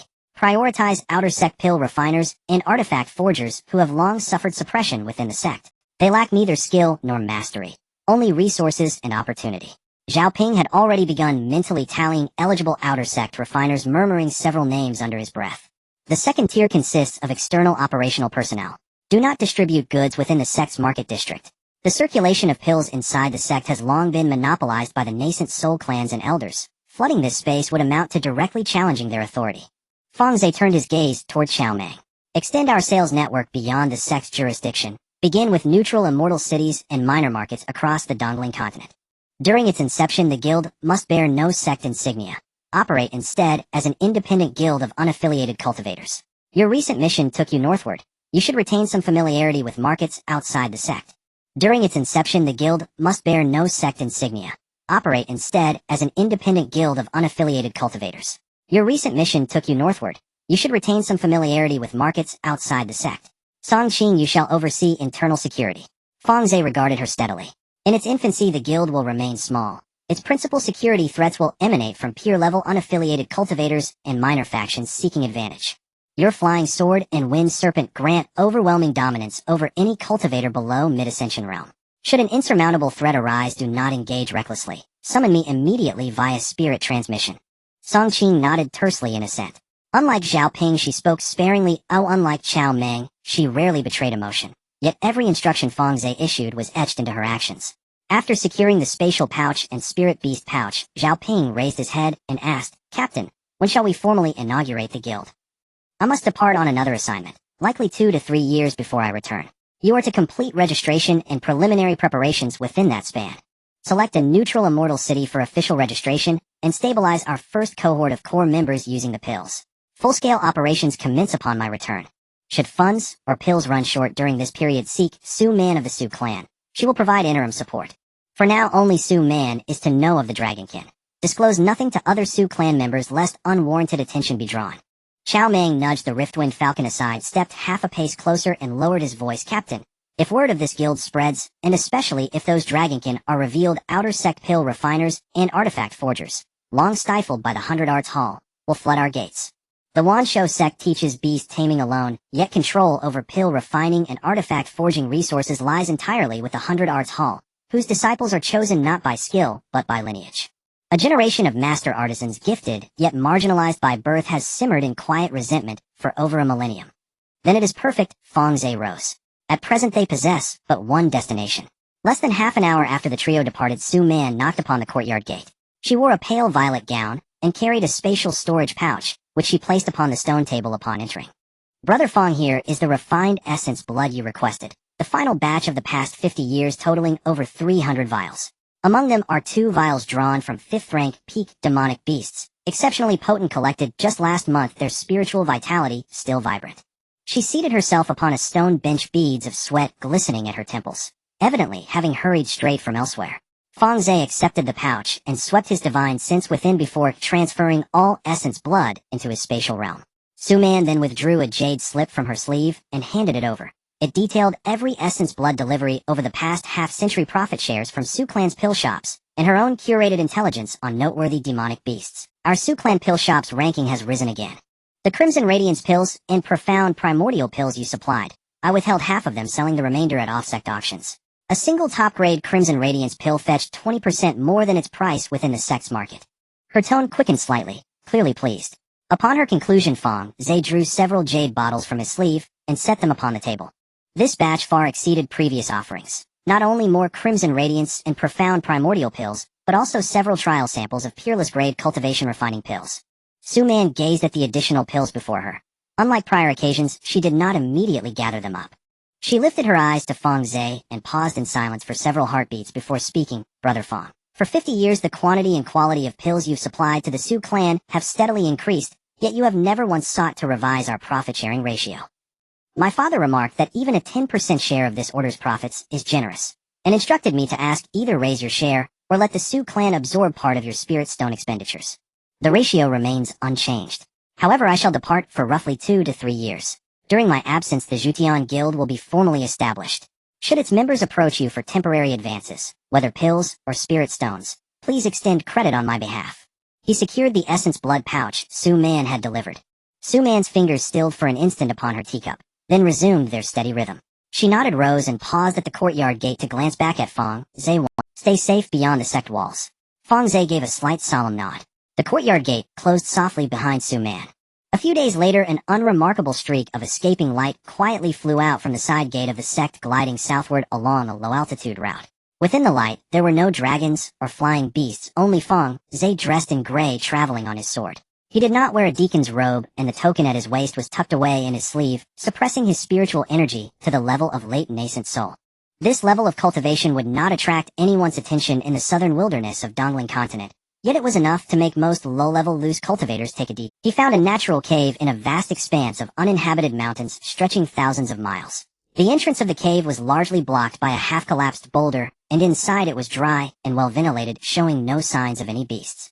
Fang Ze set up a simple concealment barrier at the cave entrance and placed dozens of fourth-grade gold-eating insects outside as sentinels before swiftly entering. On the floating island, the law fruit beneath the 5-colored tree still hung quietly from the branches, while 5 spirit seeds slowly rotated in his dantian.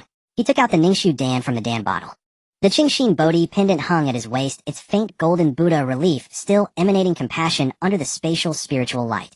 Everything that could be prepared had been prepared. Fang Ze sat cross-legged on the tribulation platform. Above him was a deliberately cleared void, and all beasts and spiritual plants had been previously moved to the other side of the floating island. He sent the Ningxu Dan into his mouth. At the moment the pill entered his throat, it did not dissolve, but sank along the meridians into his dantian, hovering at the center of the 5 spirit seeds, beginning to slowly release the first wave of medicinal, refining void above, the transformation of spirit below, the merging of bodies. For human cultivators breaking through refining void, the minimum number of tribulations is 54, and the maximum is 99. The number of tribulations is not decided by the cultivators themselves, but is determined by the heavenly Tao based on their potential. The greater the potential, the more tribulations. During this process, the nascent soul will completely transform into the primordial spirit, becoming entirely ethereal. From then on, there will be no barriers between the primordial spirit and the laws of heaven and earth, allowing direct comprehension of the power of the laws. This is the true watershed between refining void and transformation spirit cultivators. The primordial spirit of a transformation spirit cultivator still retains some physical characteristics of the nascent soul, and their perception of the laws is passive and vague. After the refining void cultivator's primordial spirit becomes completely ethereal, the laws become clear in perception, as if one had gone from viewing the moon through water to directly gazing at the moon. The 5 spirit seeds in Fang Ze's dantian simultaneously lit up. The phoenix true fire in the fire spirit seed, the true dragon's ice cold in the water spirit seed, the heavy black tortoise in the earth spirit seed, the warm 3 lights in the wood spirit seed, and the sharpness of the rock in the gold spirit seed. Under the guidance of the medicinal power of the Ningxu Dan, the 5 characteristics slowly converged toward the center of the dantian. The 5-colored spiritual light intertwined to form a swirling chaos halo with his cultivated nascent soul suspended in the center. Within this halo, the nascent soul began to etherealize at a slow pace, transitioning from solid to translucent, and from translucent to near nothingness, leaving behind only a vague human-shaped silhouette. This process was not painful, but Fang Ze knew this was the most dangerous stage. Etherealization of the nascent soul meant the cultivator's consciousness would lose its physical anchor for a period of time, completely exposed to the direct rays of the laws of heaven and earth. At this moment, the inner demon was most likely to take advantage of the situation. The inner demon arrived on cue. Fang Ze's consciousness was suddenly pulled into a completely real illusion. In the Lioli Sea on the Bibo Island. He stood on the familiar reef, facing not the now-grown 5th and 6th grade beasts of the spirit realm, but the low-level gold-eating insects that accompanied him during the toughest times in the small world. Their shells were riddled with holes pierced by magical tools of demonic cultivators, their wings shattered, and their mandibles broken one after another, falling from the sky and landing on the reef with a faint cracking sound.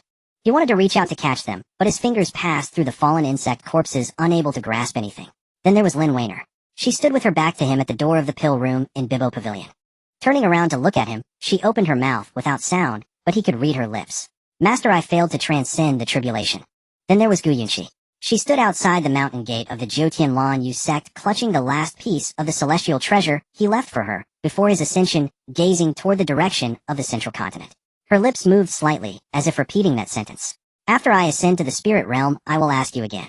Fang Ze stood in the illusion, silently watching. He knew this was the inner demon. He knew that all these images were brought forth from the depths of his memory, magnified by the inner demon. Yet that heart which had not thumped violently for countless years still ached momentarily in the sea breeze of Liuli. There were not many people he left behind in the small world. Lin Weiner Gu Yunshi Li Qingshan, Qian Duo.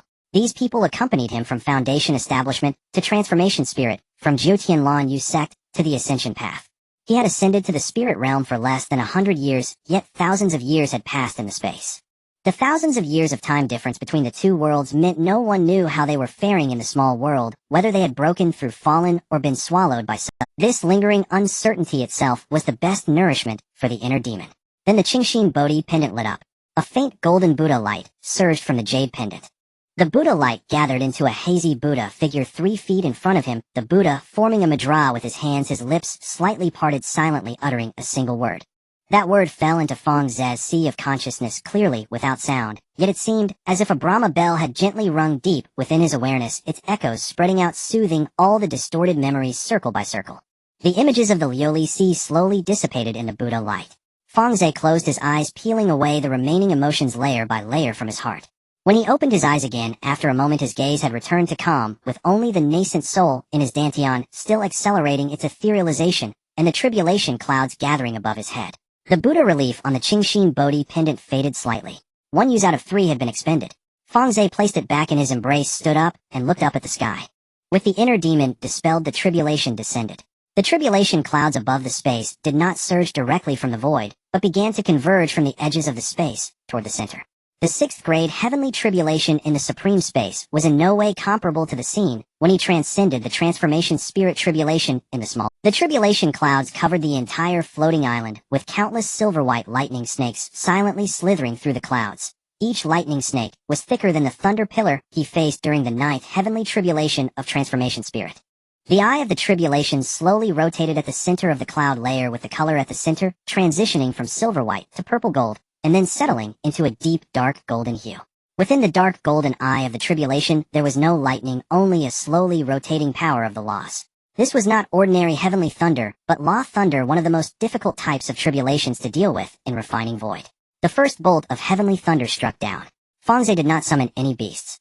He pushed the earth spirit seed to its limits, and a complete black tortoise shell illusion appeared around him, with the 4 symbol patterns on the shell lighting up simultaneously.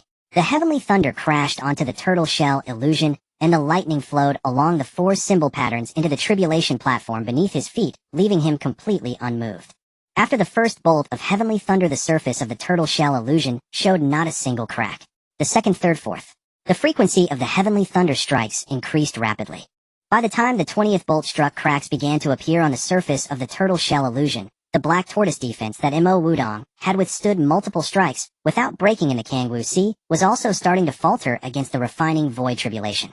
But Fang Ze still had the fire element. When the 30th bolt of heavenly thunder fell, he retracted the tortoise illusion and summoned the phoenix true fire to form a golden red fire barrier above his head. As the heavenly thunder passed through the fire barrier, it was alternately burned by the yin-yang dual fires, weakening it layer by layer, and by the time it fell onto him, it retained less than half its power. From the 40th to the 54th bolt, Fang Ze alternately utilized 5 types of spiritual power to construct defenses.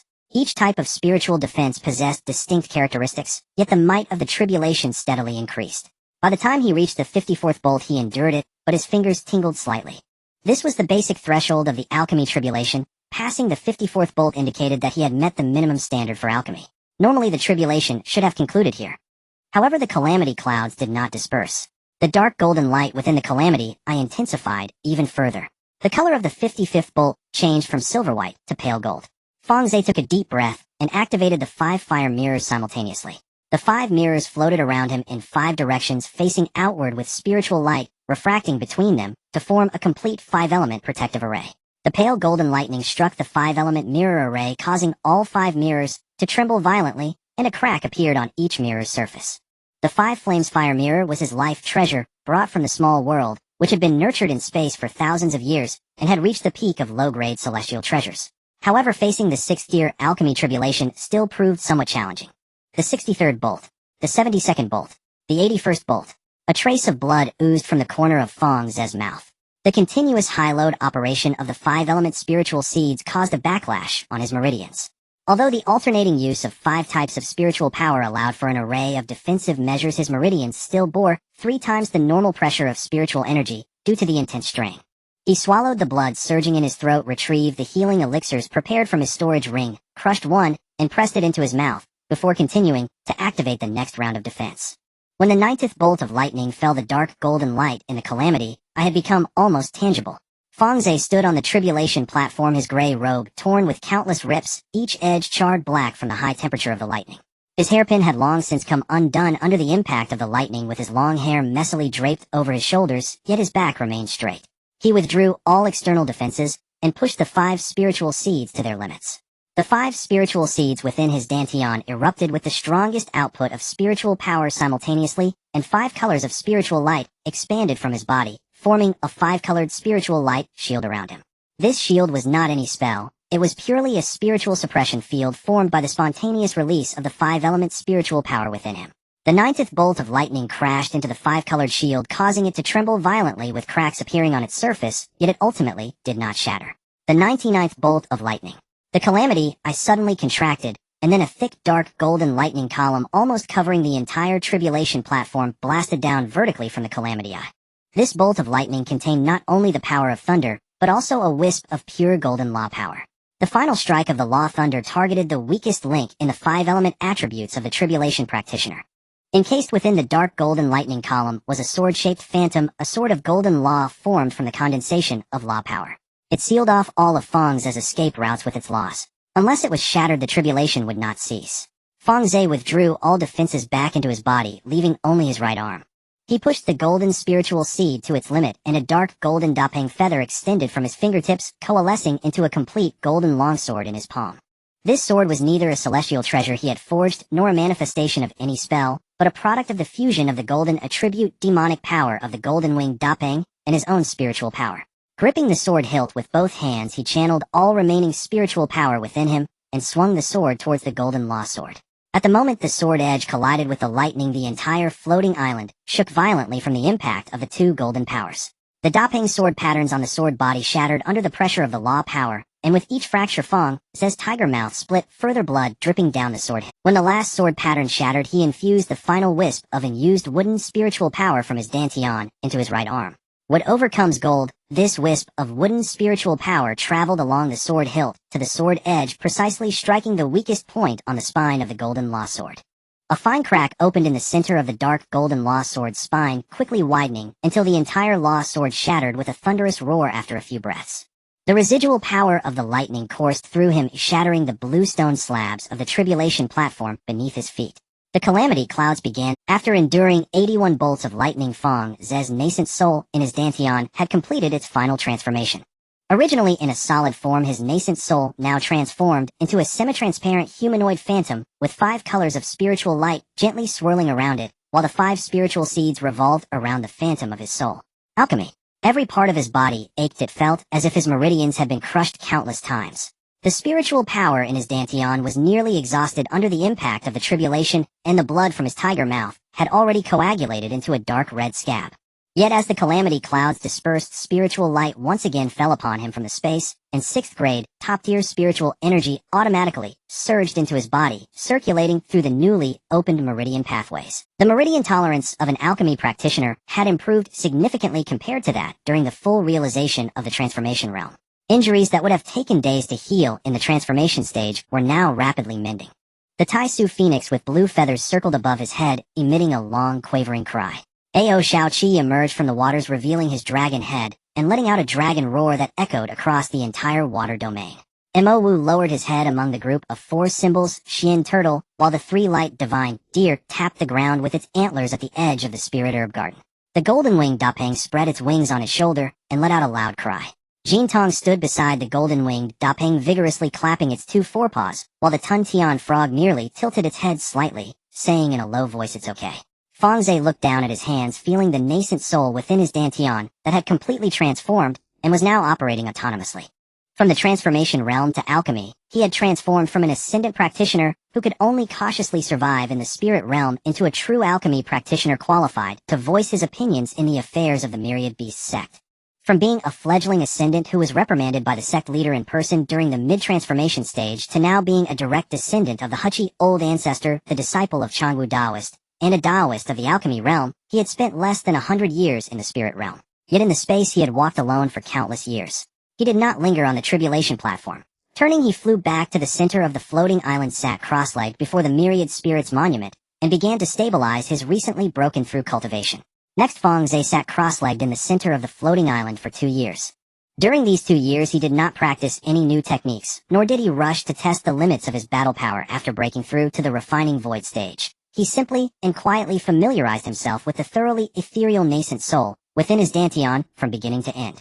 The current nascent soul was no longer in its original form, but had transformed into a semi-transparent humanoid shadow hovering directly in the center of the dantian. The interior of the shadow no longer contained only a single color of spiritual power. Instead, it was divided into 5 distinct areas, each exhibiting its own color, clearly separated, yet intermingling. Red burned in his dantian, representing the color of fire elemental spiritual power, embodying the dual fire characteristics of the Taisu Phoenix. Occasionally, as the spiritual power circulated in the dantian, it would spontaneously condense into a minuscule 9-petal lotus shadow, fleeting in its existence. Beneath the red lay blue, the domain of water elemental spiritual power, possessing the icy traits of Ao Shaoqi's true dragon bloodline, purer than the other 4 colors, and showing signs of drawing in the surrounding spiritual power. Ao Shaoqi had already reached the 6th stage, and its inherent beastly cultivation surpassed the other 4 by a significant tier, resulting in its water elemental spiritual power being more refined than the others. Gold was the sharpest, its spiritual power, circulating neither like water nor fire, but rather like an unsheathed sword slowly advancing through the meridians, causing each acupuncture point it passed to tremble slightly. This was the golden attribute demon power of the golden winged rock, continuously tempering his meridians. Yellow was the most substantial and stable, resting at the bottom of the dantian like a ballast stone, calming the agitation of the other 4 types of spiritual power, representing the earth elemental power of the Mo Wu Xian Wu bloodline. Green was the gentlest, emanating from the wood elemental spiritual power of the 3 light divine deer, circulating around the outermost layer of the 5-element cycle, soothing the subtle frictions generated by the collisions of the other 4 types of spiritual power. The chain of mutual generation among the 5 elements had been honed by him over these 2 years to the point of becoming instinctive. Fire produces earth, earth produces gold, gold produces water, water produces wood, and wood produces fire. The 5 types of spiritual power circulated endlessly within his dantian, able to flow autonomously without requiring his active prompting. 5 spiritual seeds floated around the nascent soul's shadow, each corresponding to a color interconnected by fine threads of spiritual power, forming a complete pentagram structure. In addition to stabilizing his cultivation over these 2 years, Fang Ze also spent considerable time on the 5 mirrors. The 5 flames Lihua mirror, a treasure forged with 5 types of flames in a small world, accompanied him from the transformation stage all the way to the refining void stage. Cracks had appeared on the mirror's surface during the tribulation of refining void, but the main body remained undamaged. Fang Ze sent one of the Lihua mirrors into the fire elemental area within his dantian. As the mirror entered the golden red ocean of spiritual power, it automatically floated beside the fire elemental seed with cracks on its surface, slowly healing under the nurturing warmth of the phoenix true fire. The 5 flames Lihua mirror was a fire-attributed spiritual treasure, making its placement in the fire elemental area a sensible choice. Given time, it would not be impossible for this mirror to advance to a mid-grade celestial treasure under the continuous tempering of the phoenix true fire. However, the other 4 areas remained empty. Fang Ze withdrew his divine sense from the dantian and opened his eyes. Over these 2 years, he had repeatedly studied the records concerning celestial treasures in the 5 Qi Yuling Jing, with the technique included several methods for refining celestial treasures, each corresponding to a specific attribute and requiring at least 1/6 tier main material as its core. He had already determined the general direction for the gold-attributed celestial treasure in his mind, Tian Xian Leizhu. This Leizhu bamboo, obtained from the Su family, had been cultivated in the spatial realm for decades and had now reached 5,000 years. The thunder patterns on the bamboo stalk were dense and orderly, with dual attributes of gold and thunder, making it an excellent main material for refining flying swords. Using the Tian Xian Leizhu as the core supplemented by 6th-tier gold-attributed ores, he could refine a flying sword that combined the sharpness of gold with the piercing capability of thunder. Not only could it serve as a means of transportation, but more importantly, it could activate the divine powers of gold and thunder. As for the water, earth, and wood elemental celestial treasures, he currently did not have specific material plans. The techniques recorded several that required specific 6th-tier main materials. He had noted down the names of these materials in a jade slip, intending to ask Su Man and the Su family to help gather them after returning to the sect. He could also secretly acquire them through the various merchant associations in the various immortal cities of the Dongling continent. Fang Ze stood up from the mat and scanned the floating island with his divine sense. What he needed to do today was not to refine tools, but to summon all 5 of his celestial beasts. The concentration of 6th tier spiritual energy in the space was sufficient to support the celestial beasts in breaking through to the 6th tier. Among the 5 celestial beasts, Ao Shaoqi was already in the early 6th tier, while Lan Yu Mo Wu and the Golden Winged Roc were still lingering at the peak of the 5th tier. The 3 light divine deer had just recently advanced to the peak of the 5th tier and needed a few more years to refine itself. In addition to these 5 celestial beasts, there was also a batch of highly promising true spirit bloodline beasts that needed to be cultivated simultaneously: the 5 sons Golden Crow Jiuyu, Ing Tian Xin Spirit Weasel Tun Tian Hida Kong Shao Kong, and 2 blood-eyed Shin Turtles. Although these beasts were not part of the celestial contract, any one of them once awakened would possess enough power to crush opponents of the same tier. Over the past few decades, Su Man had consistently delivered vital blood every half-month without fail. Coupled with his previous battles and the accumulated reserves of vital blood, the energy balance on the Myriad Spirits Monument had increased from over 30,000 points to 78,000 points. This number was sufficient for him to freely stimulate the awakening of lower-tier, true spirit bloodlines during the transformation stage. But when Fang Ze's gaze fell on a new line of small text that had appeared on the Myriad Spirits Monument, his brows furrowed slightly. A new annotation had appeared on the monument: 5th tier energy points, 78,000 points, 6th tier energy points 0. 5th tier vital blood energy could be used to stimulate the awakening and advancement of beasts below the 6th tier.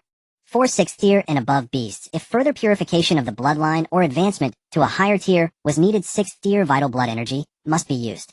6th tier vital blood energy comes from 6th tier and above beasts.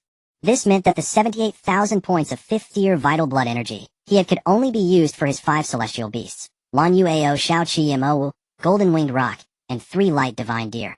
On their breakthrough from 5th, once they broke through to the 6th tier, any further evolution towards pure blood true spirits would require 6th tier vital blood energy. However, the vital blood of 6th tier beasts was of the refining void level on the Dongling continent, not something that could be casually purchased in the markets. This limitation meant that the 78,000 points of 5th tier energy he had did not need to be conserved. First, he would push all 5 of his celestial beasts to the 6th tier, and as for what to do afterwards, he would figure it out once the Merchant Association and the sect were both in op. He summoned Lan Yu, Mo Wu, and the Golden Winged Roc to the platform of the floating island for the tribulation. The Tai Su Phoenix descended from the tree, its 5th tier perfect spiritual pressure unabashed, with the dual fires of Yin and Yang alternately burning at the edges of its wings. Mo Wu slowly crawled over from the group of 4 symbols Shin Turtles. The Golden Winged Roc took flight from Fang Ze's shoulder. Fang Ze placed his hand on the Wanling tablet, first infusing 10,000 points of blood energy into Lan Yu's body. The Tai Su Phoenix raised its head and emitted a clear resonant cry as feathers began to shed from its tail, revealing new feathers that emerged from beneath its skin, glistening with a golden red sheen. Before the old feathers even touched the ground, they were incinerated by the yin-yang dual flames, while the flame patterns on the new feathers became denser and more profound. Dark clouds of tribulation rapidly gathered above Lan Yu's head. Unlike the time it transcended the 5th level lightning tribulation in space, the edges of this tribulation cloud faintly shimmered with a golden ripple of law. At the same time, he infused another 20,000 points of blood energy into Mo Wu and Jinshi Dapeng.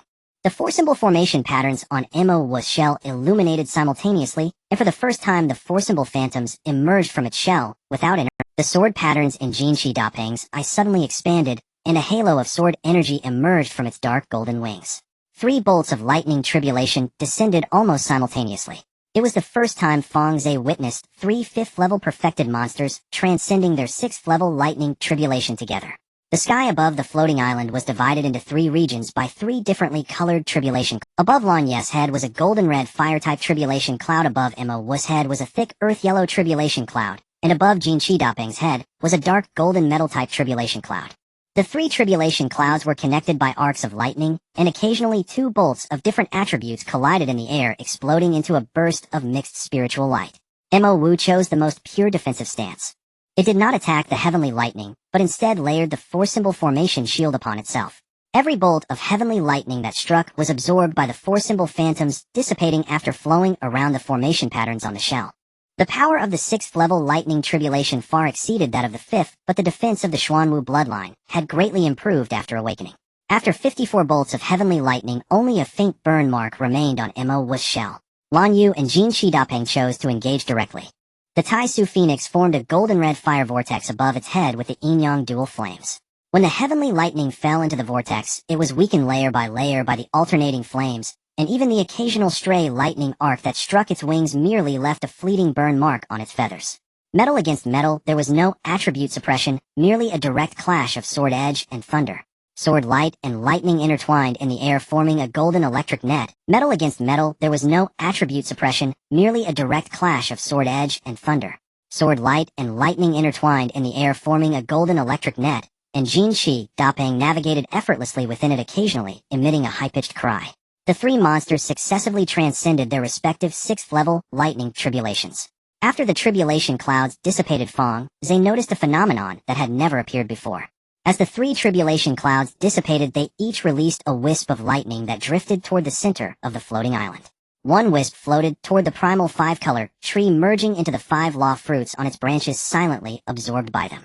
Another wisp drifted toward the primal spiritual spring, merging into the second droplet of true water that had not yet fully formed at the bottom of the pool. After being nourished by the residual light of the heavenly lightning, the surface halo of the law fruit noticeably brightened. The droplet of unformed true water in the spiritual spring stabilized for a moment after contact with the lightning light, which had been fluctuating between pale gold and transparency, before quickly returning to its unpredictable state.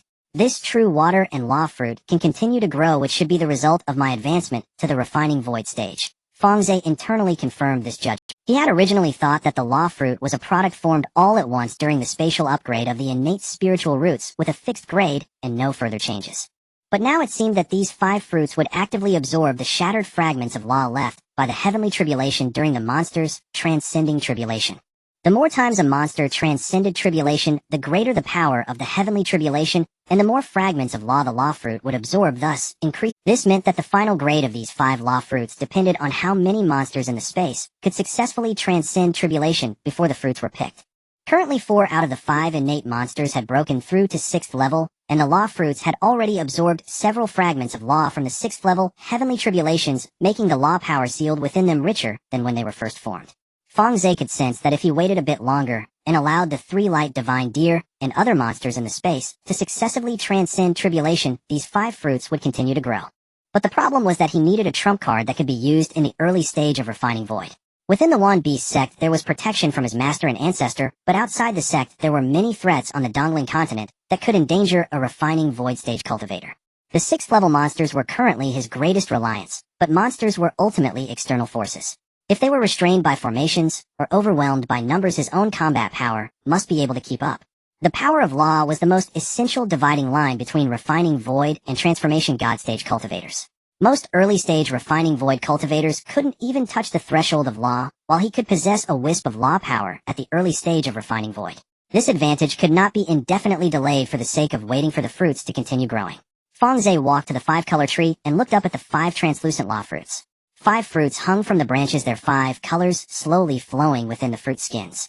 He reached out towards the fire-type law fruit, and the stem automatically broke off at the moment his fingertip touched the fruit skin, the fruit steadily landing in his palm. Lan Yu sensed the aura of the law fruit and emitted a clear resonant cry from the tree. He swallowed the law fruit. The flesh of the fruit melted instantly in his mouth, and a pure wisp of fire-type law fragments was quickly absorbed. This law power descended along the meridians into his dantian, slowly condensing beside the fire-type spiritual seed, ultimately forming a golden red law pattern above the spiritual seed. The shape of the pattern was not something he deliberately carved, but rather a natural imprint of law power on the spiritual seed. It was the embryonic form of the Tai Su Phoenix's innate divine ability, yin-yang burning heaven.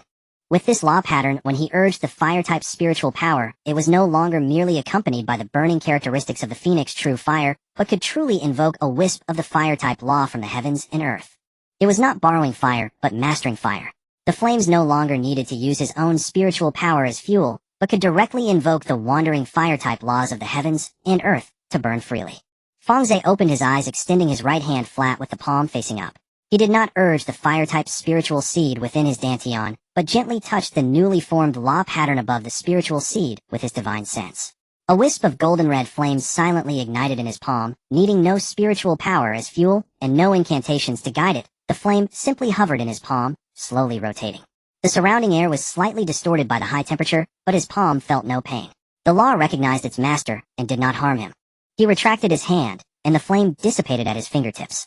A trump card needed to be concealed, not repeatedly tested to expose one's limits. He withdrew his hand into his sleeve, and turned to look at the three monsters at the edge of the floating island, who were stabilizing their 6th level cultivation. Fang Ze turned his gaze away from them, scanning the other beasts in the space with his divine sense. The 5 Suns golden crow perched on a thick branch of the parasol tree, the flames at the tips of its 5 golden tail feathers shining brighter than they had decades ago. The 9 netherhound lay on a large stone not far from the spiritual spring, its bloodline awakening, allowing its cultivation speed to surpass that of ordinary. The Tianxian spirit ferret curled up beside the pile of, or belonging to the golden boy, who for once did not chase it away, instead moving his own, or half a foot to make space for it. The silver-haired woman transformed from the sky-eating toad sat by the spiritual spring, playfully splashing water with her feet, causing the droplets that landed on the shore to instantly freeze into ice. The great void and little void lay on a group of reefs basking in the sun, at the entrances of their cave-formed shells faintly visible. 2 blood-eyed Xian turtles quietly lay not far behind Mo Wu, their blood pupils half open, occasionally flashing a glimmer of bloodlight. The swarm of golden devouring insects buzzed in the insect nest area, the number of 5th-tier mutated insect kings having surpassed 400. These beasts included true spirit bloodlines, rare cave species, and some were merely ordinary bloodlines, forcibly raised to the 5th tier through secret techniques. Currently most of them were still hovering at the 5th tier, with a few even still at the peak of the 4th tier. For example, the Tianxian spirit ferret, which was still napping beside the ore pile, had experienced a growth rate far exceeding its peers after its bloodline awakened, but it still had a ways to go before reaching the peak of the 5th tier. With 6th tier premium spiritual energy and accelerated time, their growth rate was already among the fastest for beasts of the same tier in the spiritual realm, but in order for them all to break through to the 6th tier, mere time would not suffice. The threshold between the peak of the 5th tier and the 6th tier required the stimulation of vital blood energy. Fang Ze mentally arranged the beast he would prioritize for cultivation next. After awakening its bloodline, the 5 Suns golden crow's cultivation speed exceeded expectations, currently having reached the peak of the 5th tier, ready to undergo the 6th tier tribulation. The part of the 9 netherhound's bloodline that awakened on its own allowed its cultivation speed to far surpass that of its peers, and it had also reached the peak of the 5th tier. The Great Void and Little Void, both Xian turtles, had broken through to the later stages of the 5th tier for some time, their internal caves stabilizing, and they were close to touching the threshold of the peak of the 5th tier. The awakening cost for the 2 blood-eyed Xian turtles was only 5,000 points each, and after awakening their cultivation speed increased rapidly, now also at the peak of the 5th tier. These 5 beasts, along with the 3 light divine deer, constituted the first wave to challenge the 6th tier.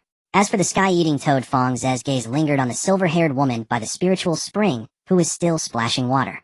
The sky-eating toad had been stuck at the peak of the 5th tier. Since its transformation, it was not that it couldn't break through, but rather that its inherent devouring nature occupied too much spiritual energy in the space that did not belong to it, leading to a thicker bottleneck than other beasts of the same tier. Its breakthrough required more vital blood energy, or a sufficiently intense battle to stimulate it. The second wave consisted of the 5th tier dragons among the dragon group, with 6th tier potential.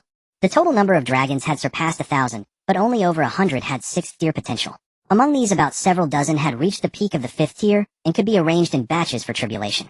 The mutated insect kings within the golden devouring insect swarm would subsequently need to cultivate the second transfer of the 9 transformations dragon technique. They required 6th tier dragon blood to continue to mutate. Fang Ze stood before the 10,000 spirit steel for a moment, rechecking the balance of vital blood energy on the steel.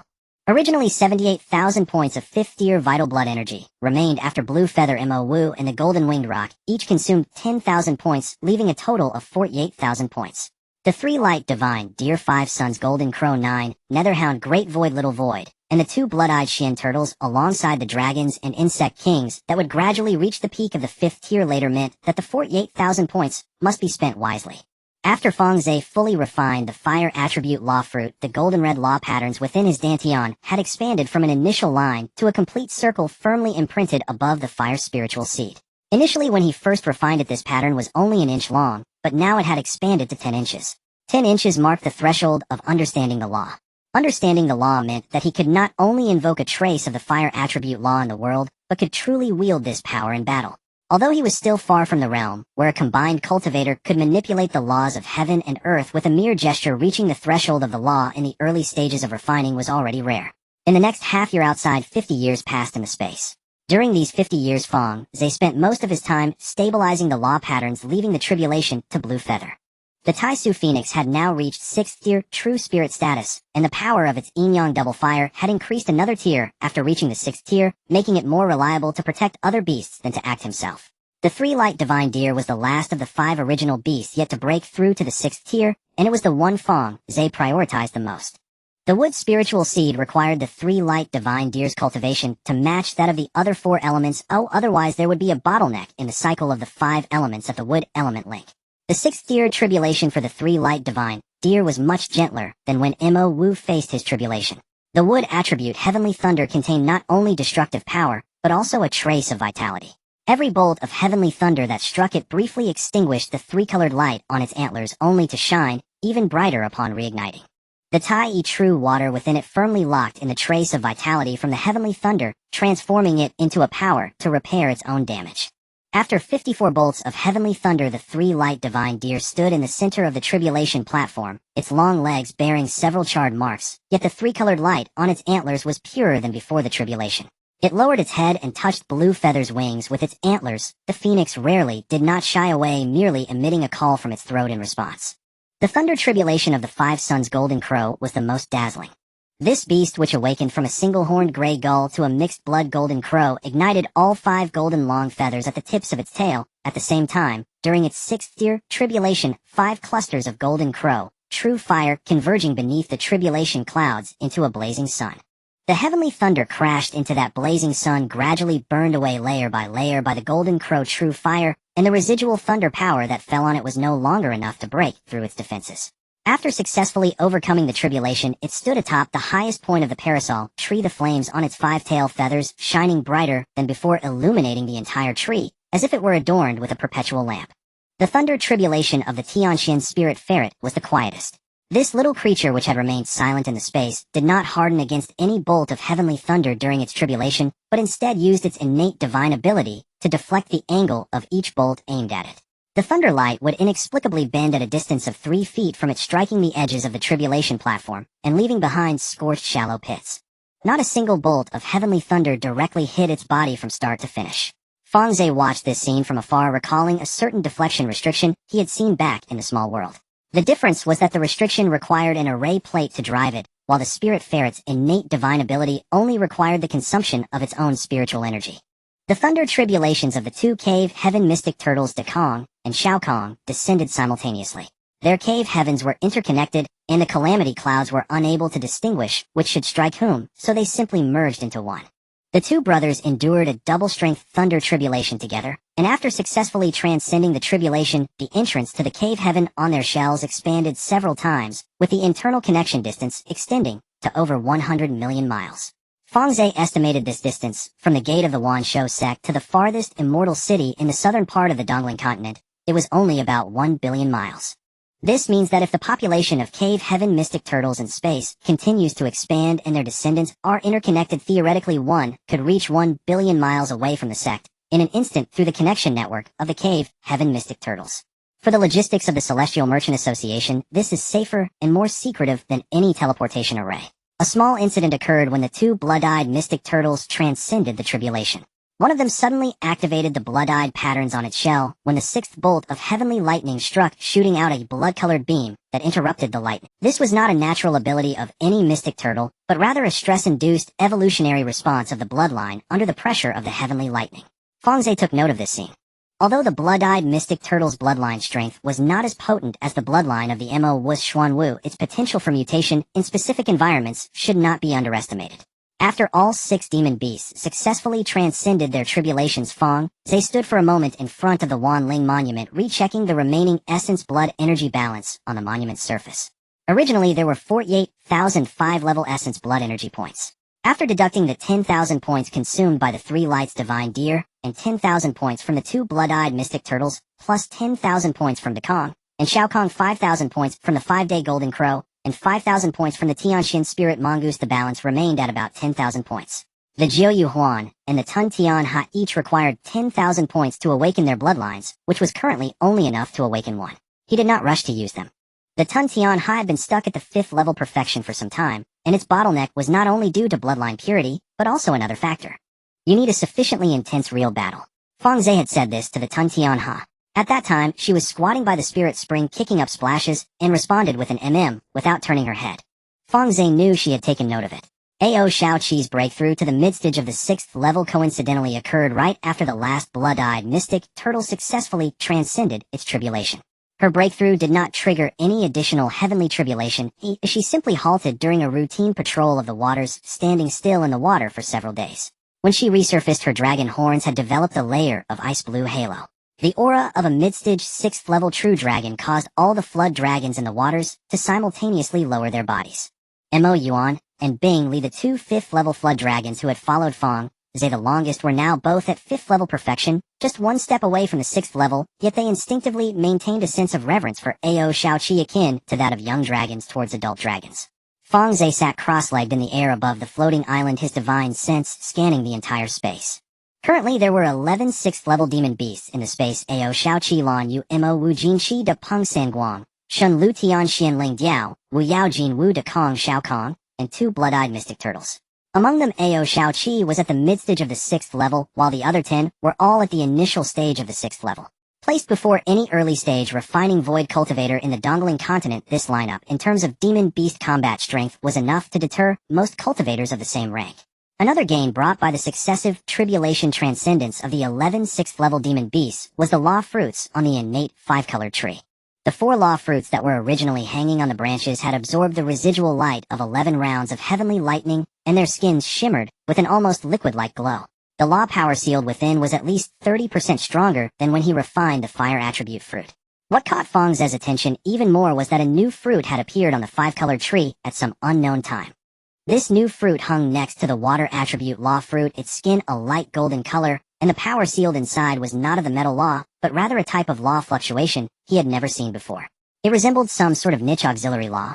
Again, there were 5 law fruits. Fang Ze did not pick any. He merely reinforced the protective restrictions around the 5-colored tree, allowing Jin Tong and Tun Tian Ha to continue taking turns to guard it. The second drop of true water in the innate spirit spring had basically taken shape after absorbing the residual light of 11 rounds of heavenly lightning. Its color had finally stabilized to a light golden hue. When Fang Ze probed his divine sense into the spirit spring and touched that drop of true water, a name floated into his mind. Gongjin Shui. One of the innate true waters of the metal attribute not used for healing, but for tempering treasures and flying swords. Soaking a metal attribute treasure in Gongjin Shui can slowly enhance the sharpness and rank of the treasure. For Fang Ze, the appearance of this drop of true water perfectly met his most urgent need. The metal attribute flying sword refined from Tian Xian Leizhu. Incorporating Gongjin Shui into the refining process of the sword would ensure that the final product's rank and sharpness would far exceed that of an ordinary 6th level flying sword. He chopped down several mature bamboo poles of Tian Xian Leizhu, cutting them into 9 segments, each 2 feet, and 7 inches long, just enough for 9 swords. It was a set of 9 swords. 1 as the main sword, and 8 as auxiliary swords. The main sword would be infused with Gongjin Shui to sharpen its edge, while the auxiliary swords would be based on the thunder patterns of Tian Xian Leizhu itself. When all 9 swords were unleashed, they could form a miniature sword formation. This concept was inspired by the Xian Tian sword formation controlled by Lu Jianshuang that he saw back in the Fei Peng clan's mine. Sword cultivators rely on sword techniques and mental methods for their formations, while his formation depended on the resonance of the shared metal thunder attributes among the 9 flying swords. The main sword had yet to be sharpened, yet intricate gold thunder patterns already crisscrossed along its blade. Gongjin Shui coated the blade with a layer of light golden water film, which once dried, would leave a metallic coating on the sword's edge, enhancing its sharpness to the utmost. Fang Ze sealed the rough forms of the 9 flying swords in a jade box, and placed it on the refining table. The refining was just beginning, or it would require a substantial amount of 6th level metal attribute ores, and at least several years of meticulous polishing, which was not something he could complete at the moment. The descendant of the Ying Long had now grown to 5th level perfection. Its size had increased significantly, with dragon scales of a pure light golden color unique to the Ying Long bloodline. It was practicing pure dragon body techniques along with wind, rain, and illusion spells. It occupied an area of rocky reefs deep in the waters. Occasionally surfacing, its dragon horns had taken shape, with lightning and rain swirling around their. Fang Ze watched as it flipped over on the water's surface, its tail splashing waves that drenched the Tun Tian Ha, who was kicking water at the shore. The Tun Tian Ha wiped her face and shot a glare at the Ying Long in the water, but did not lose her temper. She knew that the purity of this dragon's bloodline was no less than her own, and even higher in some aspects. The Ying-Long bloodline itself was of true spirit level and did not require additional essence blood energy to awaken. It's time to go back. Fang Ze retracted his divine sense, standing for a moment on the floating island, organizing all the demon beasts and items he needed to carry before flashing out of the cave. Only half a year had passed in the outside world. The desolate mountains remained unchanged, and the concealment restrictions at the cave entrance were intact. The surrounding gold-eating insects had not detected any signs of cultivators approaching. He changed into the robe of the inner sect steward of the Wanshou sect, suppressing his cultivation to the perfection of the transformation god stage. The news of his breakthrough to the refining void was only known within the Zhongwu Peak lineage. He did not plan to let the entire sect know about it. His escape light rose from the desolate mountains heading towards the gate of the Wanshou sect. Fang Ze's first destination upon returning to the sect was Kangwu Peak. Taoist Kangwu sat in silent meditation, within his quiet chamber, a half-unrolled ancient scroll resting on the low table before him, and a cup of spirit tea long grown cold. As Fang Ze entered, he ceased suppressing his cultivation realm. His nascent soul aura newly ascended to the early stage refinement of emptiness briefly radiated outward, unbidden. Taoist Kangwu opened his eyes, his gaze lingering on Fang Ze for a moment before setting aside the scroll and lifting the teacup to take a sip. The cup was empty, but he paid it no mind. You've reached the refinement of emptiness. He placed the hollow vessel back upon the table, his tone as calm and unsurprised, as if confirming a long-anticipated truth, though the faint, irrepressible gleam in his eyes betrayed his quiet pride. He rose and circled Fang Ze halfway, his divine sense sweeping across his disciple without restraint, then halted abruptly. 5 elemental energies. Have you contracted 5 spirit beasts? His voice rose slightly, brows furrowing. I recall clearly the Wuqi Yuling Jing stipulates that one's core contracted spirit beast must be of true spirit rank. Ordinary beasts cannot withstand the spiritual pressure generated during cultivation. What breeds are these 5 spirit beasts? Do not tell me you hastily assembled 5 elemental beasts, merely to fulfill the 5 elements, and proceeded to cultivate the scripture. Disciple dares not. Fang Ze seated himself opposite his master. All 5 possess true spirit potential. Some have already undergone bloodline awakening. Elemental resonance is flawless, and the scripture flows with perfect stability. Taoist Kangwu studied him in silence for a while. His brows remained partially knotted, yet he asked no further questions. From the very day this disciple had entered the sect, he had kept secrets close. No one knew he was an insect cultivator until he unleashed over 300 mutated gold-devouring insects during the sect's grand celebration. No one suspected the phoenix essence coiled within him until he revealed his true spirit aura after formally becoming his disciple. If he declared them true spirit potential, then they were true spirit potential. After all, this young man had never wavered or equivocated on matters of true con. Where is the Bodhi pendant? Taoist Kangwu changed the subject. Fang Ze withdrew the pale golden jade pendant from his robes and offered it to his master with both hands. The Buddha relief carved upon its surface had dimmed ever so slightly since he first received it, but the pendant remained whole and undamaged. Disciple employed at once within the inner demon trial. The radiant Buddha light indeed shielded my consciousness, just as Master foretold, preserving my mind sea from illusionary corruption. Now I return it intact. Many thanks to Master. Taoist Kangwu turned the pendant over in his palm, then set it casually aside on the corner of the table. One use suffices. It retains 2 more activations. Should you face another inner demon tribulation, come retrieve it at any time. He resettled himself upon his meditation cushion and regarded Fang Ze. You are now a refinement of emptiness cultivator. By sect regulation, such cultivators may either establish their own peak and accept disciples, or remain here on Kangwu Peak as Deputy Peak Lord or Elder. How do you wish to proceed? Fang Ze did not hesitate. Disciple requests only the position of Elder on Kangwu Peak. Establishing a new peak can wait. I still have numerous affairs requiring attention. Taoist Kangwu nodded. His expression remained impassive, yet the gesture of lifting the empty cup, pausing, and setting it down again betrayed quiet satisfaction. Fang Ze's appointment as Elder meant Kangwu Peak would henceforth host 2 refinement of emptiness cultivators, a distinction rare even among the 10 peaks of the 10,000 Beast sect. He could already envision the expressions of his fellow refinement of emptiness cultivators when in a few days' time, he casually mentioned over tea, my disciple, now also refinement of emptiness. However, Taoist Kangwu shifted tone. Would you consider hosting a refinement of emptiness ascension ceremony? Newly ascended refinement of emptiness cultivators typically hold a grand ceremony inviting esteemed peers from across the cultivation world to witness the rite, both to proclaim their attainment to the sect and beyond, and to receive abundant auspicious gifts. 6th rank resources are scarce on the open market, but ceremonial gifts abound in rarity, elemental forging materials, spirit pills, seeds of immortal herbs. Merely voicing your need ensures guests will bring something fitting. Disciple prefers to remain low-key, for now. Fang Ze shook his head. The shortfall in 6th rank resources is indeed substantial, yet it may be gradually replenished through merchant guilds and external channels. There is no urgency to hold a grand ceremony. Taoist Kang Wu glanced at him, then offered no further persuasion. Very well. Since you wish discretion, I shall inform others only that you have recently broken through and are still stabilizing your realm. Thus a ceremony is presently inadvisable. When you deem the timing right, we may hold it later. He paused, then shifted tone. Yet your new status must still be formally reported to the sect master. Though Wan Qihong stands only at latest stage refinement of emptiness, he oversees the sect's daily governance and holds the key to the treasure vault. As a refinement of emptiness cultivator, you are now entitled to exchange for 6th rank resources from the sect treasury, but all approvals must pass through the sect master's seal. Disciple understands. Fang Ze paused thoughtfully, then asked, Master, what factions exist within the sect? My tenure has been brief, and I remain unfamiliar with such matters.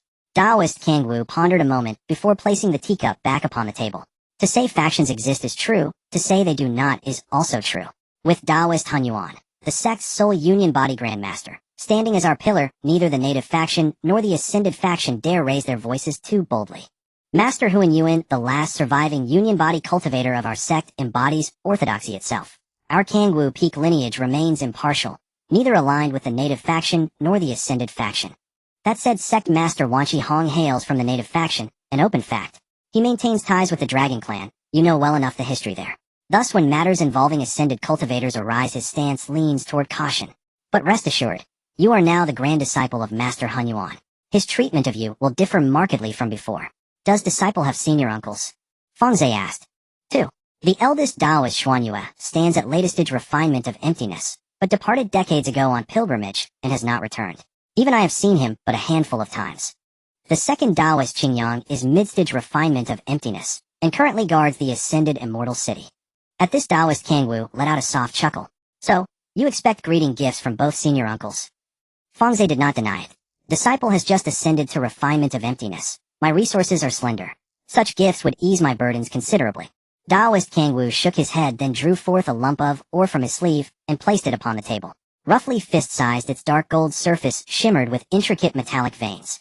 This is a 6th rank golden thunder ore I chanced upon during my wanderings. A supreme material for condensing a golden elemental dharma form.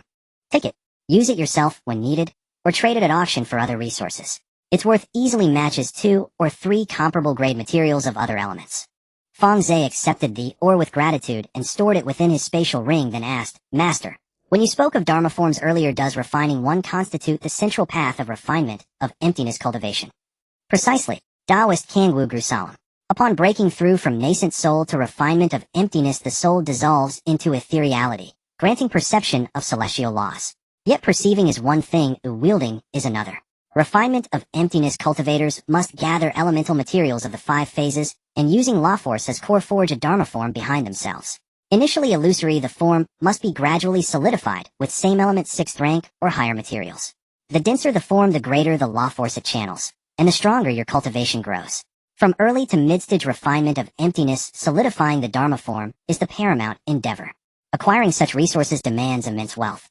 Given your 5-phase affinity, you require 5 distinct 6th rank elemental materials, conservatively valued at over 1 billion spirit stones. Often spirit stones prove useless. Higher materials are exchanged only through barter.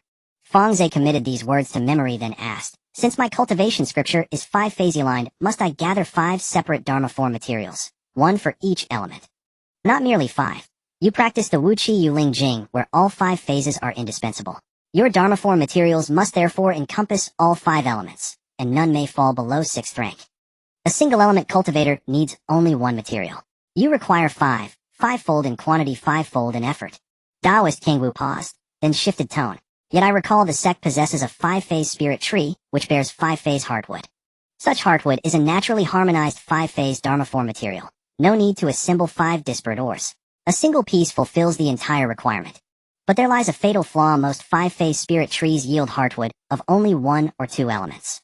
Genuine 5-phase heartwood emerges only under vanishingly rare circumstances. Where might one obtain its seeds, eh? Seek Taoist Salmu at the spirit plant hall. Taoist Kang Wu lifted the empty cup, paused, then set it aside with quiet resignation. The spirit plant hall houses most spirit plant seeds found across the Dongling continent. Several 5-phase spirit tree seeds should reside there. Yet cultivating such a tree to maturity requires 6,000 years. 6,000 years. Fang Ze mentally converted the figure 60 years in the outside world equaled 6,000 years within his spatial realm. For a refinement of emptiness cultivator 60 years passed like the blink of an eye. Outwardly, he merely inclined his head slightly. No matter. With a refinement of emptiness lifespan, I can afford to wait. Fang Ze emerged from Kangwu Peak, not heading directly back to his cave dwelling, but instead walking along the suspended corridor in the central part of the sect, towards. He kept his cultivation level suppressed at the peak of the transformation stage, the dark blue servant's robe fluttering slightly in the passing breeze. He greeted disciples he encountered along the way, responding to each of their bows with a courteous gesture, his steps measured and unhurried. Lingji Hall is located halfway up Lingji Peak. The outer part of the stone hall is shrouded by a layer of pale green protective barrier, the spiritual patterns on the surface of the barrier flashing with a glow every few moments, making the entire stone hall appear as if submerged in diluted spiritual liquid. On both sides of the hall's entrance are rows of spiritual plants that Fang Ze could not name. Some were adorned with delicate light blue flowers, while others had vines climbing up the stone pillars, their leaves beaded with droplets of water.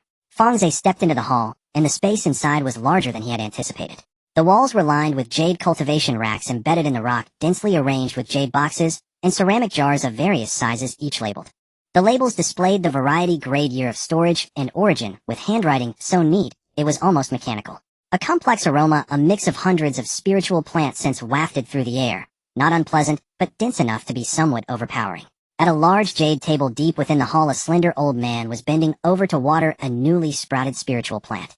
He held a jade watering can in his hand, the spout no thicker than a needle, allowing a stream of water to fall precisely onto the soil at the base of the tender sprouts, without a single drop splashing onto the leaves. Early stage of void refinement. Fang Ze could discern the old man's cultivation level from the naturally emanating waves of spiritual energy, yet this elder's spiritual pressure was different from that of Taoist Kangwu and Wanqihong. I am Fang Ze, a disciple of Kangwu Peak, paying my respects to the esteemed elder of flora and wood. Fang Ze stood before the jade table and performed a respectful bow. He did not. I am Fang Ze, a disciple of Kangwu Peak, paying my respects to the esteemed elder of flora and wood. Fang Ze stood before the jade table and performed a respectful bow. He did not reveal his void refinement level, still presenting himself as a peak transformation stage cultivator. The elder of flora and wood straightened up, placing the watering can on the edge of the table, and turned to examine Fang Ze. His appearance resembled that of a mortal aged between 60 and 70, his hair a mix of gray and white, casually tied back with a grass rope. A disciple of Kangwu. The other day, rumors were spreading throughout the sect that Kangwu had taken in a new disciple who single-handedly defeated the direct disciples of the Divine Weapon Pavilion in the Xianin Valley at the Void Refinement Celebration. I thought it was an exaggeration, but seeing you today with your peak transformation stage, your foundation and spiritual energy is indeed solid. What brings you to seek me out? I would like to exchange for a few seeds of the 5 elements spiritual tree. Fang Ze got straight to the point. The elder of flora and wood raised an eyebrow, but did not respond immediately. Instead, he turned and retrieved a thick brick-like book from the jade rack behind him, flipping to a page and tracing his finger over the yellowed paper line by line. The 5-element spiritual tree is a 6th-tier spiritual plant, and there are 5 seeds in stock. The exchange price for inner sect disciples is 50 contribution points per seed, with a limit of 2 seeds per person. How many do you want? 2. Thank you for your help, elder.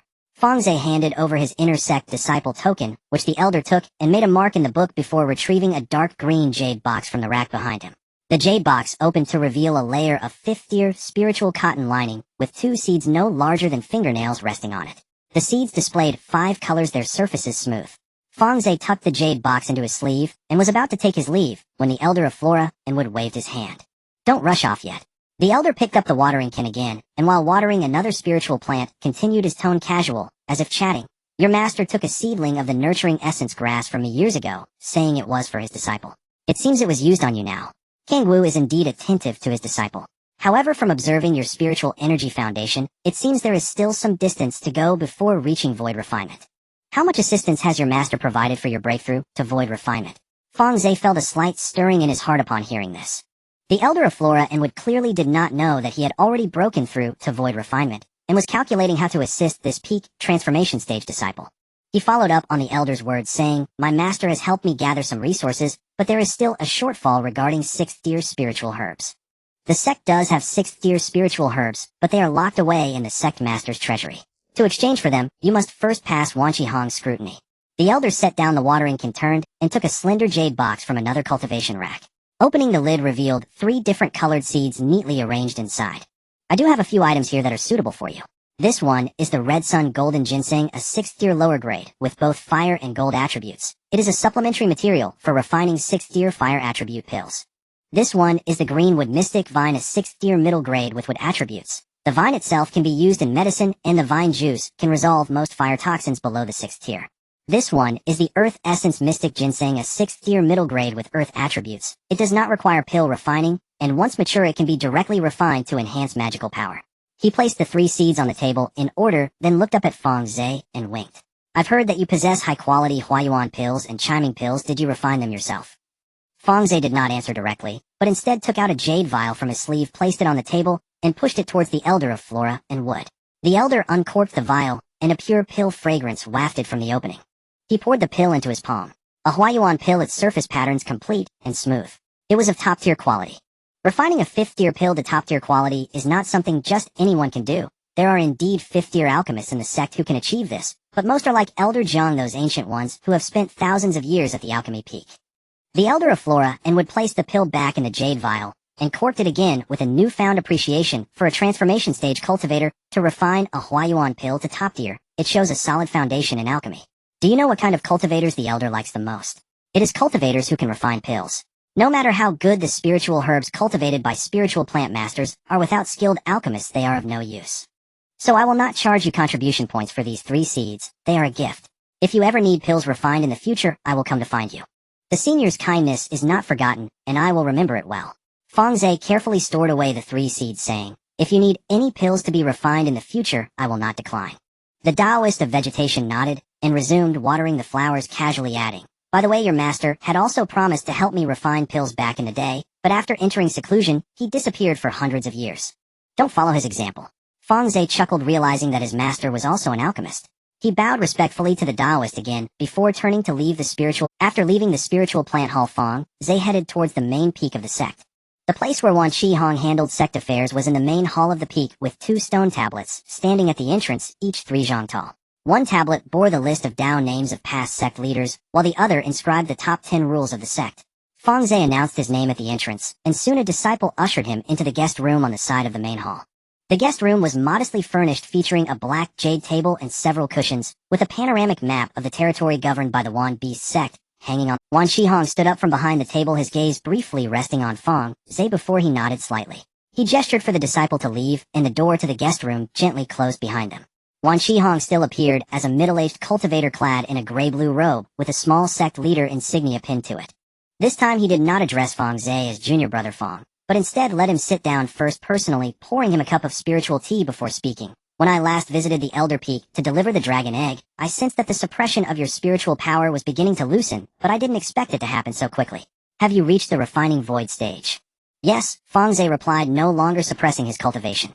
The spiritual pressure from the initial stage of refining void naturally radiated for a moment before being reined back in. In that moment, the spiritual energy in the guest room trembled slightly. Wan Shihong, feeling that familiar pressure, paused for a moment with the teacup in hand, before he placed the teacup on the table, his tone more solemn than during their last encounter at the Elder Peak. I assume you still remember what I told you back in the cave. At that time you had just ascended to the mid-stage of Transformation God, and harbored grievances against the Jiaolong clan. As the sect leader, I had to weigh the pros and cons from the perspective of the sect's interests. Now you are the disciple of the Hunyuan ancestor and the direct student of Master Kangwu, and you are also a refining void cultivator. Your status is no longer comparable to that of the past. Today I formally inform you in my capacity as the sect leader. The sect's attitude towards you has changed since the moment you became a disciple under Master Kangwu. Fang Ze lifted the teacup and took a sip, his tone neutral. I understand the sect leader's admonitions from back then. As the sect leader, you consider the bigger picture, and I have never held any grudges because of it. Wan Shihong nodded, shifting the conversation. Since you understand, I will be straightforward. The Jiaolong clan has not completely let go of their grievances regarding you. Back then you destroyed one of the most valued descendants of Ao Kuan in the small world, and later killed several of the Jiaolongs he sent to the southern wilderness. He has yet to settle that score.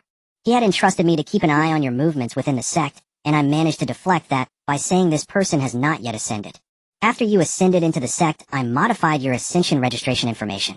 Your name appears on the publicly available list of the sect as a number from another small world. So until now, Ao Kuan should still be unaware that you have already ascended to the spiritual realm, let alone that you have joined the Wan Beast sect and broken through to the refining. But paper can't contain fire. Fang Ze set down the teacup. That's right.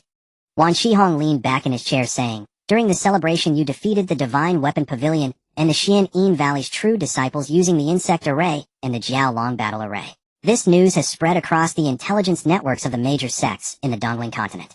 The disciples of the Divine Weapon Pavilion and Xian'an Valley will surely report back to their sects, and the Jiaolong clan will eventually receive the news.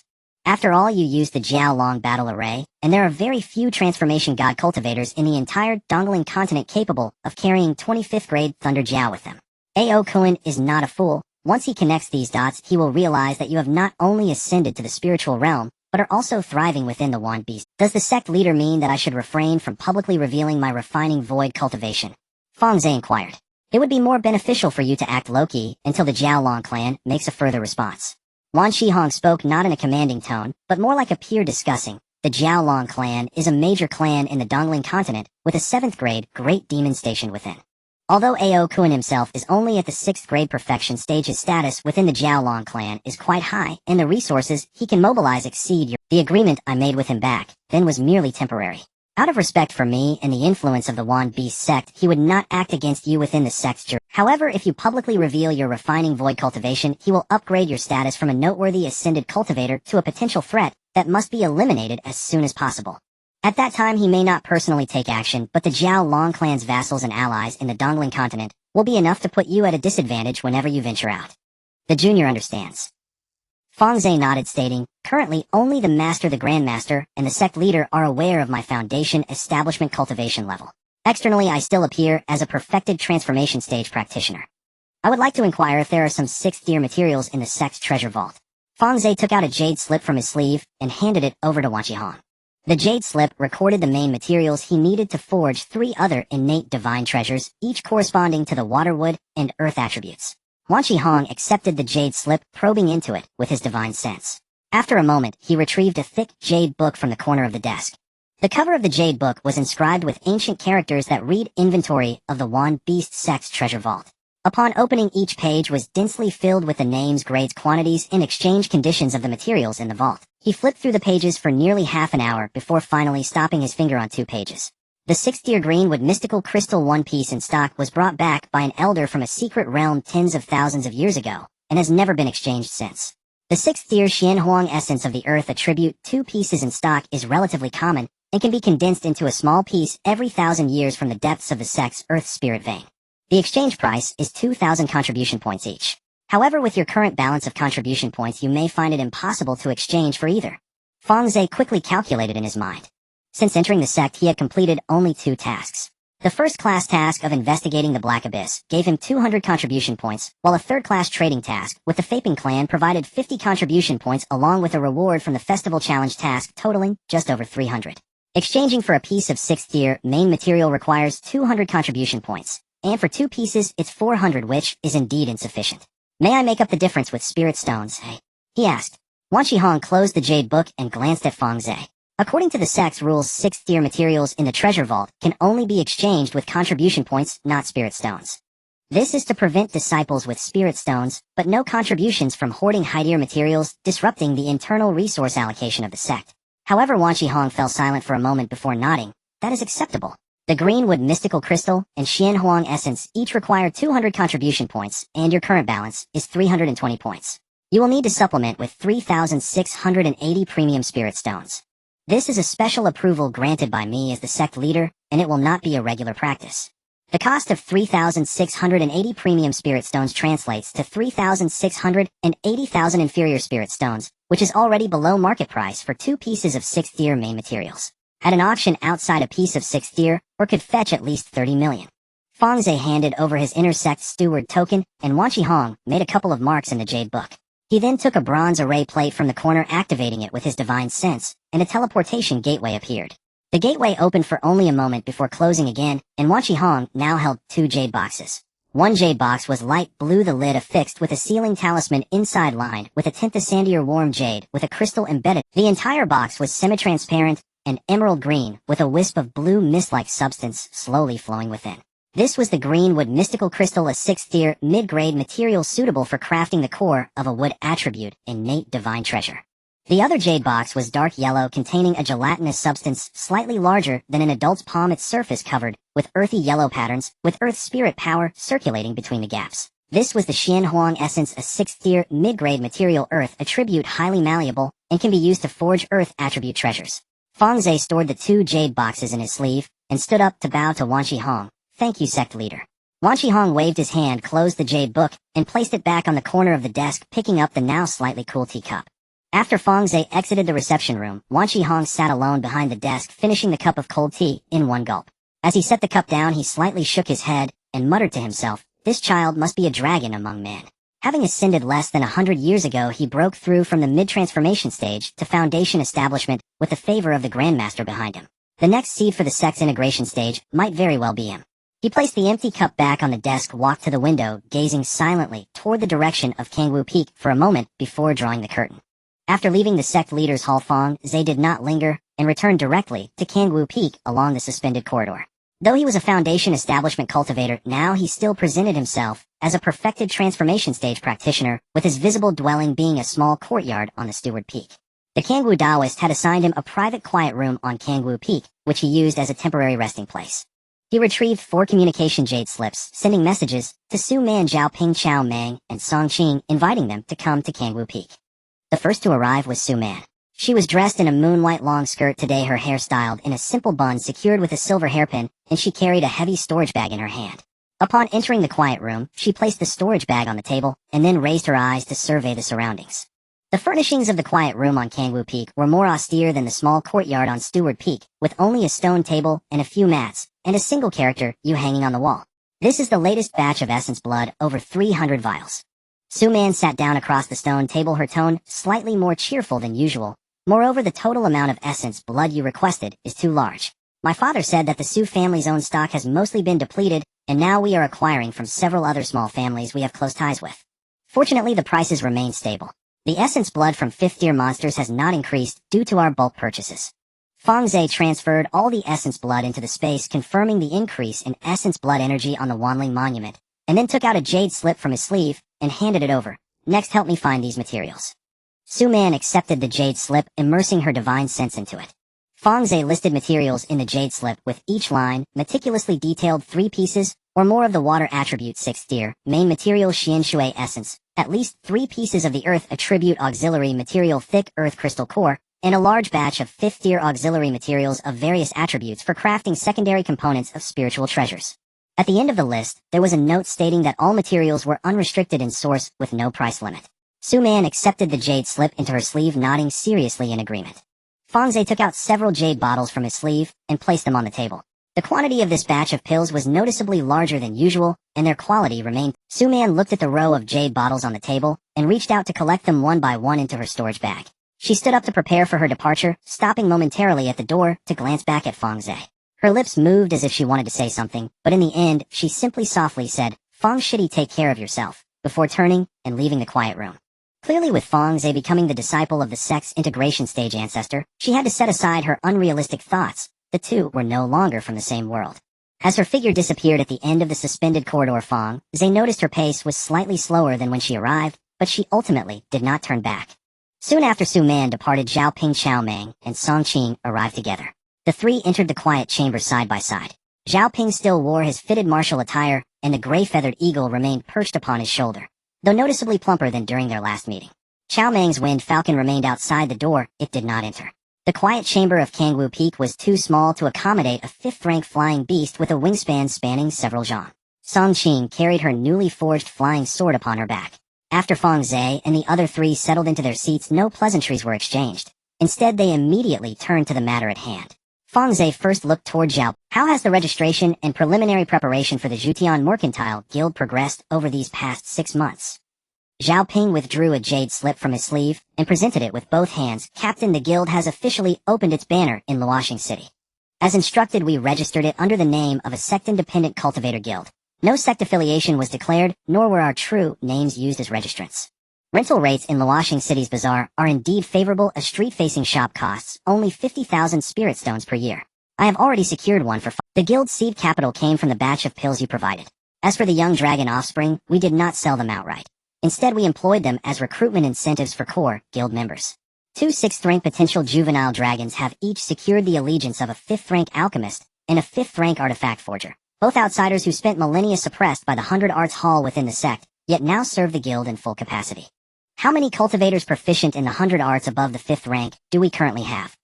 Only 2, namely the alchemist and artifact forger just mentioned. Below the 5th rank we have 2 or 3 dozen practitioners, mostly 4th rank alchemists and artifact forgers along with several 3rd rank talisman scribes and formation masters. These individuals constitute the network I cultivated over years serving in the outer sect. I have thoroughly vetted each one and none pose a risk. Please provide me with a list of spirit herbs and mineral ores required by these lower rank artisans. Low-tier spirit herbs and spirit woods from the spatial realm can be supplied steadily. Compile a list of required ores and spirit woods for Jin Tong. He will secure them swiftly. Fang Ze withdrew another storage pouch from his sleeve. Inside lay a pre-organized cache of pills and primary spirit wood materials extracted earlier from the space. Several batches of Huayuan pills and chiming pills alongside a harvest of 5th rank spirit bamboo and spirit wood felled within the spatial realm. These woods having grown there for millennia surpass even pure-grade materials elsewhere in density and age. Take this consignment back to the guild. Distribute the pills for daily operations and member stipends. Entrust the spirit bamboo and wood to the artifact forgers for crafting magical artifacts, and market the finished products directly through our Luoxing City storefront. Initially prioritize reputation over premium pricing. Xiaoping accepted the storage pouch and jade slip with solemn reverence. Fang Ze then turned to Chao Meng. What of other immortal cities beyond Luoxing City? Chao Meng leaned forward slightly. Outside his Gale Falcon emitted a low rumbling coo, as if answering on his behalf. With evident pride, he began, I have visited all 3 neutral immortal cities to the north. Luoxing City, being a hub for independent cultivators, offered the most straightforward path to guild registration. I selected it as our inaugural stronghold. The other 2 cities, Hanlu City and Feiyun City, are of moderate scale. Their bazaars impose stricter oversight than Luoxing cities, but precisely because of this competition remains comparatively subdued. I have already secured a storefront in Hanlu City. The contract will be signed next month. Feiyun City proceeds more slowly. The bazaar premises there require formal approval from the city lord's residence, but this poses no insurmountable obstacle. Another month will suffice. And security beyond the city perimeter. Fang Ze directed his gaze towards Songqing. She replied concisely, 3 minor bands of rogue cultivator bandits operate near Luoxing City. Their strongest leader is a mid-stage nascent soul cultivator, yet none have dared assail our shipments thus far. I have stationed 2 disciples permanently at the Luoxing City branch to oversee daily security. Should trouble arise, I shall intervene personally. She paused briefly before adding, the Wind Dragon has reached mid-stage 5th rank cultivation, more than sufficient to subdue a mid-stage nascent soul adversary. After absorbing each report, Fang Ze retrieved 2 Dantian mystic turtles from his spirit beast pouch, Dekong and Xiaokong. Both turtles had attained early-stage 6th rank cultivation, their bodies further enlarged since their tribulation ascension within the spatial realm. These 2 Dantian mystic turtles, Dekong and Xiaokong, possess interconnected inner realms whose linkage spans over 100 million li. Fang Ze gently nudged the 2 turtles forward before the trio. Henceforth, inter-branch logistics will rely entirely upon them. Their usage is remarkably simple. Dekong remains stationed at the Luoxing City branch, while Xiaokong stays near the sect. Goods traverse the distance between them instantaneously via their linked inner realms, bypassing all external transmission arrays, rendering interception impossible. For now, we activate only the Luoxing City and sect nodes. Once branches expand to Hanlu and Feiyun cities, I will deploy additional Dantian mystic turtles. Then you shall traverse from the sect to any distant branch in but a single breath. Xiaoping, Chao Meng, and Songqing gazed silently upon the 2 6th rank turtles before them for one full breath. Interconnected inner realms, instantaneous long distance, transmission, 0 spiritual energy fluctuation, immunity to detection or interception by any transmission array. Any cultivator experienced in cross-city trade would instantly grasp the strategic value of such capability. Only the 3 of you know of these turtles' existence, for now. In time, access will be restricted solely to the guild's innermost circle. Fang Ze's gaze swept slowly across each face. Calm in tone, yet weighted with unassailable authority. Xiaoping nodded first. Upon returning, I shall immediately construct a sealed chamber within Luoxing City's branch, exclusively for Dekong. This chamber will reside deep within the innermost layer of my personal residence's formation array. No one save ourselves may approach it. Chao Meng stared intently at Xiaokong's shell for several breaths before lifting his eyes. Captain, can these turtles transmit living beings? Yes.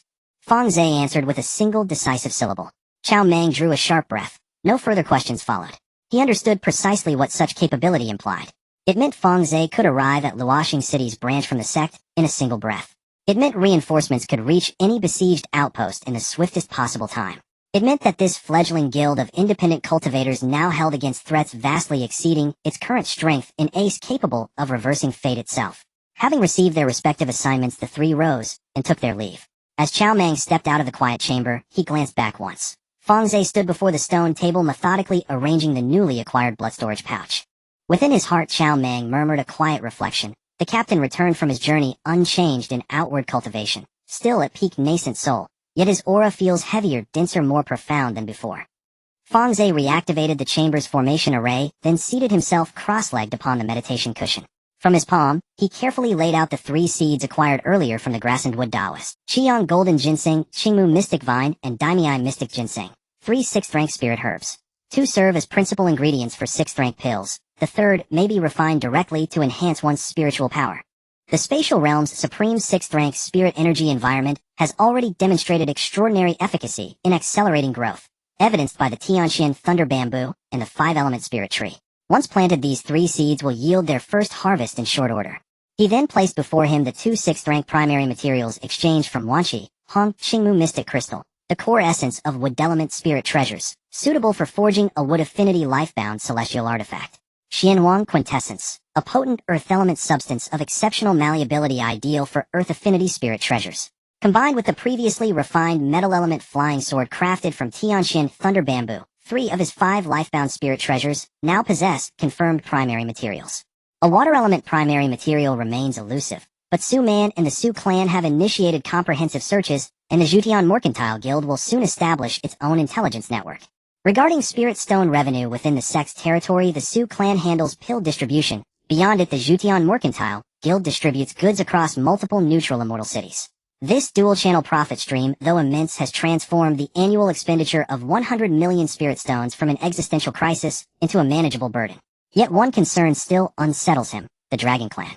Ao Kuan, a 6th-rank consummate dragon, possesses combat strength equivalent to a human Lingzuperfect cultivator.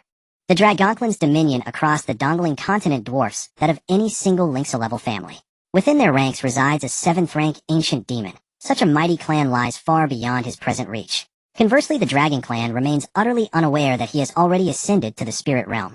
Wanqi Hong erased his ascension records. Within the sect, he continues to project an image of peak nascent soul cultivation. His dazzling performance at the recent celebration, relying solely on insect swarms and the Thunder Dragon, revealed no trace linking him to Xiao Xiaoqi of the former microrealm. Ao Kuan most likely still believes he remains trapped within that microrealm, unable to ascend. So long as he maintains discretion until the Dragon Clan awakens to his true status, he intends to complete all 5 lifebound spirit treasures, condense his down-bodied manifestation, advance his cultivation to mid or latest stage Lingxiu, and coordinate seamlessly with the 11 6th-rank spirit beasts dwelling within his spatial realm. Only then, even if the Dragon Clan learns he was the one who annihilated Ao Tsang and Ao Qing, they will hesitate, measuring the cost before daring to move against him. In the space, Fang Ze infused all the essence blood sent by Su Man into the Wanling monument, restoring the energy balance of the 5th grade essence blood on the monument to over 30,000 points. He stood before the monument examining all the 5th grade perfected demon beasts in the space that had yet to break through to the 6th grade one by one. The Jiuyu Huan and the Swallowing Heaven Toad each required 10,000 points, so they were set aside for now. From the group of 5th grade perfected individuals among the Flood Dragons, he selected 6 with the highest bloodline limits, injecting 3,000 to 5,000 points into each to help them break through their bottleneck. In the following days, a 6th grade tribulation would descend every few months in the space. Though the scene of the Flood Dragons transcending tribulation was not as awe-inspiring as that of true spirits, when 6 5th grade Flood Dragons faced the tribulation simultaneously, the dark clouds of tribulation above the waters merged into one, illuminating the entire sea area as if it were daytime. Mo Yuan and Bing Li, the 2 Flood Dragons that followed Fang Ze the earliest, were also among this batch of tribulation participants. Mo Yuan's poison and water attributes fused during the 6th grade tribulation, and after successfully transcending the tribulation, its scales bore a layer of dark green poison patterns. Bing Li's ice attributes were further refined by the tribulation, and the area frozen by its dragon breath expanded several times compared to before the tribulation. Each demon beast that successfully transcended the tribulation would release a wisp of lightning light as the dark clouds dissipated, drifting towards the center of the floating island. The fruit of the laws at the top of the innate 5-colored tree, after absorbing the remnants of the heavenly lightning, contained a greater power of the laws than when Fang Ze refined the first fire attribute law fruit. The drop of gung metal true water in the innate spiritual spring had already been taken by him for refining flying swords, while the third drop of unformed true water deep within the spring, after absorbing the remnants of the flood dragon's tribulation, finally began to change from chaotic to stable. It was a white color, its specific attributes still indiscernible, but the speed of formation was noticeably faster than the second drop. Fang Ze withdrew his divine sense from the spiritual spring and turned to walk towards the refining table. His current core goal was to forge his innate celestial treasure. Among the 5 regions in his dantian, only 1.5 were currently filled.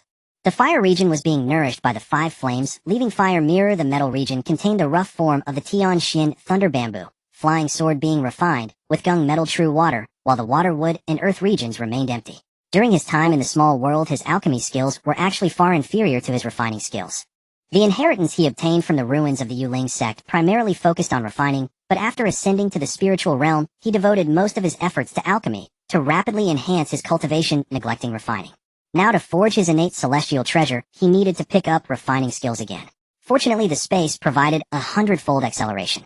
He borrowed several volumes of general texts on forging celestial treasures from the sect's scripture pavilion, combining them with the sections on magical artifact forging from the Yuling sect's inheritance, and sat down at the refining table to start practicing from scratch. Every so often the golden boy would bring a few 5th-grade ores and pile them beside the refining table, which Fang Ze used as practice materials, starting with the Tianxian thunder bamboo, trying to forge a low-grade celestial treasure. Celestial treasures are divided into 4 grades: low-grade, mid-grade, high-grade, and supreme grade. Most transformation stage cultivators use low-grade celestial treasures, while mid-grade ones are exclusive to void refining cultivators. High-grade celestial treasures may not even be possessed by some combined body ancestors. And as for supremagrade, only great ascension cultivators can utilize such treasures, with only a few scattered across the entire Dongling continent. Given Fang Ze's current early void refining cultivation, crafting a low-grade celestial treasure should be straightforward, but once he actually began, he realized there was an insurmountable gap between the sect's general texts and true forging inheritance. The sect's general texts only recorded basic forging techniques and common principles of array pattern carving, but omitted the core skills related to the design of spiritual power circuits at the celestial treasure level, the timing for material fusion, and the initial compatibility of the base form with the power of the loss. These core skills were entirely absent from the texts. He spent several decades repeatedly attempting each time, believing he had touched the threshold, only for his finished products to fail at the most critical step. After 20 years in the space, Fang Ze finally forged his first true low-grade celestial treasure, a bamboo sword, made with Tianxian thunder bamboo, as the core, and aided by the 5th grade, or refined by the golden boy. However, the quality of this bamboo sword could only be considered barely acceptable, far from the standard he envisioned for his innate treasure. He placed the bamboo sword on the refining table, remained silent for a moment, then stood up and retrieved 3 main materials of Tianxian thunder bamboo, aged over 5,000 years from the space. These 3 pieces of thunder bamboo were carefully selected from the spiritual herb garden.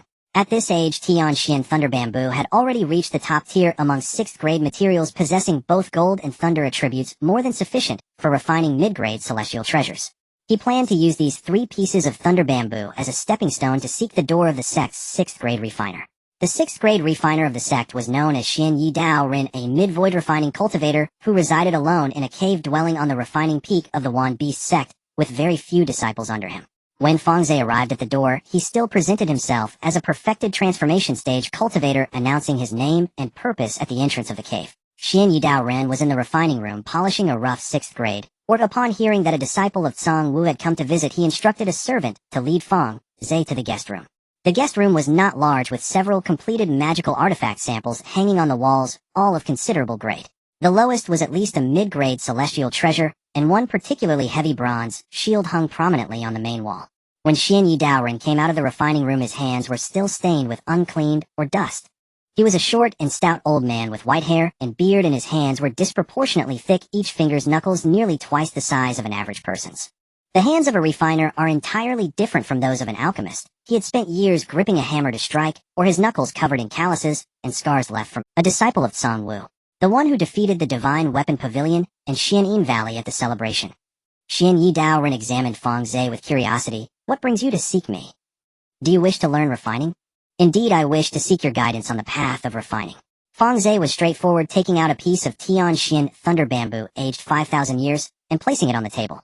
The bamboo stalk was as thick as an adult's arm, presenting a light purple hue.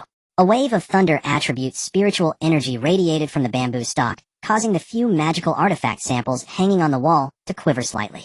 Xian Yi Dao Ren's gaze fell upon the Tianxian thunder bamboo, and the teacup he had carelessly placed on the table was nudged aside.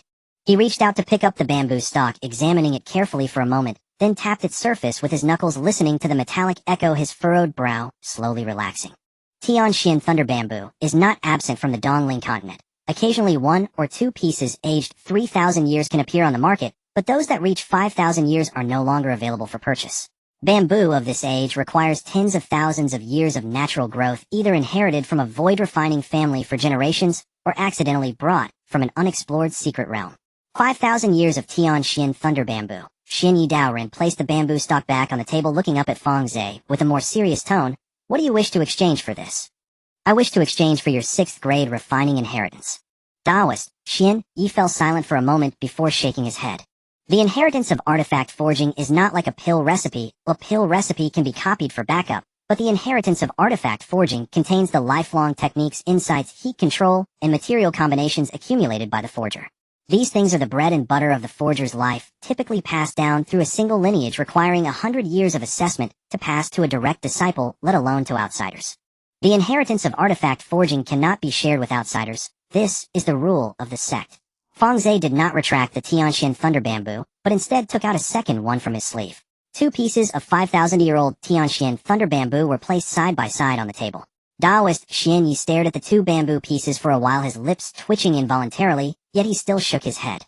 Fang Ze took out a 3rd piece. With 3 pieces of 5,000-year-old Tianxian thunder bamboo side by side on the table, the thunder attribute spiritual energy in the reception room had become so dense that the air began to crackle. Taoist Xian Yi's gaze swept back and forth among the 3 pieces of bamboo, several times, one hand already touching the lightning patterns on one of the bamboo rods, his fingers gently tracing along the lines, as if caressing a completed work. 3 pieces. The starting point is 5,000 years, with the highest being 8,000 years. Dual attribute of gold and thunder, a top-grade material of the... If you are willing to lend the 6th rank artifact forging inheritance to your junior for a look, these 3 pieces of Tianxian thunder bamboo will belong to you. I will only use them myself and never share them with others. Taoist Xian Yi remained silent for a long time. His fingers were still resting on the bamboo rod, not moving, but they did not retract either.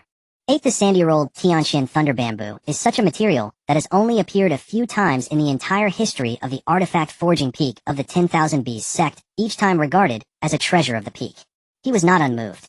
The problem was that the allure of this item had surpassed his ability to refuse. He looked up at Fang Ze again, his gaze now carrying a layer of complexity. You are a disciple of Kangwu, and also a descendant of Huan Yuan, so in terms of status you are not inferior to me. I can give you the inheritance of artifact forging, but you must make a Dao oath that it will not be leaked to anyone, including your direct disciples. If you want to take on disciples to pass on the craft, they must come to me to seek it separately. Fang Ze nodded, and immediately made a Dao oath. Seeing this, Taoist Xian Yi stopped wasting words, stood up, and entered the inner chamber. After a moment, he came out holding a jade slip. The edges of the jade slip showed some signs of wear, but the spirit light on its surface remained stable, clearly well maintained by its owner. He handed the jade slip to Fang Ze and couldn't help but glance at the 3 pieces of Tianxian thunder bamboo. 2 of these bamboo pieces I will keep as treasures for the room, and 1 for forging. If you ever wish to forge a product from Tianxian thunder bamboo, it's best to practice your skills first. Once this material is wasted, you won't find a substitute in the Dongling continent. Fang Ze nodded. He had plenty of this material in his space. After returning to the space with Taoist Xian Yi's artifact forging inheritance, Fang Ze cleaned up all the practice materials on the forging table, laid out the tools anew, and began to learn the techniques from the jade slip step by step. The inheritance of Taoist Xian Yi had a larger gap from the common sect literature than he had anticipated. The difference between mid-grade and low-grade spirit treasures was not merely a matter of materials and spiritual power intensity. The key lies in the lost circuits within the artifact embryo. Low-grade spirit treasures only need to meet the basic requirements for spiritual power conduction and array pattern engraving, but mid-grade spirit treasures must reserve space for the lost circuits within the artifact embryo. This circuit is empty when the treasure is not activated. Once a refinement void cultivator injects their law power into it, the treasure can then unleash the true power that a mid-grade spirit treasure should possess. And to ensure that the reserved law circuit within the artifact embryo does not collapse during the forging process, the forger must maintain the stability of the circuit structure with their own spiritual power during the quenching stage. Fang Ze succeeded for the first time after many attempts, maintaining the integrity of the law circuit during quenching. The shape of this treasure was a short sword barely reaching the threshold of a mid-grade spirit treasure. Although it was inferior to the bronze shield hanging on Taoist Xian Yi's wall, it was sufficient to verify the correctness of the forging technique. Afterward, he began batch forging. The Golden Boy continuously brought 5th rank ores from the ore pile, and the Tianxian Thunder Bamboo in the Space Spiritual Herb Garden was also fully utilized. Each time he forged a batch, he divided the products into 2 categories. Those of average quality were kept for the Celestial Merchants Association as high-end goods, while those of superior quality were reserved for personal use or backup. In the outside world 5 years had passed, but 500 years had elapsed in the space. A year ago, Fang Ze received a large number of auxiliary materials sent by Su Man. The auxiliary materials needed to forge his destined spirit treasure had mostly been gathered through her and the Su family's efforts, but the 6th rank main material Xian Shui essence remained elusive. Water attribute main materials are already the rarest among the 5 elements, as most water attribute ores are buried deep within the ocean's spiritual veins, making them far more difficult to mine than land ores. Fang Ze did not wait any longer. The main materials for wood and earth attributes were already prepared. He had exchanged for Qingmu Xianjing and Xianhuang essence from Wanqihong many years ago. The Xianhuang essence for the earth attribute is highly malleable and suitable for crafting heavy artifacts. The Qingmu Xianjing contains the essence of wood attribute laws, making it suitable for crafting control-type spirit treasures. Coupled with the already completed rough form of the Tianxian Thunder Bamboo, flying sword of the gold attribute, 3 out of the 5 destined spirit treasures could be worked on simultaneously. He started with the gold attribute Tianxian Thunder Bamboo, flying sword. In terms of material selection, he chose 9 of the highest vintage Tianxian Thunder Bamboo from the batch in the Spiritual Herb Garden, each over 8,000 years old with lightning patterns on the bamboo rods so dense they seemed to merge into one. The flying sword forged from this vintage Tianxian Thunder Bamboo could later be upgraded to a top-grade spirit treasure simply by adding auxiliary materials without needing to replace the main material, thus avoiding the trouble of having to re-refine the main material into the body. The 9 pieces of bamboo were cut into sword blanks of 2 feet and 7 inches. The spine retained the natural curve of the bamboo joints, and the sword edge was repeatedly scorched and forged with South Ming, Lihua, compressing the bamboo's internal lightning attribute spiritual power and gold attribute spiritual power layer by layer. The most crucial step was to incorporate the Gungjin True Water. Fang Ze withdrew the pale golden drop of Gungjin True Water from the innate spiritual spring and carefully let it fall upon the edge of the main blade among the 9 flying swords. The instant the true water touched the blade, the metal plating that had once coated the sword flared brilliantly, its sheen running along the edge from tip to hilt. At the moment the edge flashed, the space along the blade's rim was nicked by a faint scar that immediately sealed itself. He proceeded to refine the 9 flying swords into his body one by one. 9 dark golden sword lights sank along his meridians into the dantian, arranging themselves in the metal element region in a straight line, the main sword at the center, 8 auxiliary blades surrounding it. Their tips all pointed toward the metal element spirit seed, rotating slowly around that core. The earth-attributed bonded spirit treasure manifested as a small seal. Its stamp blank was composed chiefly of Xianhuang essence augmented with abundant 6th rank earth mineral powder and a small fragment of old carapace naturally shed from the Mo Wu turtle's shell. The seal's knot was carved into a crouching Xuanwu, its shell patterns matching the 4-symbol formation on the Mo Wu shell. When this small seal was activated, it required no flashy sorcery. Once infused with earth-aligned spiritual energy, the seal would swell to the size of a mountain, its weighty force suffused with Xuanwu lineage descending from the sky. In terms of sheer physical mass, few defensive spirit treasures of the same rank could withstand such an impact. Heaton. The wood-attributed bonded spirit treasure took the form of a wooden disc. After the Qingmu Xianjing crystal was melted into liquid and fused with a small portion of antler powder willingly offered by the Sangguang divine deer, and combined with dozens of auxiliary wood materials, it finally condensed into a verdant circular wooden disc. The face of the disc was carved with wood grain. When held to the light, one could see 3 colors alternately flowing within the depths of the grain. When the disc was activated, it would manifest the phantom of a colossal tree, its spectral roots transforming into countless vines that burst from the ground to bind an enemy's movements, while the leaves on its branches became a dense array of wooden barbs for sustained assault. It was not an explosive offensive spirit treasure, yet its field control capabilities ranked among the best of mid-grade transcendent spirit treasures. After refining all 3 bonded spirit treasures into his body, Fang Ze cast his spiritual sense inward to inspect the dantian. In the metal region, the 9 flying swords circled the spirit seed in slow rotation. In the earth region, the Xuanwu seal hovered steadily above the seed. In the wood region, the jade-green wooden disc lay quietly beside it. With the 5 flame-leaf fire mirrors still being nurtured in the fire region, 4 of the 5 elements regions had each taken residence in 1 bonded spirit treasure. Only the water region remained empty. Ao Zioki's true dragon ice-cold spiritual energy flowed there on its own, and without a spirit treasure to anchor it, its circulation was somewhat swifter than the other 4 elements. Fang Ze opened his eyes and rose from his meditation cushion. The matter of securing a water-aligned primary material could not be rushed. Xianshui essence of that caliber could not be bought casually anywhere on the Dongling continent. They would have to wait for word from Su Man and the Zhutian Merchants Guild. He withdrew his spiritual sense from the Dantian and was about to go to the spirit herb plot to check the growth of the 5-element spirit trees when the voice transmission jade talisman in Kangwu Peak's quiet chamber suddenly glowed. Zhaoping Xiaomeng and Songqing arrived and took seats in the quiet chamber of Kangwu Peak. Zhaoping produced a jade slip and a storage pouch from his sleeve and pushed them before Fang Ze. Captain, these are the ledgers from the Zhutian Merchants Guild's first formal settlement. In 5 years the storefronts in the 3 immortal cities have all opened and are operating normally. Luoxing City was the first to open and the earliest established with the most stable clientele. Hanlu City and Feiyun City opened the year before last, and last year respectively, and are still accumulating their reputations. All 3 cities operate under the name of an independent cultivators guild, trading mainly in low-rank pills and magic implements, occasionally putting out a few low-grade transcendent spirit treasures as showcase pieces to attract customers. Fang Ze took the jade slip and swept his spiritual sense over the accounts. The total revenue over 5 years amounted to roughly 300 million spirit stones. For a guild only a few years old, that was a striking sum, but Fang Ze understood exactly what had exchanged hands for that profit. All the spirit herbs were produced within the pocket space, all the ores were refined through Jintong's tempering, and all the spirit woods were felled inside that same space. The guild's costs were virtually zero. The 300 million profit was essentially the monetization of pocket space resources, pure net income. At present the Luoxing City branch has already constructed a direct passage to the sect via the Dekong, so material transfers need not rely on external teleportation. Array's security is sound. Hanlu City and Feiyun City are still being shuttled by our own logistics for the time being. Currently, only the Dekong and the Shaokong can teleport between each other. The Dekong sits at Luoxing City, while the Shaokong remains here at the sect. Once we obtain additional Dantian Xuangui, we can string the 3 cities into a closed loop, Zhaoping reported. Xiaomeng pulled another hide map from the storage pouch and spread it on the table, marking the locations of the 3 immortal cities and the surrounding power distributions. 2 small bands of independent cultivator brigands around Hanlu City were cleared out by Songqing and his men. That trade route is relatively peaceful now. Feiyun City presented more trouble.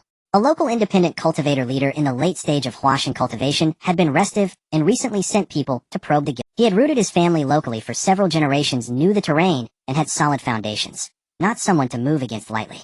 I had Songqing place several Shijianchong as covert sentries around the shops, so we could be alerted to any movement there. Songqing added, don't expand the beast side yet. The 2nd generation Dongtian Xingui will take a few more years to mature. On manpower, I have already hired several local independent cultivators in Luoxing City as runners. All of them have clean backgrounds.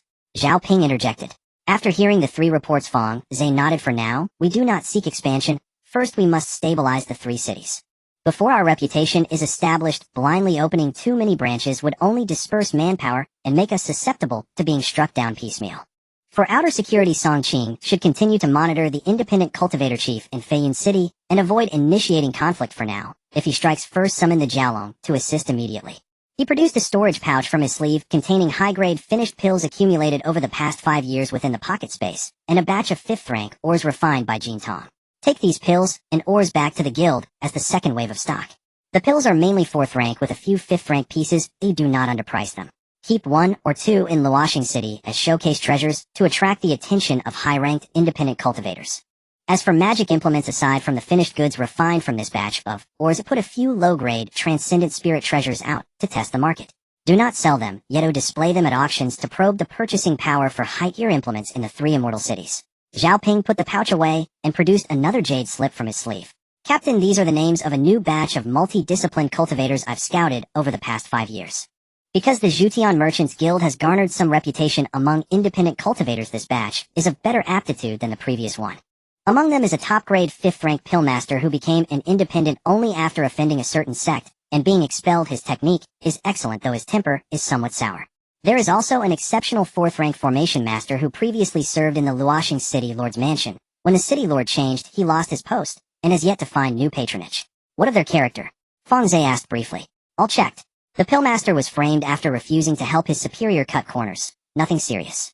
The formation master was an old retainer of the former city lord. When the new lord came to power, he purged prior officials, and the man lost his livelihood. It was not a stain born of his own moral failing.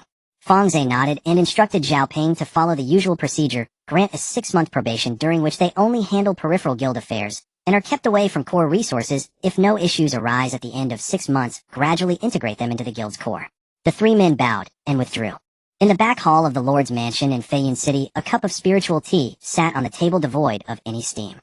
Xiao Hailong, the leader of the local force Hailong Gang in Feiyan City, a latest-stage transformation god loose cultivator, was pressing a jade slip against his forehead, scanning through the intelligence just delivered by his subordinates. The jade slip provided a thorough investigation into the new storefronts of the 3 Heavens Chamber of Commerce in Luoxing City, Hanlu City, and Feiyan City, detailing everything from the registrants to the cultivators managing them, including their backgrounds and sect affiliations. Zhao Ping, an outer sect steward of the Wan Beast sect, early-stage transformation god. In Xiao Meng, an outer sect steward of the Wan Beast sect, mid-stage transformation god. In Song Qing, an outer sect steward of the Wan Beast sect, early-stage transformation god. Xiao Hailong placed the jade slip on the table and tapped it 3 times with his finger. Having been rooted in Feiyan City for several generations, he was familiar with the local terrain and had extensive connections. He understood the rules of the outer sect of the Wan Beast sect better than most of its disciples. Outer sect disciples were marginalized within the sect. Without the backing of a powerful master or access to core resources, their deaths would not warrant any serious investigation. Every year, countless outer sect disciples from the Wan Beast sect perished outside, with the sect's law enforcement hall only sending someone to ask a few questions and then filing the matter away. The net profit over 5 years is 300 million, and he reviewed the estimated shipping volumes and customer flows for the 3 Heavens Chamber of Commerce once more. This figure was derived from his subordinates, who had spent half a year monitoring the storefront, recording each transaction to backtrack the costs. He was unaware that the source costs for the 3 Heavens Chamber of Commerce were virtually zero, yet this profit figure alone was enough to pique his interest. Xiao Hailong had managed businesses in Feiyan City for over 1,000 years, with his properties netting only a few tens of millions of spirit stones in 5 years, whereas this newly emerged chamber had achieved 300 million in just 5 years. He tossed the jade slip to the corner of the table, pulled out a dark red messaging jade talisman, and wrote a few lines to send to several loose cultivator leaders operating in the surrounding seas. 3 days later, on a desolate rocky beach to the west of Feiyan City, 5 beams of escape light descended in succession. The fastest was an old man in a blue robe, a mid-stage transformation god, known as by Shisan Run, who raised a mid-level 5th-grade green-scaled venomous python, engaging in ambushes against loose cultivators around the deserted islands west of Feiyan City. Following closely was a mid-stage transformation god female cultivator, known as Shuezhu Nyangzi, adept at poisons and trapping formations, and a longtime partner of by Shisan Ren. The other 2 early-stage transformation god male cultivators were brothers without a title, referred to in the loose cultivator circle as Fanda and Fan Air, practicing the same technique and working well together. The last to arrive was a latest-stage transformation god old man in a black robe who had no title and remained silent, merely nodding to Xiao Hailong before leaning against a rock with his eyes closed. Xiao Hailong had to pay a considerable price to persuade him. This individual was the only loose cultivator in the vicinity capable of directly holding off a latest-stage transformation god. Xiao Laoda, the 3 Heavens Chamber of Commerce you mentioned in your message, is it the one that recently opened stores in Luoxing City and Hanlu City? Bai Shisan Ren spoke first, his voice high-pitched and uncomfortable to hear. I visited that store when passing through Luoxing City. 5th-grade pills were openly sold, and inferior-grade transcendent treasures were casually displayed on the counter. Even the errand boys were at the late stage of golden core. And the backing they have must be significant. Backing. Xiao Hailong tossed the jade slip to Bai Shisan Ren. Take a look for yourself. In registrant Zhao Ping, outer sect steward of the Wan Beast sect, early stage transformation god. The 2 associates Chao Meng and Song Qing are also outer sect stewards of the Wan Beast sect, mid-stage and early stage transformation god respectively. And these 3 have been in the outer sect for at least a few hundred years, lacking the support of a powerful master or the favor of a merging ancestor. If they truly had backing, would they need to run out and open a chamber to earn spirit stones? And what do you think the treatment is for outer sect disciples in the Wan Beast sect? Shuezhu Nyangzi glanced at the jade slip and smirked. Outer sect disciples. Even if such individuals die outside the sect, the law enforcement hall of the Wan Beast sect wouldn't send anyone decent to investigate. Xiao, do you mean to simply rob them? And robbing is too slow. Xiao Hailong lifted his teacup and took a sip. The person responsible for transporting goods between Feiyan City and Hanlu City for the 3 Heavens Chamber of Commerce is Song Qing, early stage transformation, got a female cultivator departing from the Feiyan City store every 3 months on a fixed route. The next delivery is in 7 days. Inwell set an ambush at the Eagle's Cry Gorge, where she must pass, kill her, steal the goods, and then determine the location of the main store before the other chamber leaders realize what's happening. Their main base is located around Luoxing City in a very concealed position, but that is not important. As long as we decapitate these 3 responsible individuals, the rest of the store and goods will be ours. The black-robed old man opened his eyes and glanced at Xiao Hailong, saying only 3 words, "How much is the split?" In Xiao Hailong extended 4 fingers. "You take 30%, the remaining 70% will be divided among me and the others based on our contributions." The black-robed old man closed his eyes again as if in agreement. 7 days later, Songqing set off from the Feiyun city store on a small cargo flying boat, heading towards Hanlu City along the planned route. The flying boat was loaded with pills and magical tools prepared for distribution between Feiyun City and Hanlu City this season. There were many items, but they were not large in size, valuable, yet not excessively precious. The truly valuable goods had already been sent back to the sect via the cave Heaven Mystic Turtle from Luoxing City, avoiding any risks in the wild. Having struggled in the outer sect since her foundation establishment, she was well aware of the dangers in the loose cultivator circle, so she always changed her departure times and routes, never disclosing them in advance to anyone, including the errand boys. However, this time, just as she flew out of the restricted area of Feiyun City's jurisdiction, her divine sense caught a hint of spiritual energy fluctuations from the side front. It was a man-made trapping formation. Songqing's pupils constricted, and almost instinctively, she tapped her waist pouch to summon her Wind Flood Dragon, a mid-level 5th-grade wind attribute dragon that soared from the pouch and quickly twisted in midair to wrap around her, while several acceleration talismans attached to the bottom of the flying boat activated simultaneously. The entire flying boat, enveloped by the Wind Flood Dragon, shifted sideways at an almost impossible angle over several dozen zhang, narrowly evading a sudden glimmering net of the trapping formation that had sprung up from the rocky outcrops below. It was a hexagonal dark green trapping formation, and the net sprang up from the ground with incredible speed, covering an area of hundreds of zhang. If Songqing hadn't reacted promptly, the flying boat would have already been ensnared. However, the ambushers had not only set this one trapping formation. The inertia of the flying boat's sidelong movement had not yet dissipated. A burst of greenish-blue toxic mist suddenly erupted in the air ahead. Bai Shisan Run had stealthily approached the upwind side, with the 5th-grade green-scaled venomous python coiled on the rock, beneath him, unleashing a corrosive breath of potent poison. The toxic mist blocked the path ahead, forcing the Wind Flood Dragon to ascend sharply to avoid the toxic cloud. At the same moment, a gray shadow silently approached from the flank.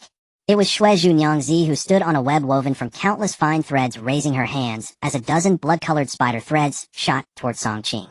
Songqing drew her flying sword, creating a defensive sword screen with interwoven sword light in front of her, but the resilience of Shui Zhunyangzi's spider threads far exceeded that of ordinary magical tools. The sword light merely left shallow white marks as several strikes were deflected by the sticky spiritual energy on the threads. Then the black-robed old man took action. Ni's magical tool was a short spear entirely black, engraved with corrosive array patterns. The short spear sliced through the air. It made no sound, and silently struck from the side towards Songqing's flying boat. By the time Songqing sensed the fluctuation of spiritual energy, the short spear was already less than 3 zhang from the flying boat. The Wind Flood Dragon flicked its tail to block the strike, causing the dragon's tough scales to be torn open, blood splattering. But this block gave Songqing a moment to breathe. She fished out a talisman from her sleeve. It was a 5th-grade escape talisman, one of the life-saving cards given to several core members of the chamber by Fang Ze. Each was unique, and once used, the talisman transformed in her hand into a pale golden spiritual light, and at the moment it exploded, the entire flying boat, along with its passengers, was forcibly torn into the void by a surge of spatial power, disappearing completely above Eagle's Cry Gorge. All that remained were a few shattered fragments of the flying boat cut by the short spear, and dragon blood dripping from the Wind Flood Dragon's tail, which landed on the rocks. Shui Zhunyangzi landed on the rocks, picked up a fragment of the flying boat to examine it, her expression darkening as she looked up in the direction of Xiao Hailong, a 5th-grade escape talisman. This item costs at least 1 million spirit stones on the market, and one has to book in advance with a talisman master. Na mere delivery outer sect disciple carries a talisman worth 1 million spirit stones. Chill out, your intel didn't mention this. Bai Shisanren jumped down from the rock with the venomous python, his expression also not looking good. He licked his lips, his voice lower than usual. 5th-grade pills are openly sold, and inferior-grade transcendent treasures are displayed on the counter. Now even the delivery people are carrying 5th-grade escape talismans. Chill Lauda, I have a feeling that this level of expenditure doesn't seem like something an outer sect disciple can manage. And do you think there's an elder's shadow behind this 3 Heavens Chamber of Commerce? If there truly were an elder behind them, those 3 outer sect disciples wouldn't just be outer sect disciples. Xiao Hailong withdrew the short spear from the rock and returned it to his sleeve, Ni's expression relatively calm, but his fingers repeatedly rubbed the spear's handle in his sleeve, revealing his inner turmoil that was not as composed as it appeared. They probably obtained a stash of windfall from somewhere, temporarily unable to spend it all, so they are using it to put on a show. Outer sect disciples are just outer sect disciples. In the Wan Beast sect, those with real backing wouldn't stay in the outer sect. The black-robed old man silently glanced at Xiu Hailong, and turned transforming into a beam of black escape light that vanished directly over the horizon. He had already received the deposit. Per the rules, the deposit would not be refunded in case of a failed ambush, but he would clearly not participate in further cooperation. The brothers Fanda and Fan Air exchanged silent glances, and quietly stepped back preparing to leave. When they took this job, they believed they were dealing with an early-stage transformation god-female cultivator who seemed to have no background in easy target.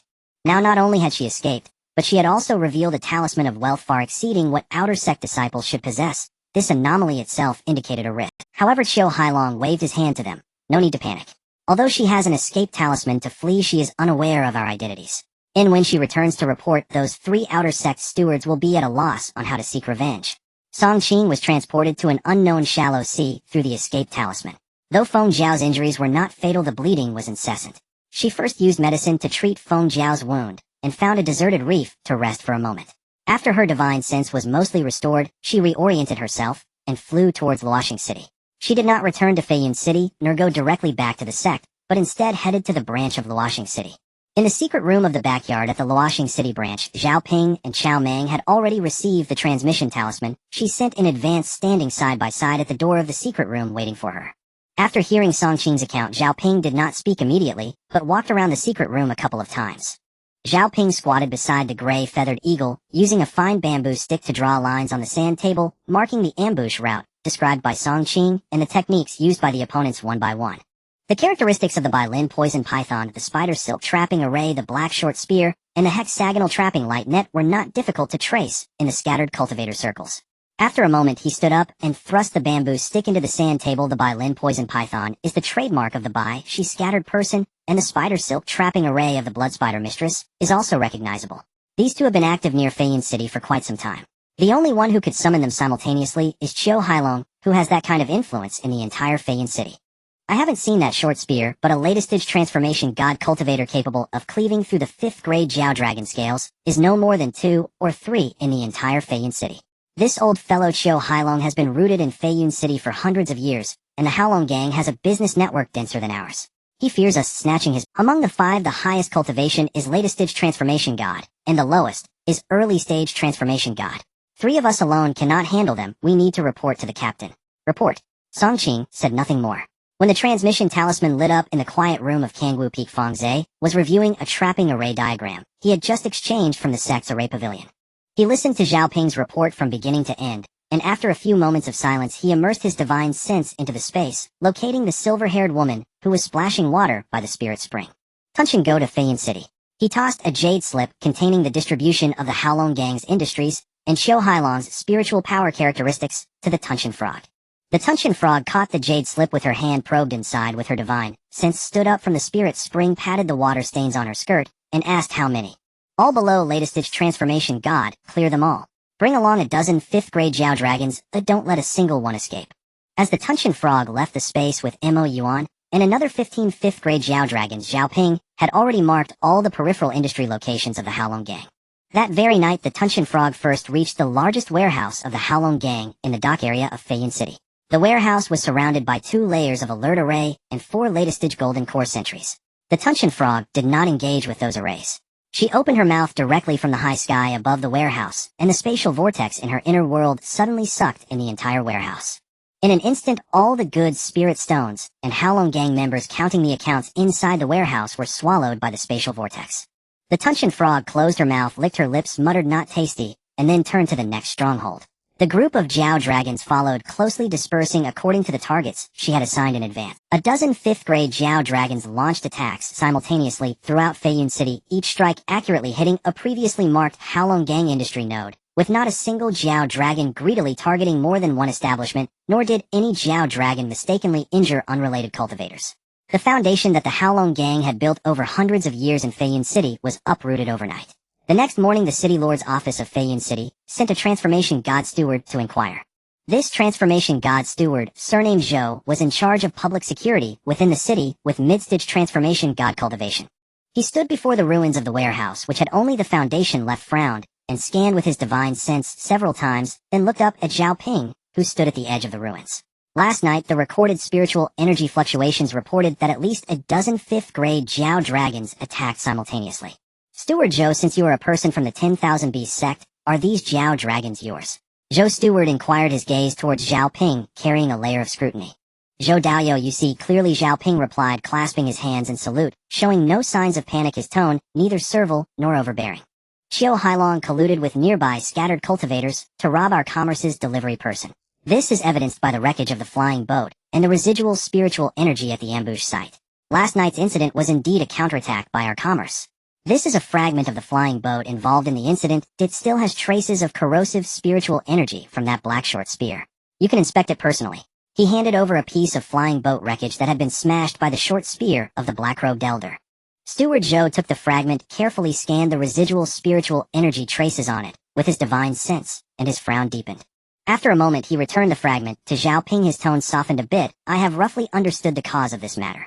Qiu Hailong's robbery came first, and your commerce's counterattack follows, which is reasonable both emotionally and logically. However, the City Lord's office still needs to ask one question as per the rules. Have all the Zhao dragons that your commerce dispatched last night withdrawn from the jurisdiction of Feiyun City? All have withdrawn. Zhou Steward nodded, and did not pursue the question further. As he was leaving he glanced back at Zhao Ping with a tone that was more courteous than before. Zhao Daoyo, if there are similar disputes in Feiyun City in the future, you can report to the City Lord's office for coordination first. Relying on his long-standing presence, Qiu Hailong has indeed done many overstepping things in recent years, and the City Lord's office has long had the intention to rectify, but it is difficult to take action due to the complex local powers. Now that your commerce has removed this thorn for the City Lord's office, this matter ends here. After seeing Steward Zhou leave, Chao Meng squatted beside the ruins and picked up a sign that had been charred by the Jiao Dragon's lightning, turned it over to reveal the still unburned emblem of the Haolong Gang, and tossed it to the ground. This old fellow has been rampant in Feiyun City for hundreds of years, yet in the end, he doesn't even know whom he has offended. Song Qing stood silently by. The blood-stopping bandage was still wrapped around the tail of her Feng Jiao, but her injuries were already fine. She looked at the ruins and gently exhaled. The Tunxian frog returned to the sect that very night. She dropped the list of materials she had casually collected from the Haolong Gang's warehouse onto Fang Ze's desk, the list still stained with a few drops of seawater, then yawned, and said him tired before retreating to her space to continue splashing water. Fang Ze glanced through the material list, casually placed it in a drawer, and had not set foot outside the quiet room of Kangwu Peak even once. After the downfall of the Haolong Gang, among the few scattered cultivators who participated in the ambush, the scattered person had escaped from the jurisdiction of Feiyun City with his poisonous python the very night of the incident and has been missing since. The blood spider mistress was a bit slower. She was in the process of dealing with her warehouse at the dock in Feiyun City, preparing to sell her industries and flee. The warehouse's door was not locked properly when Song Qing, following the spiritual energy traces, confronted her. The blood spider mistress attempted to use the spider silk trapping net again, but this time Song Qing was accompanied by Mo Yuan. The toxic mist from the 5th grade poison jiao filled the warehouse inside and out, corroding the blood spider mistress' spider silk until it snapped inch by inch. She herself was pierced through the peepa bone by Song Qing's sword, sealing her cultivation and taking her back to the Luoxing City branch. The two brothers Fanda and Fan Air did not manage to escape. When they rested on a desolate island outside Feiyun City, they happened to encounter the Tunxian frog return. The Tunxian frog easily swallowed them into the inner world, and when she spat them out, the two had already been knocked unconscious by the chaotic currents of the inner world, and were directly handed over to Chao Meng to bring back to the commerce. As for that black-robed elder, he had disappeared the cleanest from the very start. His black short spear and corrosive spiritual energy characteristics were recorded by Zhao Ping in the commerce's intelligence database, marked as a long-term tracking. After this battle, the Zhutian commerce established a foothold in the scattered cultivator circles around Feiyun City. The City Lord's office did not pursue the matter, and the local forces of Luoxing City and Hanlu City received the news through their respective channels. From the day the news of the Haolong Gang's destruction spread, no scattered cultivator leader dared to target the Zhutian commerce's establishments. The establishments of the commerce in the 3 cities experienced stable growth in customer traffic over the next few years, with annual profits steadily increasing. For the next 20 years, Fang Ze hardly left the quiet room on Kangwu Peak. In the outside world, 20 years equated to a full 2,000 years in the space. During these 2,000 years, he elevated his skills in alchemy, talismans, formations, and artifact crafting to the 6th tier. Given Fang Ze's current status in the sect as a junior in the transformation stage, the elders of the Void Realm did not dare to hesitate when he sought their teachings. For each teaching he obtained, he made a heavenly oath on the spot not to divulge the knowledge, satisfying the elders in exchange for complete 6th tier techniques. After mastering the 4 skills at the 6th tier, he began mass-producing finished products. Pills, talismans, transcendent spiritual treasures, and formation plates rolled off his hands in batches, The high-quality products were reserved for the Su family and the Merchant Association as premium goods, while the mediocre ones were destroyed and refined back into materials. In the remaining time of those 2,000 years, he focused on cultivating 6th-tier flood dragons and 6th-tier mutated gold-devouring insects. He successfully cultivated over 100 6th-tier flood dragons, extracting and collecting their essence blood one by one to stimulate the 5th-tier mutated gold-devouring insects to undergo further mutation using the second turn of the 9 Transformations Dragon Art. The 9 Transformations Dragon Art was a secret technique he acquired from the ruins of the ancient Spirit Master sect in the Small World, using the Flood Dragon's essence blood to induce mutations in gold-devouring insects. The first turn corresponded to the 5th tier, while the second turn corresponded to the 6th tier, with the success rate plummeting with each turn. The success rate for the first turn was over 90%, but after testing several hundred 5th tier mutated gold-devouring insects for the second turn, only slightly above 30% succeeded in breaking through to the 6th tier. This meant that out of every 3 5th-tier mutated insect kings undergoing the second turn, 2 would perish under the overwhelming impact of the flood dragons. According to the principles of the 9 Transformations Dragon Art, the success rate for the third turn would likely fall below 10%. However, Fang Ze was not in a rush to attempt the third turn. The more than 100 6th-tier mutated gold-devouring insects combined with other beasts in the space breaking through to the 6th tier were already sufficient to give opponents of the same tier a fright in battles at the Void Realm level. With over 100 6th-tier mutated gold-devouring insects along with other beasts simultaneously breaking through to the 6th tier, each tribulation would release a trace of heavenly lightning remnants merging into the innate 5-colored tree and the innate spiritual spring. After 20 years, the 5 rule fruits on the branches of the 5-colored tree finally matured after absorbing countless rounds of tribulation energy. The power of the rules sealed within them was several times stronger than when he had the fire attribute rule fruit. He did not rush to refine them. Instead, he carefully picked the 5 matured rule fruits and stored them in separate jade boxes. During these 2,000 years, the innate spiritual spring also condensed 2 new drops of true water.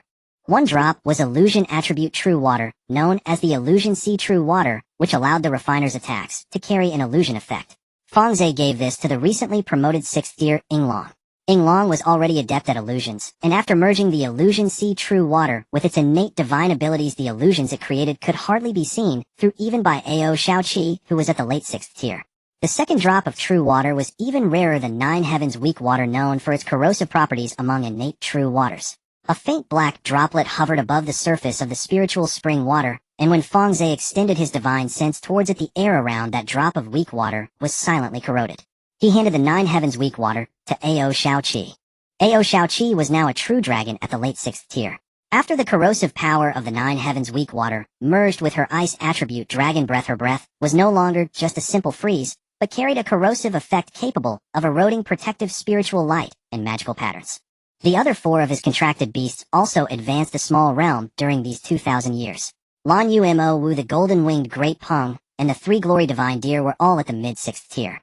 With the steady improvement of his 5 contracted beasts, the 5 spiritual seeds within Fang Ze's Dantian also grew stronger, and the cycle of the 5 elements operated much faster than when he had just entered the Void Realm. He originally planned to continue his closed-door cultivation until his cultivation reached the mid-phase of the Void Realm before emerging, but a new annotation on the Wanling tablet forced him to reconsider his future path. In the balance of Essence Blood Energy, the number for 6th tier Essence Blood Energy remained at 0. After years of collection and consumption, he still had over 50,000 points of 5th tier Essence Blood Energy, but there had been no incoming deposits for 6th tier Essence Blood Energy. This was because 6th tier Essence Blood Energy came from the Essence Blood of beasts above the 6th tier, and all the 6th tier beasts he had on hand over the years were his direct descendants, making it impossible to extract their Essence Blood to fill the Wanling tablet. 6th tier beasts were already considered Void Realm level beings in the Spirit Realm, and their Essence Blood was incredibly difficult to obtain. However, whether it was Ao Xiaoqi, Lan Yu Mo Wu, the golden-winged great Peng, or the 3 glory divine deer, the desire to break through from the mid-6th tier to the 7th tier, or even the 8th tier, could no longer be achieved solely through their own accumulation. Their bloodlines needed further purification, and purifying the bloodlines required 6th tier Essence Blood Energy. 6th tier Essence Blood. Fang Ze pondered these 4 words in his heart, stood up from the meditation cushion, and walked to the window of the quiet room. Outside the window, the faint mist that clung to Kangwu Peak year-round hung in the air, and in the distance a few disciples were hurrying along on spirit beasts across a suspended bridge. He had been in closed-door cultivation for 20 years. It was time to go out for a stroll. As Fang Ze stepped out of the quiet chamber, the clouds and mist above Kangwu Peak were thick. He had just removed the restrictions, and the token at his waist vibrated. The Kangwu Taoist voice transmission was extremely brief. Come to my cave dwelling. The cave dwelling of the Kangwu Taoist still appeared simple, with a stone bedstone table and a few mats. The difference today was that there were 2 cups of spiritual tea placed on the table, steam rising, evidently freshly brewed. Fang Ze sat opposite his master, picked up a cup of tea, sipped, and waited for his master to speak. I just received news from the Xiantian sword sect. The Kangwu Taoist did not beat around the bush, pushing a jade slip in front of Fang Ze. A 6th-tier Langia stone vein has been discovered at the border between the 5 Elements Crystal Clan and the Xiantian sword sect. The 2 factions have already engaged in battle. It is not a minor skirmish, but a serious conflict. The 5 Elements Crystal Clan has called upon their ally the Soul Clan, while the Xiantian sword sect is allied with our Wanshou sect, and has accordingly notified us requesting that we send a refining void cultivator for support. The sect has assigned the task to us at Kangwu Peak, requiring 1 refining void practitioner. I am currently assisting my master with the sect matter and cannot leave. He paused, looking at Fang Ze. I wonder if my disciple is willing to take a trip. Fang Ze picked up the jade slip and immersed his divine sense into it. The information in the jade slip was concise: Langia stone vein 6th tier with unknown reserves, but preliminary surveys indicating at least a medium-sized scale.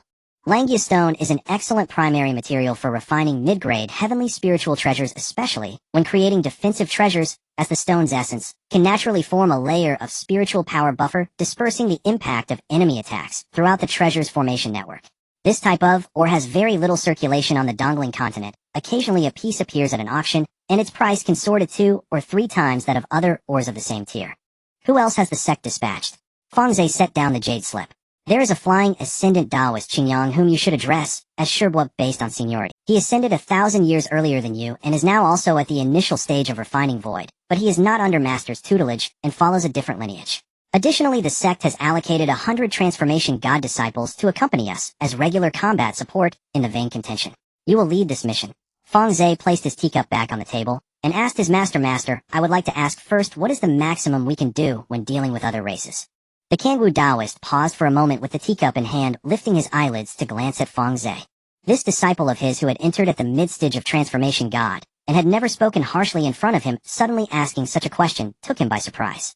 Disciple, many refining void cultivators at mid-stage or above have condensed their law forms, and their combat power far exceeds that of initial stage refining void cultivators. You have just broken through, and your law form has yet to be condensed. If you encounter mid-stage cultivators of other races, heathen, do not be overly ambitious. I understand, but if a conflict arises, I would like to be mentally prepared. Is it only possible to repel them, or can we act freely? The Kangwu Taoist set the teacup back on the table, and calmly said 5 words, then feel free to kill. Other races are inherently not united with the human race, and conflicts among races on the Dongling continent have always been ruthless. If you truly have the ability to slay other races refining void cultivators, the sect will not only refrain from punishing you, but will also credit you with additional merit. Fang Ze nodded, stood up, and bowed before exiting the cave dwelling. He walked along the suspended corridor toward the elders, peak his pace measured, though a slight smile played at the corner of his mouth. Lu Jinshuang, the first direct disciple of the law enforcement hall of the Xiantian sword sect, with her cultivation and status, was likely on the front lines fighting against the other races in the border area. It had been decades since their last parting in the Black Abyss, and he wondered how that woman who had helped him repel the Shadow Clan's refining void with the combined sword command was. 3 days later, Fang Ze divided a large batch of finished pills, talismans, heavenly spiritual treasures, and formation plates accumulated during his closed-door training into 2 parts, one entrusted to Su Man for delivery to the Su family shop, and the other handed to Zhao Ping to replenish the Merchant Association's inventory. Then he changed into the standard robe of a refining void elder of the Wanshou sect. The dark cyan base material featured the sect's emblem and the mountain pattern of Kangwu Peak embroidered at the cuffs, with a token of the inner sect elder hanging at his waist. He continued to suppress his cultivation at the peak stage of transformation god, not planning to reveal too much before his refining void identity was officially. On the expedition platform on the eastern side of the sect, a 6th-tier initial stage green wing giant eagle had already spread its wings and was resting at the edge. This giant eagle was the mount of Taoist Qingyang, a 6th-tier initial stage wind attribute bird, with wings spread wide enough to cover 100 zhang, and its flat back spacious enough to accommodate over 100 people standing at once. The feathers of the giant eagle were a bluish-gray, with each feather's edge shimmering with wind attribute spiritual light. The 100 transformation god disciples had already lined up, standing neatly on both sides of the platform. When Fang Ze stepped onto the platform, many disciples' gazes fell upon him simultaneously. Among the rows of disciples at the back, someone who did not recognize him quietly asked his companion, "Is he the new disciple from Kangwu Peak? He looks so young." A mid-stage transformation god disciple, who had seen Fang Ze in action during a past celebration, lowered his voice in response. You entered late and haven't seen him. This elder Fang defeated both the Divine Armament Pavilion and the Xianin Valley's true inheritance with his peak transformation god cultivation at the Kangwu Peak celebration. The swarms of gold-devouring insects he unleashed darkened the sky, and the 20 Thunder Flood Dragons' Thunder Prison shattered the defensive formations of Kangwu Peak. Only a few decades have passed, and he has already reached Refining Void. From peak transformation god to Refining Void in just a few decades. The questioning disciple gasped in surprise. That's why it said he's no ordinary person. Master Kangwu has truly found a treasure in accepting him as a disciple. Fang Ze listened to the disciples' discussions without showing any expression. He walked to the front of the giant eagle's back and bowed to Daoist Qingyang, who was already waiting there. Sure, well, I am Fang Ze. I trouble you to accompany me on this trip. Daoist Qingyang was a lean middle-aged cultivator dressed in a gray-blue robe with a flying sword hanging at his waist. He looked only slightly older than Fang Ze, but the appearance of ascendant cultivators is always misleading. His actual age was surely over 1,000 years greater than Fang Ze's. He looked Fang Ze up and down, returned the greeting, and spoke in a humble tone. There is no need for courtesy, Junior Brother Fang. You are the team leader. In this operation, everything will be directed by you. My green wing eagle flies steadily. If you have any arrangements during the journey, just command me. Fang Ze nodded. He understood why Daoist Qingyang was being so polite. He was the team leader, and if the task failed, he would be the first to face the sect's inquiry. If the task was accomplished, Daoist Qingyang, as an accompanying Refining Void, would also receive a share of the credit. Half of this respect was courtesy, while the other half lightly shifted the responsibility onto his shoulders as the team leader. After all 100 transformation god disciples had boarded the giant eagle's back, the green-winged giant eagle let out a cry, its wings flapping violently, as its body soared into the air from the expedition platform, flying swiftly towards the southwest. The journey of 300 million miles takes merely a few days at the speed of a sixth-tier flying beast. The pressure of the wind on the back of the giant eagle is blocked by a layer of azure protective spiritual light, while 100 disciples sit cross-legged, occasionally engaging in hushed conversations with familiar companions. Fang Ze stood behind the giant eagle's head, his divine sense spread out attentively, observing the fluctuations of spiritual energy along the way. Qingyang Daoist stood not far from him, hands clasped behind his back, gazing into the distance through the clouds. Several days later, the Qingyi giant eagle arrived at the border between the Five Elements Crystal Clan and the Xiantian Sword Sect. From high above, the ground below revealed a long black chasm stretching for hundreds of miles, with drastically different landscapes on either side. To the left lies the familiar green mountains and clear waters of the Xiantian Sword Sect's territory, rich in spiritual energy and dense vegetation. To the right is the realm of the Five Elements Crystal Clan, where the ground is covered in a layer of multicolored crystal sand, reflecting shards of gold, green, blue, red, and yellow under the sunlight, with sparse vegetation and dry air. In the center of the chasm is a newly collapsed massive pit, with fist-sized Langia stones exposed on the rock walls at the bottom. The surface of the azure stone naturally forms cloud patterns, which is a characteristic feature of sixth-tier Langia stones. The scale of the vein extends from the edge of the pit into the depths of the chasm, with the exposed part conservatively estimated to be worth tens of millions of spirit stones. Just a glance confirmed to Fang Ze why the Xiantian Sword Sect and the Five Elements Crystal Clan were so concerned about this vein. Such a medium-sized vein in the hands of any integration-level force would significantly enhance the overall combat equipment level of the sect's mid-level disciples. In the sky above the pit's edge and both sides of the chasm, two groups of people are fiercely clashing.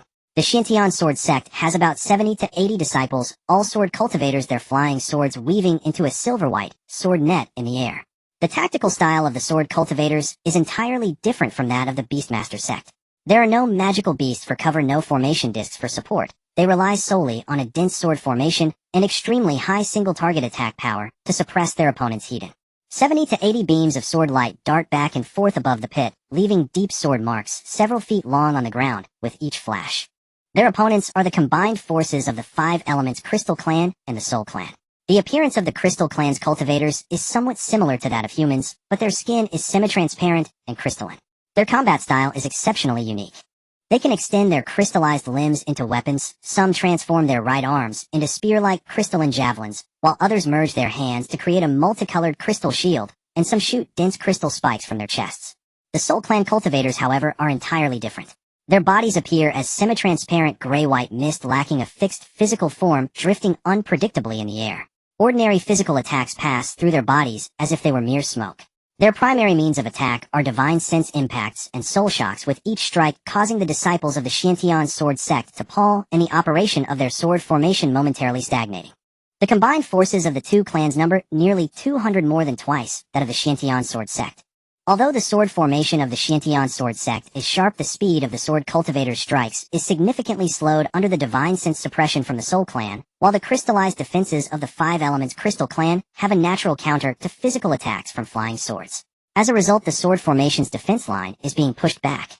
Fang Ze's gaze swept over the chaotic battlefield, and he found the figure he had been searching for on a protruding vein outcrop on the eastern side of the pit. Lu Jinshuang. She was still wearing the deep gray cloak with the hood having been blown back by the gusts of battle, revealing her delicate but currently pale face. Only 3 flying swords remained in her sword formation, barely holding on the formation patterns on the swords, dimming significantly. Each time she blocked the javelins from the Crystal Clan or the soul impacts from the Soul Clan, the swords trembled violently, appearing as if they could shatter at any moment. 4 alien clan cultivators were besieging her. 2 from the Crystal Clan were launching direct attacks with crystalline spears and spikes, while 2 from the Soul Clan were constantly releasing divine sense impacts from the flanks, interfering with her sword technique seals. A tear had opened in the sleeve of her left arm, blood dripping down her fingertips. With each drop of blood, the light of her sword formation dimmed further. Yet she did not retreat. Even a step for behind her were 3 heavily injured mid-stage disciples of the Xiantian sword sect, sitting cross-legged in the depression of the vein. If Lu Jinshuang were to retreat, these 3 would undoubtedly perish. Fang Ze did not hesitate. He raised his hand and gently tapped the beast control pouch at his waist. A dark golden sword light shot up into the sky from behind him. The golden-winged rock revealed its true form in midair, the aura of a mid-stage 6th tier true spirit, spreading unabashedly, its wings blocking out the sun. At the moment the golden-winged rock appeared, the Qingyi giant eagle instinctively lowered its neck, and the 100 or so disciples of the transformation stage looked up in unison, watching as the dark golden giant bird circled overhead, then transformed into a streak of golden lightning barely visible to the naked eye, diving towards the eastern side of the pit. The speed of the golden-winged rock was astonishing. Before the 4 alien cultivators currently attacking Lu Jinshuang, even since the spiritual energy fluctuations above them, Fang Ze had already positioned himself in front of her. The golden-winged rock circled in the air, while within Fang Ze's dantian, the emerald green wooden disc had already been activated in advance. As a mid-grade heavenly treasure, its power was far beyond what integration-level defenses could withstand. On the surface of the vein on the eastern side of the pit, a towering green giant tree illusion sprouted from thin air, its thick roots breaking through the soil, transforming in midair into hundreds of thick vines as robust as a child's arm. The vines moved so quickly that the 4 alien cultivators had no time to retract their attacks. The moment the vines wrapped around their bodies, the binding force of a mid-grade heavenly treasure directly shattered their protective spiritual light. The crystallization ability of the 2 Crystal Clan cultivators was a strong defensive measure at the integration level, but before a mid-grade heavenly treasure, it was like paper. At the moment the vines tightened, the multicolored crystal patterns on the surface of their crystallized bodies exploded, simultaneously shattering from the inside out along with their flesh into a mass of crystal remains. The fate of the 2 Soul Clan cultivators was even more tragic. The Soul Clan's phasing ability had no resistance against the binding of wood-type laws. As the vines passed through their phantasmal souls, the emerald green light of the laws exploded deep within the soul mist, shredding their gray-white souls amidst piercing screams, leaving not even a fragment of their souls to escape. 1 strike. For cultivators of the transformation stage, 2 dead, 2 shattered. Lu Jinshuang had not even had the time to comprehend that someone was blocking in front of her when the 4 assailants had already disappeared. Immediately after, a fiery cage descended from above her head. It was the 5 flames leaving fire mirror. The interwoven flames of 5 colors formed a semi-transparent barrier of fire around her, and the 3 injured companions blocking all remaining crystal spikes and soul impacts from the outside, while radiating a gentle warmth inward. She looked up, and through the semi-transparent fire barrier of the fiery cage, she saw the person standing in front of her. In a dark blue robe of the Beastmaster sect adorned with patterns of the Kangwu, Pika's figure hadn't changed at all since they fought side by side in the Heiyuan mine decades ago. But just moments ago she had seen clearly that the power of that wood-type spiritual treasure was undoubtedly at the level of a mid-grade heavenly treasure. Mid-grade heavenly treasures are exclusive to refinement cultivators. Decades ago, when they first met in Heiyuan, he was also at the peak of the transformation stage, just like her. Her blood-stained lips parted slightly, and her sword hand trembled. It was hard to believe. Lu Jinshuang considered herself to be on par with any of her peers in the Xiantian sword sect, with her master being the head of the law enforcement hall and practicing the sect's top-tier sword techniques. From foundation establishment to the peak of transformation stage, she was among the fastest in her rank. Yet the person standing before her now, who fought alongside her decades ago, has since risen to an entirely different level. With just a mere wave of his hand, 4 alien cultivators of the same tier could not withstand even a single strike. She recalled how back in the Heiyuan mine, she could block the retreat of 6th-tier magical beasts with her sword formation, and they had each supported one another during battles against the Shadow Clan's refinement cultivators in the Rock Hall. At that time she felt she could at least keep pace with him. But now she suddenly realized something. If the person from back then in Heiyuan is the same as the one standing in front of her now, then her long-prided swordsmanship talent is likely nothing before this person. This thought caused her more discomfort than the wound on her left arm. However, Lu Jinshuang had never been one to dwell too long in her emotions. She took a deep breath, casually wrapped her injured left arm in her clothing to stop the bleeding, tightened her grip on the sword hilt, and stood up straight. In the air, the Soul Clan refinement cultivator sensed the arrival of reinforcements from the Beastmaster sect. He was a middle-aged man taller than the average Soul Clan member with a deep gray soul body, its edges constantly dissipating gray-white mist. He had originally been supervising from the west side of the pit and did not intend to intervene personally. Refinement against the transformation stage did not require his involvement. However, the appearance of the golden-winged rock and the immediate suppression of the 4 transformation cultivators made him realize that the incoming forces were no ordinary refinement cultivators. He let out a long soul scream, which turned into gray ripples in the air spreading towards the golden-winged rock.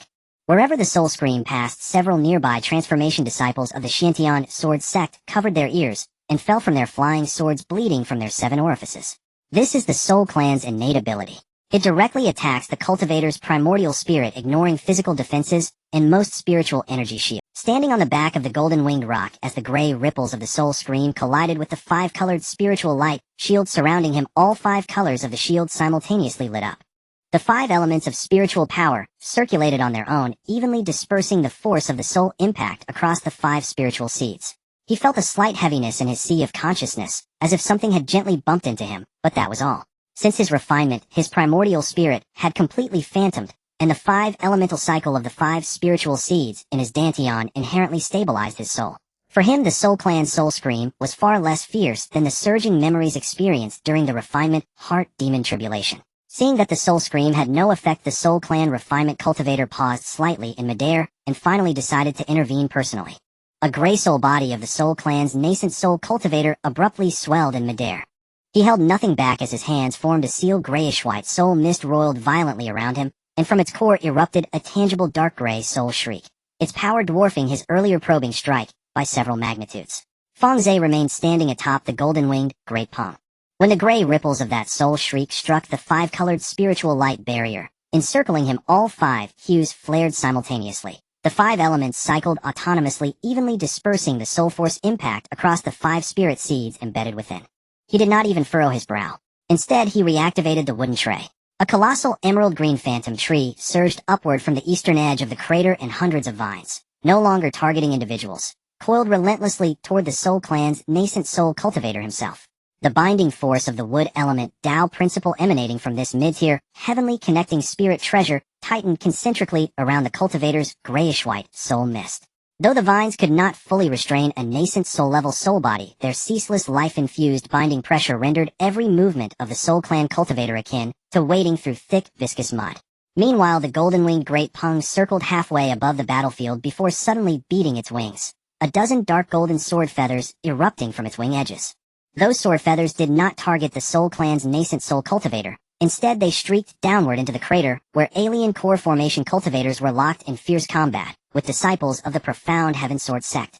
Infused with the sharpness of the metal element Tao principle, the Great Peng's sword feathers pierced through core formation cultivators' protective spirit light. As if it were parchment, a single sweep cleaved 3 crystalline bodies of the Crystal Clan cleanly in half at the waist. Another Soul Clan core formation cultivator attempted to evade through soul phase shifting, but the Tao principle embedded in the feathers tore his soul mist apart, unleashing a shrill, soul-rending wail before he dissolved into oblivion. Witnessing this, the Soul Clan's nascent soul cultivator's gray eyes flickered with genuine fury. This Wansho sect nascent soul cultivator, while engaged in direct combat with him, still possessed the leeway to dispatch his own spirit beast to slaughter core formation disciples. This was no mere distraction, it was utter contempt. Abandoning restraint, he slammed his palms together before his chest. Behind him, grayish-white soul mist erupted skyward, coalescing in midair into a towering, indistinct phantom over 10 zhang tall. The phantom bore a humanoid silhouette, its contours barely solidified, with only roughly 1/10 of its form rendered substantial. The rest remained swirling fluid soul mist.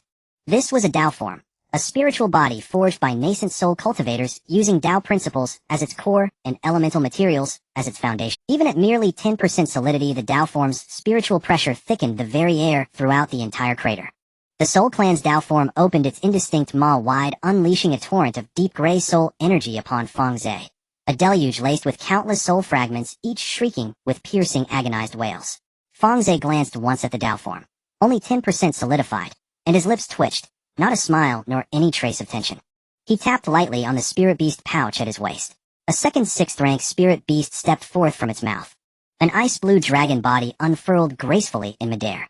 Its aura, unrestrained and unmistakably that of a latest-stage true dragon, poured forth. Head held high, icy blue dragon eyes coldly surveying the gray Tao form below.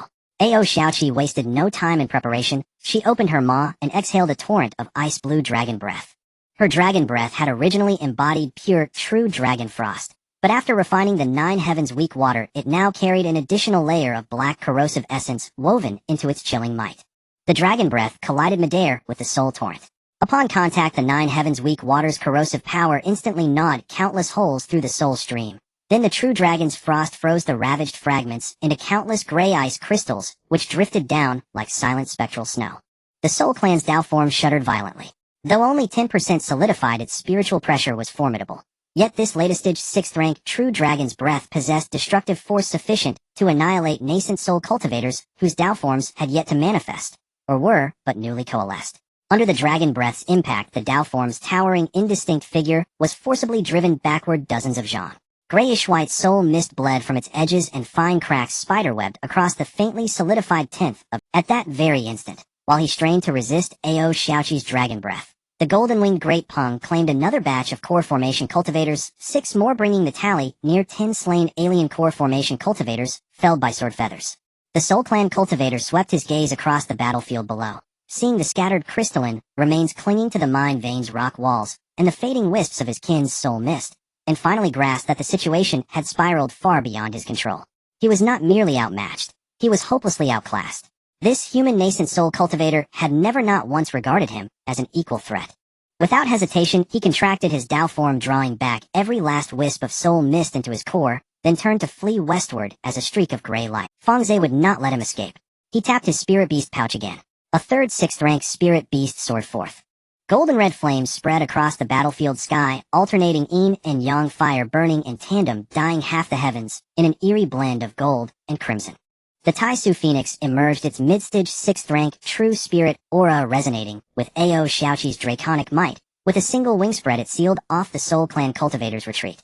Soul beings were inherently vulnerable to flame, and Phoenix fire exerted a near-instinctual absolute suppression over them. Yang fire incinerated soul bodies, yin fire froze spirit minds. Alternating between them, even the residual heat radiating from the Taisu Phoenix's true fire caused the Soul Clan cultivator's soul body to boil uncontrollably upon contact, his soul mist sizzling and shrieking with acrid ear-splitting hisses. Xiaoqi's dragon breath and the Taisu Phoenix's yin-yang dual flames intertwined, weaving an inescapable net of annihilation that ensnared the Soul Clan cultivator utterly. Fang Ze granted him no respite. His metal element spirit seed blazed within his dantian, and the Tianxian Lei Zhu flying sword, the primary blade, shot forth from his body. Its edge tempered with Gungjin true water carved a dark golden sword trail through the air. Sensing its master's sword intent, the golden-winged Great Peng let loose a piercing cry, its dark golden sword feathers aligned, and converged upon the tip of Fang Ze's flying sword, coalescing into a several's hanglong metal element Tao principle swordora. The swordora pierced the void, precisely threading the narrow gap between Xiaoqi's dragon breath and the Taisu Phoenix's true fire, and struck straight through the core of the Soul Clan cultivator's Tao form chest. The Tao form shattered. Under the combined onslaught of 3 6th rank true spirits, forces the gray soul body at last gave way, the Tao form's fragments exploding outward in all directions. From the disintegrating shards tumbled the Soul Clan cultivator's true form. Now reduced to a half body, his soul mist faded nearly translucent. His mouth opened as if to speak, but before a single sound escaped, the Taisu Phoenix folded its wings, and both yin and yang fires recoiled inward, utterly refining his remaining soul body into a wisp of azure smoke. As the azure smoke dissipated, only a deep gray crystal remained hovering in midair and rotating slowly. Within its depths pulsed pure concentrated soul energy, its resonance palpable even from several zhang away. Fang Ze reached out and drew the soul crystal into his palm, probing it briefly with his divine sense. The soul crystal left behind by a fallen 6th-rank soul clan nascent soul cultivator could be refined directly, offering immense benefit for enhancing one's spiritual consciousness. Such artifacts were rarer than 6th rank, or on the Dongling continent the soul clan itself was uncommon there, and opportunities to slay a soul clan nascent soul cultivator were virtually unattainable. He sealed the soul crystal securely inside a jade box, patted the still smoldering phoenix, feathers murmured, "Well done," and turned his gaze toward the western rift. The Taishu phoenix emitted a quivering cry from its throat, circled once in the air, and alighted at Fang Ze's side. Aozuoki's dragon roar reverberated, causing the surrounding cliff faces to tremble. Its dragon eyes swept coldly across the remaining alien cultivators. The Jinshi Dapeng cried out, in midair. 3 6th-rank Jinling hovered into being. 100 Huashan disciples of Wanshou sect tilted their heads in unison, gazing at the scene. On the back of the Qingyi Juedio, the Huashan disciple who had been asking who that was stood with his mouth agape, forgetting to close it. On the western rim of the rift, 3 Lianxiu of the Wuxing Jingzhu witnessed the entire fall of a Huanzu Lianxiu. From Aozuoki's dragon breath forcing back the Faxiang, to the Taishu phoenix sealing all routes of retreat, to the Tianxian Lei Zhu flying sword shattering the Faxiang with one stroke. The whole clash erupted and concluded in a fragments of the Jingzhu Huashan disciples still littered the pit and the vein rock. The Hunzus lingering mist had not yet fully dispersed. The newly arrived Lianxiu of Wanshou sect had not once deployed a Faxiang. He slew an equal by relying solely on 3 6th-rank beasts and several Benming Lingbao. Among the 3 Jingzhu Lianxiu, the leader was the largest in stature, his skin a deep crimson crystalline material of the fire attribute. His cultivation rested at mid-stage Lianxiu. He was locked in combat with a Lianxiu sword cultivator from Xiantian sword sect, originally holding the advantage, but now his red crystalline pupils suddenly contracted. The other 2 Jingzhu Lianxiu, one bore pale blue crystalline skin, a water tribute early stage Lianxiu. The other had dark yellow crystalline skin, an early stage earth attribute Lianxiu. They simultaneously halted their attacks and looked to their leader. They had come to seize the Langia stone vein, not to die fighting 3 6th-rank Shinling. Retreat. The fire attribute Jingzhu Liangxi's voice sounded simultaneously in the others' Shihai through the clan's spiritual telepathy, clean and decisive. The 3 retracted their extended crystallized limbs and hurriedly fell back. Fang Ze's gaze, however, remained fixed on the water attribute Jingzhu Lianxiu. The man's skin was pale blue crystal. When he had struck moments before, his right arm had solidified into a water blue crystal spear, several zhang long, the spear's barbs piercing the earth and leaving countless fathomless pits. The Jingzhu's crystallized limbs were themselves prime forging materials. Crystal spears and shields formed at the cost of one's crystallization, when shattered yielded shards that could be refined into high-grade ores of the same attribute. A living water attribute Lianxiu of the Jingzhu, if his crystallized core could be removed intact, might well replace the missing primary material for Fang Ze's water attribute Benming Lingbao. He patted the Jinshi Dapeng's neck. Linked by mind, the bird required no further orders to understand its master's intent. With a beat of its wings, it became a streak of dark gold lightning in the sky, arriving first to block the retreat path of the 3 Jingzhu Lianxiu. Its wing-edged sword feathers spread under the sun, and a dark golden sword intent carved a sword energy barrier across the escape route spanning hundreds of zhang. The 3 Jingzhu Liangxi's withdrawal was brutally halted by the Jinshi Dapeng. The fire attribute Liangxi's expression darkened. He knew there would be no peaceful resolution today. Moments earlier they had been besieging the Xiantian sword sect's Lianxiu, holding the advantage. In an instant, Hunter became hunted. He crushed a voice transmission jade talisman in his sleeve and sent an urgent plea for aid to the Wuxing Jingzhu headquarters. Almost at the same time, the Xiantian sword sect's Lianxiu swordsman produced a sword-shaped voice talisman and transmitted a call for reinforcements to his sect. With the other clans already summoning help, the human side could not lag behind. Fang Ze did not stop his 2 allies from sending for aid. He simply refocused on the water attribute Jingzhu Lianxiu and spoke his tone flat but swift. "You 2 intercept 2, I will assault 1. Be quick and finish it. Once the combined ancestor arrives, there will be nothing more for us to do." The 2 Lianxiu of Xiantian sword sect exchanged a glance and nodded.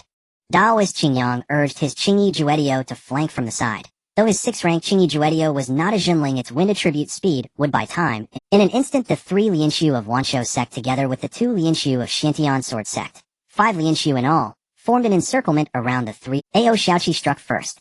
She opened her maw, and an ice-blue dragon breath laced with faint black corrosive power descended to beak the water tribute Jingzhu. The Jingzhu Lianxiu transformed his right arm into a water-blue crystal shield to block 5-colored crystalline patterns flaring across its surface. This was the Wuxing Jingzhu's crystallized defense, using crystallized limbs as a medium to disperse attacks into the crystal lattice. But Aozuoki's breath was not mere ice attribute damage. The corrosive force of Jiutian Ruoshui was specially tuned to counter protective auras and defensive treasures. The instant the breath touched the shield, the water blue patterns were eaten away into countless black holes, and the crystalline structure along the shield's edge rapidly crumbled. The Jingzhu Liang's face changed drastically. His water attribute crystallized defense, famed among peers for yielding to resist force and mitigating most frontal impact, was no match for the corrosive power of Jiutian Ruoshui. He recoiled, attempting to evade the continued onslaught, but Fang Ze's wooden talisman had already laid a tangle of vines behind him. Hundreds of jade-green vines burst from the earth, sealing his retreat tight. The vines did not strike him directly, so much as compress his range of motion into an almost vanishing space. Fang Ze activated his earth-walking spirit seed. The small dark yellow Xuanwu seal in his dantian trembled, flew forth from his body, and swelled in midair to mountain-size the weighty power of the Xuanwu bloodline, descending like a godly press. The seal's fall was not swift, but its oppressive gravity made the air below viscous. Looking up at the sky-darkening imprint, the crystalline striations in the Jingzhu Liang's pupils contracted violently. He formed a second crystal shield with his left arm, crossing the two shields above his head to try to withstand the blow. The giant seal struck the precise center of the crossed shields. With an explosive crack, the water blue shield began to shatter from the center. Fissures raced along the crystalline lattice toward the edges. The Jingzhu Lianxiu was slammed down several zhang into the ground, his legs submerged into the vein rock to the ankles as shards of the broken shield sprayed out in all directions. Before he could recover from the impact, Ao Zioki's second dragon breath had already driven through the core region of his chest where the shield no longer protected. The ice blue breath pierced in at his chest and out through his back, leaving a ragged corrosion-eaten cavity in his torso. His expression froze in a look of incredulous horror the instant his crystallized body solidified completely. 3 moves. From breath to shattered shield to the falling seal, and then the breath through the heart. No more than 3 moves. The pale blue crystallized form crumbled inch by inch from within, countless shards drifting and scattering across the vein rock with the staccato sound of breaking. Fang Ze reached out and plucked the most core fragment into his palm. It was a fist-sized water blue crystal core, sealing within it the pure essence of water attribute law. Exactly the primary water material he had been searching for. The remaining 2, Jingzhu Lianxiu reacted. The earth attribute Lianxiu, having watched his water attribute companion be cut down in 3 moves, grew mentally unmoored under the encirclement of Fang Ze and the others. His crystallized defenses did not hold long. Daoist Qingyang's Qingyi Juedio gnawed at his crystal shield with wind blades, while a flying sword from a Lianxiu swordsman of Xiantian sword sect pierced the weak juncture where his right arm crystal spear met his torso, cleaving the entire right arm off at the shoulder. The Jingzhu's crystallized body differed from flesh. When a crystallized limb was severed, no blood flowed. Only innumerable shards spattered from the break. Deprived of a crystal arm, the earth attribute Liang's defensive system gaped. Ao Zioki's breath took advantage, freezing his lower crystallized body, while the corrosive power of Jiutian Ruoshui simultaneously invaded the crystal lattice. After several breaths, the earth attribute Lianxiu threw back his head and released a despairing screech. His entire crystallized body was dissolved from within by the corrosive force and collapsed into a pile of dark yellow crystal grit with a crashing sound. The sole surviving mid-stage Lianxiu of the Crystal Clan, a fire attribute Lianxiu, proved far more tenacious than Fang Ze had anticipated. His manifested form had already solidified to 40%. It was a towering humanoid colossus wholly formed of crimson crystal, 100 zhang in height. The 5-element crystal core within him had been driven to its utmost. 5-hued crystal veins coursed across his crystallized frame, granting defensive power far beyond that of an early-stage Lianxiu of his kin. Qingyang Daoist Windblade left only a faint white mark on him, and the 2 Lianxiu of the Xiantian sword sect found their flying swords repeatedly repelled by the crystal flames surrounding him. Under the dual bolstering of his manifested form and crystal core, he withstood multiple rounds of siege without showing any sign of collapse. Do you humans intend to provoke a racial war? The fire attribute Crystal Lianxiu bellowed as he drove his crystal flames to force back the besieging Lianxiu cultivators. This crystal vein lies on the border of our 5-element crystal clan. It rightfully belongs to us. You humans, greedy and rapacious, came to seize the mine, and even slew 2 of our Lianxiu. Wait, when our combined ancestor arrives, this debt will be paid in blood. Fang Ze had no desire to listen further. He patted Ao Zioki's dragon neck and made a gesture toward the Taishu Phoenix. 2 6th-rank true spirits simultaneously channeled their spiritual power. The dragon's breath and the phoenix's true fire intertwined in the air, though they did not release immediately.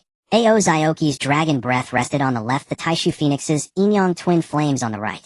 The corrosive force of the 9 heavens' weak water within the dragon breath entwined with the sky-consuming force of the phoenix's yang fire, forming a chaotic beam streaked with gold red and ice blue.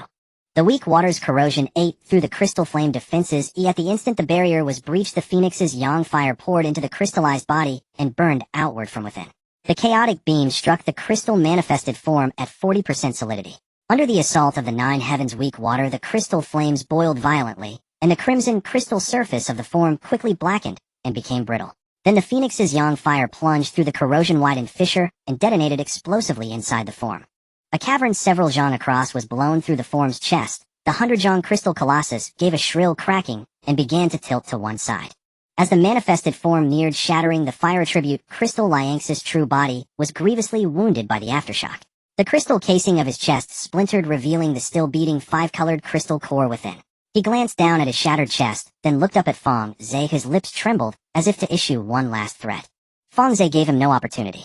The 9 swords of the Tianxian Leizhu flying sword technique converged. The main blade, accompanied by 8 auxiliary swords, carved a dark golden arc in the air, the tip piercing precisely through the fissure at his chest crystal core and emerging from his back. The brittle snap of the crystal core rang crisp across the battlefield. The fire attribute Liang's features froze between rage and astonishment as his crystallized body instantly lost all light and fell crashing against the quarry wall. Fang Ze pocketed the 5-element spirit stone. The 3 crystal clan Lianshu had all fallen. The pit fell into a brief, stunned silence. The remaining alien Huashan, seeing their 3 Lianshu fall one after another, finally lost the will to fight and scattered en route.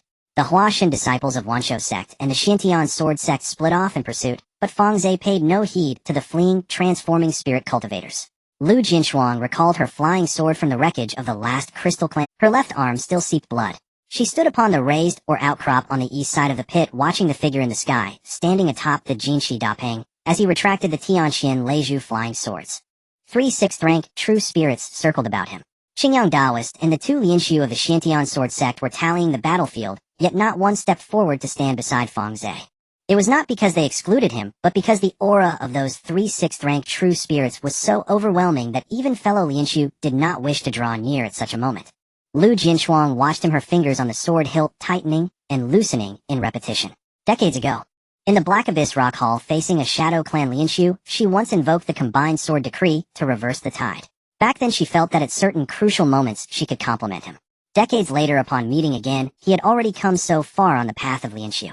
With a mid-6th-rank Jinshi Dapeng, a late 6th-rank Jinlong, and a mid-6th-rank Taishu Phoenix, 3 6th-rank true spirits at his command, he felled 3 pure-stage Lianshu with but a lift of his hand. She watched the 3 6th-rank true spirits slowly draw in their spirit pressure, and a complex emotion swelled within her. She knew herself well enough to know she was not someone who easily felt admiration for others. Among her peers in the Xintian sword sect, none surpassed her aptitude for the sword Dao. From foundation establishment to the completion of Huashan, each step she took was at the forefront. Even her master warned that her ambition was too high and urged her to travel and see the wider world. Now she saw it. Out in that wider world stood a cultivator younger than she, who, while she still lingered at the threshold of Huashan perfection, had already set foot upon the steps of the Lianshu realm and looked down upon her. She could not say whether the turmoil in her heart was worship or something else, or both. She only knew one thing. Back then in the Black Abyss, she could stand shoulder to shoulder with him. Now she scarcely had the right to stand at his side. Lu Jinshuang had never been one to give up easily. She sheathed her flying sword, tore a strip from the cloak lining, and bound the wound on her left arm, with force tying a tight knot. Then she lifted her head to the sky and met Fang Ze's downward gaze, lifting her chin a little. It was the posture of a swordsman who, having tasted defeat, steadies himself and stands again. Fang Ze leapt down from the Jinshi Dapeng's back and landed before Lu. His gaze swept over the sword wound on her left arm, deep enough to show bone. From his sleeve, he produced a jade bottle and extended it. Lu Jinshuang looked down at the bottle, not taking it at once, but raising her eyes to him first. Blood still stained her face, stray hair clinging to her cheek from sweat and blood, yet her eyes remained bright. She did not say thank you taking the jade bottle, she only said, "You were as ever one step ahead of me." Fang Ze smiled, but said nothing. Silence passed. After a moment Fang Ze broke it, and asked after her years since they last met. Lu Jinshuang crushed the healing pills from the jade bottle onto the wound as she replied, "I'm far behind you, I'm still stuck at the completion of Huashan." Her tone carried a trace of self-mockery. "The Lianshu barrier is tied to the sword technique you cultivate." Fang Ze pondered, his gaze falling on the sword-shaped birthmark between her brows. "Your sword intent is keen enough, but your foundation remains. For Huashan to break through to Lianshu, the key lies in the virtualization of a Yuan Shun. A swordsman's Yuan Shun is linked to the flying sword's bonded spirit. What you need is not merely an accumulation of spiritual power, but an opportunity for your flying sword and your Yuan Shun to break through together. Finding the flying sword that can resonate with your Yuan Shun is more effective than swallowing pills." Lu Jinshuang lifted her head to his eyes, fell silent for a beat. "I will remember." She spoke the 3 words softly, but both present understood with Lu Jianshuang's pride there were few on the Dongling continent who could make her admit face-to-face that she had been taught. At that moment the sky above the rift suddenly darkened. A pure spiritual pressure descended from a great height, causing the air over the battlefield to sink. Fang Ze looked up and saw a crimson light streaking through the air from the direction of the 5 Elements Crystal Clan. The crimson light abruptly stopped above the pit, revealing a figure within. It was a tall Crystal Clan cultivator with skin of pure crimson crystal. His face could be considered young among the Crystal Clan, but the sense of age reflected in his deep red crystal eyes made Fang Ze instantly judge that this person's true age was at least over 10,000 years. He was at the integration stage. He had no magical treasures displayed, nor was he deliberately releasing spiritual pressure, yet merely standing there caused the air within hundreds of feet around him to spontaneously twist and distort. The shattered stones and crystal debris on the ground were lifted and suspended in midair, slowly rotating around him. The integration ancestor of the 5 Elements Crystal Clan, Qi Yin Jingzun. Qi Yin Jingzun's gaze swept across the battlefield in the pit, where he saw the scattered crystallized remains of the Crystal Clan's transformation disciples on the mine's rock wall. He saw the yellow debris from the shattered earth attribute refining. He saw the gaping hole in the chest of the water attribute refining pierced by dragon breath. Lastly, he saw the dark red crystal debris of his direct disciple from the fire attribute refining. A fragment of the 5-colored crystal core was still embedded in the crevice of the mine's rock wall. Qi Yin Jingzun said not a word. He merely slowly raised his head, 2 pure crimson crystal flames igniting in his deep red crystal eyes. Then he lifted his right hand, and his entire right arm instantly crystallized into a long crimson crystal spear over 100 feet long. The spear's tip pointed towards the direction of the Xiantian sword sect's camp, as the fire attribute's spiritual energy in the heavens and earth surged violently, forming a rapidly rotating fire vortex centered around the crystal spear. If this strike were to land, not a single one of the human transformation disciples present would survive. At that moment, a silvery sword light shot up from behind the Xiantian sword sect's camp, colliding head-on with the crimson crystal spear in midair. At the moment of the collision between the sword light and the crystal spear, shockwaves caused a gap dozens of feet wide to collapse on both sides of the rift, and debris from the shattered Langia stone or flew through the air. After the shockwave, a figure appeared in front of the Xiantian sword sect's camp. The person was tall and slender, dressed in a moon-white sword robe with the sect's emblem, a broken sword embroidered on the sleeves. His face appeared to be that of a mere mortal in his 30s or 40s, with slightly graying hair at the temples. He wore a long sword hanging from his waist without a sheath, its blade devoid of any formations or spiritual light, looking like an ordinary iron blade. However, Fang Ze noticed that after this person appeared, a look of caution first emerged in Qi Yin Jingzun's crystal eyes. He was the integration sword cultivator of the Xiantian sword sect, Pujun Jianzun. Qi Yin, in the dispute over the mine, it is inappropriate for you, an integration cultivator, to personally intervene in the victory or defeat of disciples. Pujun Jianzun's voice clearly resonated in the ears of everyone present. Inappropriate.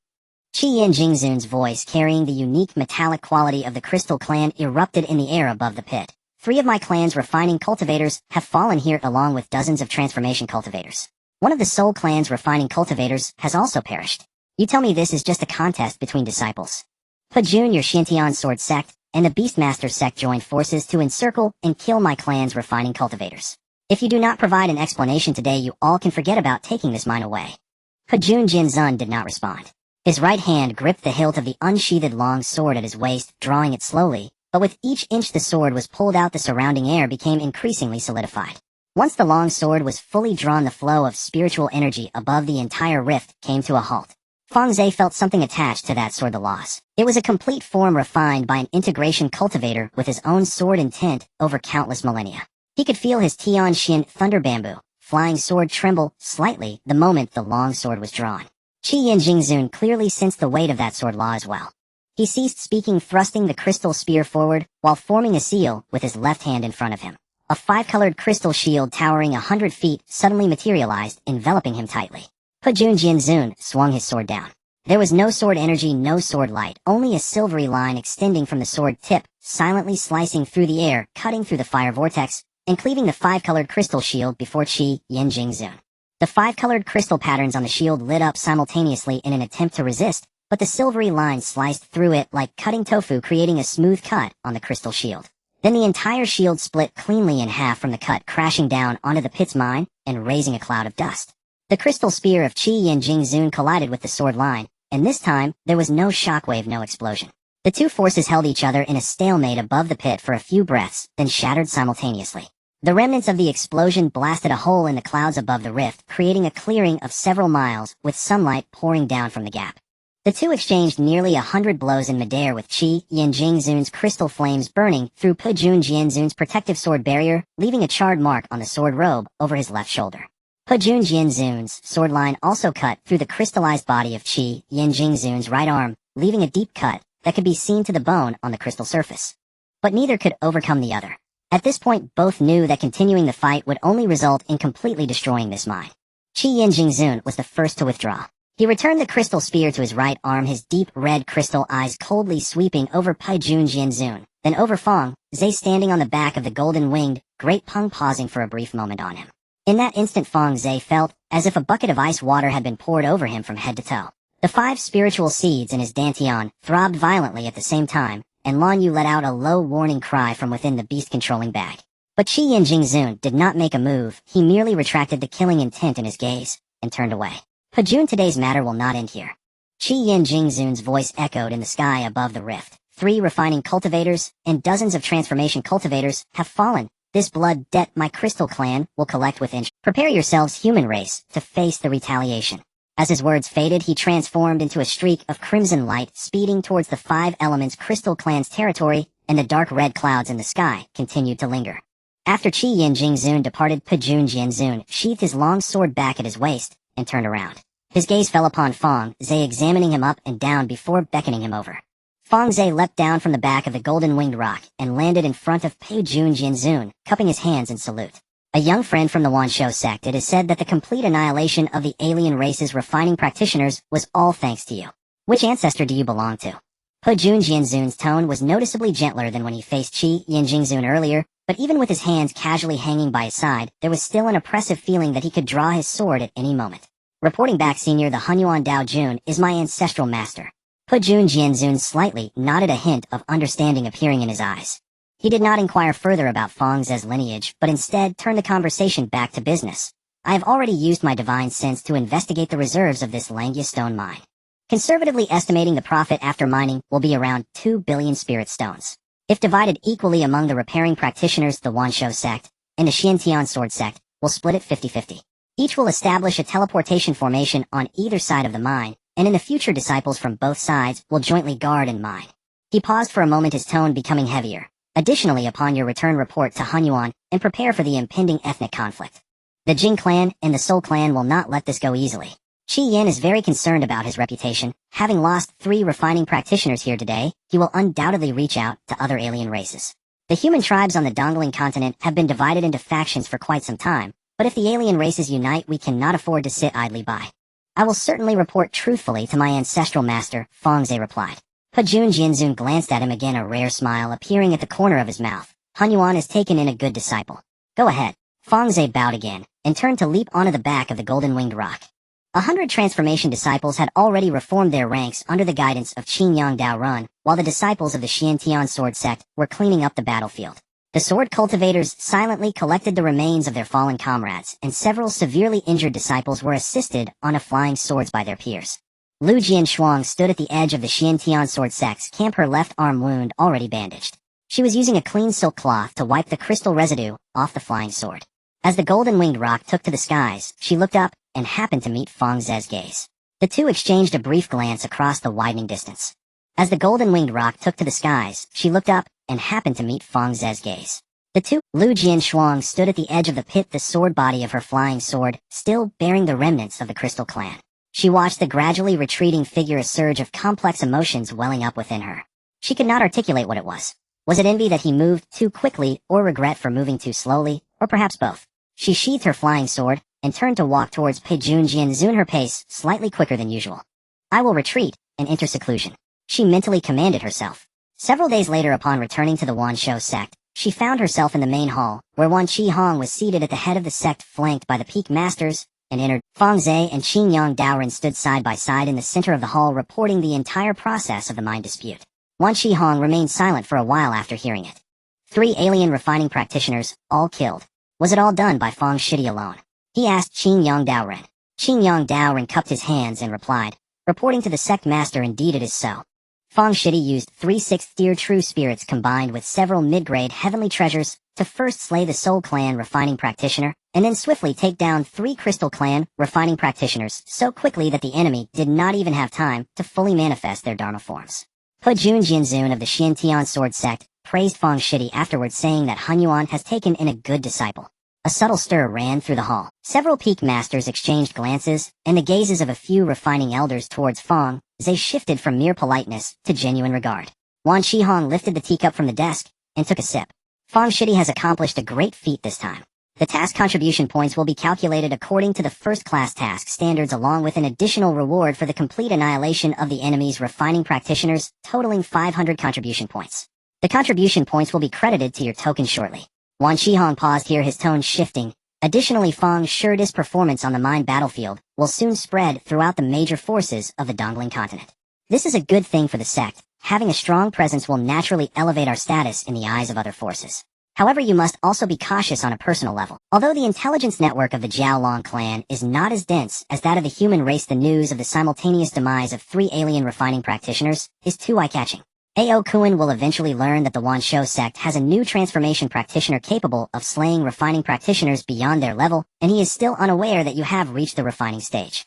Once he receives the news, the incidents from that small world back then may not be easily suppressed. Fang Ze nodded. Thank you for the reminder, sect master. After the hall meeting concluded, everyone gradually dispersed.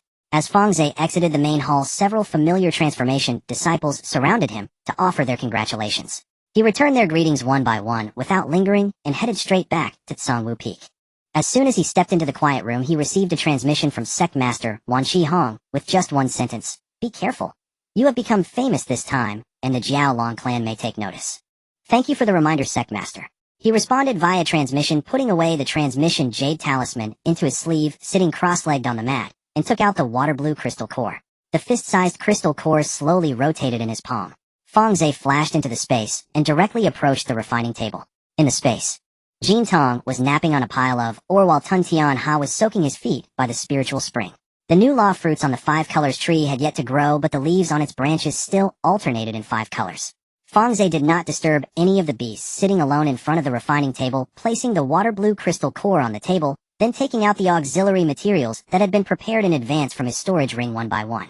He had already confirmed when separating this crystal core from the crystal clans remains that the essence of the water attribute law sealed within was extremely pure, sufficient to replace his long-lacking water attribute, innate spiritual treasure's main material, the Xianshui essence. Although the crystal core itself was of 6th-tier quality, the crystal clan's refining practitioners had refined it using their essence for countless years, making the purity of the laws far surpass that of naturally occurring ores of the same tier. He spent a full 3 years first using Gung Jin Shui to repeatedly refine the surface of the crystal core, removing the residual spiritual power imprints from the crystal clan, and then melting the auxiliary materials one by one according to the refining methods for water attribute spiritual treasures recorded in the 5 Qi Yuling Jing. The form of the spiritual treasure he chose this time was a giant heavy ruler. The ruler's body was 3 feet and 3 inches long, entirely a deep blue color, with water-patterned formations etched all over its surface. This heavy ruler had 2 modes of attack. One was to enlarge and smash down like a small seal, crushing opponents with pure water weight. The second was to activate the water-patterned formations on the ruler's body, summoning towering waves to strike, accompanied by the corrosive power of the 9 heavens weak water. When he refined the heavy ruler into his body, it transformed into a stream of deep blue light and sank into his dantian, stabilizing and hovering at the center of the water attribute area. The previously empty water attribute area finally had a piece of innate spiritual treasure to suppress it. The 5 spiritual treasures were arranged in 5 directions, and the operation speed of the 5 element cycles suddenly accelerated with no stagnation in the flow of spiritual power. At the same time that Fang Ze was in seclusion refining weapons, 4 distinct beams of crystal light simultaneously illuminated the sacred ground of the 5 elements crystal clan on the other side of the Dongling continent. The Qi Yin Crystal Sovereign was the first to speak, recounting the events of the mine conflict. The 3 other clan members listened, but did not express their opinions immediately. After a moment of silence, one of them, a golden-skinned metal element crystal sovereign, slowly spoke. Are you sure this junior from the Wan Beast sect is only at the early stage of void refinement, Qi Yin? Absolutely. In the early stage of void refinement, with 3 6th-tier true spirits, he has already slain 4 opponents of the same tier. If such combat power allows him to grow to the late stage of void refinement, or even diffusion, will there still be a place for our crystal clan on the Dongling continent?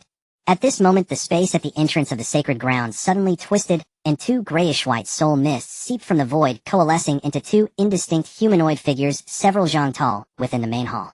At this moment the space at the entrance of the sacred grounds suddenly twisted, and two grayish-white soul mists seeped from the void, coalescing into two indistinct humanoid figures.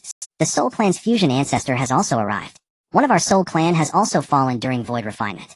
The human race has gone too far this time, the male Soul Clan fusion remarked in a hoarse voice. Initiating a racial war with the combined powers of our Crystal Clan and the Soul Clan is still not enough to contend against the 8 major fusion forces of the human race, Qi Yin Crystal Sovereign stated. But what if we target only the Xiantian Sword Sect and the Wan Beast Sect? That cannot be calculated that way. The Metal Element Crystal Sovereign shook his head. Once a racial war is initiated, the scope of its impact will only broaden further. Although the fusion forces of the human race on the Dongling continent operate independently, they have always had a tradition of uniting when facing foreign races. During the invasion of the Shadow Clan years ago, the 8 major fusion forces of the human race managed to assemble a coalition in just a few months. If we rashly declare war, while only allying with 1 or 2 foreign races, we would instead be picked apart by the human race. We need to unite at least 4 or 5 fusion foreign races to ensure that our combat power at the fusion level does not fall behind the human race before considering taking action. The 2 Soul Clan fusion members exchanged glances and nodded. Thus the Soul Clan was tasked with contacting the Shadow Clan and the Blood Clan. The Shadow Clan has a habitat in the far west of the Dongling continent, with whom the Soul Clan has maintained good relations for many years. The Blood Clan, while fewer in number, resides deep within the treacherous terrains of the continent, possessing extremely strong individual combat power.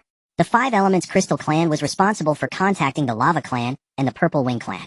The Lava Clan occupies the underground sea of lava in the southern part of the Dongling continent, known for their fiery temperament, yet strong sense of commitment. The Purple Wing Clan, a native race of the easternmost Purple Wing Plateau, excels in wind and thunder mysteries, and harbors a natural enmity towards all foreign forces.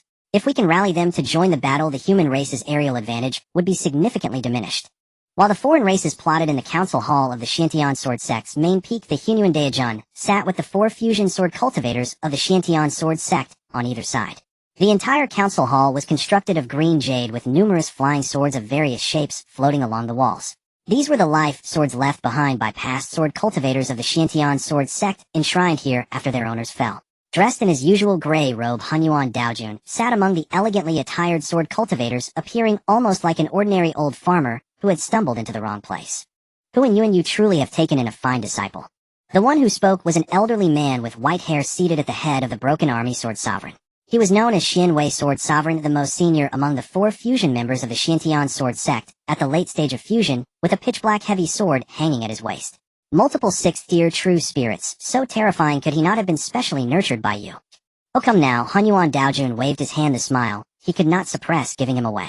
Haha, that lad is indeed impressive, but not to the extent that everyone should praise him so highly. Humph, you old rascal, your heart must be bursting with joy, Xianwei Sword Sovereign teased, then shifted the topic. Alright, let's get down to business. According to reports from our scouts, the Crystal Clan and the Soul Clan have already begun contacting other foreign races. The Shadow Clan, Blood Clan, Lava Clan, and Purple Wing Clan all show signs of movement. Informing all 8 forces, at least 3 of them will likely ignore us, thinking we are making a mountain out of a molehill to expand our influence. If we notify too few and the foreign races truly bring it, informing all 8 forces, at least 3 of them will likely ignore us, thinking we are making a mountain out of a molehill to expand our influence. If we notify too few and the foreign races truly bring in 4 or 5 clans, our 2 clans won't be able to withstand it. Just notify 2 or 3 clans, Hunyuan Daojun said, taking a sip from his teacup with a calm tone. The Divine Armament Pavilion is our neighbor. While there may be friction over the mines, they won't stand idly by when foreign races attack us. After all, the mining area of the Divine Armament Pavilion is also near the border with the foreign races, and they would suffer alongside us. Although the Xianin Valley is at odds with the Wan Beast Sect, they would be the first to suffer if foreign races invade from the south, so they have no choice but to participate. As for the other clans, we can decide based on the situation. Xianwei Sword Sovereign pondered for a moment and nodded. These 2 clans are indeed bound to join the fight. However, they will not act for free. A portion of the Langya stone mine must be allocated to them. Let it be divided, the Broken Army Sword Sovereign said, placing his long sword across his knees. With a reserve of 2 billion, it can be evenly distributed according to the number of cultivators exerting effort. As long as we secure the mine, it will be worth it to allocate a portion. Hunyuan Daojun nodded. Very well. Let each of you notify a few clans, and see how many will. After returning from the Xiantian Sword Sect, the Hunyuan Daojun held several meetings in the main hall of the Beastmaster Sect. The responses from the Divine Weapon Pavilion and the Xian'an Valley arrived in succession over the course of 2 months. Both parties agreed to the alliance, but each imposed different conditions. The negotiation took place in a neutral immortal city located 30,000 miles north of the mine. The Hunyuan Daojun represented the Beastmaster sect, while the Divine Weapon Pavilion sent a preliminary stage artifact master known as the Chilean Daojun. The Xian'an Valley was represented by the Hampa Fairy who had appeared at the celebration on Kangwu Peak years ago. The 4 factions discussed for 3 days in the secret chamber of the Immortal City and ultimately finalized the distribution plan for the Langia Stone Mine. The Beastmaster sect and the Xiantian Sword sect would each take 30%, while the Divine Weapon Pavilion and the Xian'an Valley would each take 20%. In exchange, the first 2 factions would each deploy at least 2 combined level combatants, while the latter 2 would each send at least 1. Although this distribution ratio appeared imbalanced, it was reasonable since the mine had originally been seized by the Beastmaster sect and the Xiantian Sword sect from foreign tribes. Once the agreement was reached, the 4 factions began operations with astonishing efficiency. On the once desolate rubble wasteland north of the mine, the 4 sects each dispatched tens of thousands of low-level disciples and numerous mortal craftsmen to extract materials and smelt, or erecting an immortal city covering over 1,000 miles within just a few months. The city walls were built from black abyss basalt embedded with defensive arrays provided by each sect. 4 ultra-long-distance teleportation arrays were constructed at the corners of the city, each leading directly to the respective sect's mountain gate. The immortal city was named Langia City, with disciples from each faction stationed there as mining operations commenced simultaneously. The mining threshold for the 6th level Langia stones was significantly higher than that of ordinary ores. The hardness of this stone was extraordinarily high, such that the spiritual energy of Foundation Establishment and Shi Refinement cultivators could not even leave a scratch on its surface.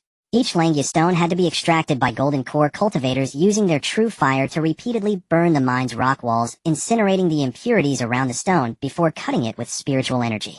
A nascent soul cultivator could manage to extract 2 or 3 stones in a day, which was already considered highly efficient, while a transformation stage cultivator could do so slightly faster, but not by much. Fortunately, the 4 factions assembled nearly 1,000 Golden Core disciples to work in shifts, ensuring that the mine's output remained stable at around 100 stones per day from the very beginning. At the same time that the human race was busy with construction, 5 combined level presences gathered within the sacred ground of the 5 Elements Crystal Clan. The Qian Crystal Sovereign sat at the main seat, coldly scanning the other 4 combined beings in the hall with his deep red crystalline eyes. The 2 combined ancestors of the Soul Clan maintained their usual misty appearance, sitting in specially designed 5-colored crystal chairs. The combined being from the Lava Clan was a towering humanoid lava giant, with hot volcanic ash spewing from the cracks of its body with each breath. The combined being of the Purple Wing Clan was a tall woman in a purple robe with an exquisite face, and a pair of translucent purple wings sprouting from her back. The combined being of the Shadow Clan was the most inconspicuous, merely a vague black humanoid silhouette, quietly standing in the shadows of the hall's corner, easily mistaken for an ordinary dark stone wall, if not looked at closely. The Blood Clan ultimately did not come. When the Soul Clan reached out to contact them, the Blood Clan elders declined, citing busy internal affairs as the reason, not even allowing the messenger to enter. The Qian Crystal Sovereign was not surprised by this. The Blood Clan had always been solitary, rarely participating in any racial alliances unless their own foundation was threatened. 5 major forces will suffice. The Qian Crystal Sovereign spread out the intelligence gathered on the mine's periphery across the 5-colored crystal table. At the corners of Langia City, there are ultra-long-distance teleportation arrays leading directly to the mountain gates of the 4 sects. The defensive arrays on the city walls are at least 6th level, and the transformation stage cultivators stationed within the city are conservatively estimated to be no less than 1,000, with at least 10 void refinement cultivators. The combined ancestors of the 4 factions can arrive at any time via the teleportation arrays during a battle. The cost of a direct assault on the city walls is too great. However, the mine's underground tunnels extend for hundreds of miles, and some branches even reach beyond the city walls. The Lava Clan excels at tunneling and lava manipulation. We will infiltrate from underground, bypassing the city walls to strike deep into the mine. The Crystal Clan, Soul Clan, Purple Wing Clan, and Shadow Clan will launch a frontal assault, while the defenders are distracted by the chaos within the mine. With an inside-outside pincer attack, even the strongest defenses of Langia City won't hold for long. The Lava Clan combined being nodded. Leave the underground. Once infiltrated, we will sever the supporting rock pillars deep within the mine to trigger a collapse, and then strike outward from the collapsed area. The Qian Crystal Sovereign looked to the combined beings of the Purple Wing Clan and Shadow Clan. You two will strike simultaneously from the air, and the shadows coordinating with the frontal assault. The Soul Clan's Soul Shriek is most effective against low-level human disciples during a chaotic battle, making them ideal for dispelling the defenders. Once the city walls, he paused two long-suppressed crystal flames igniting in his crystalline eyes. Remember, once the battle begins, anyone can be let go, but that void refinement cultivator from the Beastmaster sect, named Fang, must die. The Soul Clan combined being nodded while the purple wing woman non-committally acknowledged the plan. In her view, a junior void refinement cultivator, no matter how strong, was still just a void refinement cultivator not worth targeting specifically. However, since the employer insisted on his death, it would be an easy task to eliminate him. However, the foreign tribe's plans had yet to be set in motion before hitting a snag. 6 months later, when the five-race coalition gathered 3,000 miles north of the mine and marched toward Langia City, the scouts of the Purple Wing clan flying at the forefront suddenly relayed back news that made all the combined beings furrow their brows. The alarm array of that immortal city was exceptionally powerful and could not be bypassed. This meant that in order to access the mine, they would have to conquer the city. The Qian Crystal Sovereign's expression darkened for a moment before returning to calm. He had never expected to keep it a secret from the human race. The speed at which the four factions united to build the city was faster than he had anticipated. Let them attack. The five-race coalition does not lack in manpower compared to the human factions. A direct confrontation may not result in defeat,